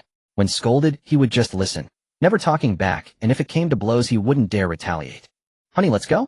Mom told me to take you all out for fun and good food. If we don't have a good time or eat, well, she'll scold me when we get home. Su Wanqing playfully stuck out her tongue. Knowing Fang Yan's temperament, what she feared most was being yelled at by her mother. The mere thought of her mother's shouting face made her involuntarily puff out her cheeks. It was a little terrifying. Upon arriving outside the residential complex, Zhang Mylin deliberately glanced at the Rolls-Royce boat, tail worth 200 million. Seeing it unharmed, she couldn't help but breathe a sigh of relief, even though this luxury car had nothing to do with her. Zhang Mylin simply felt it would be a pity if such a vehicle were scratched. Yet Lin Yi, the owner, didn't even spare it a glance. Was this the gap between rich and poor? Su Wanqing, standing beside him, didn't look at the car either, for she was twitching her delicate nose, drawn by the aroma wafting from the night market in the east. Wow, it smells like gobeira. Crispy and fragrant, huh? Is someone adding ketchup to the gobeira? That's not right. Su Wanqing murmured, licking the corner of her mouth. One might think she could see the night market on the eastern street with her own eyes. Zhang Mylin was astounded. Was Sister Qing's nose that sharp? She stood on tiptoe, peering eastward, but saw no trace of the night market. Yet Sister Qing, just by sniffing the scent carried on the breeze, seemed to know exactly what delicacies lay there. Amazing, truly amazing. Su Wanqing couldn't wait to head over there, and Lin Yi quickly pushed the stroller to follow. Zhang Milan, filled with curiosity, walked behind, determined to see if Sister Qing had truly caught that scent. They walked for no more than 15 minutes. A brightly lit night market unfolded before the trio. Dazzling lights, the clamor of voices, of bustling scene. The aroma of various snacks and street food mingled together, stirring the appetite with just a single breath. Sister Qing, your nose is really spot on. Zhang Milan raised a thumb in admiration, for the stall before them was the one selling gobera. No wonder Su Wanqing had caught its scent as soon as they left the complex. Honey, I want to eat. I know Mom told me to treat you all to a good meal. Let's get one serving. Ooh, our northeastern gobera is worth a try. Utterly tempted, Su Wanqing smacked her rosy lips. Lin Yi nodded and pushed the stroller toward the stall. He was truly afraid that if they delayed any longer, his wife would actually start drooling. Boss, one serving of gobera, coming right up. One serving of gobera coming right up. Su Wanqing raised a finger to order at the stall, and the boss readily agreed. Zhang Milan felt a twinge of doubt. Would one serving be enough? Well, she was on a diet, so she wouldn't eat any. But Sister Qing's hometown gobera did smell rather tempting. Oh, there's grilled corn. Sister Qing, I'm going to buy a few ears of corn. I'll be right back. Beside the gobera stall was a small stand selling grilled corn. The sweet toasty aroma made Zhang Milan swallow. With a quick word, she dashed over, so eager that she didn't even hear Sister Qing calling after her to buy less. Auntie, I'd like 4 ears of grilled corn. Ears. For right. The auntie paused for a moment, then raised 4 fingers to confirm with Zhang Milan. Yes. Alright, got it. Just a moment. Zhang Milan waited patiently, while Su Wanqing and the others had already bought the gobera and were walking over holding it. Milan, we've got ours. What about you? Almost done, Sister Qing. Zhang Milan turned her head, eager to see what northeastern gobera looked like, but was instantly startled. This much? Sis, how did you buy so much? Su Wanqing blinked and nodded, then lifted the gobera in her hand, asking in return, is it too much? This is just one serving. What, one serving? This much? As she was still stunned, the auntie behind the stall handed over the grilled corn. Here you go, young lady. Hold it carefully, it's hot. Okay. Sigh. This is huge. Auntie, I asked for 4 ears. And so the southern girl found herself standing in the wind, struggling to hold 4 whole ears of grilled corn, utterly bewildered. Yes, that's right, it's 4 skewers. I've already threaded them for you. The auntie was puzzled, thinking she had made a mistake. After counting several times, it was indeed 4 skewers. Auntie, the payment has been sent. Milan, let's go. Su Wanqing paid the bill and pulled Zhang Milan aside. Zhang Milan stood there holding 4 corn cobs in a daze. Sister Qing, I asked for 4 skewers of corn, not skewered 4 corn cobs. How can I eat so much? And this gobera, is it really a single portion? Actually, it wasn't Zhang Milan's fault. Most southern girls visiting a northern snack street for the first time would react similarly. As everyone knows, southern girls are delicate, eating little and small portions. Suddenly being handed 4 whole corn cobs, it was understandable that she couldn't accept it right away. She would get used to it after a while. Milan, in Northeast China, we are very hospitable. When buying things, especially food, you must make sure of the portion size before ordering. Otherwise, look, you'll easily end up with a situation like your corn. After reminding her, Su Wanqing patted Zhang Milan's shoulder and teased, Milan, take your time. Our Northeast corn is sweet, fragrant, soft, and sticky. After eating one, you'll want a second one. Zhang Milan swallowed her saliva, replaying Su Wanqing's words in her mind. Want a second one after finishing one? No way. Alright, I'm just teasing you. If you can't finish it, wrap it up and put it in the basket under the stroller to take home. Come on, let's eat the gobera. Su Wanqing enthusiastically picked up a piece of gobera and brought it to Zhang Milan's mouth, who opened her mouth with difficulty and bit it. Looking at Su Wanqing, she tilted her head back and popped the medium-sized piece of gobera into her mouth in one go. Lin Yi couldn't help but think, so his wife's mouth could open wide after all. A wicked thought.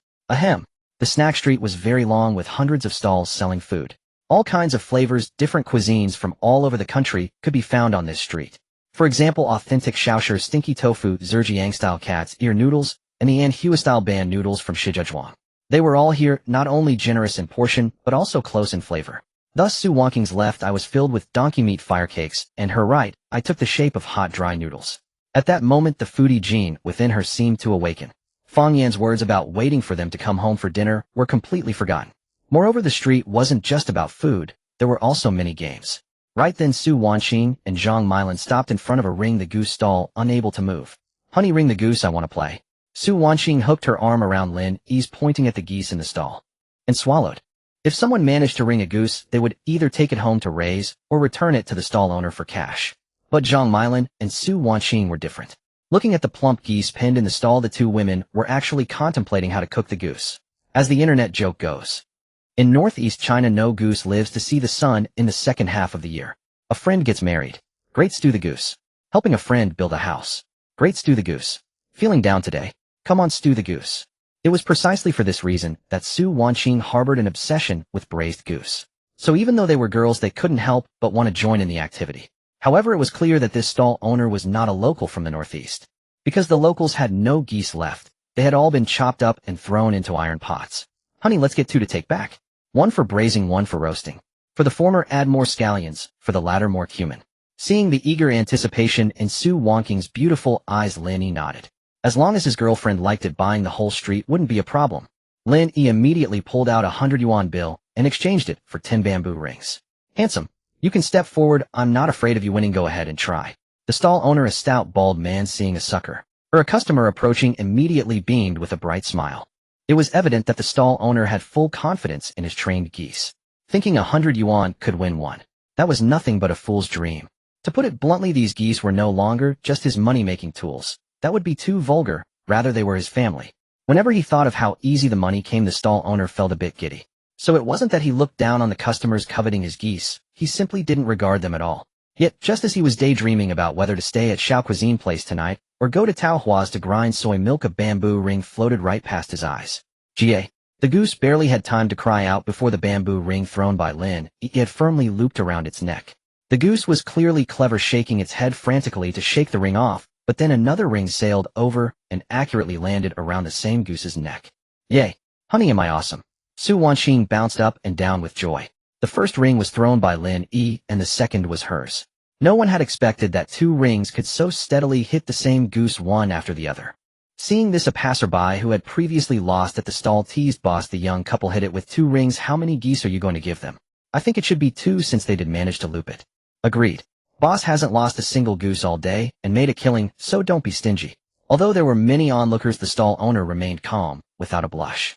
He shook his head, then walked over and brought out a foam board. The foam board read 1 ring per goose. If more than 1 ring hits the same goose, it counts as only 1. It was clear the owner was shrewd, just a bit unscrupulous. Folks, this is a small business, please understand. With that, he smiled in the direction of Lin Yi and the others, looking a bit smug. Lin Yi raised an eyebrow, but then let it go because his eager wife beside him hadn't taken it to heart. As long as his wife was happy, that was enough. Since the boss has rules here, well, follow them. But if there are any other rules, please mention them in advance, okay? Su Wanqing said with a smile, but even as a girl, she had her temper. If the stall owner had brought out the foam board earlier, she wouldn't have been upset, but his afterthought was truly off-putting.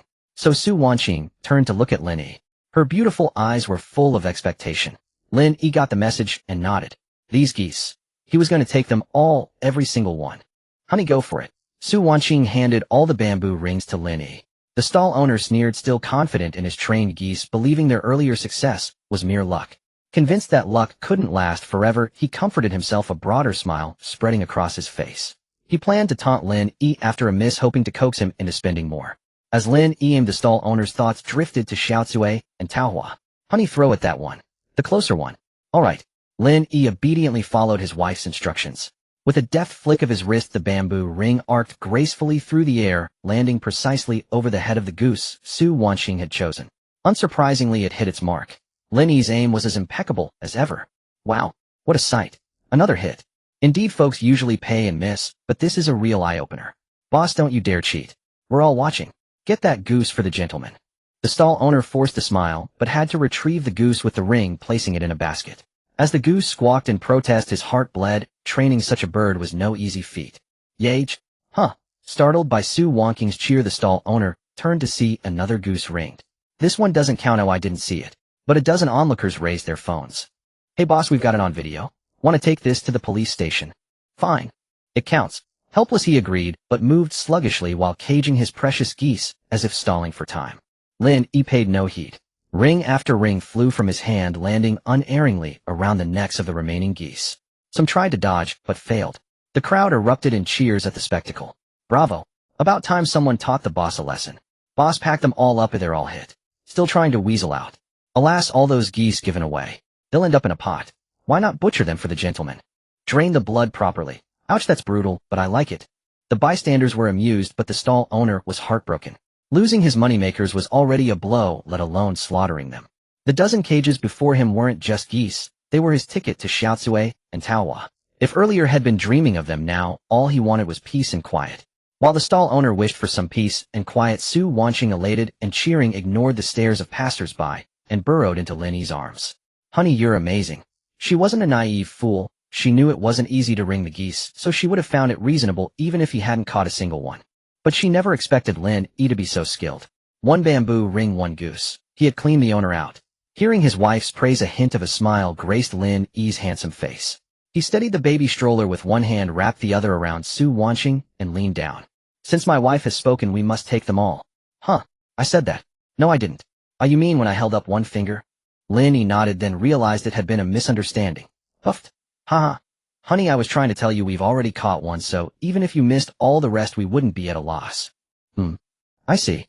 I thought you were signaling me to leave none behind. Lin Yi grinned, revealing a set of pearly white teeth. But since he had already caught them, he couldn't just abandon them, could he? The stall owner waiting nearby overheard the couple's conversation and silently cursed his bad luck. He must have forgotten to check the almanac today. How else could he have encountered two nemeses? Sir, would you like me to slaughter the geese for you? Only he knew how much courage it took to utter those words. Slaughter them all? We can't finish them all at once. One roasted and one stewed would be enough, just two. Su Wanqing stepped out of Lin Yi's embrace, counting on her fingers. The stall owner's heart leaped with joy. Miss, if you have too many, could you sell them to me? He'll buy them back, okay? Rest assured he'll pay a high price. Su Wanqing didn't answer immediately, but looked at Lin Yi instead. Honey, what do you think? It's up to you.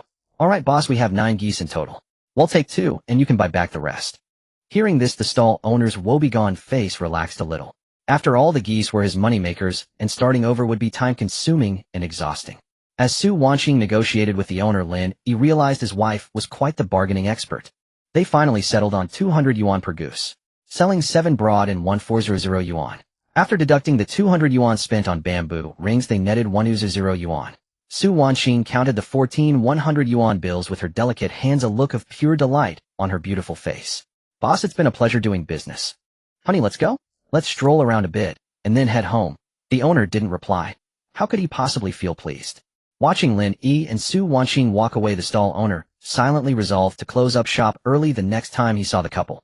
Meanwhile, among the onlookers, a neighbor from Su Wanqing's housing estate began talking about Lin Yi. Boss, you're lucky you didn't provoke them. Do you know what car that handsome guy drives? A Rolls-Royce boat, tail worth 200 million. Just think about what kind of status he must have. Driving a 200 million car. No wonder I sensed an air of extraordinary nobility about him. Oh, come on. Are you sure it wasn't the stench of my feet you smelled? And so while people speculated about which wealthy family's heir Lin Yi might be, a video of him ringing geese went viral on Douyin. After finishing the goose game, Su Wanqing and her group strolled around the night market. As they were about to head home, they passed by a balloon dart booth.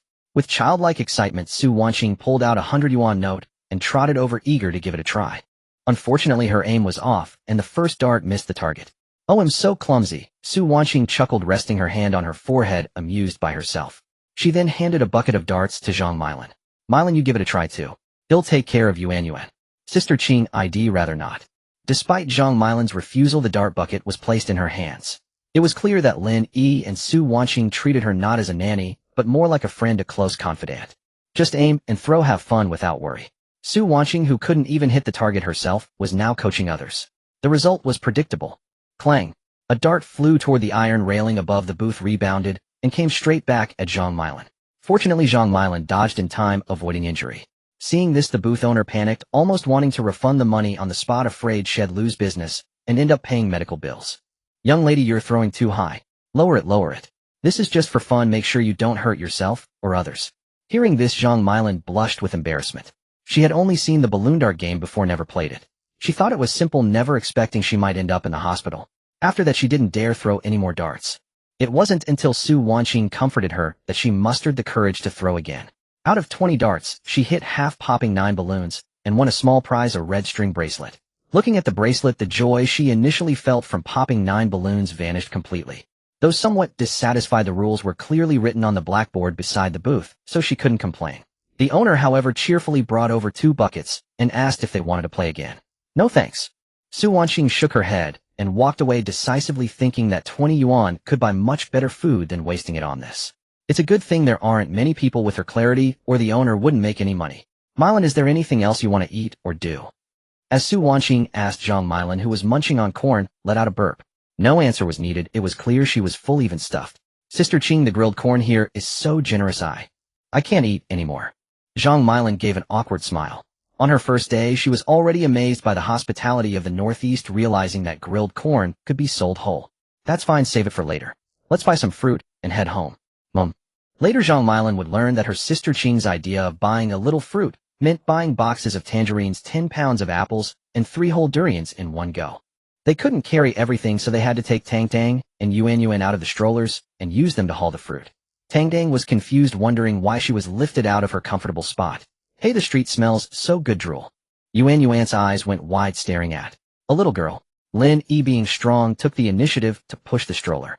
Tang Tang was held in Zhang Mylan's arms, her big watery eyes scanning the surroundings while she eagerly took big whiffs of the grilled meat aroma. Yuan, held by his mother, stared longingly at a little girl nearby who wore a flower hair clip. The little girl, who also appeared to be just a few months old, was amusingly staring back at Yuan with the same longing gaze. Thus the two little ones locked eyes. Su Wanqing looked at her son with a mix of emotions, then followed his gaze to the side and was utterly stunned. Hey, son, stop staring. What's wrong? Lin Yi turned around and saw his wife patting the baby in her arms with a helpless chuckle. When he saw the little girl who had locked eyes with Yuan, he couldn't help but smile. Was this his little one's mind meeting that person? No matter how Su Wanqing called him, Yuan refused to look away, unwilling to tear his gaze from the girl. He just stared, watched, and even raised his chubby little hand to pat his mother's shoulder, as if greeting her. Honey, look, our son is smitten. Is this meeting the right person at the most helpless age? Su Wanqing couldn't stop laughing. No matter how she called, her son ignored her. This was the first time she had ever encountered such a situation. I have to sign up for swimming lessons right away, so that in the future when my daughter-in-law asks our son, who would you save first, your mother or me? He'll be prepared. Son, don't worry, mom learns fast. Once I can swim, you won't have to save me. Su Wanqing said playfully, and then Yuan actually withdrew his gaze and wrapped his arms around her neck. The little one's soft, chubby cheek pressed against Su Wanqing's neck as if he was embarrassed. Lin Yi, watching from behind, could see clearly that Yuan's expression looked incredibly shy. Seeing this, even Lin Yi couldn't help but wonder if the system was secretly aiding his son's development. This was no ordinary toddler. He was a little prodigy. Giggle, Sister Qing, I suggest you and Brother Lin go say hello. That little girl might just be your future daughter-in-law. Zhang Mylan chuckled. Apart from anything else, just watching Yuan and the little girl lock eyes made her smile uncontrollably, because it was simply too sweet. That makes sense, but Mylan, look, is Yuan staring at another little girl on the other side now? It seems. Yes, sister. Zhang Mylan noticed that Yuan, who had been looking at the little girl on the left just moments ago, was now already gazing at a little girl on the right. It was the first day of the night market stalls, and many young parents were out strolling with their children, resulting in many babies on the street around Yuan's age. This time, just like before, Su Wanqing tried to pat her son's shoulder, but the little one still ignored her. Moreover, he would impatiently shrug his shoulder and mumble with his little mouth, as if saying, don't touch me.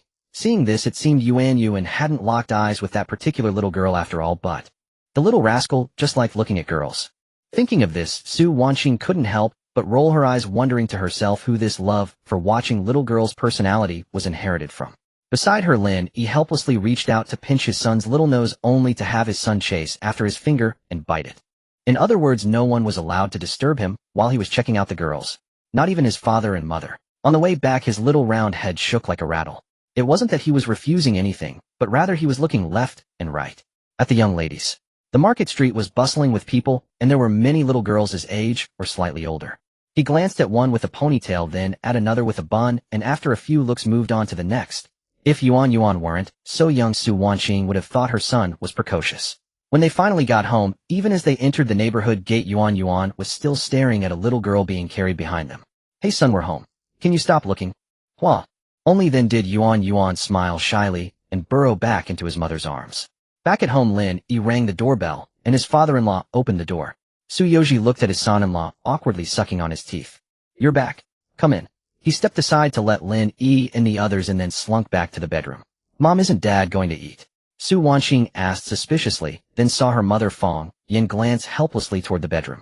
Your dad is too embarrassed. He's already eaten. Don't bother with him. Now he knows shame. When he was drinking, didn't he want to become sworn brothers with Xiao Yi? Come on, come out, and swear brotherhood. He'll light the incense and pass the candles. Fang Yin teased.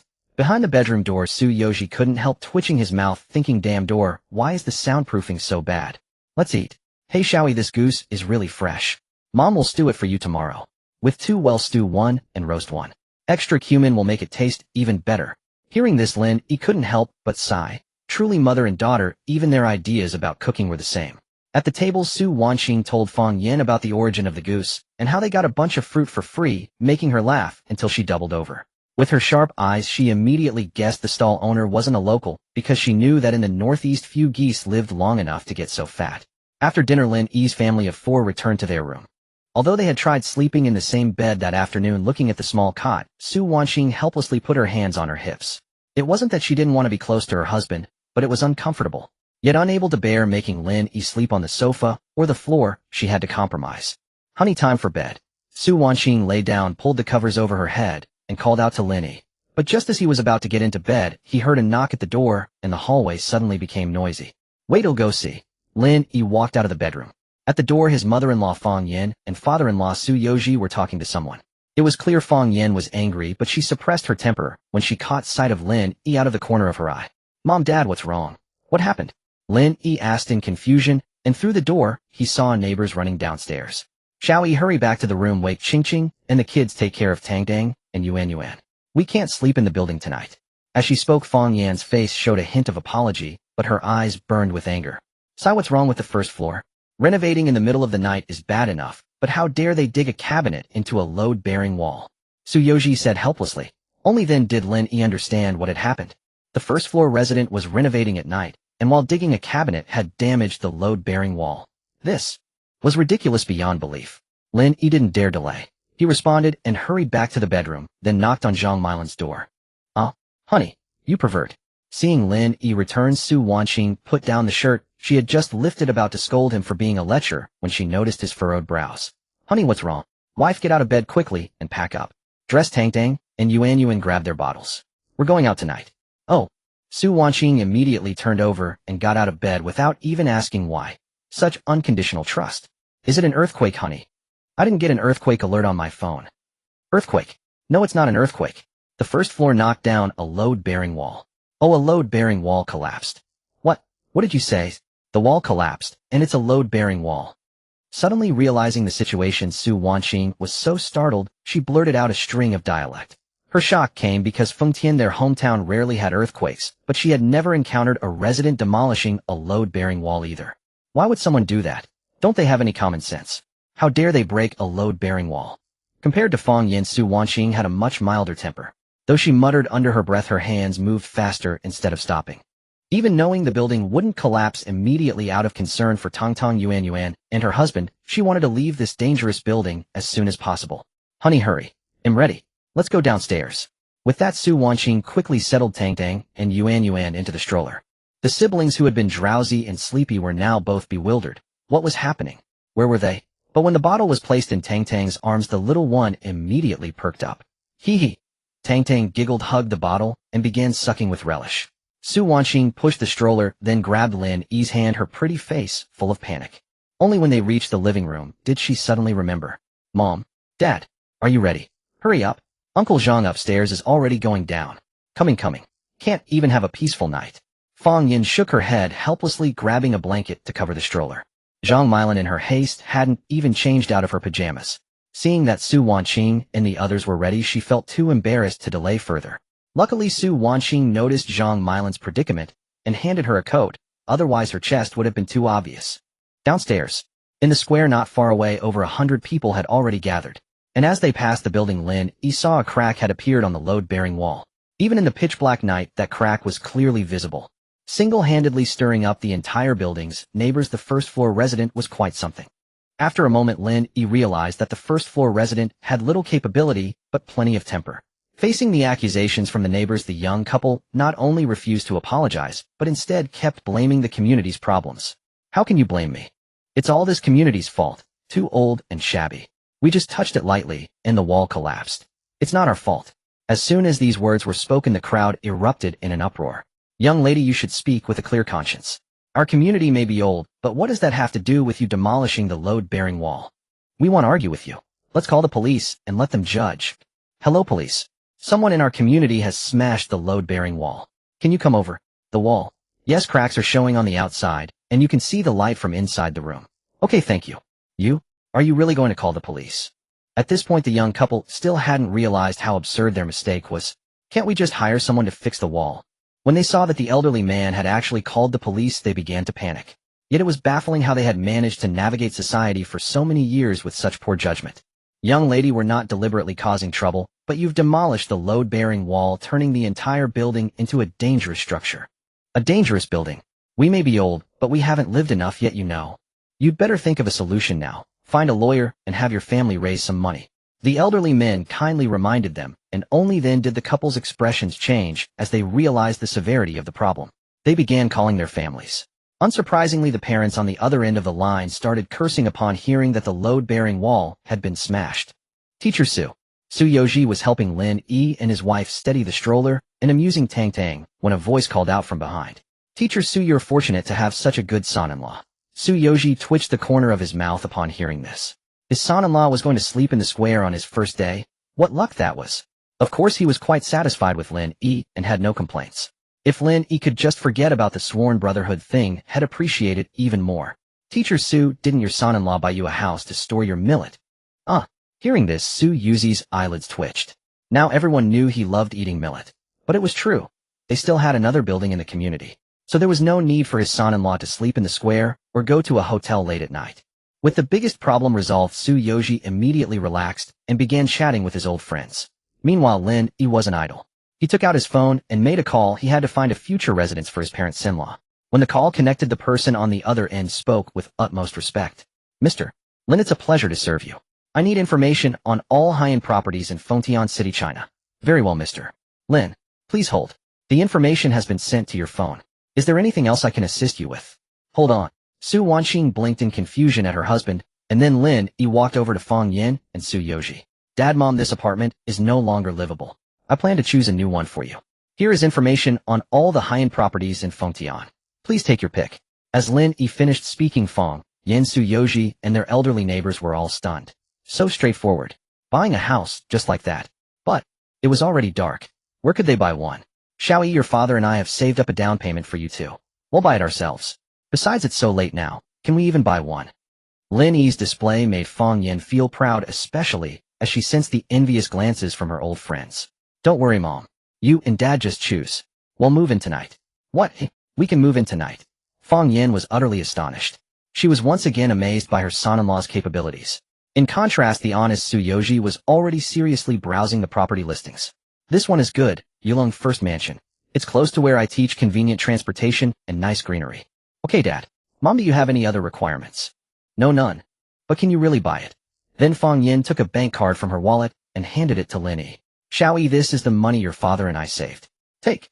Before she could finish, she heard Lin Yi instructing the person on the phone. Buy the Dragon Brand standalone villa at Yulong First Mansion for me. Have it cleaned immediately. They'll be there soon and need to move in today. Very well, Mr. Lin. The total is 80 million. Shall I swipe the card directly? Swipe it. The payment has been successfully processed. The formalities are being handled and should be completed in about 3 minutes. Is there anything else I can assist you with? No, that's all. Goodbye. Wishing you a pleasant day. Beep beep. The call ended, and the eyes of everyone around were drawn to him, as if by magic fixated on the scene. Seeing this, Lin Yi couldn't help but chuckle. It seemed he needed to get a phone with a quieter speaker. Mom, Dad, let's pack up and get ready to go.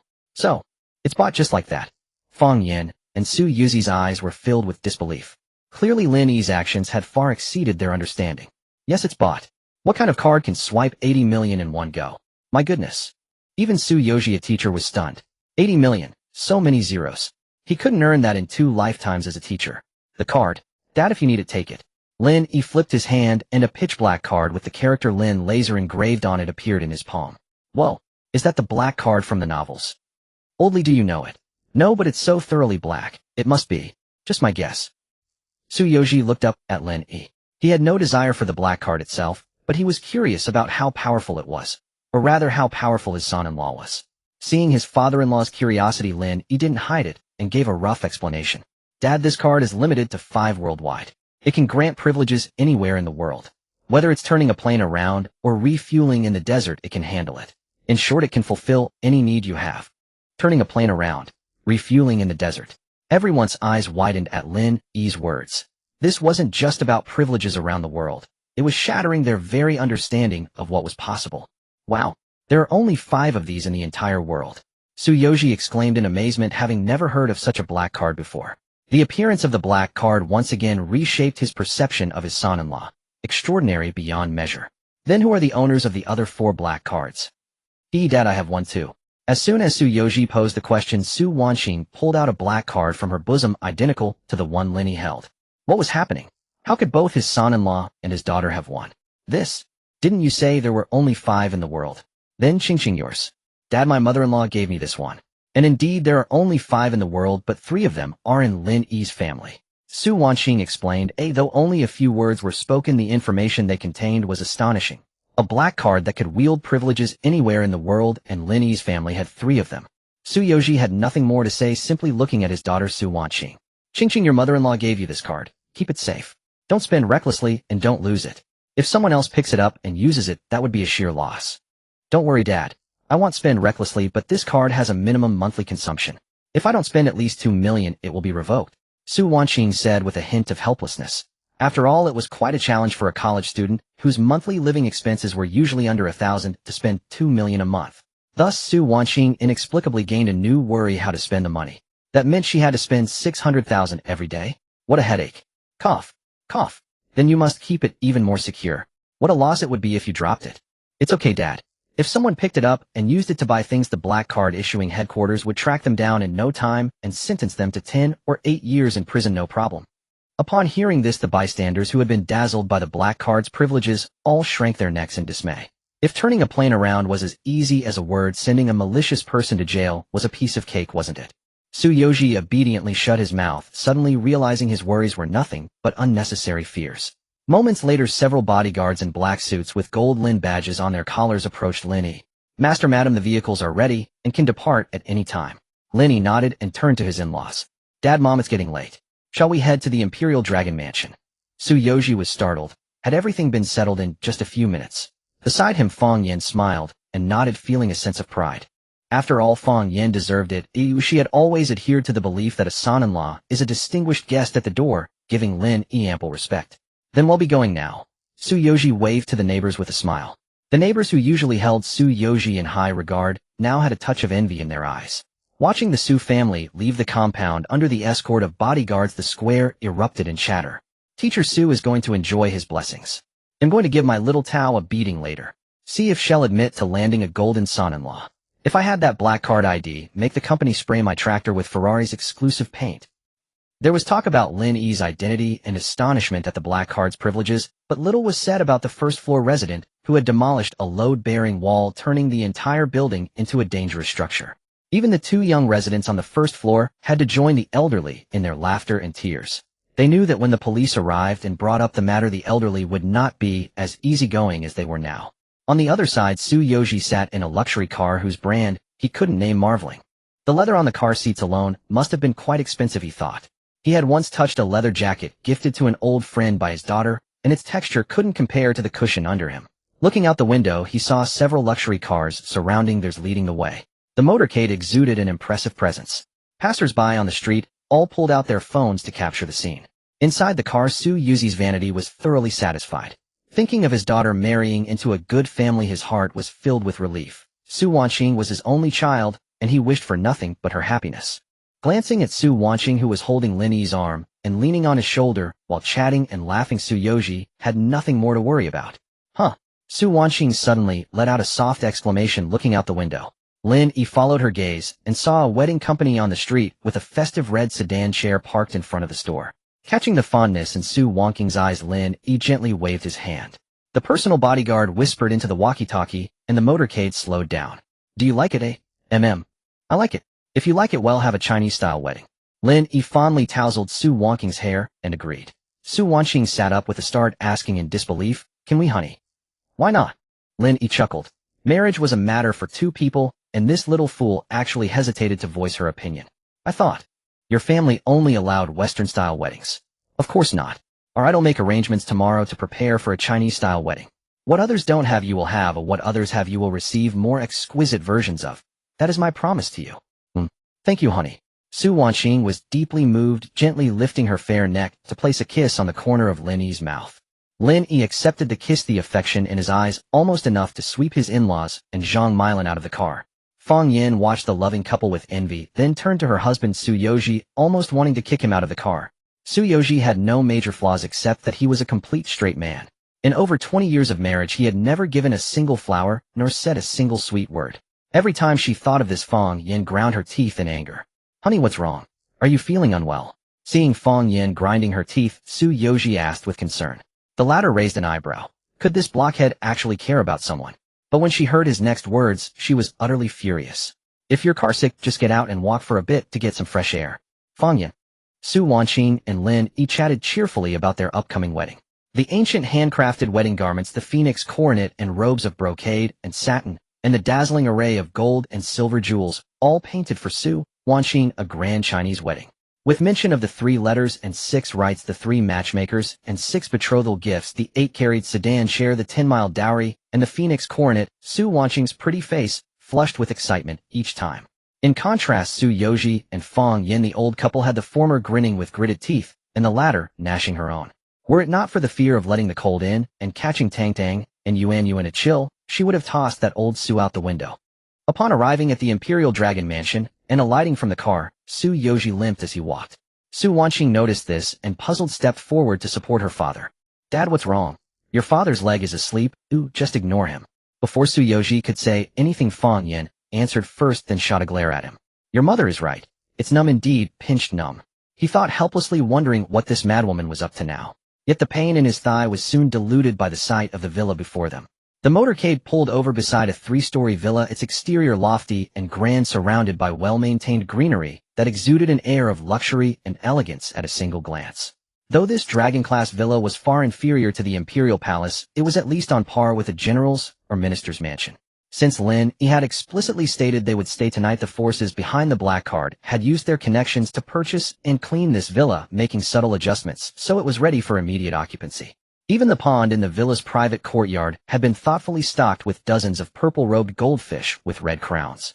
Considering it all happened within an hour, the depth of their thoughtfulness was evident. The 3-story villa blazed with lights, as if awaiting its master's arrival.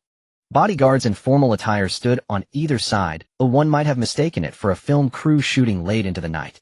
Stepping inside, Su Yoji felt as though he had entered a palace, the ultra-luxurious decoration vividly depicting the word wealth.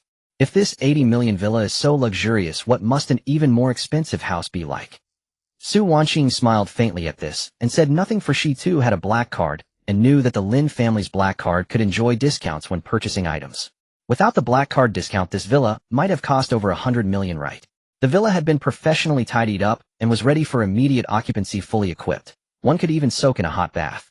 After settling in, the family sat in the bright living room, chatting idly. Xiaoyi, what business does your family run? Su Yoji couldn't help but ask. Initially, he thought Lin Yi's parents were in business with some money to spare, enough to let Lin Yi live comfortably or even inherit the family enterprise. Later, learning from his wife that Lin Yi's car was worth 200 million, he realized his own vision was too narrow.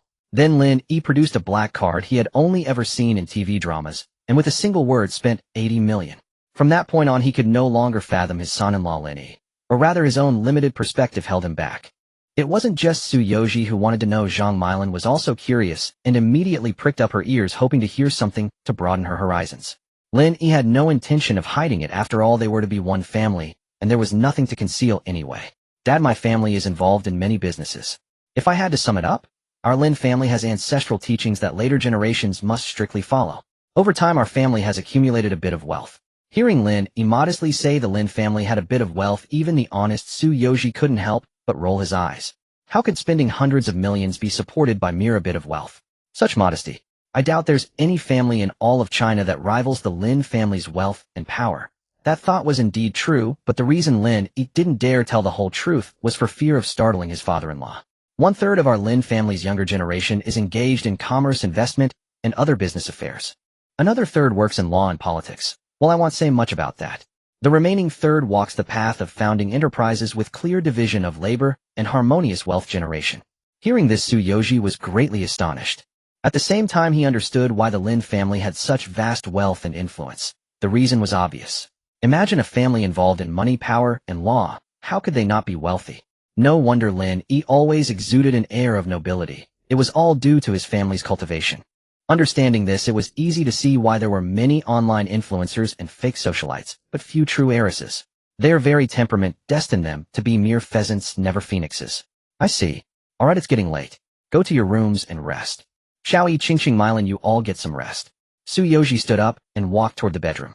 Fang Yin, after reminding Lin Yi and the others, hurried after him. Somehow she felt her husband's mood was unstable, even somewhat low.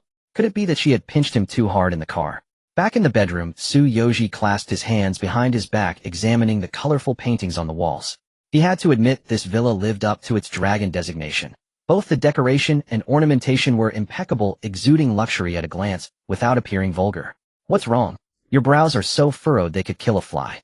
Fang Yin was puzzled and a little worried. After all, in all their years together, she had rarely seen her husband in such a state. In response to his wife's confusion, Su Yoji said nothing, but raised his hand, pointing at the ornate chandelier above. This chandelier doesn't look cheap. Must be worth tens of thousands, right? This rug is nothing like our 9 foot mat. The decoration on the headboard. Is it golden enamel? Sinking wood? Anyway, it should be quite valuable. This? Stop. What are you trying to say? Fang Yin waved her hand to cut him off. She too knew that everything in the room was expensive. I'm trying to say, Xiao Yi's family background is very good, infinitely better than ours. Fang Yin suddenly understood what he was thinking. Are you afraid that Xiao Yi and Qingqing won't last long? Su Yoji nodded. He didn't want to oppose it, yet he couldn't help worrying. This indecisiveness was truly agonizing. Tormented, he sat on the edge of the bed, gazing at the orange night light in the small courtyard. After a moment's contemplation, his brow relaxed. Things are in the hands of men. Worrying is useless. But if Qingqing ever becomes unwelcome, I hope Xiao Yi will send her back to me. After all, she is my little cotton-padded jacket. Fang Yin chuckled. It was no wonder their daughter was the apple of her husband's eye. Even a man as stoic and straightforward as Su Yoji could utter such tender words. Alright, it's clear that Xiao Yi is sincere toward Qingqing. You're worrying needlessly. Let's go to bed. Yes, let's sleep and stop overthinking. Oh, by the way, the in-laws are coming the day after tomorrow. We need to prepare well tomorrow. I know. Fang Yin responded with a mix of amusement and exasperation. Just moments ago, her husband was fretting over their son-in-law and daughter's future, and now he was already calling them the in-laws. How quickly he changed. Su Yoji lay in bed rambling on. The in-laws must love your braised spare ribs. Make sure to prepare plenty. Are you sure it's not you who wants to eat them? Well, sort of. You made me walk alone in the car earlier, and now you're begging me to cook braised ribs for you. Can't you say something nice? Is your head made of wood? Fang Yin was exasperated. So all his tenderness was reserved for their daughter, was it? Wife, get lost. Leave me alone. Fang Yin turned over, refusing to look at Su Yoji again. But then she heard. No, I wanted you to turn off the light. I can't sleep otherwise. You? Sigh. It makes my teeth ache with anger. I want to hit someone. Fang Yin was livid. She truly wanted to crack open Su Yuzi's skull to see if it was filled with brains or alcohol. In another bedroom, Lin Yi and Su Wanqing nestled sweetly together. Su Wanqing wrapped her arms around Lin Yi's waist while he rested his hand on her delicate shoulder. Tang Tang and Yuan lay nearby, playing with their fingers. Clearly Lin Yi and Su Wanqing were true lovers, and the two little ones were just an accident. Darling, when are you going to marry me? Lin Yi stroked Su Wanqing's pale chin and asked, making her giggle from the ticklish sensation. Giggle, I've been ready for a long time, anytime, honey. But mother said we should pick an auspicious day, so let's follow her advice. Alright. They chatted happily until suddenly Su Wanqing sat up with a startled cry. Oh no. What's wrong? Honey, none of my classmates have jobs yet. When we get married and invite them, they won't be able to give us gifts. They can't ask their families for living expenses just to gift us something. Thinking about it, it's such a loss. As she spoke, a hint of regret appeared on Su Wanqing's pretty face, and her cherry-red lips pouted so high they could hang a weight. Her adorable shy look stirred Lin Yi's heart, and he leaned in to gently nibble on that pouted mouth. It took a while for Su Wanqing to break free. Seeing Lin Yi's mischievous grin, she puffed out her cheeks and rolled her eyes. You always pick on me. I should have bitten you just now. She bared her teeth, trying to look fierce. But in Lin Yi's eyes, she only looked more adorable. If he kept indulging, they might have to plan for a third child. Such a loss, such a loss, such a loss, such a loss. Su Wanqing continued, counting on her fingers, murmuring under her breath. No wedding gifts from friends, no gifts from friends for Tang Tang and Yuan's full-month banquet. Ugh, him at a huge loss. The more she calculated, the more she felt cheated. Lin Yi quickly interrupted. Darling, is our family starving or bankrupt? Do we really care about a few measly gift money? Ugh, it's different. It's about not getting what we should have, and even having to pay out. That's a loss. Su Wanqing knew the family wasn't short on that little bit of money, but it was the principle that mattered, especially when her friends got married and she'd have to give gifts in return. Lin Yi laughed so hard his stomach ached. Not only was Su Wanqing adorable, but her meticulous, thrifty nature also amused him greatly. He thought that after marriage life would never be dull with such a lovely wife by his side. Don't worry, you'll earn back the gift money you're losing. Huh? How? Silly, you're still in school, but I'm about to graduate. My classmates have been working for over half a year, especially my 3 sons in the dorm. They won't skimp on the gifts. Lin Yi grinned, realizing he'd been neglecting those 3 sons lately. The last time they met was when the 3 cornered him at school. Meanwhile, thousands of miles away, Zhang Jian suddenly sneezed. Which son is thinking of me? Soon Su Wanqing fell asleep. She curled up beside Lin Yi like a little kitten. Tang Tang and Yuan also closed their eyes after a full feeding. The 3 of them lay neatly together, filling Lin Yi with contentment. He sat down, lay back, and gently wrapped his arms around them, resting his chin near Su Wanqing's neck, breathing in her fragrance as peace settled in his heart. Honey, you're lying on my hair. The night passed in a flash. Having visited his in-laws, drunk, shopped, and even moved house the day before, so much had happened that neither Su Wanqing, Lin Yi, nor Tang Tang and Yuan woke up. When they finally opened their eyes to get up, it was already 9 o'clock. If Lin Yi hadn't lifted the blanket and patted Su Wanqing's bottom, she might have slept for another eternity. Darling, is it comfortable sleeping on our son? Huh? What? Huh? It's so soft. At first, Su Wanqing didn't understand what Lin Yi meant, but as she woke up and rubbed her eyes, she realized the pillow was incredibly soft. Just as she wondered, a chubby little hand slapped over, brushing across her cheek. She heard Yuan's sigh, tinged with what seemed like helplessness. Sigh. Su Wanqing looked up and met her son's gaze. Good morning, my dear boy. After greeting him, she realized the pillow she was lying on was actually Yuan's lower body. The little one was truly a good child. Even though his mother was lying on him, he didn't make a sound, quietly waiting for her to wake up. Lin Yi was the second to wake. When he instinctively checked on Tang Tang and Yuan, he saw Yuan's helpless face as Su Wanqing pressed on him. When Yuan saw his awake father, he looked like he'd found a savior, flailing his little hands and patting the bed, signaling for his dad to wake his mom. That's why Lin Yi lifted the blanket and patted Su Wanqing's bottom. Realizing what had happened, Su Wanqing felt embarrassed and declared she'd reward her son. Son, how about mommy rewards you with some milk? But sleeping on you is still pretty comfy. Come on, let mommy lie down a bit more. With that, she lay back down. Indeed, post-90s parents have love for their children, but only just a little. In the imperial capital, a luxury boutique named Luxury opened its doors early. Today, however, it served only one client, their own proprietress. The employees in their work uniforms harbored a mix of anticipation, for their boss was a legendary woman. When Luxury was first established, it was but a modest venture. Yet under the proprietress' masterful management, it rose to become a renowned luxury boutique in the imperial capital. Whispers claimed its monthly profits reached hundreds of millions. Only the veteran employees truly knew who their boss was, the matriarch of one of the imperial capital's most prominent families. At 8:30 in the morning, the crystal door slid open gently, followed by the crisp sound of high heels echoing through the store. Perhaps due to the tales of her legendary exploits, the employees gazed with eager anticipation, yearning to behold their boss' countenance. Soon she drew near. When the owner of Luxury appeared, everyone present felt a spark of brilliance before their eyes. A woman in a tailored suit exuded an aura of commanding presence, every gesture steeped in nobility. Her vermilion lips and oversized earrings, bold artistic touches, seemed not out of place, but perfectly complimentary on her. Indeed, the arrival was none other than Zhang Yuehua, mother of Lin Yi and the matriarch of the imperial capital's great family, known to the veteran staff. Good morning, boss. Good morning, boss. As Zhang Yuehua entered, all present bowed respectfully in greeting.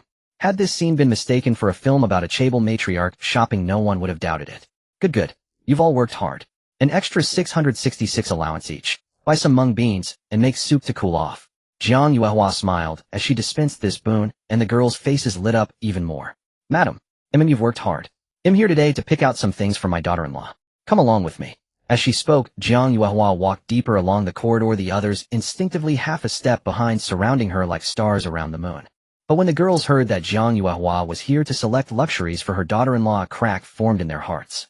For they were heartsick. Why couldn't they be the daughter-in-law of such a grand family? Envy, nothing but envy. Madam, what would you like to select today? We've just received a new batch of jewelry and hand-stitched garments. The young ladies of the imperial capital's noble families have their eyes on them. A woman in her 30s with delicate features spoke up, a hint of pride and satisfaction in her voice. For only by working at luxury could they have the chance to mingle with genuine high society, not those fake socialites renting Balenciaga to lure wealthy men. Only at luxury could they hear the young ladies of noble families speak to them with flattery.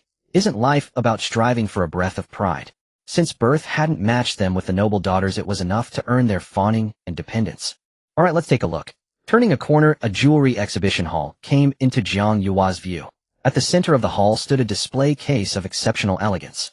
Drawing closer, she saw it contained a necklace. Translucent and luminous, it shimmered under the cool light within its glass case, visible even from afar. Up close, the intricate patterns on the necklace were clear, a masterpiece from the hands of a true artisan. Otherwise, its price tag would not have soared to $1 billion. Madam, this necklace named Radiance is the work of Master Fadal. 3 princes and 2 princesses from abroad have expressed interest in purchasing it. We are preparing an auction with the highest bidder taking it. The princes and princesses have agreed and sent word they will attend in person. Jiang Yue nodded gently, but her mind conjured the face of her daughter-in-law Su Wanqing. Wearing it would be dazzling. Madam, what did you say? Nothing. Cancel the auction. Notify the princes and princesses that this item is withdrawn. The reason, state plainly that I am giving it to my daughter-in-law. As you wish, madam. The manager waved a jade-like hand, and 2 girls with features as delicate as celebrity idols approached. Donning disposable silk gloves, they gently removed the glass case and packaged the Radiance necklace into a gift box. Those present felt a surge of shock. $1 billion necklace risking the displeasure of princesses and princes from various nations just to willfully gift it to a daughter-in-law. No, it wasn't truly a fence. After all, the Lin family was a genuine titan. Luxury served some princes and princesses not out of fear for their noble status, so the Lin family had nothing to fear. Yet when the girls heard the necklace was for the boss daughter-in-law, the envy in their hearts deepened. They also couldn't help but marvel at the incomprehensible lives of the wealthy. A necklace selling for $1 billion and the boss so casually giving it away. Birth is truly a skill. Over at the clothing section, pure gold hangers bore garments of understated luxury. This time I was caught by a scarf. The manager explained that the scarf was displayed at the front because of its material, lotus silk. 3,000 caddies of lotus root yielded only 2 tails of silk, and after nearly 100 days of a craftsman's labor this scarf was born. Such raw material and labor costs drove the scarf's price to 660,000. Limited in quantity, it could even appreciate in value. But Jiang Yue didn't intend to gift it to Su Wanqing. Instead, she planned to take it home for Tang Tang and Yuan. It should be quite absorbent for wiping feet. I hear it can soften skin when applied directly. Take it down. Yes, madam. The manager found it perfectly understandable that Jiang Yue intended to use this 660 scarf as a footcloth for her grandchildren. Habit made it so. But some newer employees couldn't comprehend it, deeming it a sheer waste. Later, however, they changed their minds, for the lives of the wealthy were truly beyond the grasp of ordinary minds.